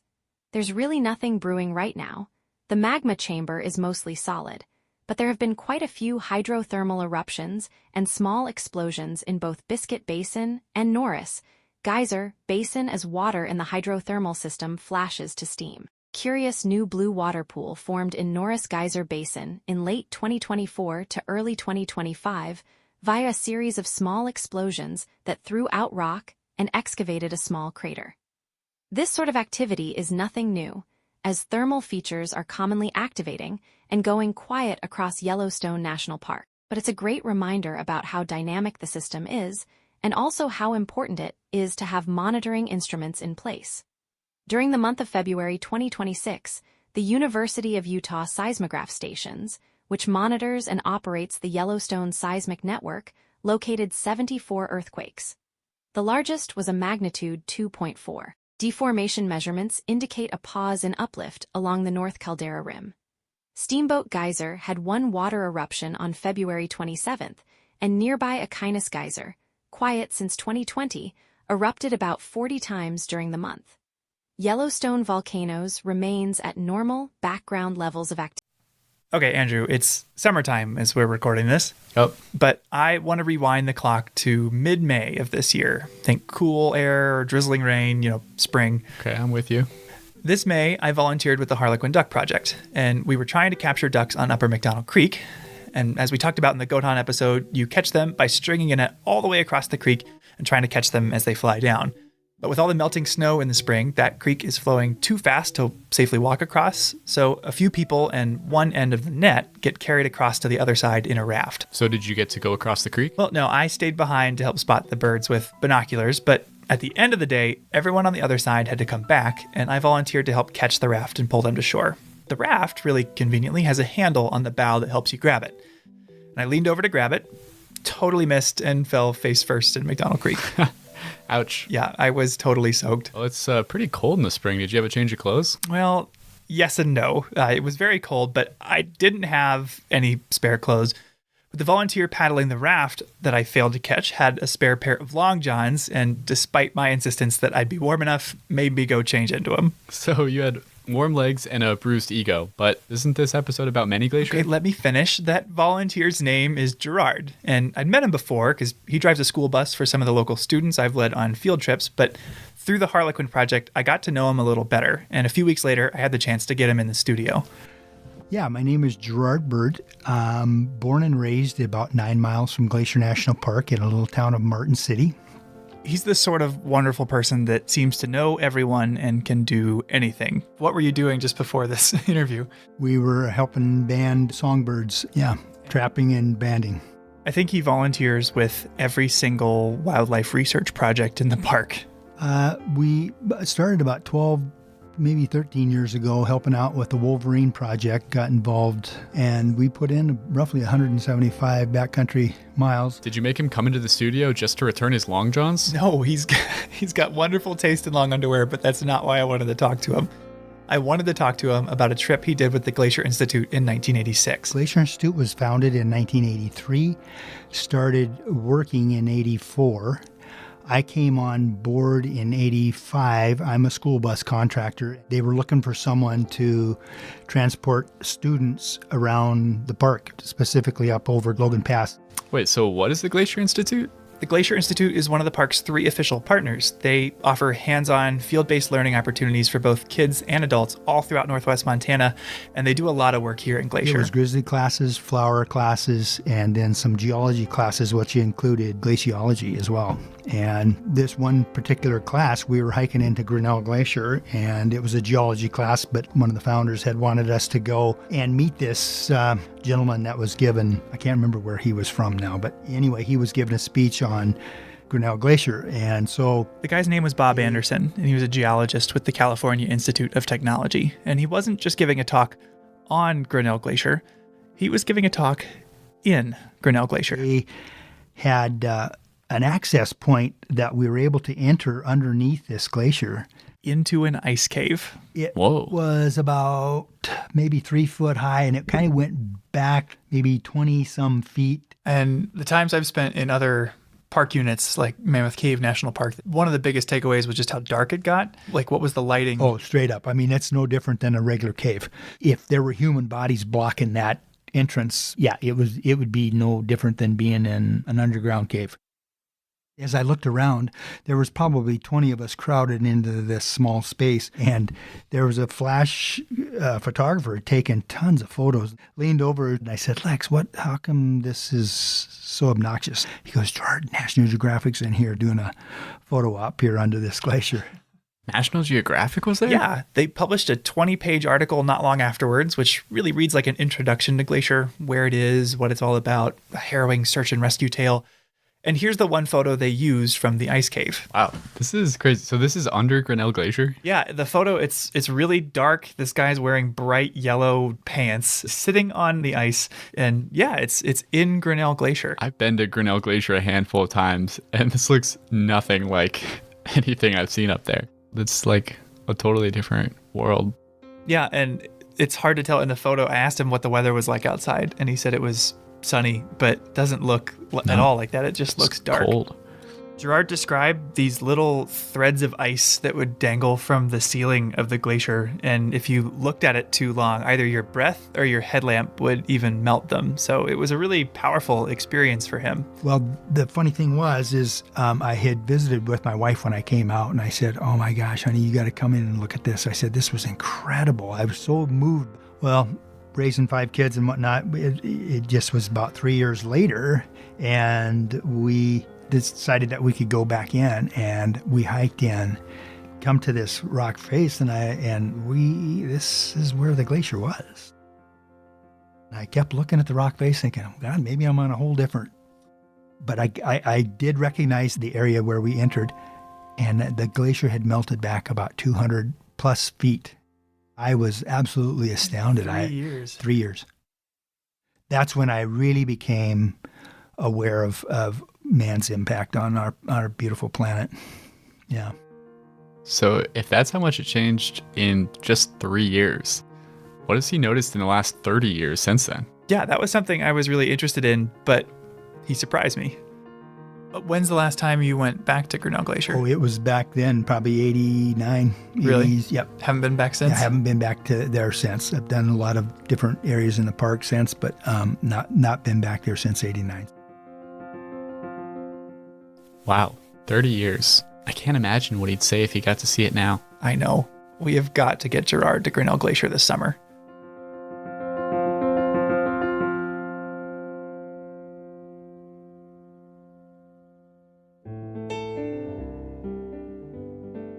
Welcome to Headwaters, a Glacier National Park podcast, brought to you by the Glacier National Park Conservancy and produced on the traditional lands of many Native American tribes, including the Blackfeet, Kootenai, Salish, and Gillespie people.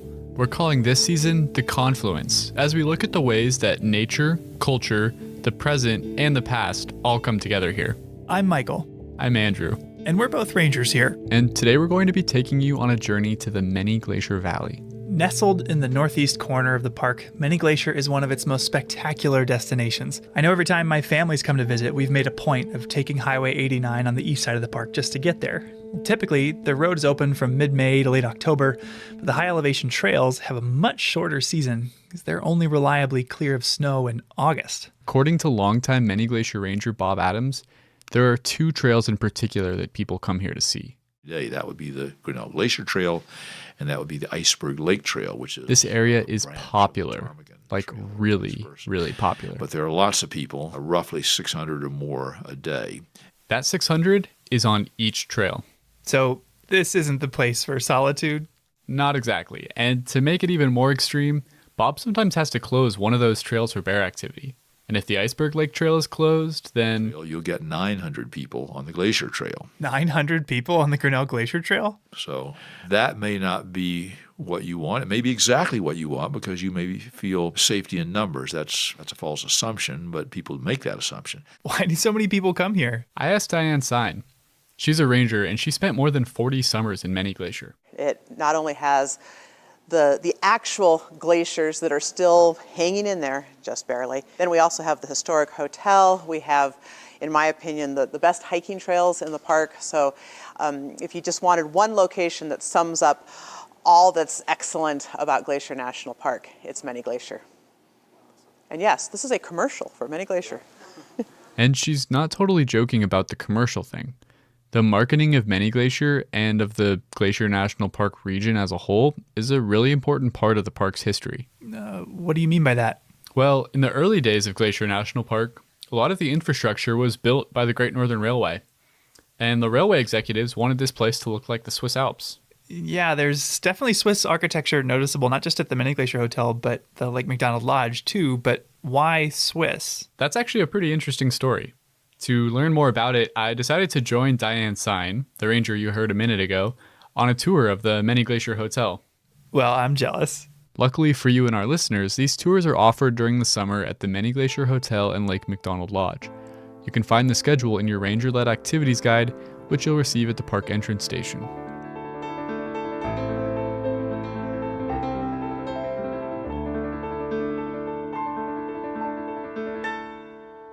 Well, welcome.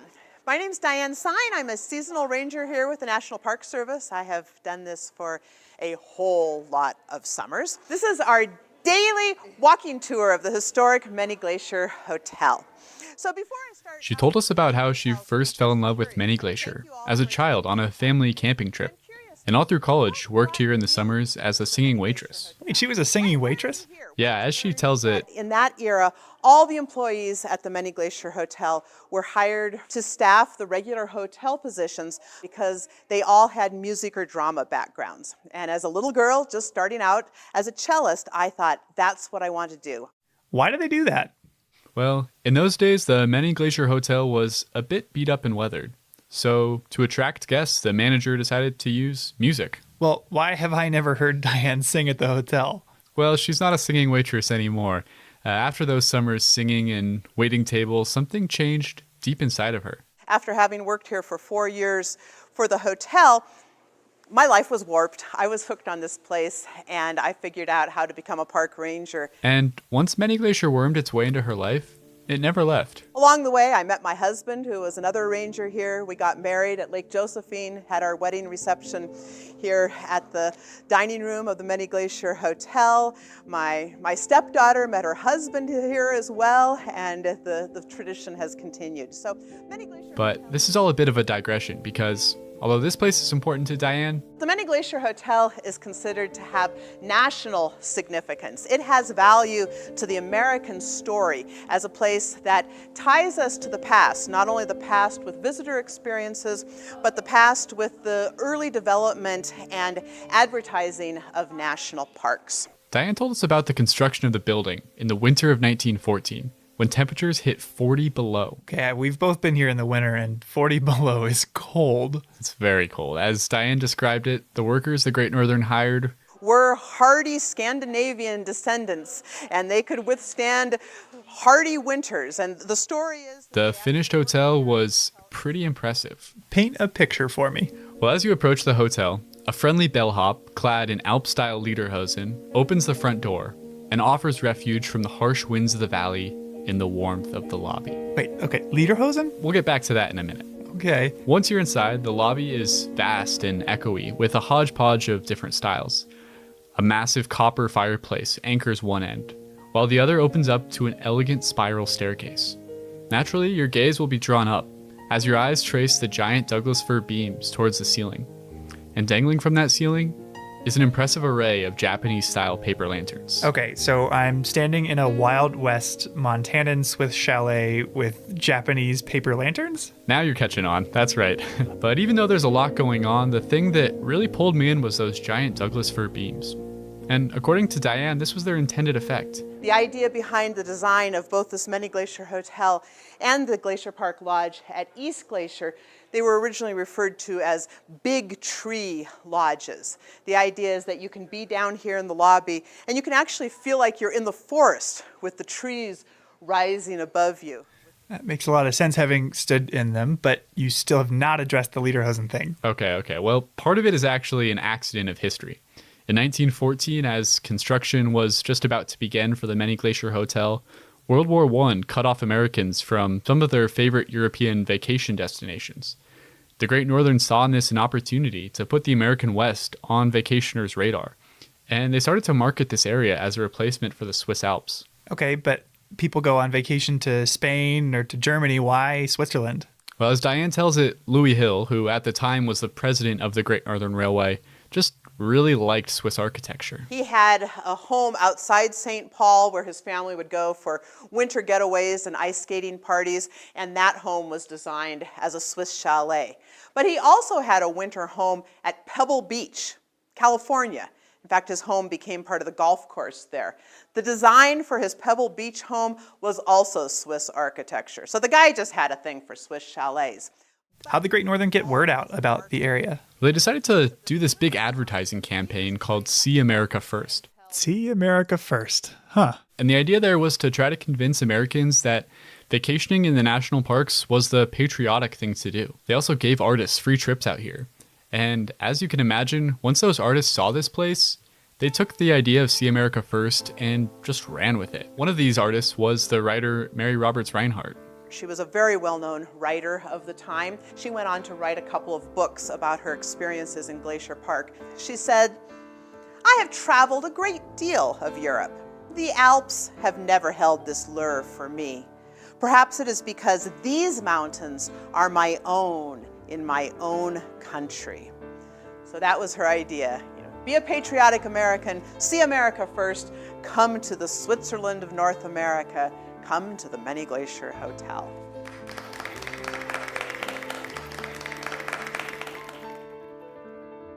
Okay, so this marketing campaign is why we have all the Swiss buildings around Glacier. Exactly, and it's had a pretty big impact on the way people use the park even to this day. But it also starts to get at something that's really central to the mission of the Park Service. What do you mean? Well, we're supposed to be preserving these places for future generations, but our mission is also to allow for their enjoyment today. That can be a tough act to balance. Okay, I see what you're getting at. People come to Many Glacier to see the bears and the glaciers and to feel a sense of wilderness, but their very presence alters those things. Right, the Many Glacier Hotel and the marketing around it got a lot more people to come out and enjoy this area. But it also changed the character of the valley. When people and nature come together, both are changed by the encounter. But that's not always a bad thing. Certainly not. Encountering the natural world is an important way that we can learn and grow as people. I know that hiking here in Many Glacier has changed both you and I, but in our next story, I'd like to look at a way that we collectively as people have changed Many Glacier as well, although we might not have meant to.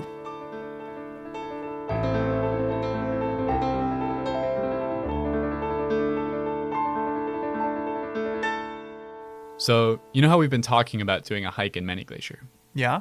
Well, I just talked to Lisa McKeon. She's a physical scientist with the USGS.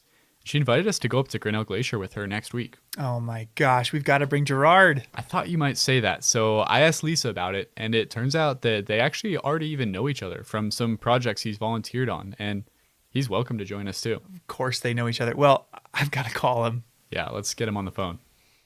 Each episode, we seem to cover at least one thing that, like this podcast, wouldn't be possible without the support of the Glacier National Park Conservancy. With the help of some friends over there, we got the number of Executive Director Doug Mitchell and decided to call him up out of the blue to ask about these projects. For this episode, we wanted to ask about the restoration work done on the Many Glacier Hotel.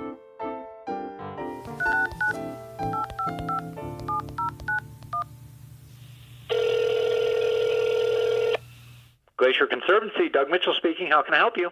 Hey Doug, it's Andrew and Michael. How you doing? Hey guys, great to hear from you today. Likewise. We wanted to call because for this episode, I had the chance to go on a tour of the Many Glacier Hotel with Diane Sine, and she pointed out a staircase to me that she mentioned you might have had something to do with. The famous double helix staircase. To be able to bring that back here in the 21st century is really a treasure, and those people who haven't seen it ought to definitely get out there and take a look. Yeah, it's pretty remarkable, this magnificent, as you said, double helix, like kind of DNA strand staircase. Yeah, you know, we joked a little bit around here that they need a T-shirt for the lodge that says history, it's in our DNA. And history really, and historic renovation is in our DNA here at the Glacier Conservancy as well. And that is a property at Many Glacier that had fallen in disrepair. And actually some had talked about tearing it down. And what a great decision not to. Absolutely. Has the Conservancy had a chance to be involved in any other historic preservation projects in the park? We really have spent a lot of time and focus on that because really our future is part of celebrating our past. There's a lot of different kind of places that we've been able to help, like the Wheeler Cabin and the Sperry Chalet, of course, and the Walton Ranger Station. And those kinds of historic preservation projects are ones that we've been very proud to be involved in over the years and really, we think, add to the fabric of this great tapestry that makes up Glacier National Park. Well, thanks for making the project possible in the first place, and thank you for taking some time out of your day. Absolutely. Thanks, guys. Call anytime. All right. Bye, Doug. All right. Cheers. Before the break, I found out that I had a chance to get Gerard back to Grinnell Glacier for the first time in 30 years. So I called him. Naturally, Gerard's a busy guy, so I didn't get a hold of him the first or second time I called. Hey, Michael, Gerard here. Yeah, I haven't forgot about you. I had you on my list. But after playing voicemail phone tag, I reached him and invited him to join us. Well, we're going on Tuesday with Lisa McKeon, so you're certainly welcome to tag along on that if you want. I would love to. I'll have to look at my calendar to see what's on there, but that would be a wonderful invite. Thank you.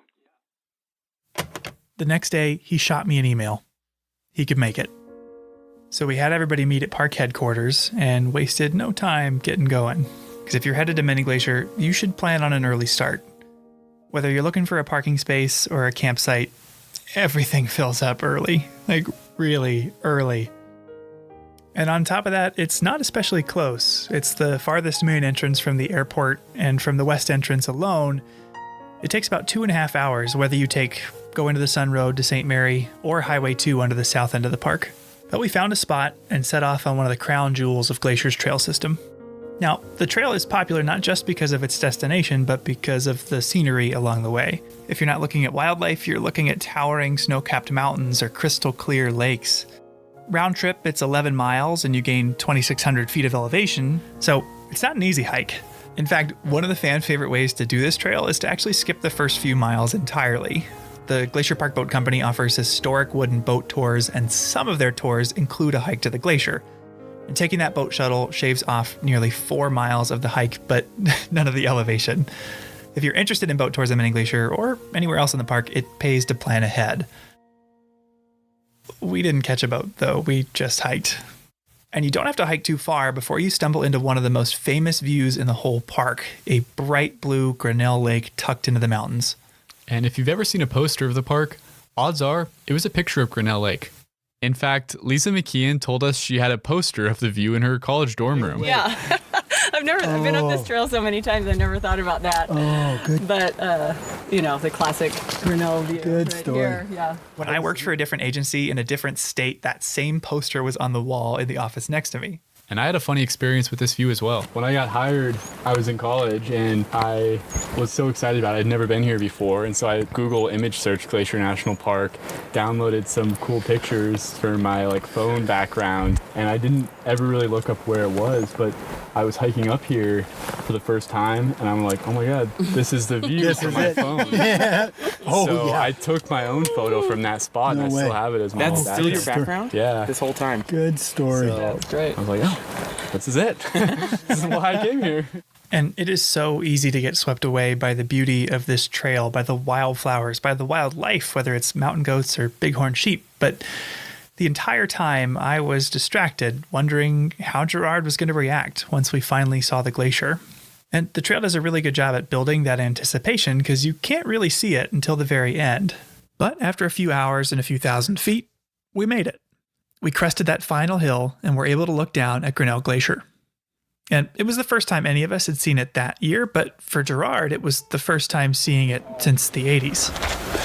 All right, Gerard, what's the big reaction to this big view? That's our producer, Daniel. There was just more snow and ice here. Right here, there was just snow. Gerard's a guy who always has something clever to say. I had never seen him at a loss for words, but he stood there for a minute, stock still, staring out at the ice in disbelief. Holy cow.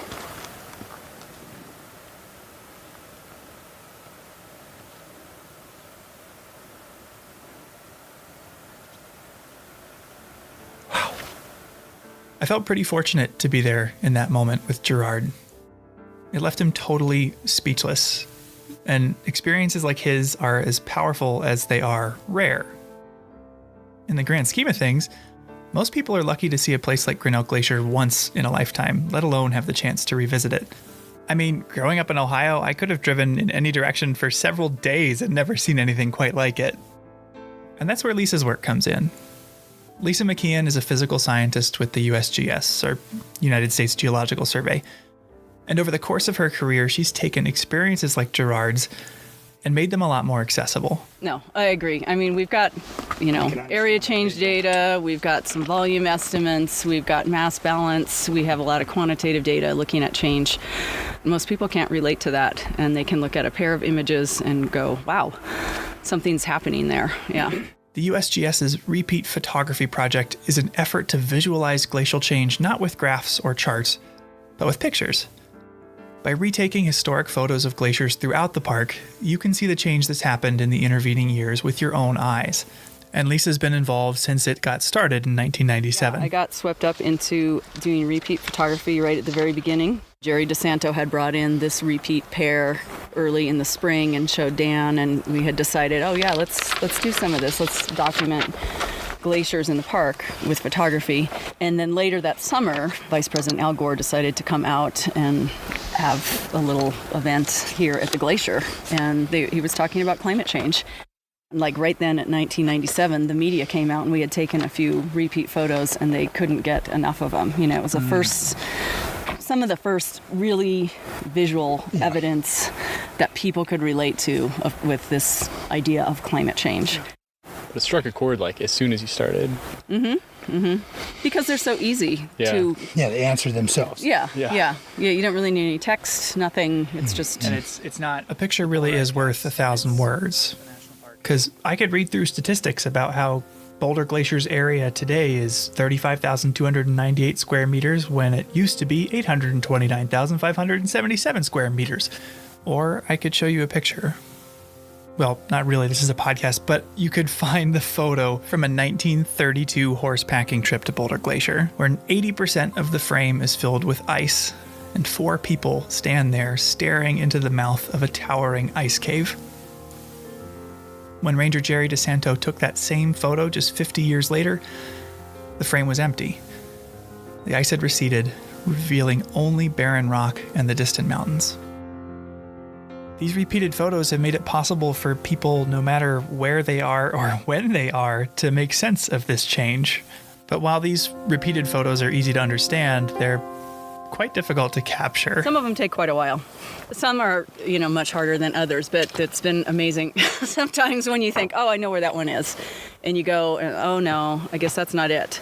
Oh, it's up here. So then you climb up. Oh, wait, no. It was down quite a bit. And it can go up and down, up and down. We've gotten better at it for sure. They don't physically mark any of the sites, so they rely purely on perspective to initially find the right spot. And one thing that's helped a lot is technology. It's been really helpful with Google Earth now because you can kind of go in the landscape and line up the peaks pretty well that way before you get out in the field. The next part of our day was actually taking a repeat photo. And while Lisa had taken this repeat photo before, had seen it on Google Earth, even had the GPS coordinates, she gave us the authentic experience.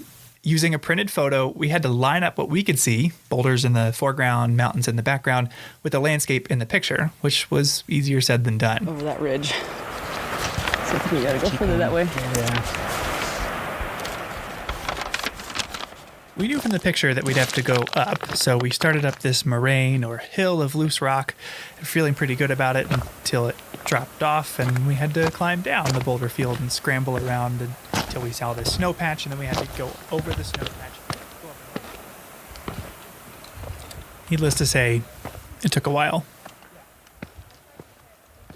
And as we were searching, we had to be very mindful of timing, because a lot of factors go into a successful repeat photo. The time of day can cast shadows off the mountains that make it harder to see the ice. And on a larger scale, the time of year is important. Seasonal snow is a huge obstacle to taking a good photo. You have to wait so long. I have people in June asking if they can come to the park and take some photos for me. I have to say, well, you can't really until the end of August at the earliest, maybe, or in September. So you got to wait for the snow to melt so you can see the actual margin. So are we seeing snow there on top of the... Yeah, it's mostly. And even we were cutting it close, right? Yeah, quite honestly, our trip was really more about getting a behind-the-scenes look at the process, and not necessarily because Lisa needed to repeat this particular photo. The thing is, though, we don't have the moraine in front. No? Because that's going to be... Once you finally find the place where the photo was taken, your last step is to get the camera set up and line up the shot. Yeah, so I'm just putting the camera on the tripod, and then I'll just kind of start lining things up and slightly overshoot it so I can crop it down a little bit, but I try to match it as closely. I haven't taken any photos all summer, so half the battle is remembering how to use this camera. No pressure, you just got... Yeah, right, yeah. I'm not even, paying attention to that. You should be. Yeah. Once it's all said and done, you've got the photo. If it's good enough, Lisa will line it up next to its historic reference photo back at the office and upload it onto the Repeat Photography Project webpage, where you can access all of them. And at the time of this recording, at least 80 photos have been repeated of 20 different glaciers throughout the park. But after spending the day playing research assistant to Lisa, we wanted to take a repeat photo that had never been done before, one that had her in it. In the summer of 1988, the year before Gerard returned to the glacier with his wife, a teenage Lisa McKeon had hiked with her parents up to Grinnell Glacier. When they got to the top, Lisa posed for a photo.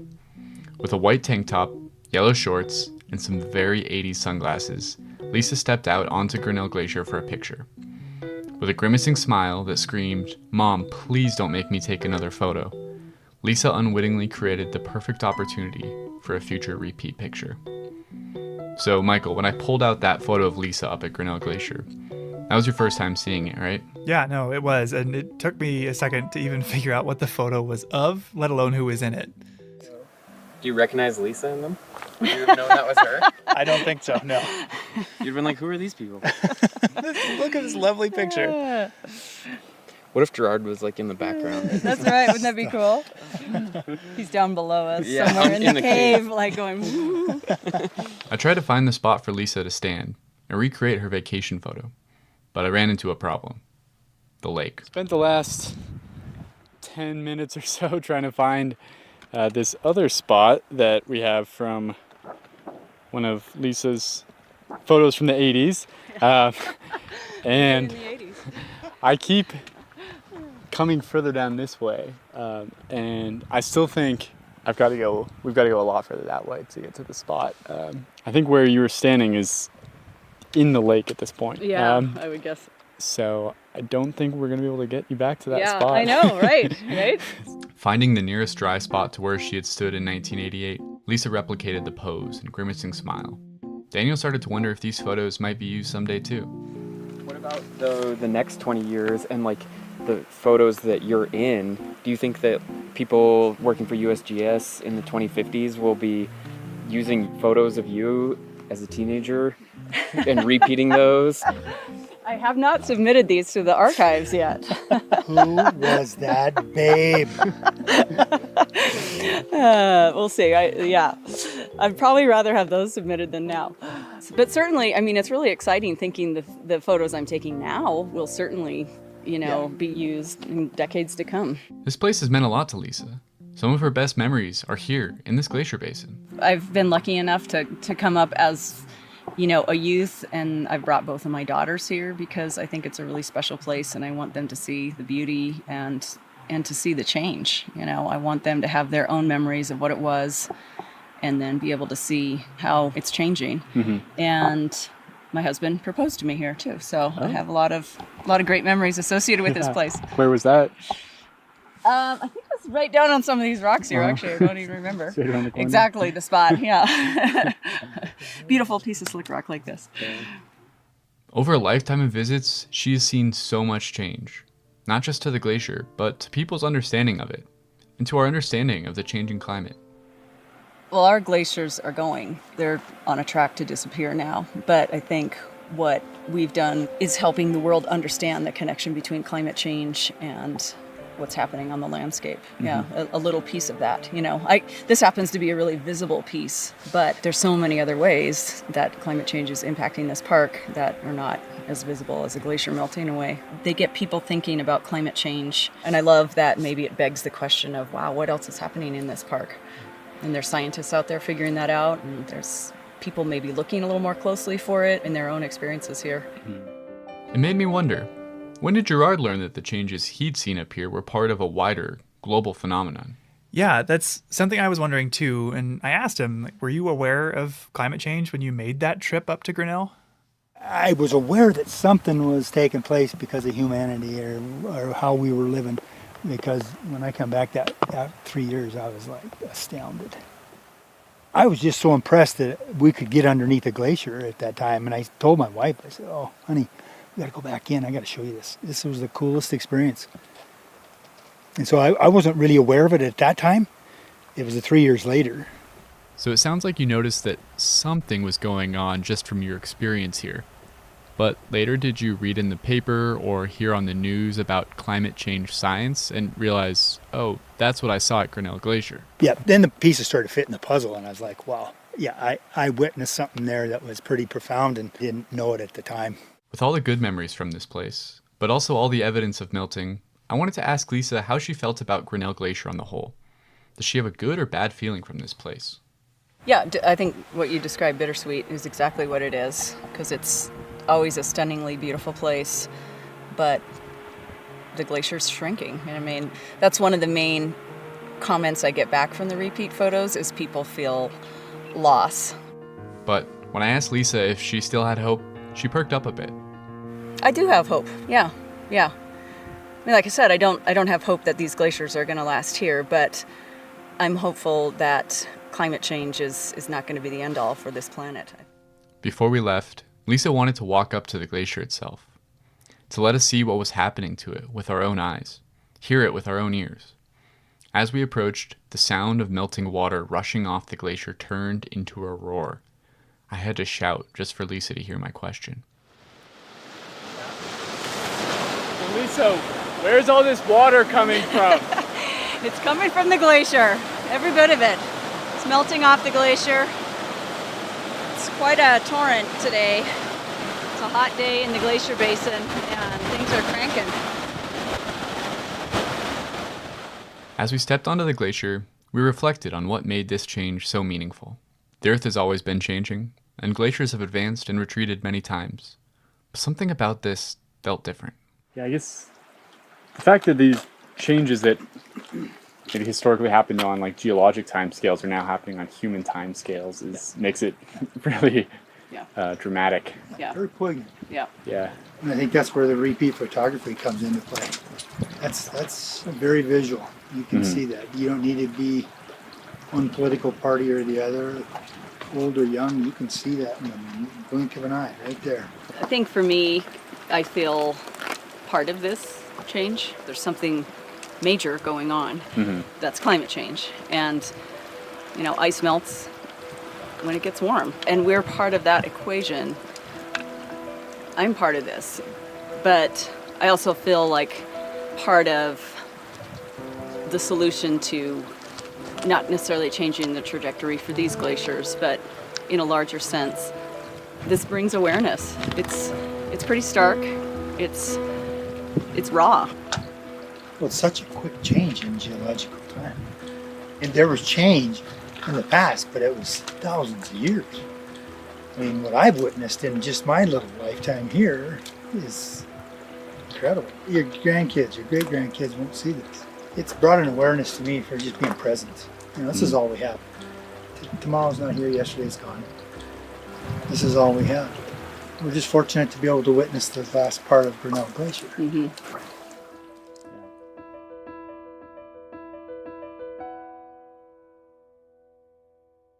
That's our show. If you're interested in learning more about the USGS Repeat Photography Project, climate change, or interested in getting to Grinnell Glacier yourself, we put links in the show notes for more info.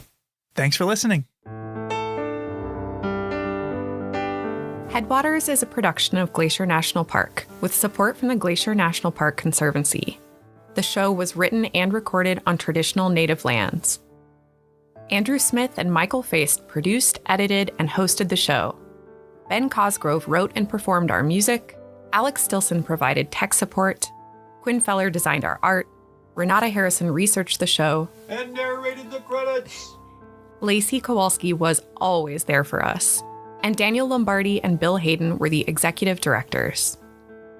Support for this show comes from the Glacier National Park Conservancy. The Conservancy works to preserve and protect the park for future generations. We couldn't do it without them, and they couldn't do it without support from thousands of generous donors. If you want to learn more about how to support this podcast or other awesome Conservancy projects, please go to their website at glacier.org. Of course, you can always help support the show by sharing it with everyone you know, your friends, your family, your dog, and also leave us a review online.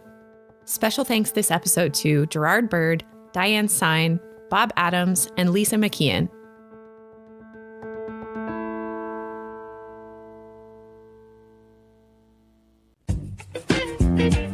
Welcome to Core Facts, where we're always short on time and big on science.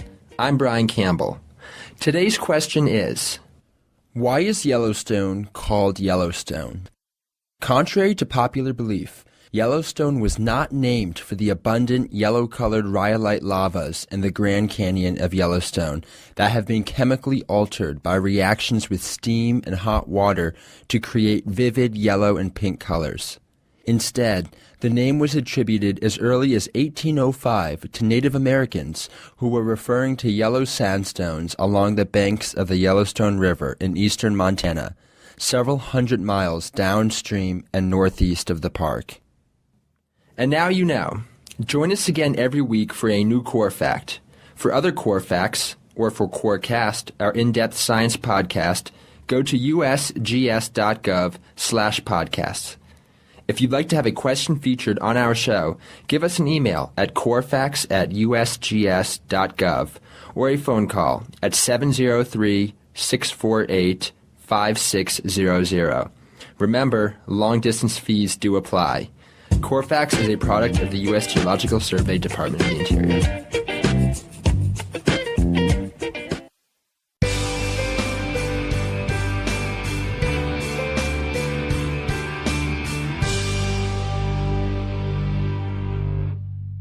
One of the truly significant features of Glacier National Park is the incredible biological diversity found here.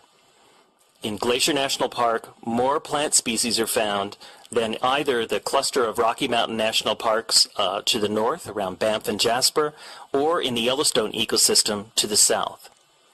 At Two Dog Flats, where the prairies meet the mountains, two of those major communities overlap, creating an edge effect where many species of wildlife find important food and shelter.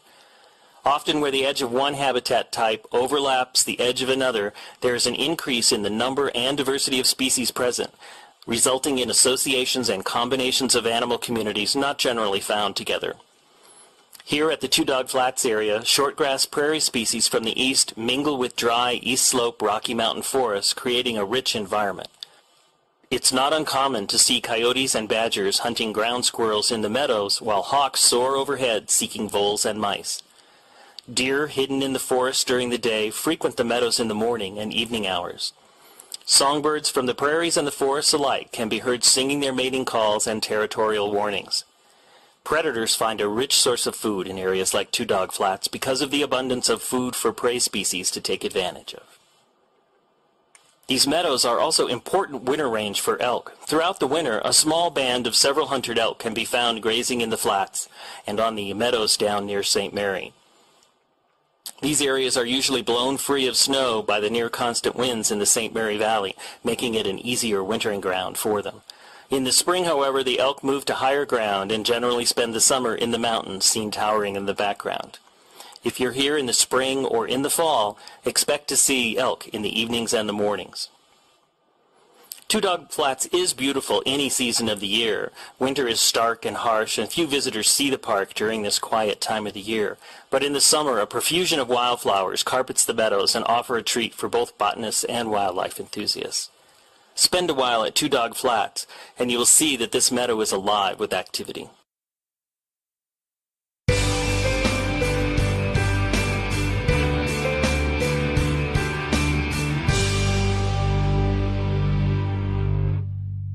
As you drive through the West Tunnel, imagine the time and manpower it took to bore through 192 feet of mountain using 1926 technology. Dynamite and jackhammers were used by men working double and triple shifts tackling this monumental task in October of 1926. Finally, winter temperatures of 32 degrees below zero forced workers to stop working and come back in April of 1927 to finish the job. Two interesting and impressive features of the tunnel are the observation windows that were created to offer spectacular views of Heaven's Peak and the Upper McDonald Creek Valley. A sidewalk lines the tunnel and allows access to the window ports within. Please use extra caution as you walk inside the tunnel, as drivers passing in vehicles may not be able to see well in the reduced light inside the tunnel. As originally constructed, the tunnel was unlined, and over time seeping water started to weaken the roof, and bits of rock would occasionally fall onto the roadbed and passing vehicles. Its current smooth inner lining was installed to prevent damage to passing vehicles and help stabilize the roof.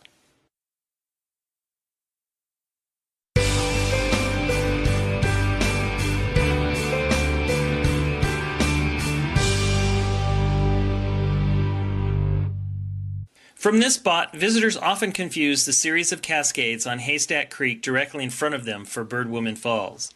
But Birdwoman Falls is actually the 492-foot drop across the valley between Mount Oberlin on the left and Mount Cannon on the right. Notice the broad U-shaped bowl above the waterfall, and then look down to the valley to the right and notice the same broad U shape. Both features are the results of glaciers. Ice Age glaciers that flowed down the valleys here ground and carved the landscape. The Lake McDonald Valley shows the familiar rounded bottom of a valley that was created by a glacier. Ice up to 3,000 feet thick filled this area as recently as 12,000 years ago. Smaller glaciers tucked high into the mountains ground away and created bowl-like depressions called cirques and hanging valleys like you see immediately above Birdwoman Falls. A hanging valley is created when one of the smaller glaciers meets one of the larger valley glaciers. It can't carve as quickly as its massive cousin, and so creates a smaller hanging valley up on the mountain. Look for these features throughout the park. Often, since they generally end in a cliff, hanging valleys have impressive waterfalls pouring out of them. Birdwoman Falls was once fed by an active glacier in the cirque above, but today there is merely a snowfield to feed the waterfall. In especially dry years, Birdwoman Falls dries up by fall.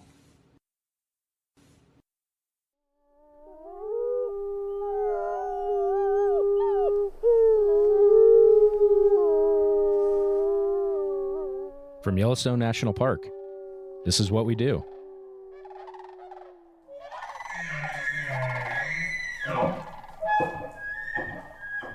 Hey, everyone, and welcome to the What We Do podcast. I'm Jake Frank. Our team of 4 will be interviewing 10 people over the next 10 weeks to take you behind the scenes to share stories from people who work for the National Park Service in the world's first national park. So first things first, hi, team. Hey, Jake. Hey, Jake. How's everybody doing? Awesome. Good. Why don't we do some quick team intros? So if we do, let's say, your name, your title, maybe your division, how long you've been in Yellowstone, what your favorite hobbies are. And maybe if there's any other parks you've worked at. Miles. All right. I'm Miles Barger. I'm the Publications Program Manager here at Yellowstone in the Division of Resource Education and Youth Programs.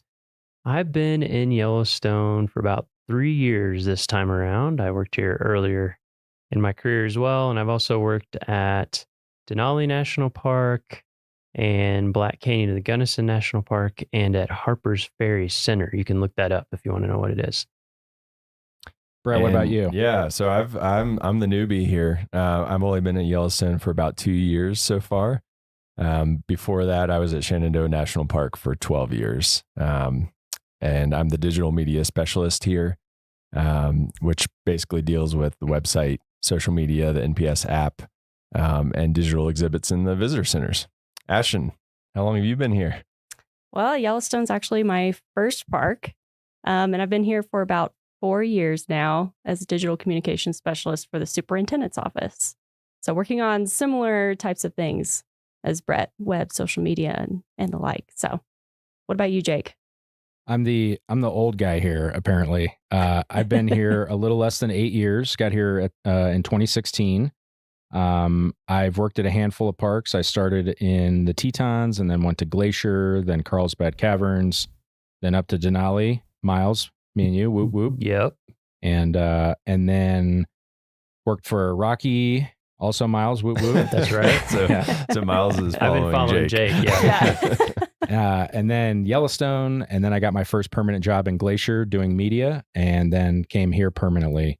I also am a digital communication specialist like Ashton. I also work in the superintendent's office with Ashton, but it seems like everybody here on the team, we're all involved in media, web, social, photography, videography, kind of a little bit of everything. Podcasting now. Our resume is getting longer the longer we're here, so it's good stuff. So now that you know who we are, let's give you some of the highlights of the park. So as far as the employees and the money, Yellowstone has about 750 employees each year, and 350 of those are year-round permanent employees. And in addition to our paid staff, we also have about 450 volunteers that help with various things throughout the park. We have a federal appropriation, so the money that we get from Congress, when a budget's passed, is around $40 million. But it takes at least double that to operate the park each year. So I think last year it was around $81 or $82 million. And, if you're a budget person, you're like, how does it work, to run a park on 80 million if you only get 40 million? And basically we make up the difference through other revenue streams, like, when you come to the park and pay an entrance fee, or if you're a commercial tour operator in the park. And then we also have philanthropic donations. So people who donate to the park or our nonprofit, Yellowstone Forever.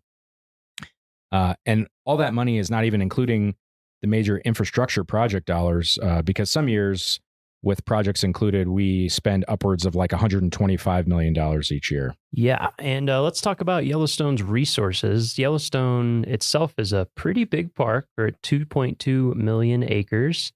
Not the largest park in the lower 48. I think we're second. Death Valley is 3 million or something, but we are pretty big, 2.2 million acres.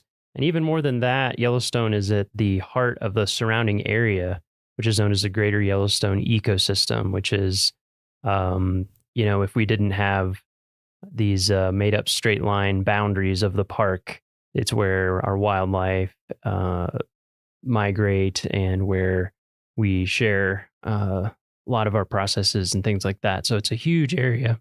Geologically speaking, Yellowstone is an active volcano, and it sits atop a cooling magma chamber. And when water is heated by the cooling magma chamber, we get hydrothermal features like geysers and hot springs. So that's, I'd say, wildlife, and those are what we're most famous for. And the geysers and hot springs are what Yellowstone was originally set aside to protect. And Yellowstone's actually home to 10,000 hydrothermal features and over half the world's active geysers. Yeah, so if the volcano goes off, we'll be the first to let you all know. I don't think we'll be able to let them know. We'll broadcast live as soon as that happens to let you guys know. So make sure that you subscribe so that you can find that out.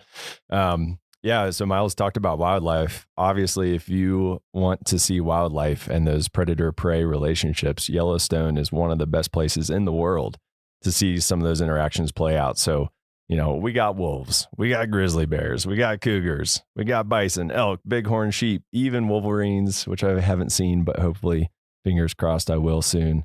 All sorts of wildlife. But it's also, this is a super special place because of the history. So for over 10,000 years before Yellowstone became the first national park, which happened in 1872, it was a place where American Indians lived and hunted and fished and gathered plants and quarried obsidian and used the thermal waters. And even today, there are 27 tribes with historic and modern connections to the land and resources within the area that we now know as Yellowstone. Yeah, and in addition to tribal history, Yellowstone is also home to a combined 25 historic sites, landmarks, and districts on the National Register of Historic Places. There are a lot of really neat historic buildings and landmarks and things like that all throughout the park. So we have a lot of cool natural and cultural resources, and that's what brings a lot of people to visit the park. On average, we receive about 4.5 million visits every year, and about 95% of that is in a 6-month period between May and October. So a lot of visitation in the summer, not so much in the winter. But I think that's the best time to visit, in my personal opinion. I concur. Yeah, winter is pretty awesome. Yeah. A report showed that tourism to Yellowstone contributes about 6,000 jobs in our gateway communities. So those are the communities that exist at just outside the park at all our entrances, and about $600 million to the local economy in 2022. That's a lot. That is a lot of money. A lot of money and a lot of people. And so we, of course, have to have all the infrastructure that you need for all that huge amount of people. And because of that, we have tons of stuff in the park. Of course, we have over 400 miles of roads. We have lots of lodging, buildings, places to eat, bathrooms, of course, trails, all sorts of stuff. And our portfolio of all that stuff totals over $4 billion worth of infrastructure. Billion, Roads, like with a B? Billion with Wow. a B. That's a lot. Roads, bridges. Then there's the things you don't even think about, like water and wastewater systems. Of course, campgrounds, hotels. Then there's all the employee housing and all the facilities needed for the employees. So we're basically our own little mini state up here. Since 2020, we have invested over $1.5 billion with a B dollars into improving Yellowstone's infrastructure for you and also for future generations of visitors. And there's even more projects in the pipeline. Yeah, so that is a lot going on, and obviously we can't manage all that alone. So we rely a lot on tribes, elected officials, nonprofit groups, local communities, states, other federal agencies. They all help us to take care of Yellowstone. And when you think of Yellowstone National Park, you think of the natural features, the cultural features, but there's also really important things like hotels, restaurants, gas stations, general stores, and our concession partners run all of those. And our nonprofit partner, Yellowstone Forever, offers educational programs and runs the park stores as well, the bookstores that you see at the visitor centers. So they also support the park through philanthropic dollars that are really important to us. Yeah, so as you can see, there's no shortage of things to talk about when it comes to Yellowstone. We could go on and on probably all day. There's a lot to talk about. And there's a lot of content about all this stuff and more on natural and cultural resources in the park. And you can find a lot of that information on our park's website, which is nps.gov/YELL. Yeah. And then, with all of that great information about the natural and cultural resources, we realized that there wasn't really any content around the non-historical human resources of the park. Obviously, we have a ton of history of the people who, were here in the past, but not a lot about the people that are here right now who do the work to keep the lights on in the park year round. And that's when we came up with our idea for our What We Do Wednesdays social media campaign in 2019. And since then, we've been highlighting our employees and what they do through photos and stories on our social media platforms. It's been really well received both internally and externally. We have coworkers all the time. They're like, wow, that was cool. I didn't know that so-and-so did that. And so we thought, hey, why don't we, try to develop some longer form content, and boom, now we got a podcast. What We Do podcast is our new brainchild. Yes. And it's a pretty awesome brainchild, I think. So with this podcast, we're operating under the assumption that if something is interesting to us, then it'll also be interesting to you, our listeners. And that being said, one of our intended audiences is current and future NPS employees too. So we intend to cover some information that may get a bit jargony, like how to get jobs in Yellowstone and, all the things that make Yellowstone work. And if you know anything about government agencies, we love acronyms and special terms. TLAs. That's right. Exactly. TLAs. Yeah. 3-letter acronyms. So to help you out with all those TLAs and other terms, we've created a web page with a glossary of terms and definitions. And you can find that at go.nps.gov/whatwedopodcast. Yeah, I'm probably going to be referencing that sometimes.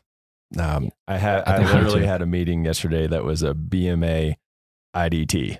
That was that was the calendar invite. But generally speaking, here are 3 things that we think that you should know about jobs in the federal government. So this is kind of the insider's look into getting jobs in the federal government from those of us who have done that a few times.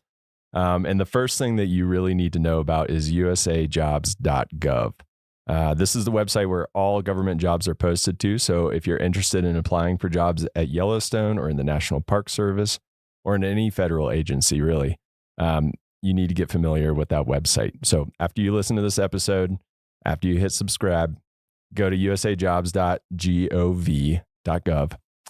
create a profile and check out what jobs are on there, because there is a lot going on there, especially across not just the National Park Service, but the federal government in general. So highly recommend that you use the resume builder if you've never applied for government positions before.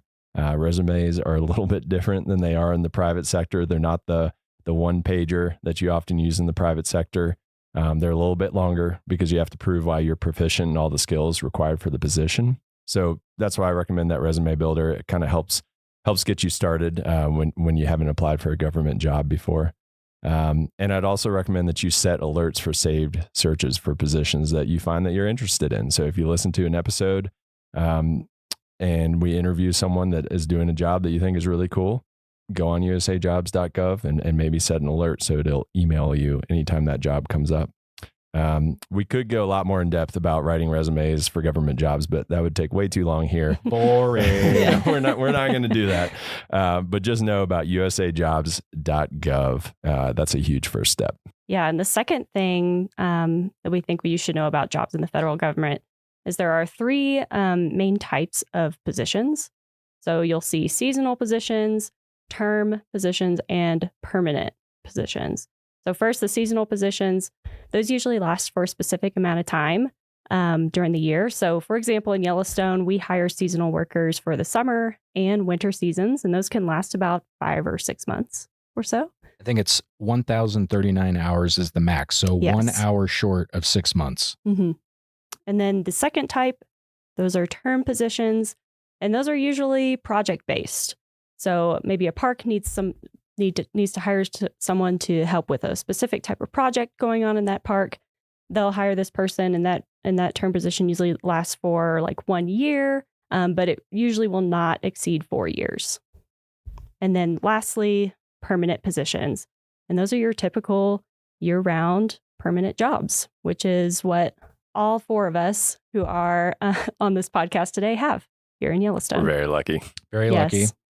Yeah. And the last thing are pay scales. So there's 4 types of pay scales in the government. We have the federal wage schedule, the law enforcement officer general schedule, the general schedule, and the executive and senior level. So wage grade or WG, these are like our trades and our craft and labor employees. And the idea is that, those wages are connected to the wages that are in the same, where the park is located. So if you're getting paid the same amount for the people that are doing the same kind of work in your area. And that's like the people who are in our facility maintenance and operations division. Law enforcement officers, obviously, those are our park rangers, the ones that carry the sidearms that are in, and they're out there, protecting the visitors and the resources. And then the GS is basically everyone else in Yellowstone minus one person.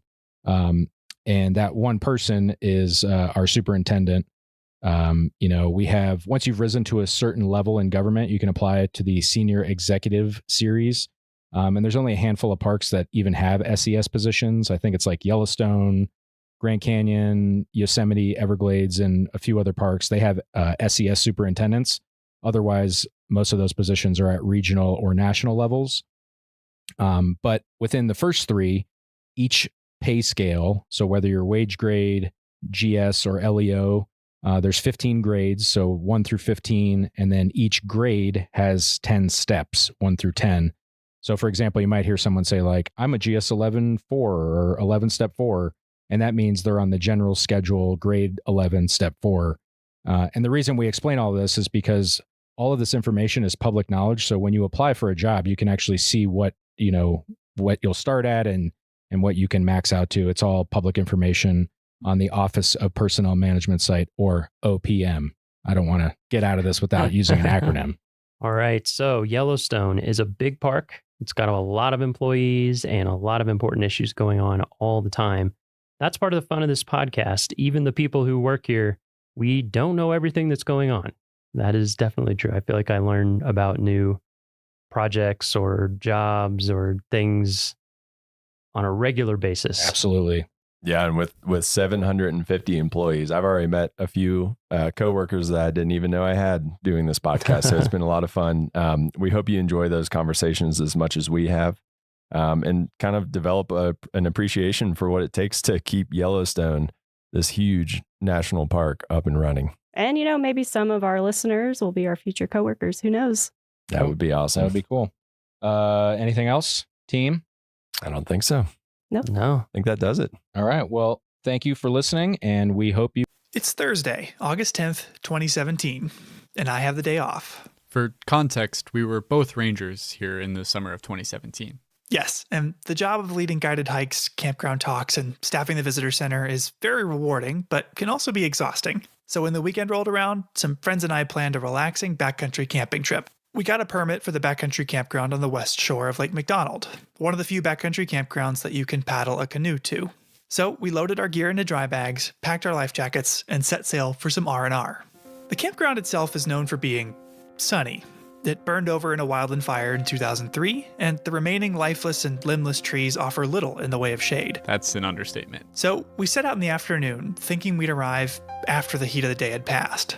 The first half of the paddle was nice and sunny, but the further we went, the clouds began to roll in. With each stroke, the sky seemed to grow darker, and we paddled faster and faster and faster to reach the shoreline. We thought we'd beaten the weather as we pulled our canoe ashore, but a clap of thunder echoed off the mountains and signaled the night that was yet to come. As we frantically assembled our tents and shabby burritos, the storm arrived. Rain came in a torrent, instantly soaking me through my jacket, and we hung our food up so we could retreat to our tents, but then the wind began to pick up. In my memory, what came next was a loud, deafening blur. Rain pelted the ground and began to sound like angry radio static. The wind was strong enough you had to brace yourself against it or be blown over. It began to topple the trees around us, and as they crashed down left and right, we ran to the lakeshore for safety as lightning and thunder reverberated up above. But just like that, it was over. The air was calm, the rain had stopped, and we breathed a collective sigh of relief as we returned to the soggy rice and bean burritos we'd put away. As we ate, we tried to make sense of what had just happened, pointing out the trees that had fallen down, comparing how well our jackets had worked, but only then, with mouthfuls of burrito, did we notice a column of smoke across the lake. Smoke that would eventually grow to become the Sprague Fire that burned 17,000 acres and the Sperry Chalet. Wow, that's crazy that you sat through the storm that started it all. I was actually just straight across the lake from you at the same time at the Lake McDonald Lodge. I was supposed to give the evening ranger program up at the Lake McDonald Lodge auditorium that night. It was super stormy as I drove up from Apgar. And while I was getting ready for my talk, the power went out in the building. It was pitch black in the auditorium. I didn't think people would really be able to safely walk around the room, so I just decided to cancel the program. So if you were trying to attend the ranger program at the Lake McDonald Lodge auditorium on August 10, 2017, I'm very sorry, you'll have to catch me another time. When I canceled, I stood outside the building to let people know that the program wouldn't be happening that night. It was at 8:36 p.m., a few minutes after the talk was scheduled to start, that lightning struck the hillside above me and ignited the Sprague Creek fire. With no program to give, I drove back down to my office in Apgar. There were lots of people just standing around and watching the flames. So, in a routine that would become common over the coming months, from across the lake, I watched the fire glow against the dark night sky. I was still wearing my ranger uniform, so I stayed on the beach there for hours, answering questions from concerned visitors. The fire became a spectacle. At night, people would gather to watch it burn. Slowly at first, then rapidly as one hot and dry week was followed by another. In all, the Sprague Fire burned for about 3 months on the east shore of Lake McDonald, until it was finally extinguished by autumn snow. Here on Lake McDonald, wildfire is a fact of life. For plants, animals, and people alike, if you want to exist here, you've got to learn to live with it. In this episode, we're going to learn about something that's becoming an everyday concern for people around the American West. What happens when people and wildfire come together?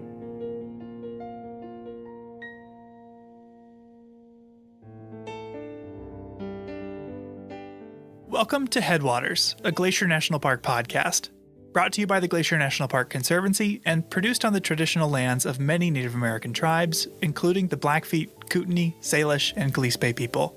We're calling this season The Confluence, as we look at the ways that nature, culture, the present, and the past all come together here.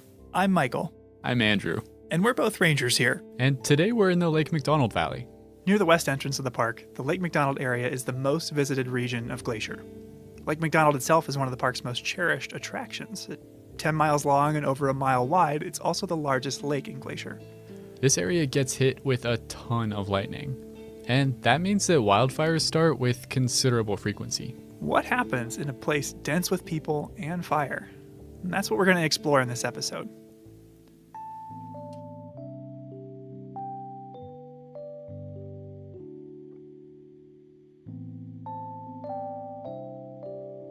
To start out, I wanted to talk to someone who knows the park as well as anyone, even better than most rangers. My name is Chris Peterson, and I am the editor of the Hungry Horse News.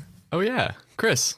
Hardly anything happens in Northwest Montana without Chris writing or at least knowing about it. Seems like he's been here forever. How long has Chris been around? Since 1998, which would make it, this will be my 23rd summer. I've seen his byline a lot, but he's a photographer too, right? Yeah, you're right. After graduating college, Chris started working for a small town daily newspaper in New York, where he started to pick up photography. Back in New York, at the Daily, you had to shoot your own photos. So my photos were terrible. I was an awful photographer. Didn't know what I was doing. And so I started shooting Buffalo Bills games. You know, at a Buffalo Bills game, there's like 85,000 people there, but there's also 120 photographers. So you could learn a lot just by watching the other guys. And after he really developed his photography skills, he landed a new job. So that kind of set up my portfolio. And then the Hungry Horse News had put out an ad for a photographer, and I applied and I got the job. And the rest is kind of history, I guess. That's a big switch to go from photographing Bills games to bald eagles. Yeah, it's a big adjustment, but he took to it. But part of covering news in the West is wildfire, something Chris didn't have any experience with from his time in New York. Oh, well, in New York, there aren't, big fires, yeah, but they were all houses or, tire dumps. But it didn't take him long to get experience. His second summer, he covered the West Flat Top Fire. 2 years after that, the Moose Fire, then the Anaconda Fire. So I'd cut my teeth. All of which led up to 2003. You had a couple seasons of experience then covering summer fires. What was the feeling going into the summer of 2003? In retrospect, we probably should have known that we were going to have a big fire year. But I can remember in June, people just having fun because it didn't rain. June typically is one of the wettest months, if not the wettest month in the park. It didn't rain. So everyone was having, everyone's camping and fishing and floating and, the park is just full of people. The fire danger rating has been moved up and is now high. But by July, fires began to crop up. In fact, on July 17th, after a morning storm, 6 fires were spotted in the park. Wow, that's a lot. Yeah, more fires than the park sees in some whole years, just in one morning. The next day, Numa Ridge Lookout spotted the Wedge Canyon fire in the North Fork, which within 2 days had grown to 4,000 acres, and due to the number of homes in the area, was the #1 priority fire in the nation. Wow. So what was Chris doing at the time? We were out running around taking photos of them.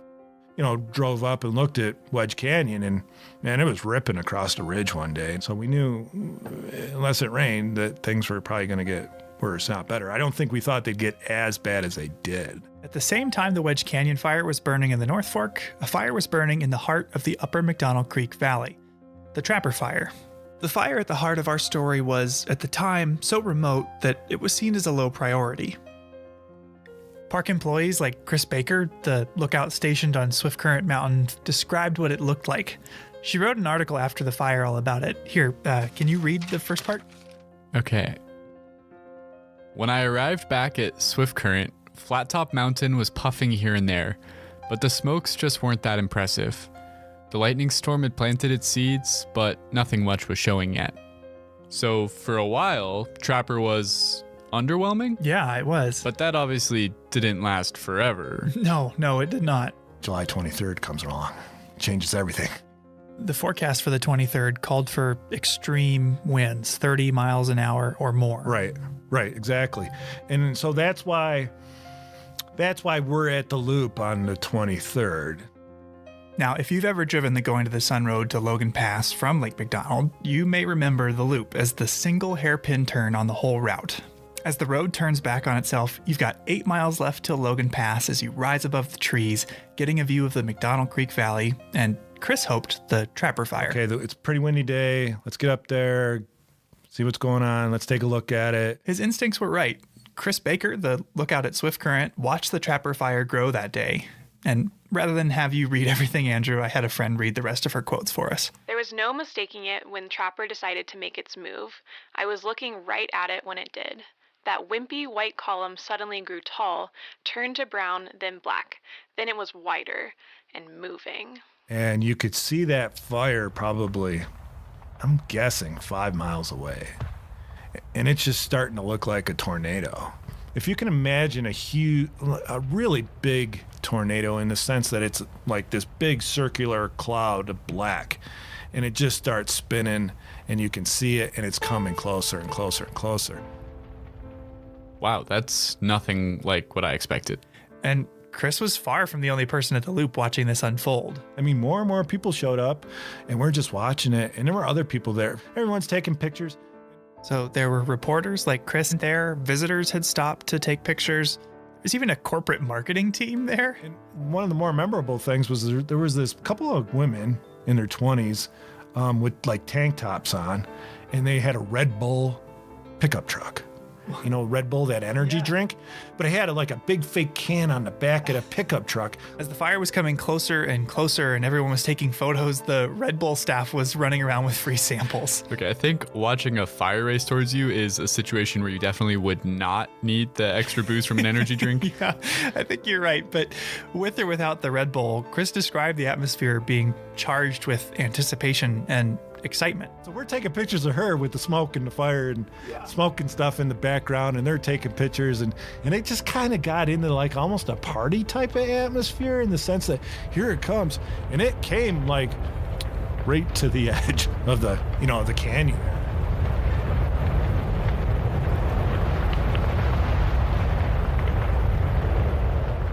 It was just a freight train.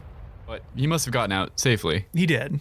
The fire gets to the loop, everyone he takes off because it's going to burn over the loop. It's obvious it's not going to stop. As it burned over the loop, it claimed anything in its path. Vehicles that were parked there, trailhead signs. Heck, for years there were stains on the pavement from where porta potties melted into the asphalt. That's kind of gross. What happened next? Well, the trapper fire continued to burn uphill straight towards the Granite Park Chalet. And, well, you'll have to wait and see. I talked to Mike Sanger, one of the employees that was at Granite Park Chalet that night, later in the episode. I see. But Chris's experience goes to show that even when it's coming towards you, even when it's endangering your own safety, you can't help but watch fire. As powerful and destructive as it is, it has a sort of magnetism.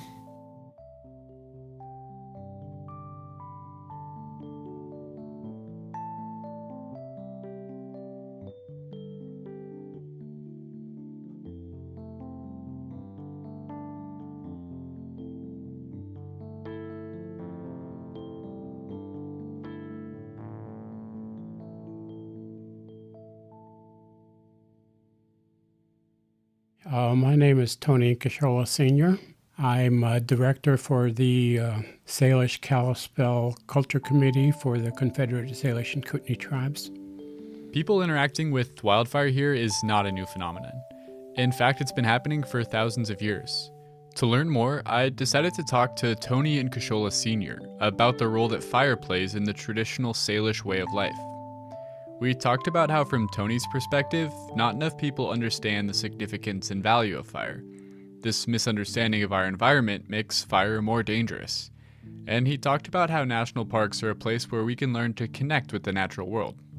So Tony, if we have listeners from other parts of the country or the world who aren't familiar with the Salish people, what do they need to know about Salish history? According to the stories from our elders, the Salish speaking people have been in this area since the last ice age. My group, my band of Salish are the most eastern Salish speaking people here in Montana. And our Aboriginal territory consisted of about 22 million acres. And then came along in 1855 when more settlers and homesteaders moved into our area. A treaty was negotiated, And it took several days before the leaders of the tribe agreed to be put on a reservation. And so that's why we are where we're at today on our 1.3 million acre reservation here. So that's kind of in a nutshell from the past where we started and how we got to where we're at as Salish-speaking people. So I wanted to have you in today to talk about fire.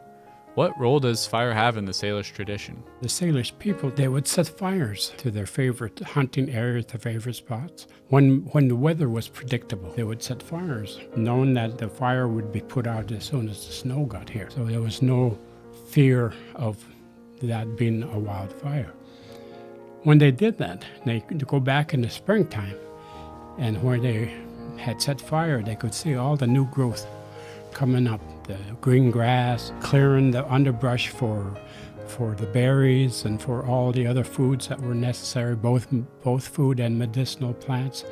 It would clear it out. It was like doing work in a garden. You know, as you go in a garden, you clean out all the weeds. That's what they used fire for. Were there other advantages to setting fires? The other thing they used, of course, before they had horses and before they had rifles, you know, getting buffalo, hunting buffalo sometimes was very difficult on foot.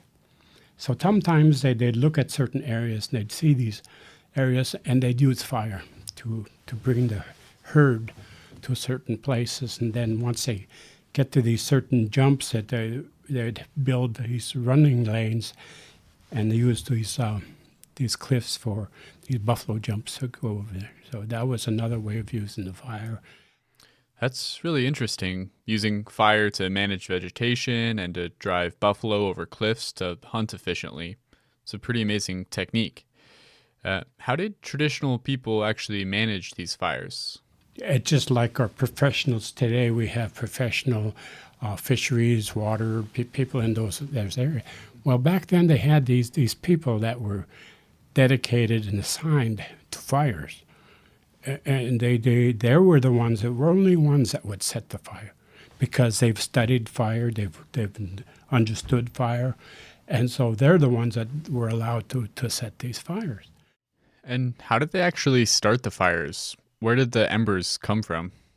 They used buffalo horns or different things to carry these embers of fire, because it was so hard, you know, to make fire. So they'd make a fire and then take these ambers and store them in these buffalo horns or something. Then they'd have these fire starters, what they call them, fire starters. They'd gallop to these different places and they'd set fire. And like I said, only those people were allowed to do that. Why do you think so many people have negative feelings about fire? One, I think, is misunderstanding exactly what fire is, what it means, and what it could do. The other thing is fear. Naturally, it's frightening. I mean, you look at California today, how dry, how brushy some of those go up like matchsticks. And I think that's what people are afraid of, that because they don't understand fire, not knowing how our environment works, how the trees, how the animals, how the rain, how the fire, everything has a role in our ecosystem. And the people today don't understand that. You know, they don't understand how our ecosystem works. They need to know that fire is necessary. Fire must happen so that we don't get what we're getting in California today. What's the reason for this poor understanding of ecosystems? I think because of the value system that we created, and the values that we think are more important now today, that our lives are put first rather than together with other things. You know, everything goes hand in hand. One of the things when I was growing up, my grandparents and my parents and all of my elders that have always taught me and always said, every living thing is an equal. You treat it as an equal. You don't think you're better. You don't dominate, because you dominate, you destroy. And that's what we have as human beings. We've dominated certain things, we've changed certain things, and we've destroyed that. And so I think a lot of that is misunderstood. And national parks are kind of a stronghold of what used to be. So national parks are places that continue to be very important, especially to me, especially to natives that understand what the park is, because it used to be this whole country. And there's still a need for parks. There's still a need for the areas like this, for our spirituality, for our well-being, for our minds. How many times have we, in our lives, have got so frustrated with our jobs, with the things that we do every day over and over, that we need these areas of solitude to go to, touch the ground again, to put your feet back on the ground and kind of soothe everything, that all that weight seems to lift and create something, a peace of mind that lets you move forward again. We need these places.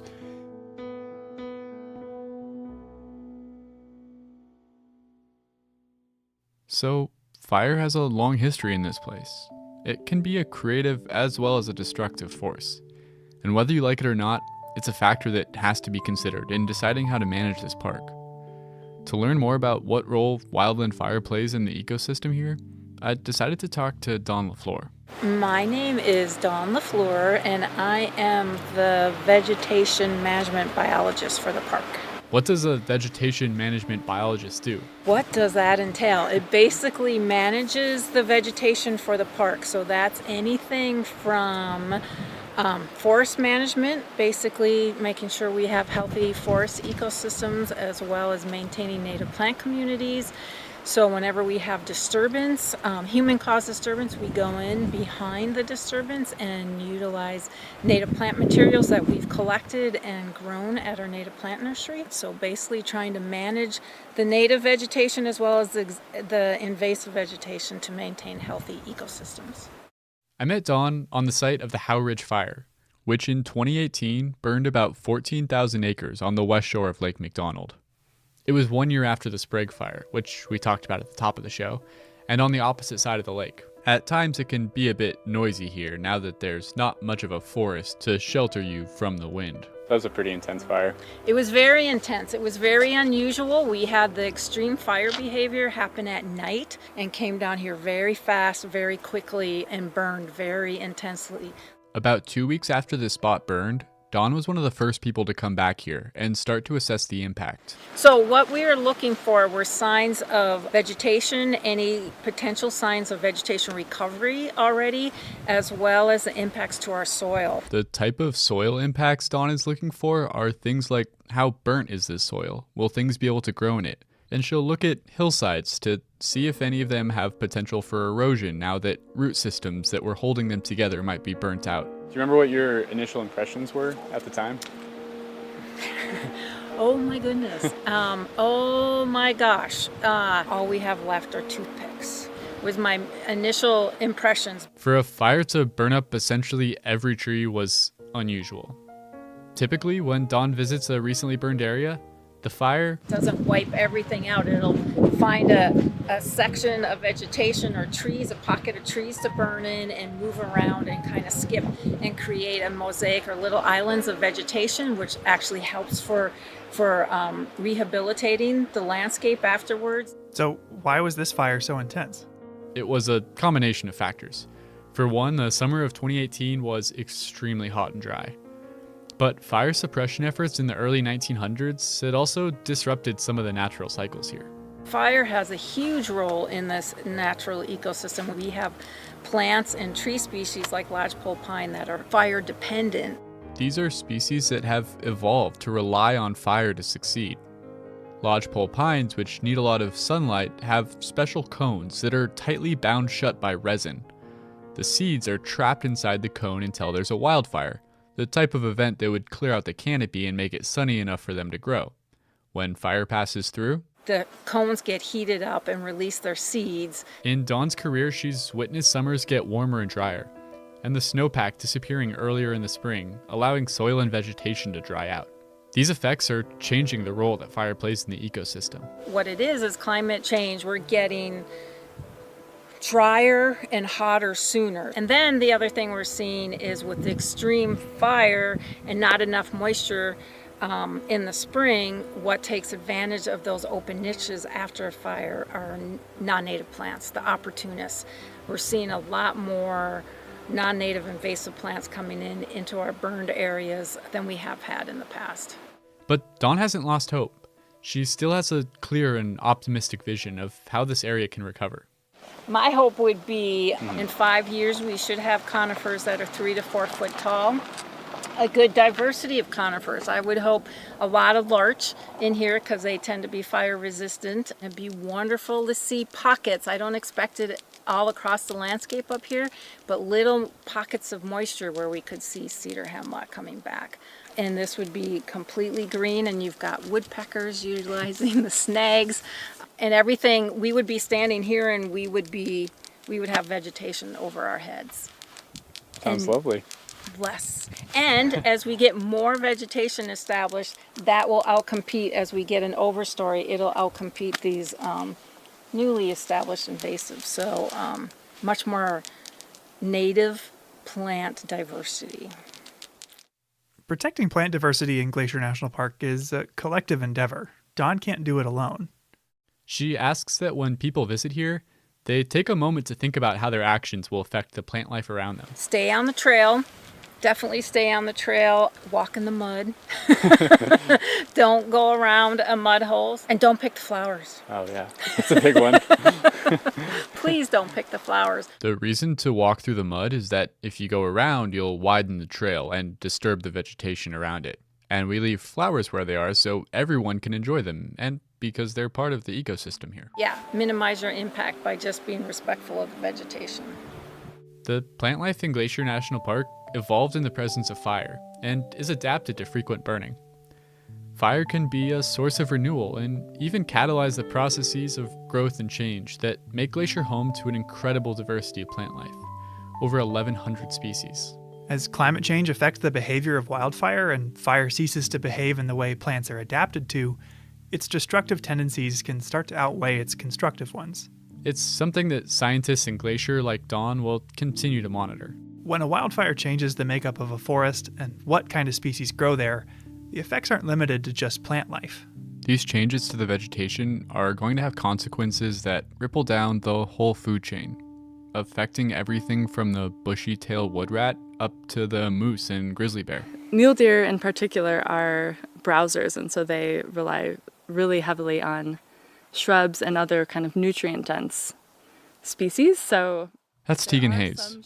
She's a wildlife biologist. Her master's thesis was about ungulate forage in wildfire-dominated landscapes.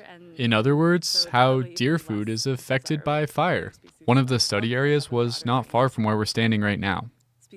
Tegan explained to me that wildfire allows for species to get the nutrients they need in their home range or in their population range. And so for my research, when I was looking at mule deer don't really change their home ranges very much geographically. And so change is especially important for a species like that, where if you never allow disturbances to happen, then they will not be able to find the food they need. So, and that's the same for a lot of species in the park. In other words, mule deer need fire. It promotes the growth of shrubs that are the bulk of their diet. And they aren't keen to move around to find these plants. They need the fire to happen right within their home range. A deer population, in turn, is necessary to support grizzlies, mountain lions, and wolves. A whole thriving ecosystem, dependent on regular wildfire. I took Tegan to the Forest and Fire Nature Trail.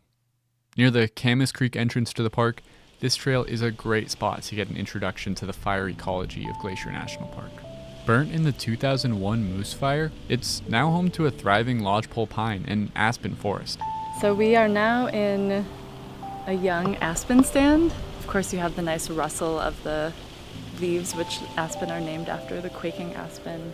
The vegetation, the shrubs in the understory are a bit taller. So there's a little more diversity here. Aspen is one of the habitat types that responds best after a fire. Aspens that burn down are able to resprout from underground roots. In no time, a recently burned stand of aspen will be a lush and suitable deer habitat. They tend to love aspen. Aspens provide a different kind of cover, and they provide a different suite of forage species, and they tend to stay kind of cooler and wetter for longer. So I think they offer that kind of that multitude of things where you have higher diversity of plants, you have longer blooming period often, or period where things are fresh and nutritious. They tend to provide pretty good security as well. As we move down the trail, Tegan pointed out a flower, which I was surprised to hear was a good food source. Oh, we've been seeing rose, which despite its prickles is also actually usually pretty sought after by ungulates too, so they'll nip just the ends off and avoid the worst of the prickles. Wildfire is kind of a contradictory thing here. On one hand, it's natural and totally necessary for many of the plants and animals. But on the other hand, climate change is making it much more common and severe. And regardless of whether it's good or bad, it's always tough to live with. Yeah, I mean, some of the most interesting and kind of disheartening research is when there's abnormally hot fires or more frequent fires than would normally be occurring in a forest, and they'll actually burn so hot that seedlings can't establish anymore, and so you can end up having what was once a forest become a grassland, or you'll see that the tree species that used to grow in an area are no longer suited to the climate or the climate that a disturbance has created. Still, she recognizes the importance of having natural fire on the landscape.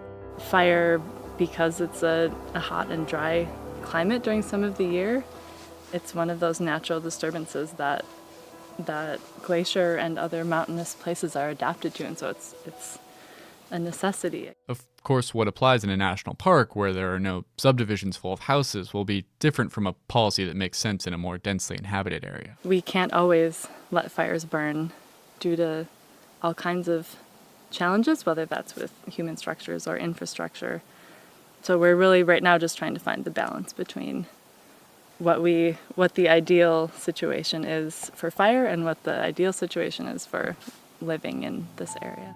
In places like Glacier National Park, where natural processes still dominate and where we try to minimize our intrusion into the web of life, fire will continue to play a part, and scientists like Dawn and Tegan will continue to try to understand it.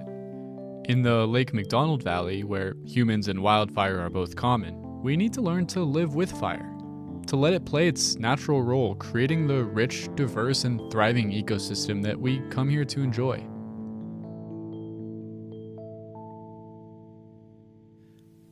We'll be right back with the conclusion of the Trapper Fire saga after this break.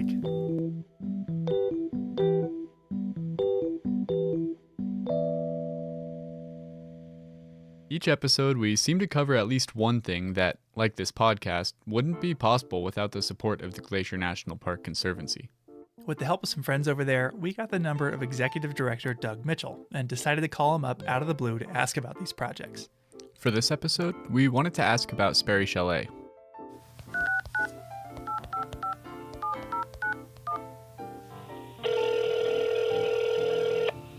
Glacier Conservancy, Doug Mitchell speaking. Hey Doug, it's Andrew and Michael. How you doing? Hey, good. How are my favorite podcasters today? Oh, we're doing well. Just enjoying the beauty out here. Got to go up and check out the new Sperry Chalet, and it was phenomenal. It looked just like before, even down to the stonework. Yeah, it's really incredible what they were able to accomplish. I'm glad you brought up the stonework. I was talking to Zach Anderson of Anderson Masonry, and you know, his family were the original stonemason family. So if it looks the same, there's a reason, and the care they took to make sure that it looked the same way it did when it was originally built in 1913 is really rather remarkable. Yeah, and it's a great thing for people to check out while they're visiting and go see all the attention to detail and craft that went into it. It really is a remarkable discovery. I was able to hike there this year with some people who had never been there, and we hiked through Gunsight, and to come over the top and see Sperry, it's almost like you just have to stop in your tracks, as they did, to see how is this possible. I've hiked 13.1 miles into the wilderness and look at what is there. It really is something. Yeah, we wanted to talk to you about it because we know the Glacier National Park Conservancy, as the park's official nonprofit partner, played a huge role in helping restore the chalet. We were in the superintendent's office the very next morning at 10 a.m. after the fire burned Sperry, and by later that week we had taken our loan credit card down to the hardware store here and bought the pieces of wood that held Sperry up over the winter, and it really was a remarkable public-private partnership that really made the improbable happen. Thanks for taking some time to talk to us. It's always great to hear from you, Doug. Always great to talk to you guys, and thanks again for all you're doing. Absolutely. Thanks for funding it. We'll talk to you soon. All right, cheers. Bye.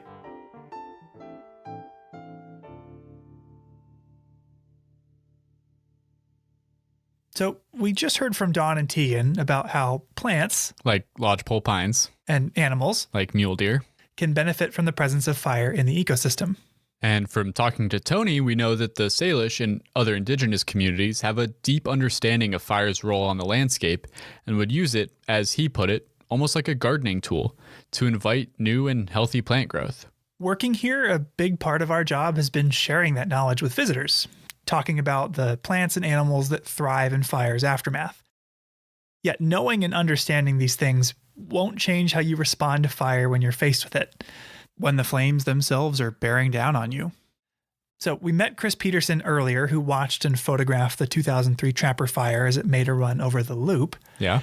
But after it burned over the loop, it kept going, racing upwards towards the Granite Park Chalet, a historic compound of stone cabins high in the mountains that still provide rustic lodging and dining accommodations. To get there, you can either hike the Highline Trail from Logan Pass or start up from the loop on the Loop Trail. I hiked up to Granite Park this summer to talk with someone who's worked there since 2002 and was there on July 23rd, 2003. My name is Mike Sanger. I'm from Great Falls, Montana originally. I live in Belt, Montana now. I've worked for the Park Service. This will be my 19th year here at Granite Park. Mike keeps Granite running, managing the waste disposal system, addressing bear encounters, medical emergencies.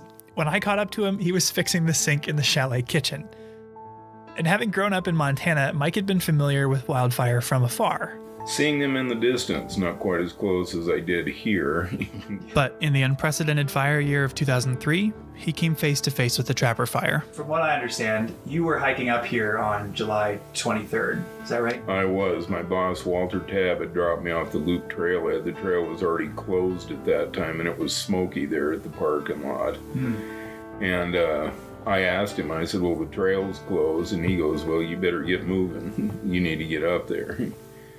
And on the way up, I passed a female ranger, and what they were doing at that time is sweeping the trails for people and trying to get them up here.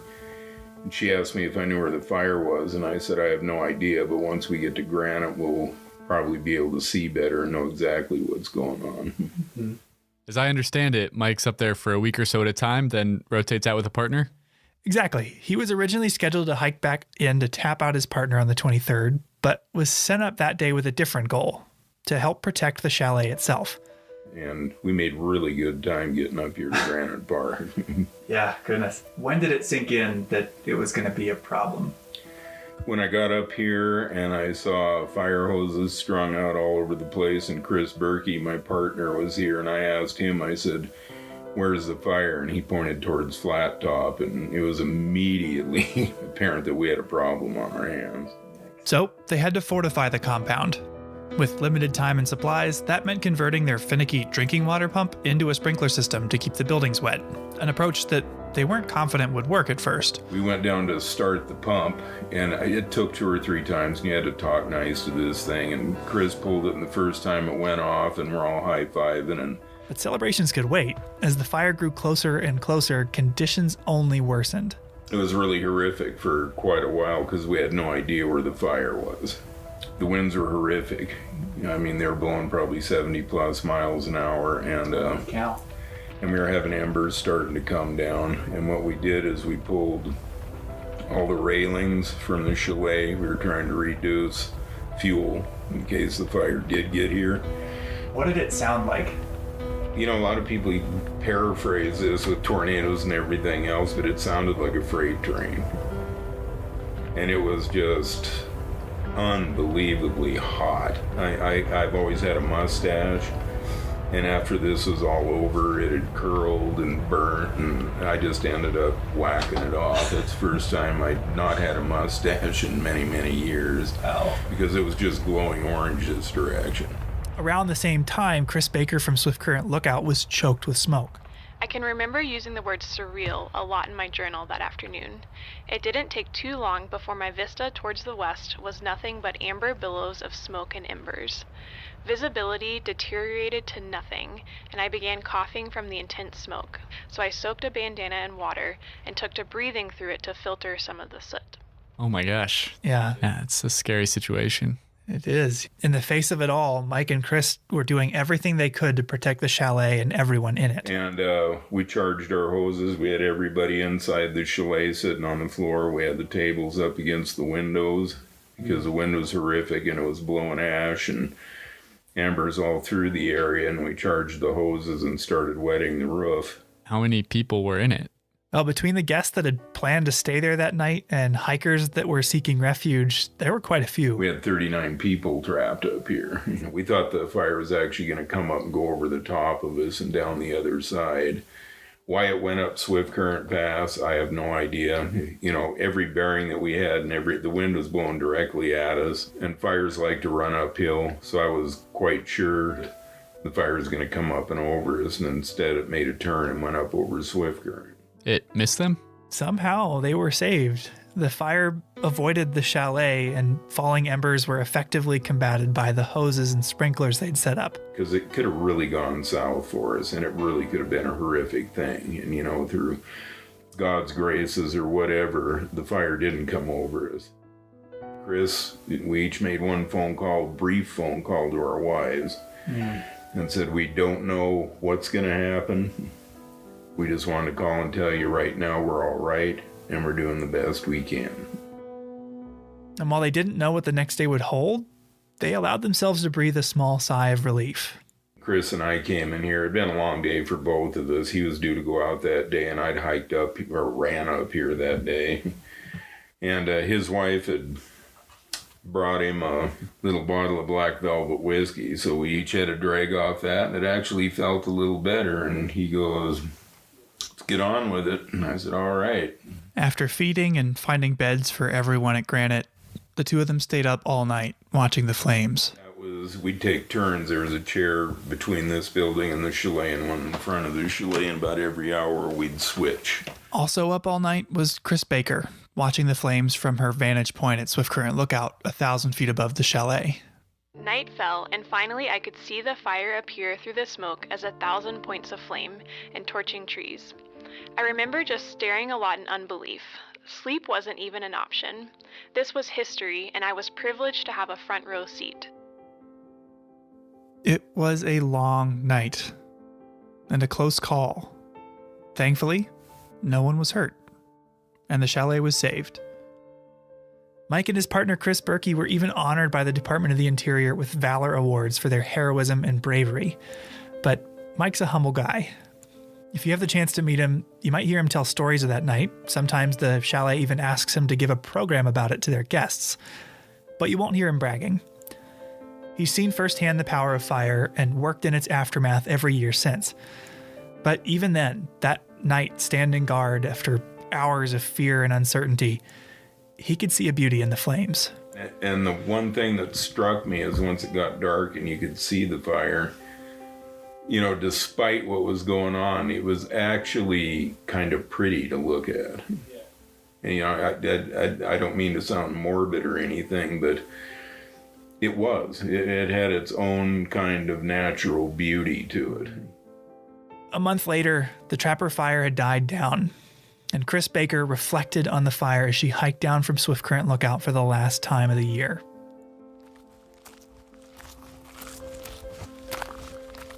I regaled in the switchbacks down to the tree line, gazing out over the pristine beauty of the divide. But then I came to the trees. Those beautiful firs I have come to love. My friends and companions on my ascents and descents of Swift Current Mountain. The ones that frame Heaven's Peak in all my photos and that my kids have learned to take for granted. They weren't there. Instead, I saw blackened ghost and charred ground cover. I hiked through a lunar landscape that I knew was both natural order and devastation. I thrilled and mourned all at once. I don't think I will ever feel that again.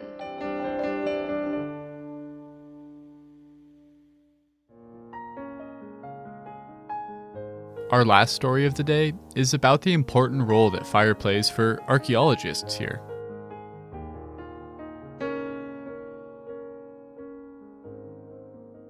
So were you up there on the night that Sperry Chalet burned down? No, I was actually on this trail when it burned down, and I actually heard it all go down on the radio. That's Glacier Park archaeologist Brent Rowley.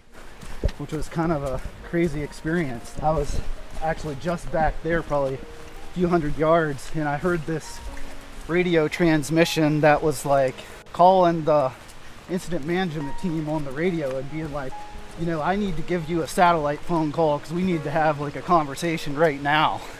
And it turns out that was the chalet catching on fire, like the dormitory building. Fire teaches us about the natural world, but it also teaches us about ourselves, and sometimes in unexpected ways. When the Sprague Fire burned down the main building of Sperry Chalet on August 31st, 2017, it felt like we had forever lost a piece of our history. But the fire had another effect as well. By clearing out the vegetation around the building, it unearthed a wealth of archaeological sites from lots of different eras. Out of the ashes, Brent found a whole world of history. In a place like Glacier, the vegetation is so thick that you can't see the surface of the ground to find artifacts. A fire that comes in and clears out the vegetation will often reveal major archaeological sites. After the Sprague Fire, Brent and his team found a series of dumps where all types of people, like construction crews, cooks, and chalet visitors, had thrown their garbage for decades, starting in the early 19-teens. Brent was intrigued. He told me that these types of sites hold a lot of information that you can't just read about. In the history books about a site like, say, Sperry Chalet, you only hear about the experiences of the people that are actually staying in the chalet. You don't hear the story of the people that worked at that chalet and that may have worked at a trail camp or a CCC camp that built a lot of the infrastructure in the park. And a lot of those dumps preserve the information of like what was daily life like for them, what were they eating. We might find game pieces or, you know, what were they doing in their spare time at their backcountry camp. As we hiked the 6 miles up to those archaeological sites, Brent told me all about his experiences that year. I got assigned to the fire as a resource advisor for cultural resources. So during that summer, I probably hiked this section of the Sperry Trail 40 times. And, you know, so I got to watch the fire come down this ridge and sort of change the forest gradually. Because in the cedar forest, the fire just kind of creeps along. It rarely ever, really gets up into the treetops. It kind of travels along the deadfall and through the root systems. When the fire in the chalet was finally extinguished, the stone exterior walls were still standing. The fire had only burned the interior and the roof of the building. A few days later, Brent was flown to the site in a helicopter to help the park determine if the still standing walls would survive the winter. It was really surreal. Like all the bed frames had melted, kind of looked a little like a little bit of a wasteland inside. The stone walls were able to be salvaged, and over the next 2 summers, the chalet was reconstructed within them. Brent and I arrived just days before the grand reopening, when the chalet would welcome guests for the first time since the fire. It was also the first time that Brent had been in the new building, and he was a bit taken aback by the difference. The last time I was standing in this very spot, I was like 4 feet lower, and then, you know, there was debris everywhere, and, you know, it's pretty crazy to be standing in the same spot, but now in a constructed building. After the fire, Brent and his team were tasked with surveying the burned area and noting any archaeological sites that had been revealed. What they found was a vast assemblage of objects that painted a vivid portrait of early 1900s park life. What kind of objects are we talking about? Well, actually, one of the most common things they found were chamber pots. What do they look like? They're just bowl-shaped, but a little... Oh, right there is one. A really good one. Yeah, it looks like just a small bowl. but with kind of a big rim around it. Yeah, just big enough to do your business in, you know. But those things were all over the place, like down this hillside. It's kind of interesting. I just like to imagine someone walking out in the morning and getting ready to toss the contents of it over the hill and accidentally loses their grip, and there it lies. Because that one definitely is not broken. Okay, that did paint a vivid portrait. What else did you find? One thing that really caught my eye were these tubes of clear blue glass. Brent explained to me that those were insulators for a historic phone line. So in a phone line, you've got the wire that the message travels through vibrations. The insulators allow you to attach that wire to a telephone pole or a tree or whatnot, a solid object, without interfering with the signal. Oh. And so I'm guessing, considering there's a scatter of them here, that once they pulled down the phone line here, sometime probably in the 1940s, they just chucked it over the hill. So until the 1940s, there was phone service at Sperry Chalet? Yeah, I think maybe a lot of people imagine the early days of the park as a much wilder time. But in many ways, the visitor experience was much more managed than it is today. At least for some types of people. So I think out here on this point, there was some sort of tent camp set up, and I don't know exactly the dates of the tent camp, but I think it was certainly early on in Sperry Chalet's history, so probably 19-teens, maybe even into the 1920s. And so there's a lot of really diagnostic artifacts that have actual Great Northern Railway logos, and that differentiates it from, like, say, a worker camp for the workers that built the chalet or maintained the chalet, because those higher end ceramics would be what you would serve the very wealthy guests oftentimes that were coming to the chalet, whereas in a little bit we'll go to a worker camp and they were eating out of cans. I pointed out a ceramic shard. It was about the size of my hand, to see how Brent could interpret it. So this is probably like a large serving platter dish that would have been about, that big. Yeah. So like a communal, indicating like a communal dinner setting, where sort of family style dining, I guess you would call it today. Mm-hmm. Oh, that's interesting. From just that small piece, he was able to figure out about how they dined. Yeah, what was most interesting about spending the day with Brent was seeing how these little pieces of what seemed like just garbage gave him really deep insights into how people thought and behaved a long time ago. I don't know how this dump got here, but it's one of the most interesting assemblages of stuff. This is it all spread out because it's all jammed in that crevice. Mm-hmm. And there's everything from an assortment of condiment bottles, like this is probably ketchup. There's a medicine bottle. Here's one of those coffee ration containers. There's poison bottles, like multiple of them. So it's like a really strange thing. Like, I don't know if this was like kind of where maybe some workers at some point were camped out. Like the poison bottle in particular, I mean, kind of throws me. I'm like, that tells me, I feel like that it's got to be related to workers. Wait, okay, what was the poison for? Yeah, I was wondering the same thing. Brent told me it was probably to poison rodents of some sort, maybe mice, pack rats, or a particularly aggressive marmot. How do they find all this stuff?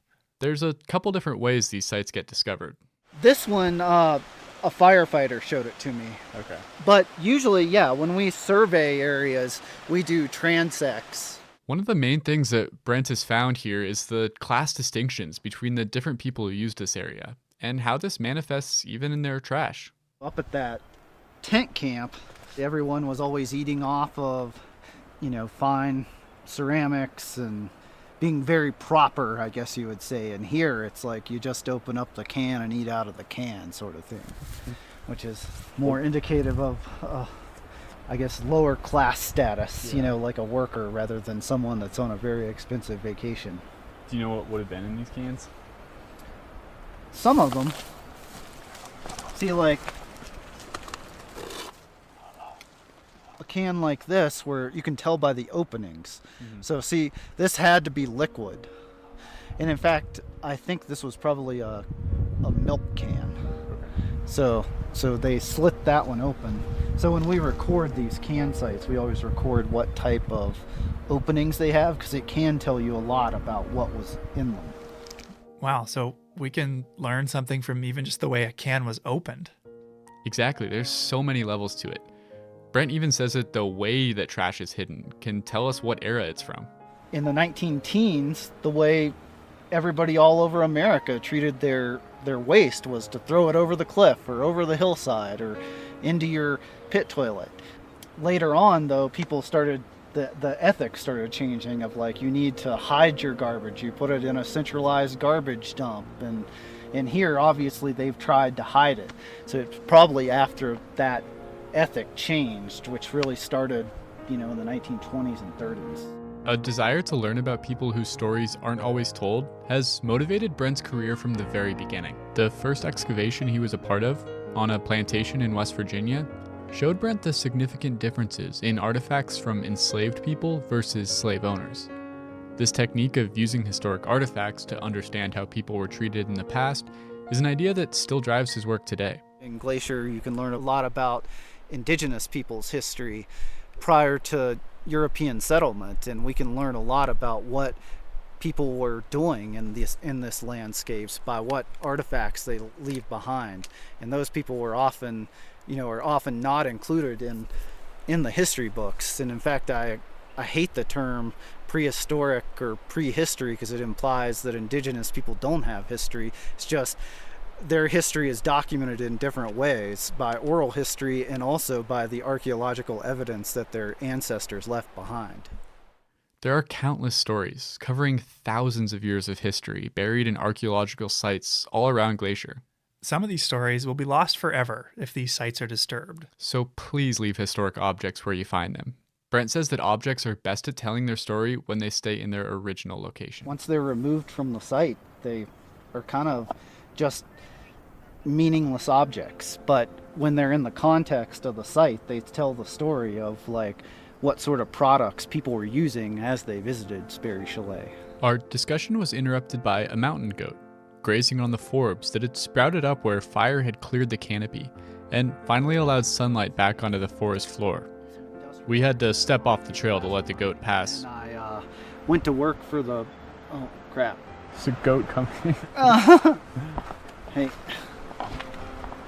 Move aside. Move aside. Don't eat my poles either. As we sat there talking about the history of the area, a new chapter was already being written. As Brent and I moved out of the goat's path, it was hard not to think that we needed to do the same as the goats and flowers here, to learn from what we couldn't control, and to flourish in the sunshine that followed.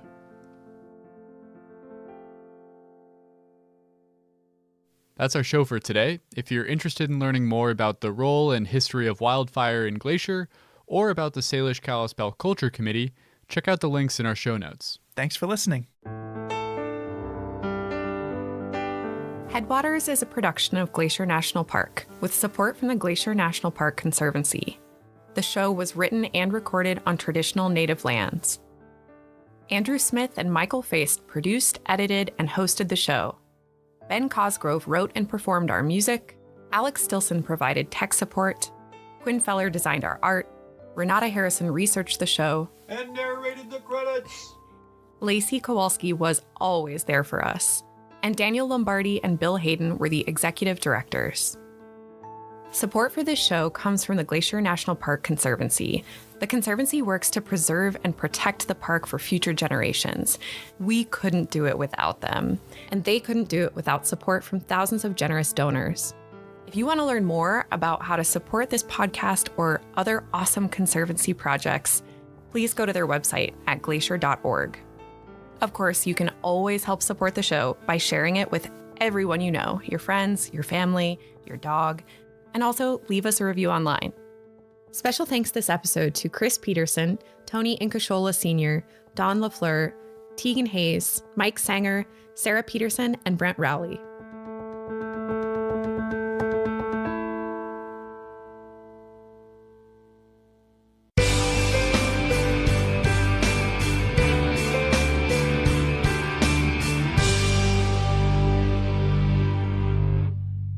Big Bend is a wide, sweeping curve about midway between the Loop and Logan Pass. Dramatic vistas of the Lake McDonald Valley and the high peaks of Mount Cannon, Oberland, and Heavens Peak make this a great place to stop and take a break from driving. Scan the hillsides for goats and the occasional bighorn sheep, although the sheep are hard to spot since they blend into the surroundings so well. Often, however, mountain goats can be seen resting on the impossibly steep cliffs overhead. Binoculars or a spotting scope will help. As you look up the mountainside, you'll notice several huge avalanche paths. The lack of trees attests to the fact that tons of snow and ice roar down these paths every year. It presents a difficult challenge to the park road crews every spring as they begin the annual plowing operations to reopen the road. Some years the avalanches are small and the snowplows can make short work of them, but often the crews discover 30 to 40 feet of snow piled over the roadbed, and it can take a week or more to plow this one short section of road. Avalanches are a real danger to the road crew as well, and USGN's avalanche specialists work hand in hand with the park to assess and monitor the snowpack and advise the staff of conditions.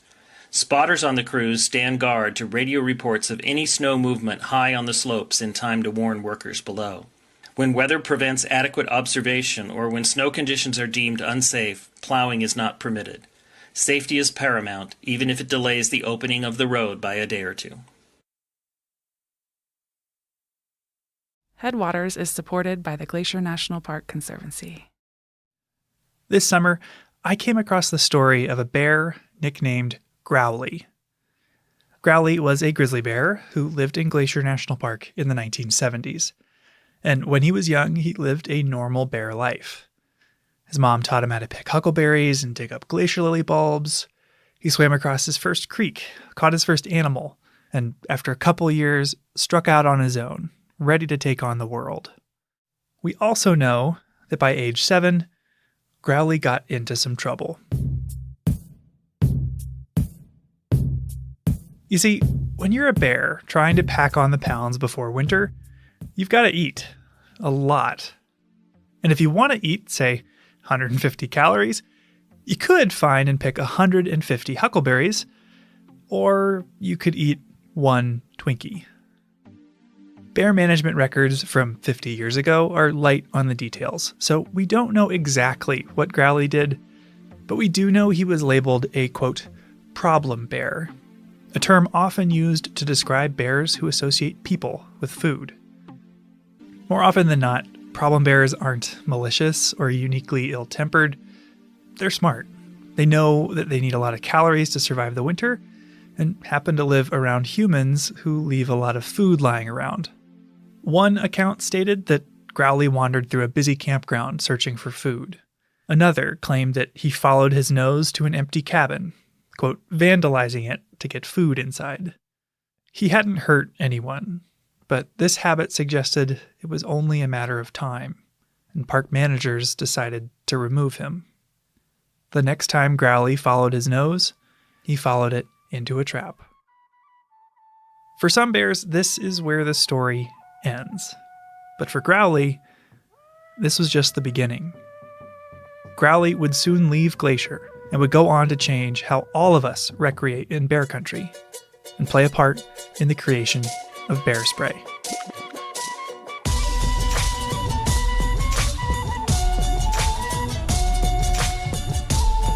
So this is what helped save our lives.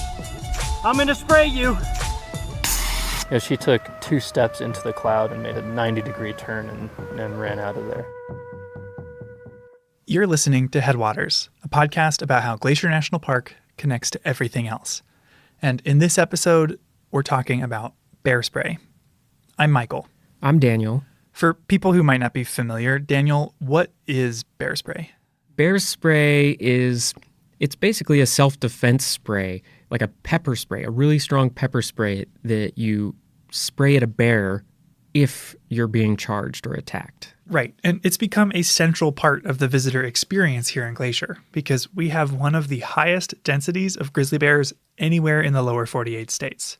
Yeah, so most people who come to the park, they're picking up bear spray at the airport on their way here or at basically any store around in the whole area. Gift shop, grocery store, all over. It's an essential item around here. And If you see a park ranger out and about, they will have a can with them. And if you go on a hike with one, they'll likely sing its praises, sometimes literally. I went on a hike with a ranger this year who wrote a whole song to let wildlife know we were in the area. Grizzly bears, grizzlies in the way. Get off the trail, because if you charge the pepper, you'll get sprayed. Thanks, Ranger Frank. Oh, wow. Yeah, it was very good. I love it. But while bear spray is ubiquitous now, it hasn't been around forever. So in this episode, we're diving into the origins of bear spray and meeting some of the people behind the hottest life-saving accessory in bear country.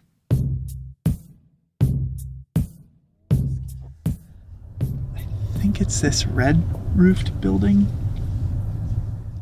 My first question for you then, Michael, is like, what actually is bear spray? What is it made of, and how do they make it? Right, how do they make this stuff? And that was my first question too, and it turns out we don't have to go far to find the answer, because a lot of bear spray is made locally, right outside of Glacier. Where are we at? We are at the Counter Assault Bear Spray Factory in Kalispell in the Flathead Valley.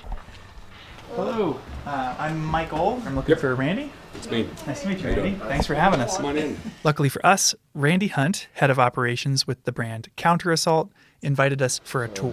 And you manufacture everything right Yes. there in-house? Yeah, everything. So we bring our pepper oil in from, it's brought from the other side of the United States, actually grown in India, and is brought here, and we mix the pepper oil here into different solvents so that it's If you're wondering how to use bear spray, you should check out our St. Mary episode from our first season. There will be a link in the show notes for this episode. But with Randy, I got to learn what goes in the can. And the central ingredient, unsurprisingly, is pepper oil. And you said the pepper oil, you get it from the East Coast or other side of the country, and it's grown in India. That's one thing I didn't really grasp, was like, you're getting it from actual, is it like cayenne peppers? Or they're a heat chili.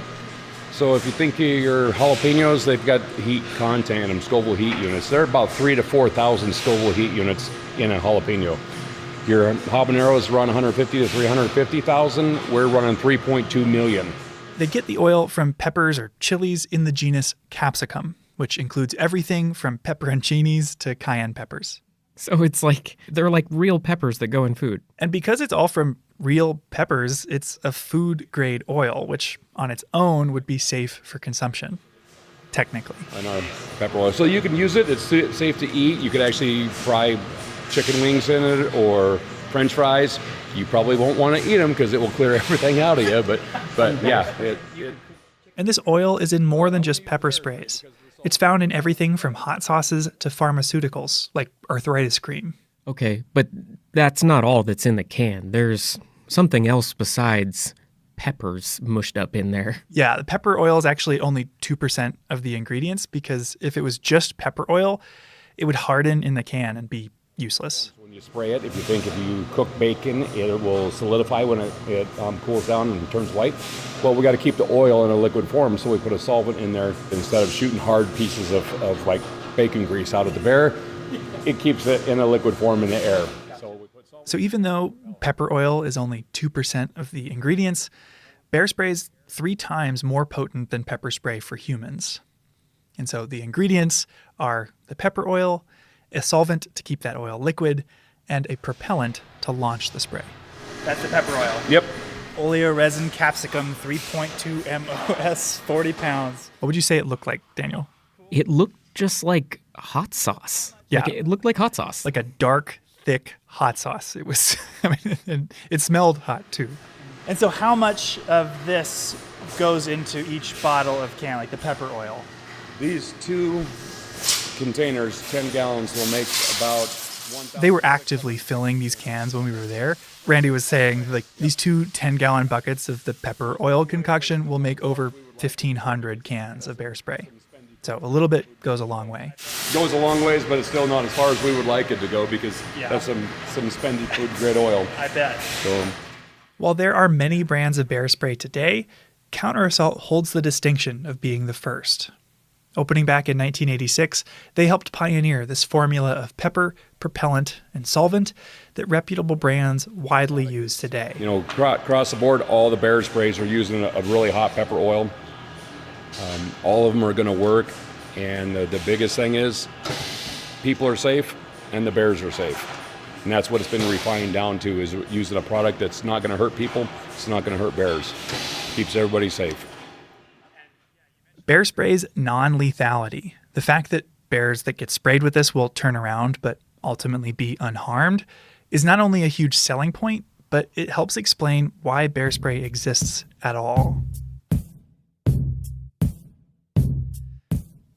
Ever since Glacier was established in 1910, grizzly bears were on the decline. When the U.S. was founded, there were an estimated 50,000 grizzlies in the lower 48 states, living everywhere from Canada to Mexico, between Iowa and California. But by the mid-1900s, Euro-Americans had all but exterminated them. There were less than 1,000 grizzly bears left in the lower 48, largely isolated within large public lands in the West, like Glacier and Yellowstone, something that's still true today. But while national parks are often seen as safe havens for wildlife, the relationship between Glacier and grizzly bears was fraught in the mid-1900s. Grizzlies, or bears in general, were a huge attraction for park tourism, but not in the way they are now. Right. This was an era where a very typical part of the visitor experience was to feed the bears, like out of their car, throwing out pieces of bread alongside the road, feeding bears. Yeah, like this animals as a spectacle approach. The second director of the Park Service, Horace Albright, was actually a huge fan of feeding wildlife in parks. He encouraged the creation of bear feeding platforms in Yellowstone, and Yellowstone even opened a zoo at one point for people to come look at captive animals. Wow. So it really was a different relationship than the one we have with wildlife today. And predictably, it had some consequences. Like encouraging bears to seek out humans when they're hungry seems like a disaster waiting to happen. And it eventually led to tragedy. In 1967, 2 visitors camping in separate areas of the park were killed by grizzly bears who'd come to their campsites in search of food. These shocking deaths later came to be known as Night of the Grizzlies, and were the first grizzly fatalities in Glacier's 50-year history. In response, Glacier completely overhauled all of its bear policies. They closed some campgrounds, outlawed giving food to wildlife, and installed bear-proof trash cans. They also found and killed the bears responsible, and faced a lot of pressure from the public and even some policymakers to kill more. The park superintendent at one point issued a memo. Here, Daniel, can you read it? Okay. When a grizzly bear appears in any area of visitor use, it will be immediately destroyed by a park ranger. Wow, that is a pretty aggressive stance for a park to take against bears. Yeah, it was pretty intense. The park is taking a very aggressive stance to kill bears in order to keep people safe.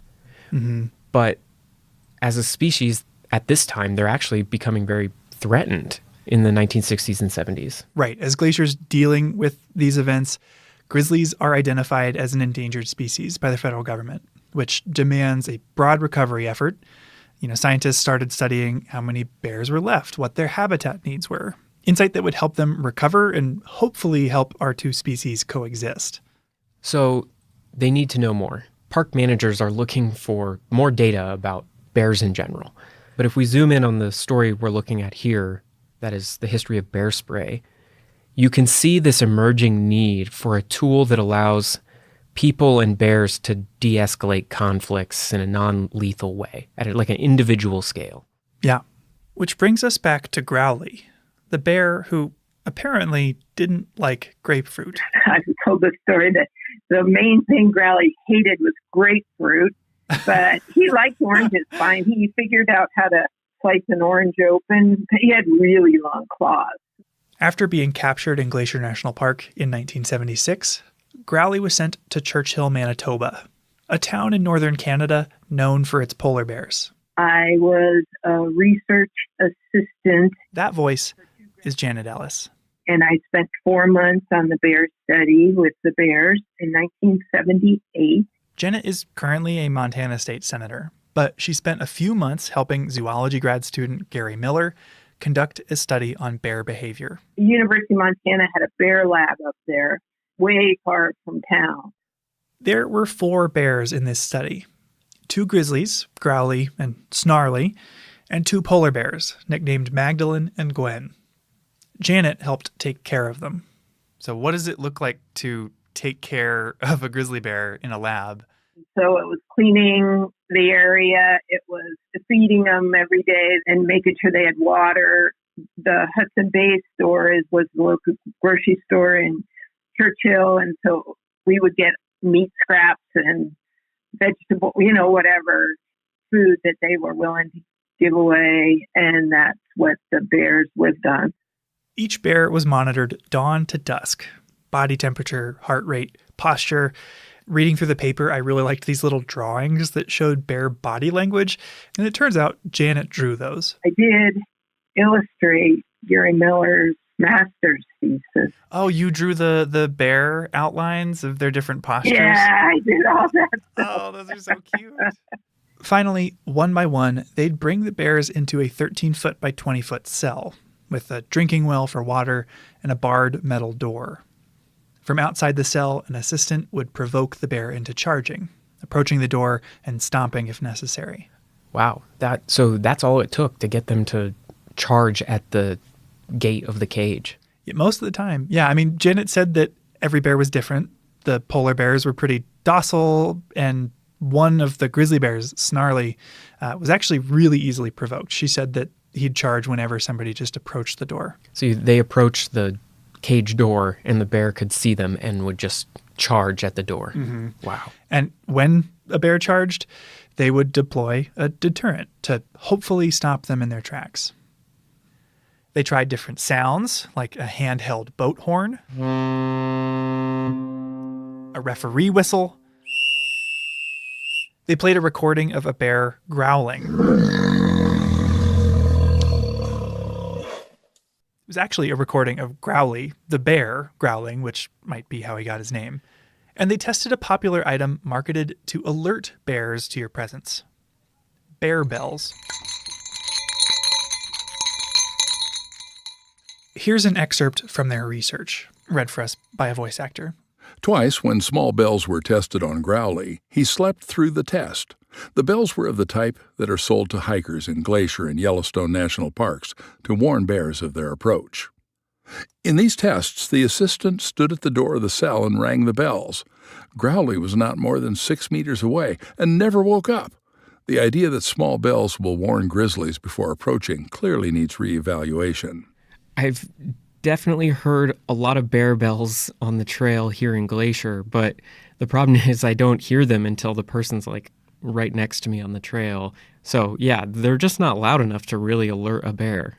Yeah, I've heard that, the thing you're bothering the most by wearing bear bells is yourself. And it wasn't just sounds. They tried strobe lights, they waved a giant piece of plywood, and they sprayed bears with chemicals or irritants like onion juice and Windex. Oh, wow.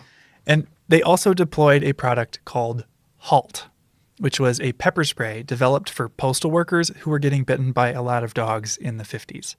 Wow, they were throwing everything at these bears. But before this, there really weren't that many choices. Yeah, I mean, it seems a little strange now that they'd be trying things like Windex, but there weren't non-lethal deterrents available at the time. So they were just seeing whatever would work.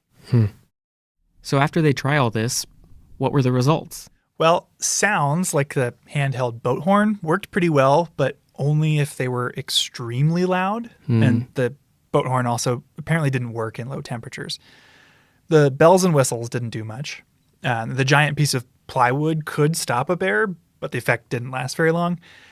However, Halt, the postal worker pepper spray, worked really well.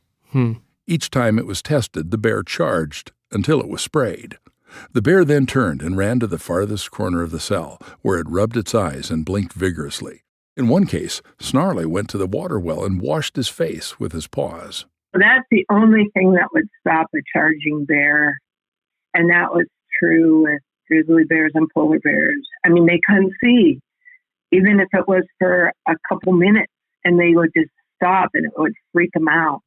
And so, yes, it was the only thing, because we had, like I mentioned, boat horns and the bells and all kinds of things. So it was a precursor. Thanks to Growly, Snarly, Magdalene, and Gwen, who endured around 20 tests each, the paper that came out of this study concluded with this line. The results of HALT dog repellent in the laboratory indicate that effective repellents can be developed.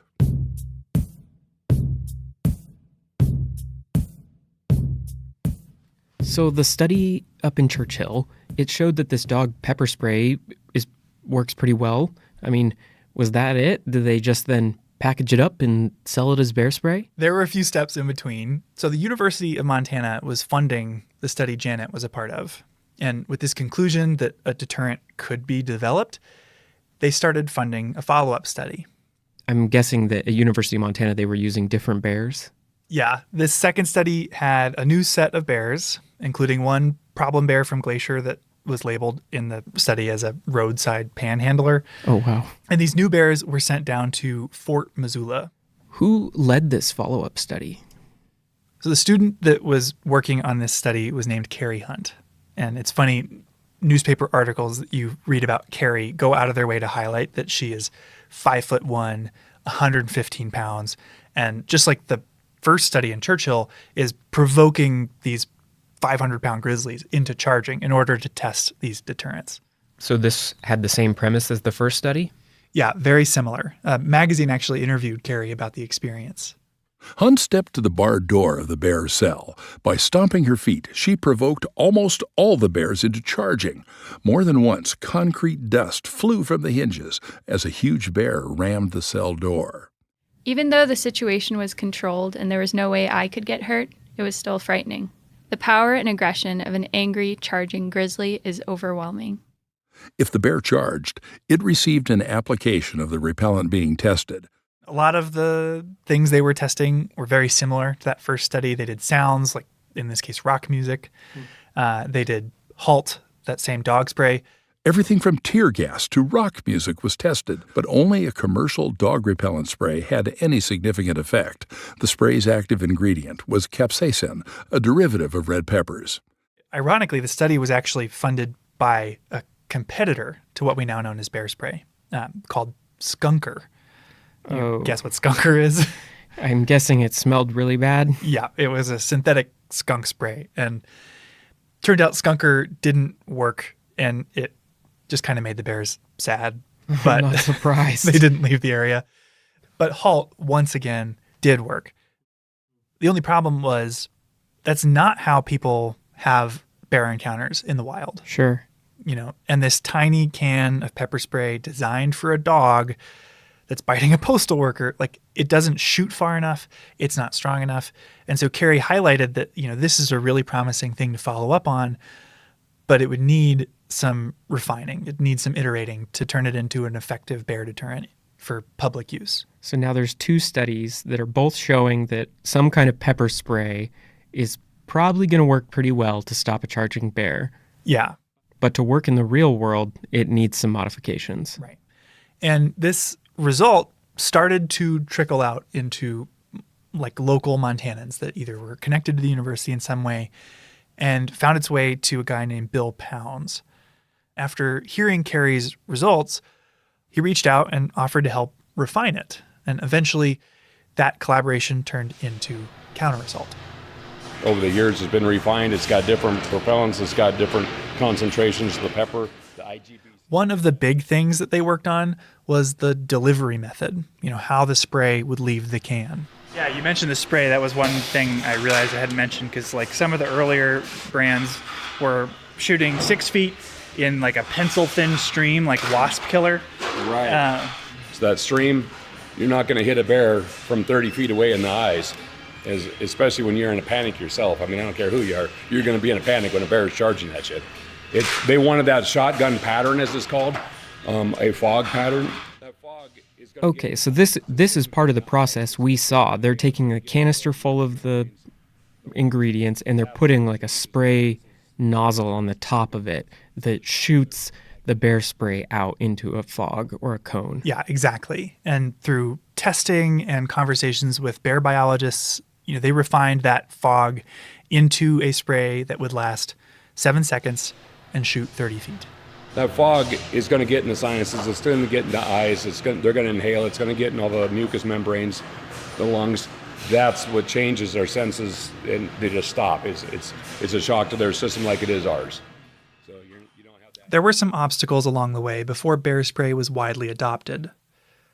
There were fraudsters making weak knockoffs and some serious misunderstandings, like thinking you used it like bug spray, or that it was a spice rub you could buy at the grocery store. When I first heard about bear pepper spray, I rushed right down to Albertsons to see if that store stocked it. But alas, though I looked among the spices, the cooking oils, and even in the meat department, I found no bear pepper spray. That was from a newspaper article back in 1999. So it took a lot of education and messaging to get people to understand and carry bear spray. But what really got people on board was its track record. It was working. He and his family were in the sights of 3 bears recently, managed to get away. This is a newscast from Larry King where he's interviewing a guy who had to use bear spray here in Glacier. Sounds like Jack was lucky. What happened, Jack? What happened to you and the bears?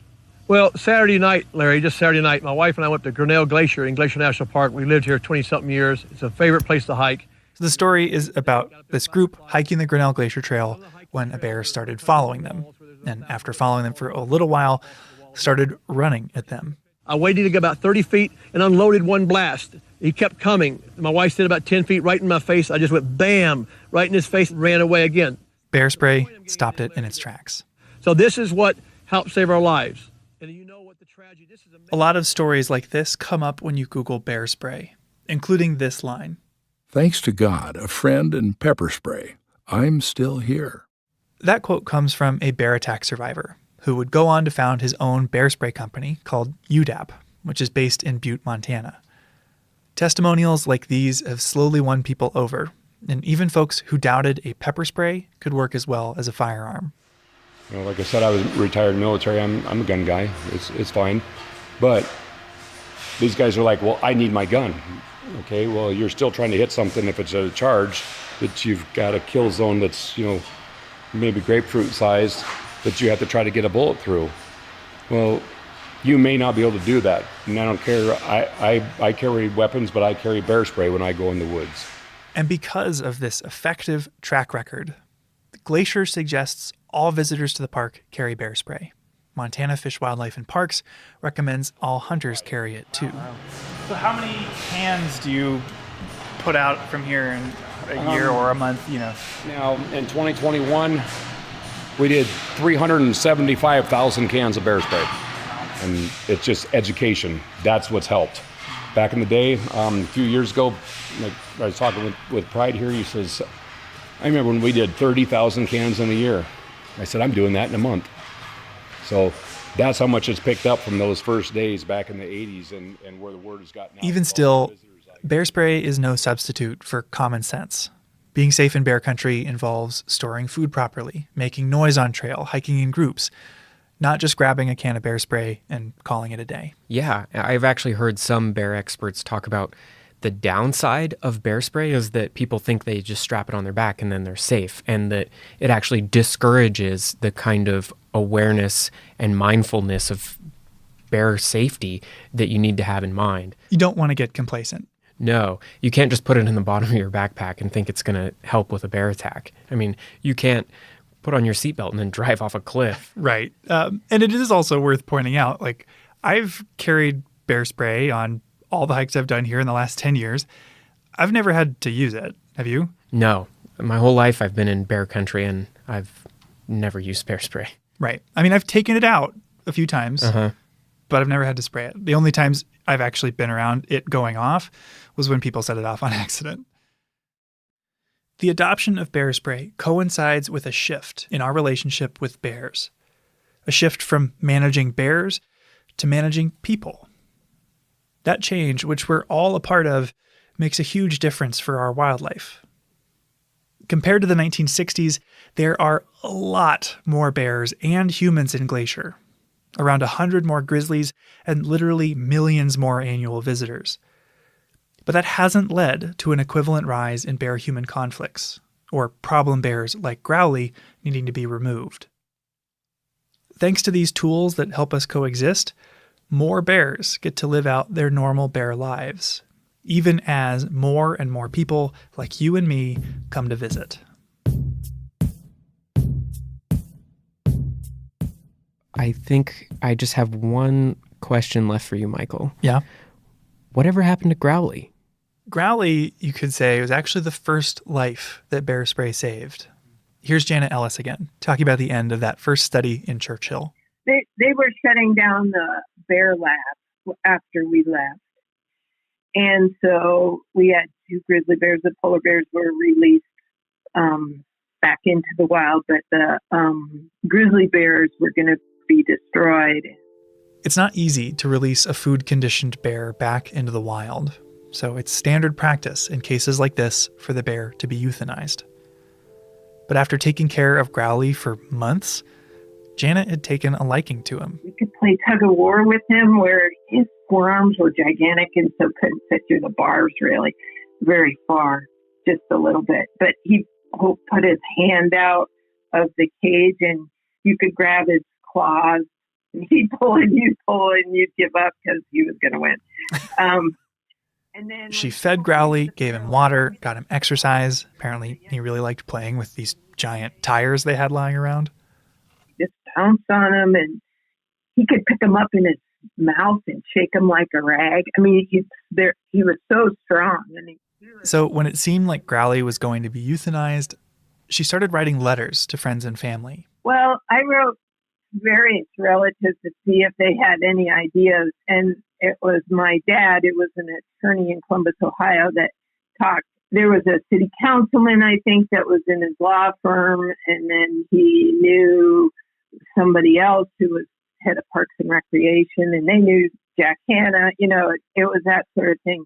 Through her dad's network, Janet reached Jack Hanna, the director of the Columbus Zoo, and coincidentally, the guy you heard Larry King interviewing earlier, because years later, he used bear spray on the Grinnell Glacier Trail. Anyway, they asked Jack, if we can raise enough money to feed Growly for a year, would you take him? And he said yes. So they raised enough money, I know, for him to be fed for a year and then also to pay for the transport down. The only problem was Janet had to take him there herself. Growly wouldn't fit on a plane, and there wasn't even a road out of Churchill. So you have to get on a train. We had a big culvert trap. Have you seen? Well, you know it. Yeah, the giant metal cylinders. But this was for polar bears, so it was really big. And then we rented a 3/4 ton pickup and drove from there.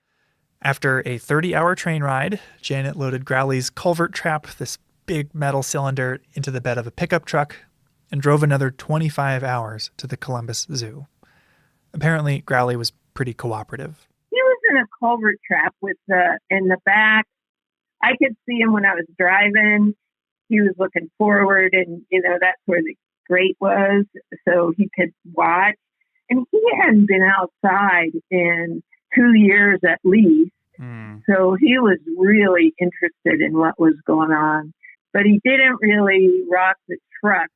Like anyone on a road trip, Growly needed food and water along the way. Janet could slip him food through the grate, but she had to get help with water. But when you stopped at a gas station, you did need to water him.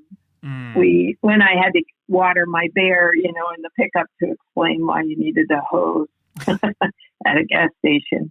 That's the thing that's most entertaining. But ultimately, Growly was a great road trip companion, and the drive went off without a hitch. So after a few days of travel, Growly was introduced to his new home at the zoo. They had trees and, boulders, and he wanted a day bed. He just rearranged the whole thing, and they had to put wire around the trees so he wouldn't destroy them. Yeah, he had his own opinion on redecorating his new home. I grew up in Columbus and spent a lot of time as a kid at the Columbus Zoo. So there's a real chance Growly was the first bear I ever met. And I might have run into Janet there too. My son, he's 28 now, but he remembers Growly because we would go to every time we went to Columbus, we would go to the Columbus Zoo.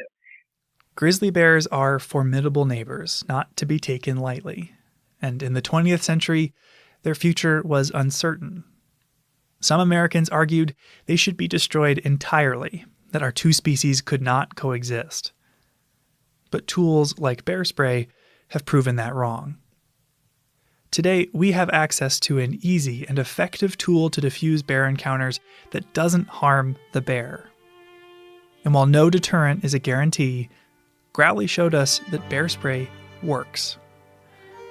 Seeing him at the zoo, I didn't know about the cabins he vandalized, or the summer he spent in Canada enduring boat horns, onion juice, and pepper spray. I doubt anyone there, other than Janet, knew the whole story. But I did know that it was special to see a grizzly bear. And thanks, in part, to Growly, you don't have to go to a zoo to do that.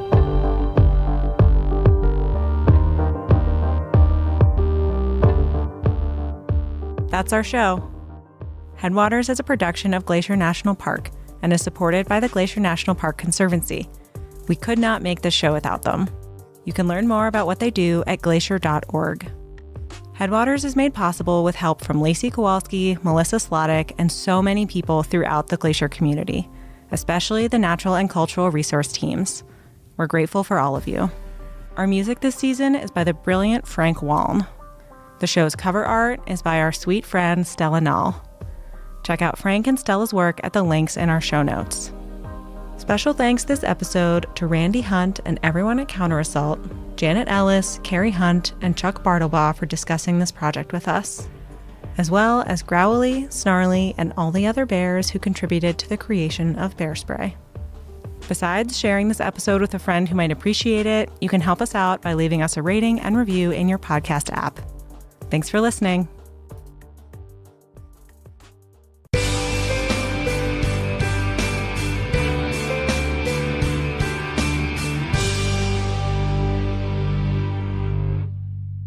Ready for a backcountry experience?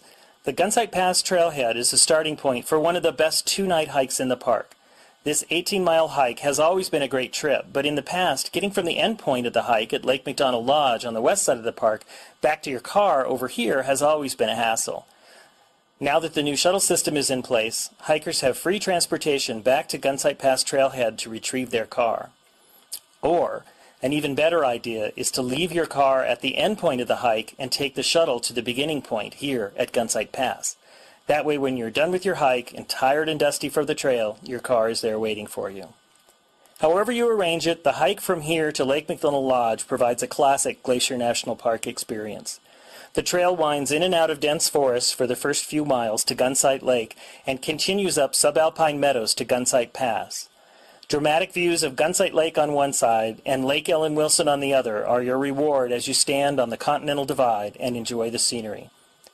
The trail then drops down to Lake Ellen Wilson before climbing Lincoln Pass over to Sperry Chalet, and still in operation today. From the chalet, the trail drops steeply down to the McDonald Creek Valley below and ends across the road from Lake McDonald Lodge.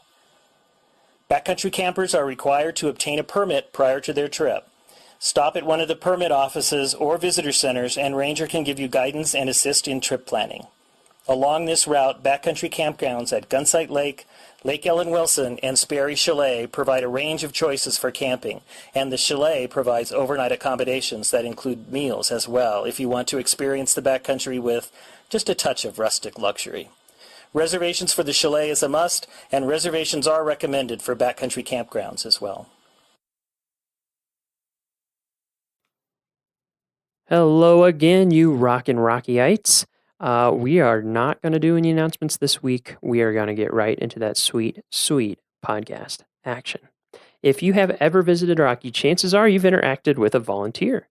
And even if you haven't interacted with a volunteer, I can almost guarantee that you have enjoyed the fruits of volunteers' labors in ways you might not even be able to imagine. So many projects and things that they're involved in here at the park. And they're so involved, in fact, that we couldn't do what we do without volunteers in this day and age. It would not be possible. They are absolutely essential to preserving and protecting Rocky and providing for the enjoyment of it by visitors like you. We could not do it without them. And we have to have somebody, or actually multiple somebodies, who coordinate all the volunteers, who wants to volunteer for what positions, all the hiring. It's not hiring, it's volunteering, but there's still paperwork. And then just making sure people are well trained, that they're coordinated, that needs are being met. There's so much that goes into it. And so on today's episode, you're going to learn all about our volunteer program from the viewpoint of its director, Lindsay Lewis. Lindsay is super positive, super professional, always fun to work with. And I cannot help but wonder if it's because she knows the importance and the impact of her work with volunteers and the way that it impacts their lives and the joy it brings them, and also the absolutely essential things and services that they provide for us. We hope you enjoy this episode and that it inspires you to become a volunteer yourself. Let's rock.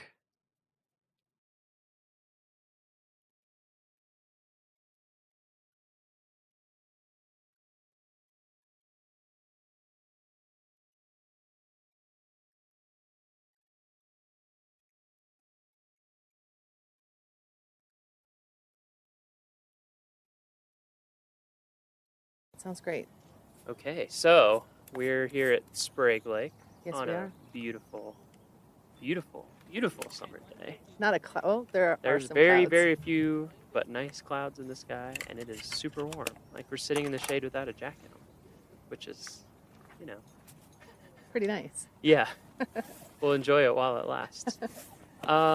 So we'll start with your name and what you do. So what's your name? Sure. I am Lindsay Lewis. Lindsay Lewis. And what do you do at the park, Lindsay? Yeah, I am the volunteer program manager here at Rocky Mountain National Park. Volunteer program manager. That's correct. So we'll start broad and then we'll see where the conversation takes us. So what are the broad brush strokes of our volunteer program at Rocky? Like how many volunteers, volunteer hours, just that kind of overview. Yep.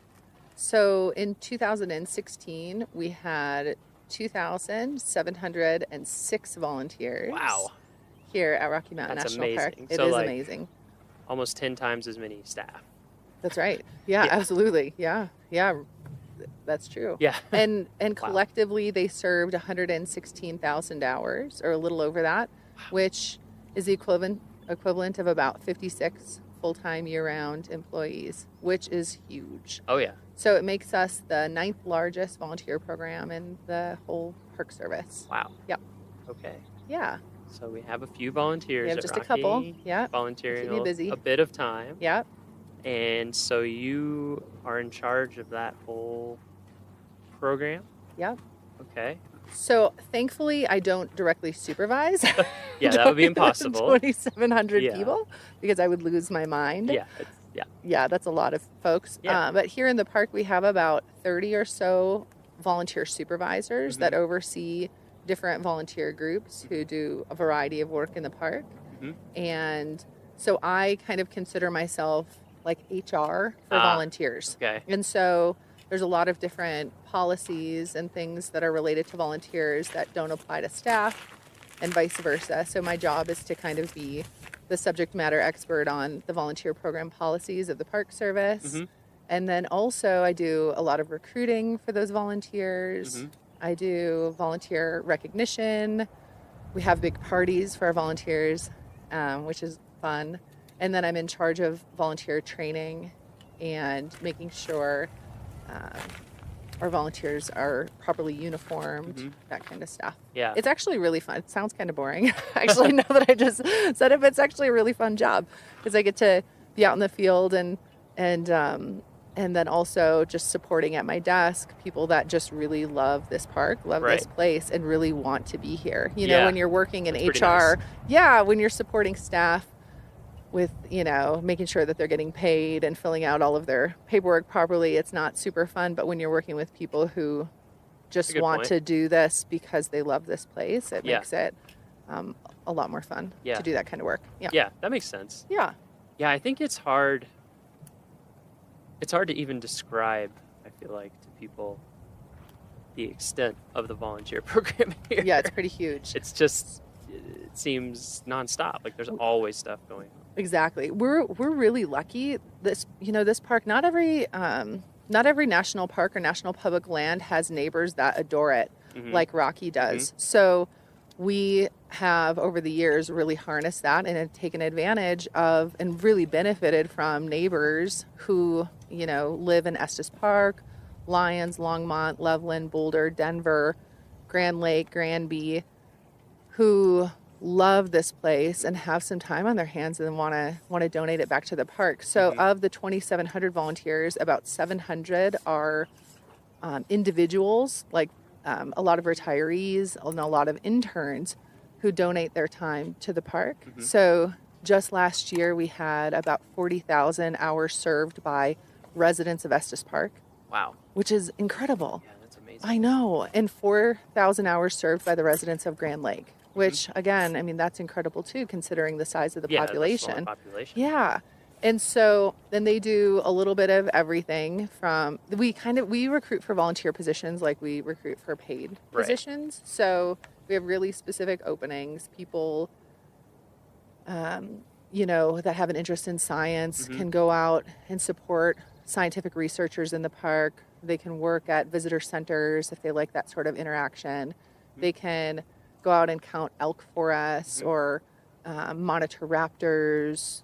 Yeah, there's like or something work in the for greenhouse. everyone. Yeah, there like really is. Depending there really on your is. skill Yeah, you set can work in and the depending on library. You can work whether in or the not you want to be archives. inside or outside, whether or not you want to interact with people or not interact with people, Yeah. kind of whatever part of the park you want to be in, even to some Absolutely. degree. Yep. Yeah, that's true. It is kind of awesome how specific some of the roles get. I mean, I know that one time we recruited for like a digital asset management person and had multiple people apply that all had database skills and photography and all these specialized skills. And it's I almost feel like there's a culture in Estes Park of some people, like they retire so that they can come here and be a volunteer, like at least half-time, some of them full-time. Yep. That's what really blows my Absolutely. mind is people I meet and I'm like, you're working full-time. I know. You're volunteering full-time job. One of our volunteers, amazing. it is amazing. One of our volunteers, when he moved away, and before he moved, I calculated his hours, and he had served on average of 43 hours a week for an entire year. So I know it is pretty wild. It's amazing. I know we are really lucky. I had in 2012, my first year here, one of my funniest phone calls here was from a prospective volunteer who called and he said, "Hey, I am retiring in 2018 and I'm just wondering how I can get involved Already in planning. volunteering at the park." And I thought, oh my word, 6 this years man out. either hates his job or he loves Rocky so much Or both. that he's a little A and a little B, that he is planning 6 years ahead. out. Yeah. So I was like, well, contact me 2017 and let's see what we can do. So Right. maybe this is the year I'll get a call back from Yeah, that maybe guy. you will. I'd be like, yes, I called you 5 years ago on, they'll give you the exact date and time. Yeah, and probably. Took notes, Yeah. Yeah, it really, the first time I ever came here was to make the map, our brochure map. Oh, yeah. And so we kind of got a grand tour of Rocky to get a feel for the whole place, to figure out what we want to put in the brochures to give people an overview of the park. And yeah, that was one thing that I was very struck by, is everywhere we went, there were volunteers in a lot of times pretty key positions, and how just smart and interesting and dedicated and, I mean, incredible people. Like, I feel like every person, if I talk to them enough and get their story, I'm just like, what? Your stories? What? Yeah. Oh, yeah. I mean, I'm sure that you know that Oh, yeah. way better than me. Tons Yeah. of people. Maybe we can touch on some of that in a little bit. So how did you get into volunteer coordination? That is a great question, and Yeah. I'm so glad you asked me. Yeah, what was your path to to coordinate volunteers. Actually, yeah. So I actually started, like a lot of the rangers here, I started as an intern myself. So when I was in school, I was in college studying geology in Wisconsin, in one of the flattest parts of the state of Wisconsin. Yeah. Where? What school? At University of Wisconsin at Oshkosh. Okay. So, and I went there for a couple of years, 2 years, and I had finished, 2 years. I'd finished my second year, and I thought, oh my word, is this really what I want to do? Do I really want to do geology? And so I started looking into internship programs and ended up very last minute deciding to do an internship at the White Sands National Monument in southern New Mexico. Nice. I made a map for that as well. Did you really? I did. Oh my word. That was Just was all fun. the dunes. Did you get to map the dunes? Actually, yeah, it's a 3D. It's like a bird's eye view, and so it's looking to the west from the east. Yeah. And maps are very interesting. You kind of tell you have to move past the truth to get at the truth. So when you're looking from the view that we have, because I did all of White Sands, including outside the park where it's a missile range. Oh yeah. Yeah, oh, so my that word. whole valley. Oh yeah. And so you're so zoomed out that the actual dunes themselves would be so small that you couldn't see anything. So what I did is I took a LiDAR, which is a laser. Basically, you shoot a laser out and you measure how long it takes for that laser to come back to where it came from. And since the speed of light is a known constant, you get the distance. Wow. And so they had done LiDAR on this strip of dunes, and they were doing a repeated study to see how they moved over time at a very fine level of detail. Oh my word. Anyway, I took their data, exported it, brought it into a 3D imaging program, got the right angle of the dunes at much bigger than they should have been, and then went into Photoshop and pasted those in and painted it all in. But anyway, that was a fun one. So you were at White Sands. That is really interesting. Yeah, it was fun. Does it still have the exposure?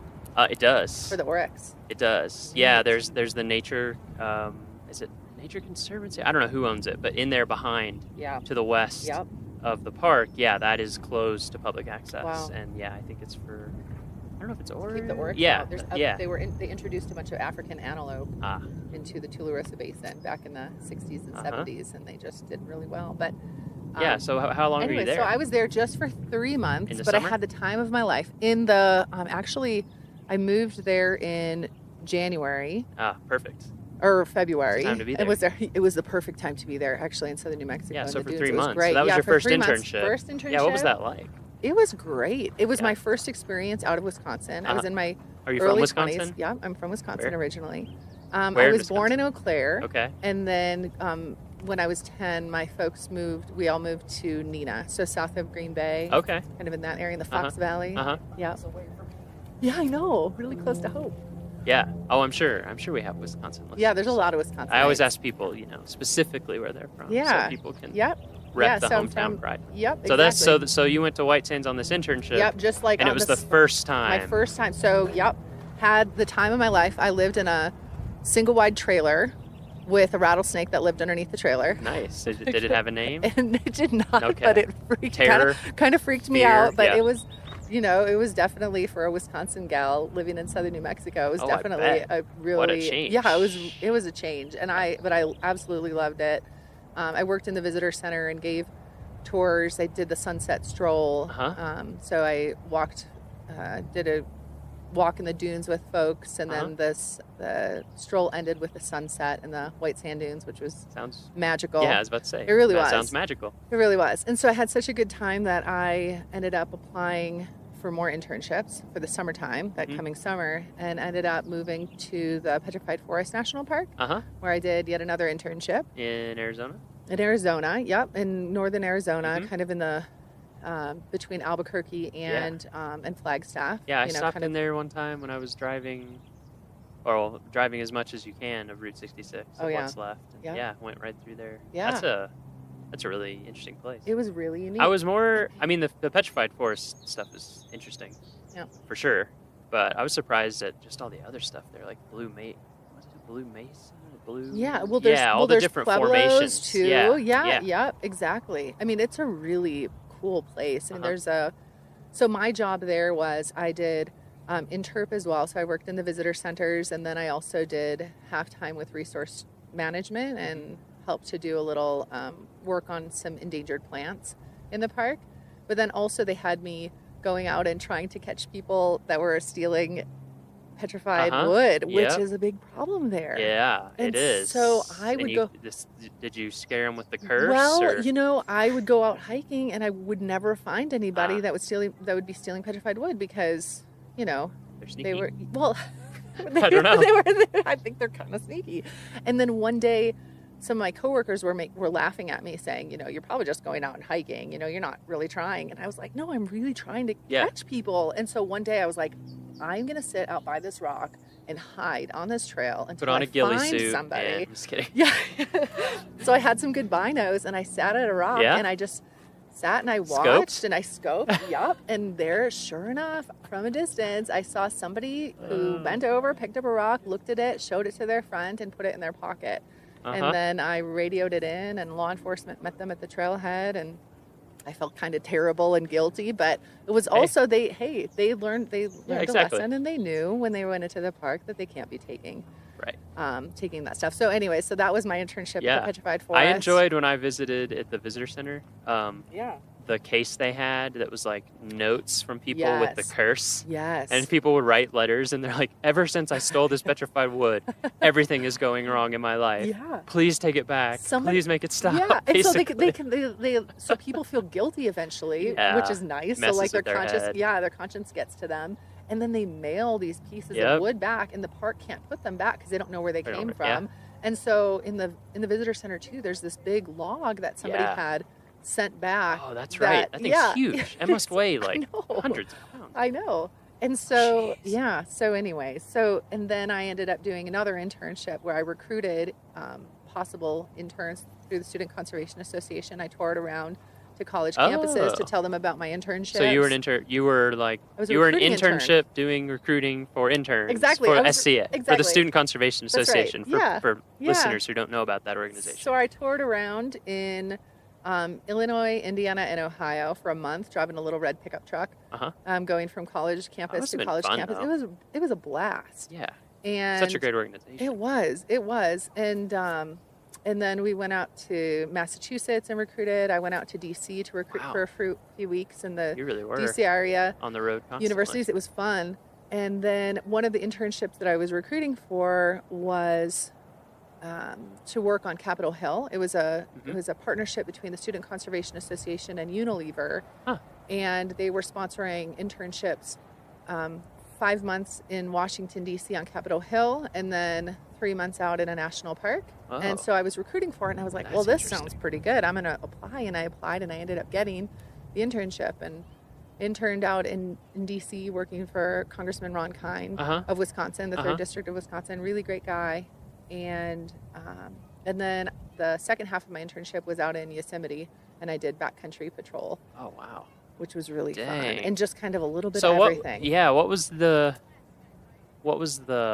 idea behind that program? Was it like see how it works on the the bureaucratic technical level and then go in the field, or what? Yeah, they wanted to, Unilever wanted to sponsor interns that were doing something good for the environment and doing good for resources, and so they placed us in congressional offices where the congressman sat on the either the resources committee or the agriculture committee, and so that's how I landed in Congressman Kine's office. And then and I think it was just their way of giving back. It was just it was philanthropy. What would you do there in his so office? I opened some mail. I answered some phone calls.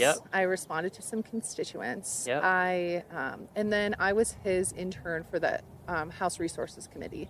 And so I would go through prior to committee meetings and come up with bullet points on various issues that were going to be brought summary, up. Basically. Yeah, to give them a summary. I did some tours of the U.S. Capitol building to constituents. It was really fun. Yeah. And just a wild experience. It's a great experience, I feel like. I mean, I certainly didn't spend 5 months, but I was in the Goal Academy thing that the Park Service does, and you do a short stint in DC, but they kind of give you like the fastest tour ever of sitting in on committee meetings and sitting in the House and Senate, and just basically seeing how the sausage is made at that level.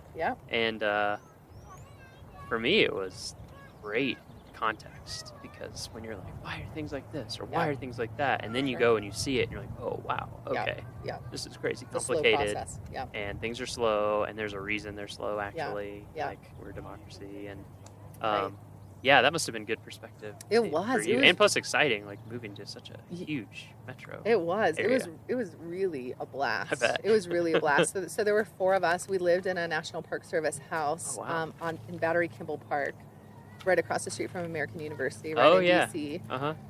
And it was just a blast. So we got to go to a bunch of, all of the different lobby groups invited us to parties and gatherings right on Capitol Hill. So we got to go to those. So we definitely stayed busy over those 5 months. But and then you went to Yosemite. That must have made your head spin. It did, like, but I wanted to backcountry. it to. Yeah, and so then they asked me what I wanted to do in Yosemite, and I said honestly, I just want to hike. Yeah. I said I've been in the city. Sure. I want to just get out and hike, and so I got to do wilderness patrols while I was in Yosemite. And so what's that entail for? So I went out on listeners? like a. One of my favorite patrols is I did the Grand Canyon of the Tuolumne on a patrol, which was 2 nights out, 3 days, 2 night hike, and I just got to hike and make contact with visitors, and I was wearing my volunteer uniform and just letting folks know that I was out there, and it was really wild. I think hindsight, looking back, I was by myself, hiking. I think it's like 36 miles. Yep. I did a few like that too, yeah. Yeah. When I was in SCA twice, and one of them was in Yellowstone at the Tower Roosevelt Junction at the Tower that ranger station. And so I did a 3-day, 2-night thing, something like that. Yeah, I mean it's great, but you're right. It is where you're like hindsight. You have a radio and everything. Yeah, so if something went wrong, I did. And there were backcountry crews out, but still, Yeah, isn't that kind of funny? You look back on that kind of stuff, and we don't really have volunteers that do that kind of work here, just because of our backcountry travel policies at Rocky, but I had the time of my life, and so I took, in all, it was a 1.5 years off of college, and ended up going back, changed my degree to geography because I was really interested in why people lived where they lived. I was interested in cartography and all of that, map making. It's interesting. I kind of ended up going in that direction. Yeah, you did. For grad school. Yeah. Because undergrad I did music composition and English. Oh, no kidding. And then I finished up and started working. One summer in between years, I worked in Yellowstone. For Xanterra, making beds. Yeah. But I was just like, wait, you can get paid to live here? Like, it's amazing. Okay. Anyway, and so I started doing some SCA internships, and so that's how you got into. SCA, Student Conservation Association. I did one in Yellowstone that next summer, and then I did one at Black Canyon and Gunnison in the winter, which was awesome. Oh, that's awesome! What a neat place. Yeah, that led to some other stuff, but So then, but that happened to me too. I went back to grad school, and I was like, I did environmental studies, but I ended up focusing on geography and cartography. I just think it. Geography kind of encompasses, if you're a general interest kind of person. Totally. Yeah, so you went back for that. So it totally changed my degree, and totally changed my school. I finished at University of Wisconsin at Eau Claire. Totally changed my life. And had so you finished your degree? I finished my degree. So there's a good story for parents out there if you're worried about your kid. Yes, I did. If they take 1.5 years off and do internships, as long as they're doing something. Finding their focus. Exactly. Yeah, exactly. Nothing wrong with that. No, it was, I would not, I had no regrets. Yeah, that's for sure. Yeah. So that's how I kind of got my foot in the door of the Park Service, was doing those internships, because eventually down the road, between here and there, I did some other wild, fun jobs. And then I ended up getting my first Park Service job. Was a permanent year-round job as a volunteer program assistant at Yosemite. And I loved Yosemite, my time when I was there for those 3 months or 4 months in the summertime back in 2002. And then always wanted to go back. And so just totally lucked out with a job there in 2009. And I was there for 3 years. I was there as the volunteer program assistant for 2 years, supporting their program. And they have a massive program. I was about to say, theirs is huge too, right? Yeah, 10,000 volunteers a year and like 170,000 hours. Wow. Something like that. Just, it's absolutely huge. Yeah, their I've heard program is big. like group is really big there too, like The group program? corporations Oh, and companies absolutely. bringing people out Yes, for kind of absolutely. service or We have that here too. Yeah. You know, those corporate groups love to come out and volunteer, and it's really, you know, it's a win-win because they, you know, can give back, you know, and promote that they're giving back to the park. Mhm. And we give them a really neat experience, Mhm. hands-on Mhm. experience, and they do some team building and all of that. We hook Yeah, I them up bet with it's a really campsite. Yeah, I bet it's also just really good for them, like a Yeah. good bonding experience. Yep. Brings people a little closer. Exactly. So What yeah, are those? Are those usually day or multi-day, or it just totally depends on what people totally need? depends on what they want. So most of the corporate projects are just one day. So they'll drive in, we'll hook them up with a campsite for that night. So they'll get free campsite in Marine Park Campground. And then in the morning, they'll wake up and meet a ranger to do a service project. So they'll do, you know, a full day service project or a half day in some cases. And then they can spend the next night there too, and then pack up and leave and just, have a really great experience, totally hands-on with our staff. They get to choose what kind of project they want to participate in. So they could work on trails projects, you know, rebuilding some of our trails or just doing, you know, tread work or whatever. Right now they're doing a lot of projects on horse trails kind of behind Marine Park Campground with volunteer groups. And then we're also doing a lot of vegetation work with volunteer groups, so they can choose those kinds of projects. So they put in a big water line. There's a big, massive water line project that happened in the park, as you know. Still happening. Yeah, still, yeah. Marine Park Yeah. Road has delays on it. Yep. And so, so last summer, you know, they cut a big swath of, you know. That was huge. It was huge. It was, you know, a couple of miles by 60 feet, I think. Yeah. And so we're using a lot of volunteers to actually re-veg that Oh, area, wow, which is yeah, pretty neat. Yeah. And so they're doing that, or they can build, you know, the big burn piles that look like big, huge teepees in the park. Yeah, actually, that's a good one to bring up, just because Yeah. I know a lot of people wonder about that. So for our listeners, when you see these big stacks of wood out in the woods, big piles, they look like big teepees or like huge campfires or something. Those are burn piles where we go in, remove fuel from the forest, stack it, and then at a safe time we burn it.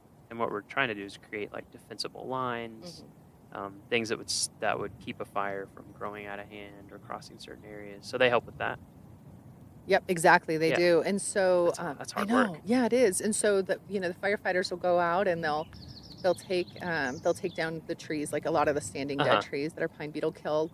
They'll take them down and then they'll buck them and limb them into pieces that can be easily carried by volunteers, and then the volunteers run around and make burn piles. Wow. Yeah, it's really pretty incredible. Yeah.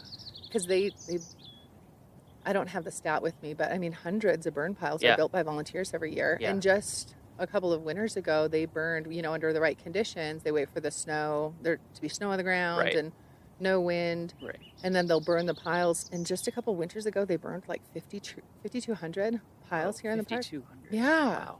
That's amazing. Which is a lot in That's one a winter. lot. That's a lot. Yeah. Anyway, so volunteers get to do that too. Yeah. So for those projects, how do people go about setting those up? Do they approach you? Do you already have a list of needs? We How does that do. go? We have a catalog, actually. Catalog. Miles. So we I've we seen have that a catalog. We have a catalog. catalog. Yes, you have seen the catalog. Yeah. You've helped us with it. Yeah. So it's on our website, so people can, you know, just find us on the web. And like if you search for Rocky Mountain National Mountain. Park Volunteer Exactly. Program. You'll find our Or webpage. here's a special shortcut for our listeners. We're giving you the inside knowledge. Every park has a 4-letter code that we use for shorthand. So if you ever want a shorthand to search about your favorite park, like Rockies is ROMO, Rocky Mountain, ROMO. So if you search ROMO Volunteer Program, that will also come up. Isn't that nice? Either way. Yeah. So that'll take to the Shortcut. volunteer page. Yeah, so it'll take you to the volunteer page, and you can, you know, if you're an individual person who wants to volunteer here in the park, you can search for opportunities just for individuals, or you can search for opportunities for volunteer groups. And so that's one way to do it. Another way is to just give us a call and we can walk you through the process and tell you what we have available. But yeah, we have a lot of projects that we're still recruiting for actually for this summer, for late in the season especially. Nice. So if anybody's out there and wants to come out and volunteer with us, we can hook you up. Yeah, you can with a volunteer become opportunity. a VIP. Yes, you sure Volunteers in parks. That's right.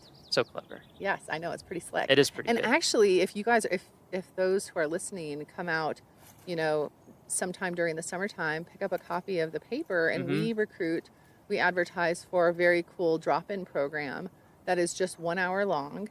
It's on Tuesdays, Thursdays, Fridays, and Saturdays in the summertime. There's no minimum age requirement, so you can bring young ones or, whoever wants to come out and volunteer with us.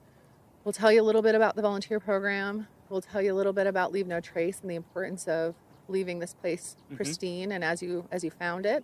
And then we get you signed up as a volunteer, and you go out and do a litter cleanup with us. Oh, nice. And then afterwards, we weigh the litter. And whoever has the most guesses, they win the bag of trash. No, I'm just kidding. I'm just kidding. Get to take this home with you. That's what we say. Yeah. And anyways, then they get a little fun giveaway gift. Yeah, everybody as a gets thank a little you gift. right? Yeah. And then you can go on with the rest of your vacation to the park and feel good that you were able to give back a little bit. It's pretty nice. Yeah, it's a great program. I've heard from people who've done it that they really enjoy it. Yeah. I think some people are like, oh, why would I go work for an hour? But you get to learn a lot. You get to meet other visitors. Yep. If you have kids, you get to set that great example of like, we're here enjoying this. We're going to give back just a little bit. Absolutely. Make it better than when we found it, which is a big thing. Yeah, just on the And you get a little swag. Yes, you do. Yes, you do. And this year, it's some really cool sunglasses. Ooh. Really cool. They're called Risky Business sunglasses, and they say Rocky Mountain National Park VIP on the bow. They're really cool. That's pretty They're awesome. pretty slick. So you'll have to come out and volunteer. Yeah, there's with only us, one way to Miles. get those. That's right. Gotta volunteer. Exactly. Show your cred. Yep.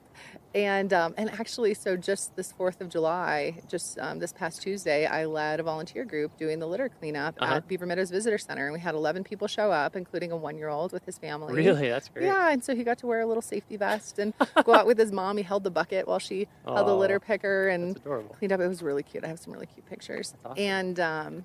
And then there was another gentleman who was out there with us who, I shook his hand afterwards, and I was like, oh, thank you so much. I thank them over and over. And he's like, no, thank you guys. He said, I've had such a great trip out here. It's the least I can do is to give back. And so that's pretty cool, that people have such great experiences out in the park and feel like they want to do something to give back to this place. And so it's really fun to help them find that avenue to give back. Yeah, for sure. Yeah. So you were in Yosemite for 3 years, you said. Yep. And then here? And then here. And then I moved out here in 2012. Yeah. And I've been here since. So I've been here for just a little over 5 years. Wow. Now I can't believe it. Yeah. I know. So this It's is a long time in one place. It is. It's the longest I've been in one place, and it pretty much since I lived at my parents' house. Yeah. Honestly. Yeah, I was the same way. I think that map making job I had, I was there for like 3.5 years. Yeah. Wow, this is the longest I've lived in one place in a long time. Yeah. But it's a nice place to be. It is a nice place to be. Yeah. Yeah. How does the so it sounded like the Yosemite volunteer program was bigger. There's a little muskrat over there. Oh yeah, we got a Right? muskrat in the lake, I think. Right? Maybe. What is that? No, he's Oh, fishing. it's a lure. Oh. It's a muskrat. Darn it. I thought we had a moment. I thought we were Yeah. having a moment. We might still, we might have a moment. Here, I'll keep looking. Is that a submerged moose? It has to be. It's gotta be. It's just doing the famous submarine technique. This is a good place to see moose. It So we is. might luck out, actually. That would be nice. If we're out, keep looking. So Yosemite's program a bit Yeah, a bit- bigger. yeah, a bit bigger. How does Rocky So in compare, comparison, yep. Yeah. So so Yosemite is a really strong group program. So a lot of groups come out to serve in the summertime. So they'll serve for a day or two or even a full week, and they have a volunteer campground, specifically a volunteer campground in Yosemite Valley, which not a lot of people know about. And so it allows them to bring in and accommodate a lot of volunteer groups. So they have a really busy group program, and then additionally, they partner with the Yosemite Conservancy and who also has a really neat volunteer program. And all of those volunteers are considered Park Service volunteers as well. And then Nature Bridge, which used to be the Yosemite Institute, they bring kids out on service projects too. Yeah, I met some people that did Nature Bridge stuff in Golden Gate National Recreation Area, like just north of Golden Gate Bridge. They have a camp out there. Yeah, they do. Yeah, that was a neat program. It's a really neat program. And then they have a lot of interns. And so again, their group program is massive. And then here at Rocky, it differs in that we have a lot more individuals that serve. So of the 2,700 volunteers, we have 700 individual volunteers who are retirees and interns, and collectively they served over 99,000 hours just last year. And so it's just, our individual program is massive here. It's huge, and it's just those people that drive, they commute literally an hour and a half one way. We have a volunteer who she lives down in Denver, and she drives up to Bear Lake every Saturday to be up there at 8 a.m. Wow. So she leaves her house, depending on the weather. She's up there year round too. Wow. Every Saturday. That's dedicated. Yeah, so we have some really dedicated individuals that serve here. And so tough spot. Too. We're so we are really lucky. So a lot of volunteer programs in the Park Service, probably wish that they had the situation that we have here. And I take zero credit for it. It's the program that I inherited, and just the neighbors that love us. Yeah. And give back. back. I think working at different parks, that's one thing about Rocky that does sort of stand out to me, is that we do have these gateway communities and metro community that's so close. Yeah. It's, I worked at Yellowstone for a while, I worked in Denali for a while, and there's just not. No, it's remote. Hardly anybody lives around there, or even if they do, it's a long drive to get into the park and get anywhere. Whereas here, we have so many people. Yeah. That I think that's great. Yeah, we're in a really unique situation, just being a Western park, like a big Western park, and having neighboring communities that are just right there with amenities. Coming from Yosemite to get to the nearest big grocery store was, the Pioneer Market in Mariposa, California. That wasn't really that big. That was, a 45-minute drive down the canyon. Yep. And so when I moved here, and it's like, you have a grocery store? I have a grocery store that's 6 minutes away. What? Yeah, exactly. I couldn't believe it. way. Or coffee shops and restaurants, and so it's a really unique situation for Park Service, especially the employees who get to work, for the Park Service in this wild place with a ton of wilderness, a ton of wildlife. Yeah. And then we also have, we can go out for Thai food if we want to exactly. that evening. Multiple Thai places. Exactly.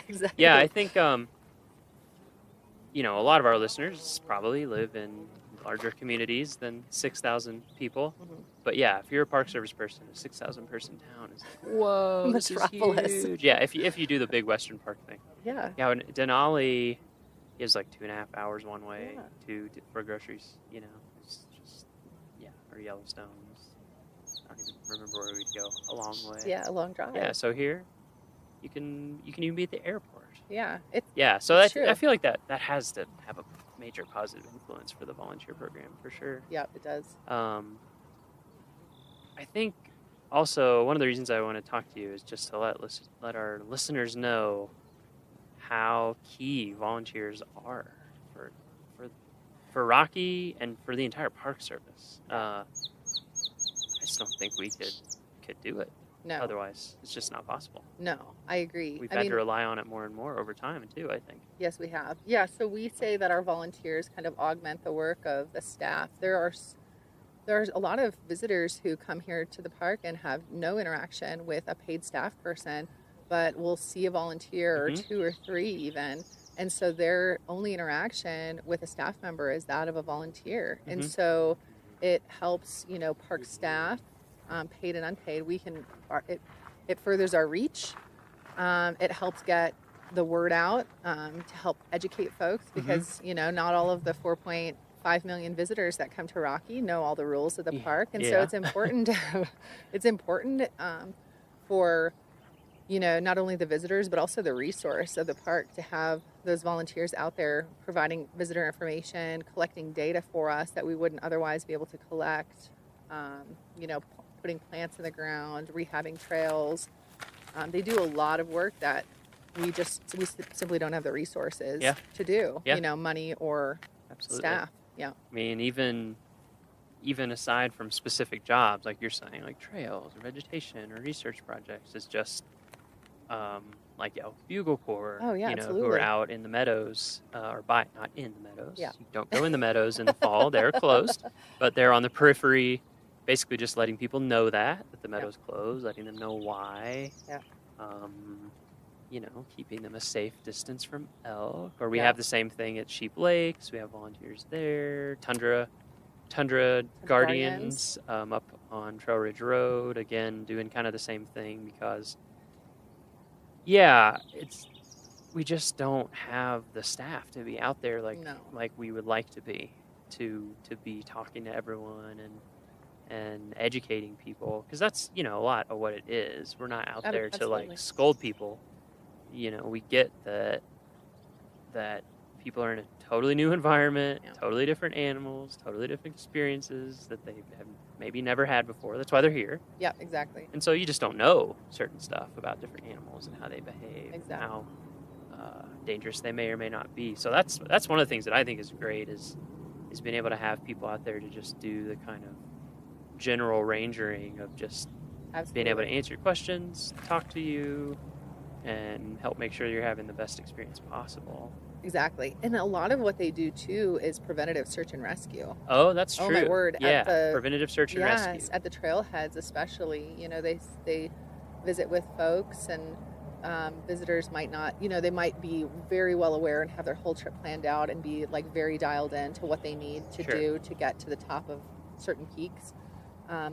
Other times they might not know. And so volunteers out there just talking with them, having conversations about, how much water they might want to take them on a hike up to Flat Top, or what time they should maybe start their trip up Long's Peak. They're helping the paid rangers prevent, potential search and rescues. Yeah. And so, volunteers here are saving lives, really. It's hard, you can't quantify that. Sure. But it's, they're educating folks and helping them to make some really good decisions when they're out there on the trail. Yeah, that's a huge one. Yeah. I've mentioned it before on a couple other podcasts that we're working on, like a preventative search and rescue, or we call it PSAR. We like acronyms, and the NPS. Yeah, we do. Preventative search and rescue, for longs and just generally at every trailhead. Yeah. Because like you said, just saying hey, do you have water? Yeah, exactly. Or do you have a way to treat water? Don't just drink it. Those are some nice looking flip flops. Where are you going? Yeah, exactly. I'm going to Sky Pond in these flip flops. It's wow. Okay. Yeah. Are you really big into barefoot running, or? Yeah, because you never know. Are you a hobbit? Yeah. Maybe do you stand on nails in the evening? Because Yeah. otherwise, Yeah. might not work out. Also, there's snow. Yeah, that's true. Still. Yeah, that's true. Yeah. Yeah. That's another big one too. I think is a lot of our volunteers, they just love the park, and so they're out in the park. Yeah. I feel like a lot of times they have more time to be out in the park than we do. Yeah, they do. The staff, sure. and so That's for sure. a lot of times they can answer people's questions so well about what is this trail like, and they'll tell you exactly. 'Cause they hiked it yesterday or 2 days ago, and they do trail and they can tell you reports. exactly what the snow is like and what to watch out for, which is super valuable. Yeah, that is. I agree. Oh, Good work. I haven't gotten it yet. Yeah. So, anything else about the volunteer program that you want to mention or want to make sure people know? I feel like we've hit a lot of the highlights, group, individual. Yeah. It's important how big it is. Yeah. Go to our webpage Yeah. to find out more. I feel like we covered a lot of it. Okay. I mean, the park is the volunteers are vital for the operations here at Yes, Rocky. absolutely. I mean, like they are in a lot of national parks, and so we're just really lucky. I feel like I'm really fortunate to have this job and to be able to support the volunteers and support the staff who rely on volunteers to assist them in the different operations. And anyways, it's been a treat. So to end, or to move towards the end, Sure. we'll talk a little bit more about you again and just general life stuff. So as we talked about, you had a certain path going. You're from Wisconsin, born and raised, never left until that internship. Yeah. Was your family big outdoors family? Were you Nope. outdoor stuff? No, not at all. We would go camping. Every summer we would go to this really cool campground that was on a bike trail in Wisconsin. It was called the Sparta Elroy Bike Trail Campground. Yes, you know it? That's a great spot. Yeah. And anyways, and so it was really fun. So it was once a summer. We'd get together. My mom is from a family of 11 kids. Whoa. I know. Okay. Yes. You have a few And cousins. I know, so I have a few cousins. I have a lot of cousins. A little bit of family. Yeah, Okay. I have a little bit of family. And so we'd all get together Wow. and camp out for a weekend and ride our bikes through these old tunnels, these old railroad So it was tunnels. all on bike trail?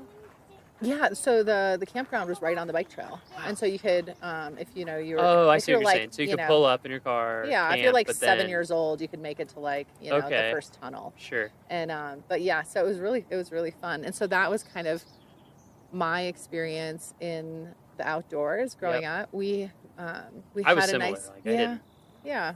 Yeah. I would do like a Boy Scout camp out once a year. And that was Yeah, pretty much it. we had a yard with kind of woods, and so we had a little fort, and so we loved to spend time outside. I mean, my parents encouraged us. We spent a lot of time playing outside. I mean, those are some of my favorite memories growing up with my siblings and my cousins, is, you know, running around playing out in the yard and going swimming and ice skating. My dad would flood part of our backyard and make an ice rink and snow blow a mountain in our backyard, a mountain, quote unquote, for us kids. Yeah, for us to sled on. And so we spent a lot of time in the outdoors, you know, playing outside, but not really, you know, out hiking trails and that kind of stuff. You know, that I didn't really get to until I was a little bit older in my 20s. But yeah, I was the same way. I was in my 20s.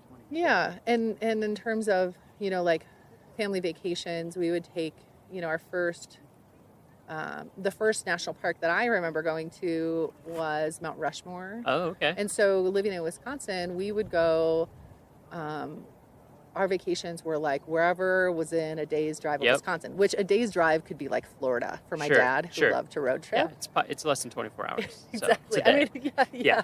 Or it's like, yeah, pretty much. That's right. And so, so that was, you know, my first kind of introduction to the Park Service was going to Mount Rushmore, and we'd go out to a good DC. introduction. It was a great introduction. Black yeah, Hills it really are was. really Yeah, amazing. the Black Hill. This they're is Black Hills. They're a Gold. bizarre place. I got when I was little. Nice. Yeah. Anyways, and so we, so that was our family growing up was doing our annual camping trips and playing outside. When you did these internships, was there like a moment when you're like, yes, this is it? Or was it just kind of, no, this is fun, and you just kind of kept doing? It was really fun. Yeah. I mean, it was really fun. Yeah, like I think what, each one what drew was you into just, it? Or like, I'm going to keep doing this? For like to keep doing the internships, or just to keep doing park stuff. Yeah, well, so I loved being outdoors. I loved just the idea of traveling and having a new home every 3 months. You know, it was just a wild adventure. Yes, absolutely. And at that point, you know, I realized that I could live basically anywhere for 3 months. I really could. I could live in a single wide trailer in the middle of the desert with a rattlesnake. Yeah, there you go. You know, for 3 months, or had a, you know, I lived at the Petrified Forest with a giant desert centipede. Or you in said my you bathroom. did cruise stuff in Alaska, Yeah, right? I did. Yeah. So when I graduated from college, you know, I finished and I had my degree and I had this really cool experience, and I was just trying to figure out what I wanted to do with it. And when I lived out in Washington, D.C., I had a really good, one of my fellow interns, Jeffy P., who he went off to do all kinds of fun adventures as well, and he worked for a cruise company, and it was like a pocket cruise company, so small cruise Really ships small. that had between 30 to 60 passengers. So you could really get up into you can get up into all the those stuff inlets down there and in stuff. Southeast Yeah, it had Alaska. just a 7-foot draft, so Wow. 7 feet of the boat was underwater, so pretty. Wow. So we could sneak into some really cool Yeah. places. And anyways, and so he told me about that job. I applied for it and got it, and graduated in December, and moved out to Seattle for training with this boat company in February, and worked on the Columbia River in the spring and also in the fall, and that following fall as a guide, as a kayaking guide, as a naturalist on board this boat. And then in the summertime, we spent our time up in Southeast Alaska, ducking into some really cool passages. We got to go to Kenai Fjords and Admiralty cool. Island and Glacier Bay every week. I never got down to Southeast. I worked in Denali. Amazing. And people are like, oh, you go to Southeast Alaska? And I was like, well, it's really far away. And I work all summer, but I would love to. Yes. Because it just looks incredible and totally different.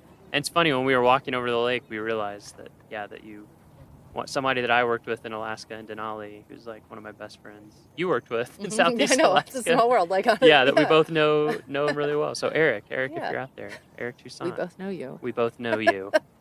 And Now you're hearing our voices. We won't give away your Hello. personal information. Yeah. Yeah, it is So- amazing how small. It's a it small really world. is. It really is. And so I had that experience, and it was wonderful. And and that was just a season that I worked for the company, and then I worked for the Southeast Alaska Guidance Association, which is a nonprofit that supported volunteers and interns. It was an AmeriCorps program for the state of Alaska. So I moved back to Alaska the next year, and I lived in Juneau for a few months, and then I spent the summer in Girdwood, Alaska. Yep. You know, Girdwood, Oh, yeah. which was awesome. Yep, You know, I that know was Girdwood. that was a great place to live. And supported 70 AmeriCorps members building trails Wow. in the interior of Alaska. Wow. Which was really fun. Very cool. And so I did that for a season. Yeah. And then ended up, and just keeping with my seasonal, spirit and jobs, I ended up lucking out, and I was a relief naturalist for a boat company out of the Virgin Islands. And so I got to be a snorkeling guide on board a small, another pocket cruise ship in the U.S. and British Virgin Islands. So I did that for a short stint. It was not bad, Yeah, not sounds too tolerable. shabby to go Yeah. from Alaska, to the Virgin Islands. Was pretty Yeah, it must have felt nice. Yeah, Yeah, I was feel like really after about great. my third summer in Alaska, I was kind of like, I sort of miss summer. Yeah. Oh, it felt really You great, know, like being actually. able to swim. Or... Oh, yeah. I know. I was like, maybe I'm bored. Because I thought for a while, I was like, oh, Alaska's it for me. And then when I went down, I was only in the Virgin Islands for like 6 weeks, maybe, like 2 months tops. Made you wonder, like, And I was like, maybe I'm more of an island gal. but I haven't been back to the Virgin Islands. Yeah, now you live at Been to 8,000 Belize a feet, couple of so times, who but knows? Yeah. Keep So- being drawn back to the mountains. I know. And then in the winter, I'm like, maybe I should move back to the islands again. I don't know. You're a Wisconsin gal. I know, It's that's hard. true. That's true. It's hard when you grow up with real winters. I know, I sure do. Did you like winter when you were growing in up? Wisconsin? Yeah, or were you just kind of like, it just was? This was the only option. Yep, this is there's what it no- is. It is what It's it is. just interesting meeting Exactly. people, because I lived in the South growing up, like Kentucky, Tennessee, Mississippi, and then we moved from Mississippi to Iowa, and it was Southeast Iowa. So it's still, it's not Wisconsin length winter, but it's still, it got cold. And the Rocky Mountain winter is pretty serious. It is. It is pretty serious. Up here I mean, in it's Estes. gonna start snowing again in about a month. I just want you to know this, Miles. Oh Just yeah. just reminder. Oh yeah. Oh, I know. Yeah, so we have to harness this. The thing good that gets me weather. up here is the wind. It's so brutal. Nobody tells you about it. Well, I or didn't they get the memo. do, but you just don't even. I remember when I was moving here, a couple people, they're like, "Yeah, the wind, is pretty rough." And I was like, I've lived in windy places, whatever. I've lived in lots of different mountains. Yeah. No, it's nothing.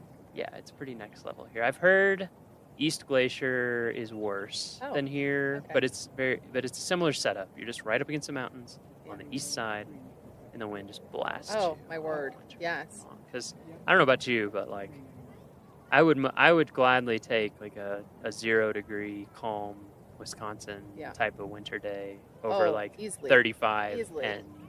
and knock you over. Yeah, wind. 100-mile-an-hour gusts or 80-mile-an-hour gusts. Yeah. There was one day in my first winter here where because I live in the park, so I have like a 2-minute walk to work, which is that's pretty super nice. sweet. And so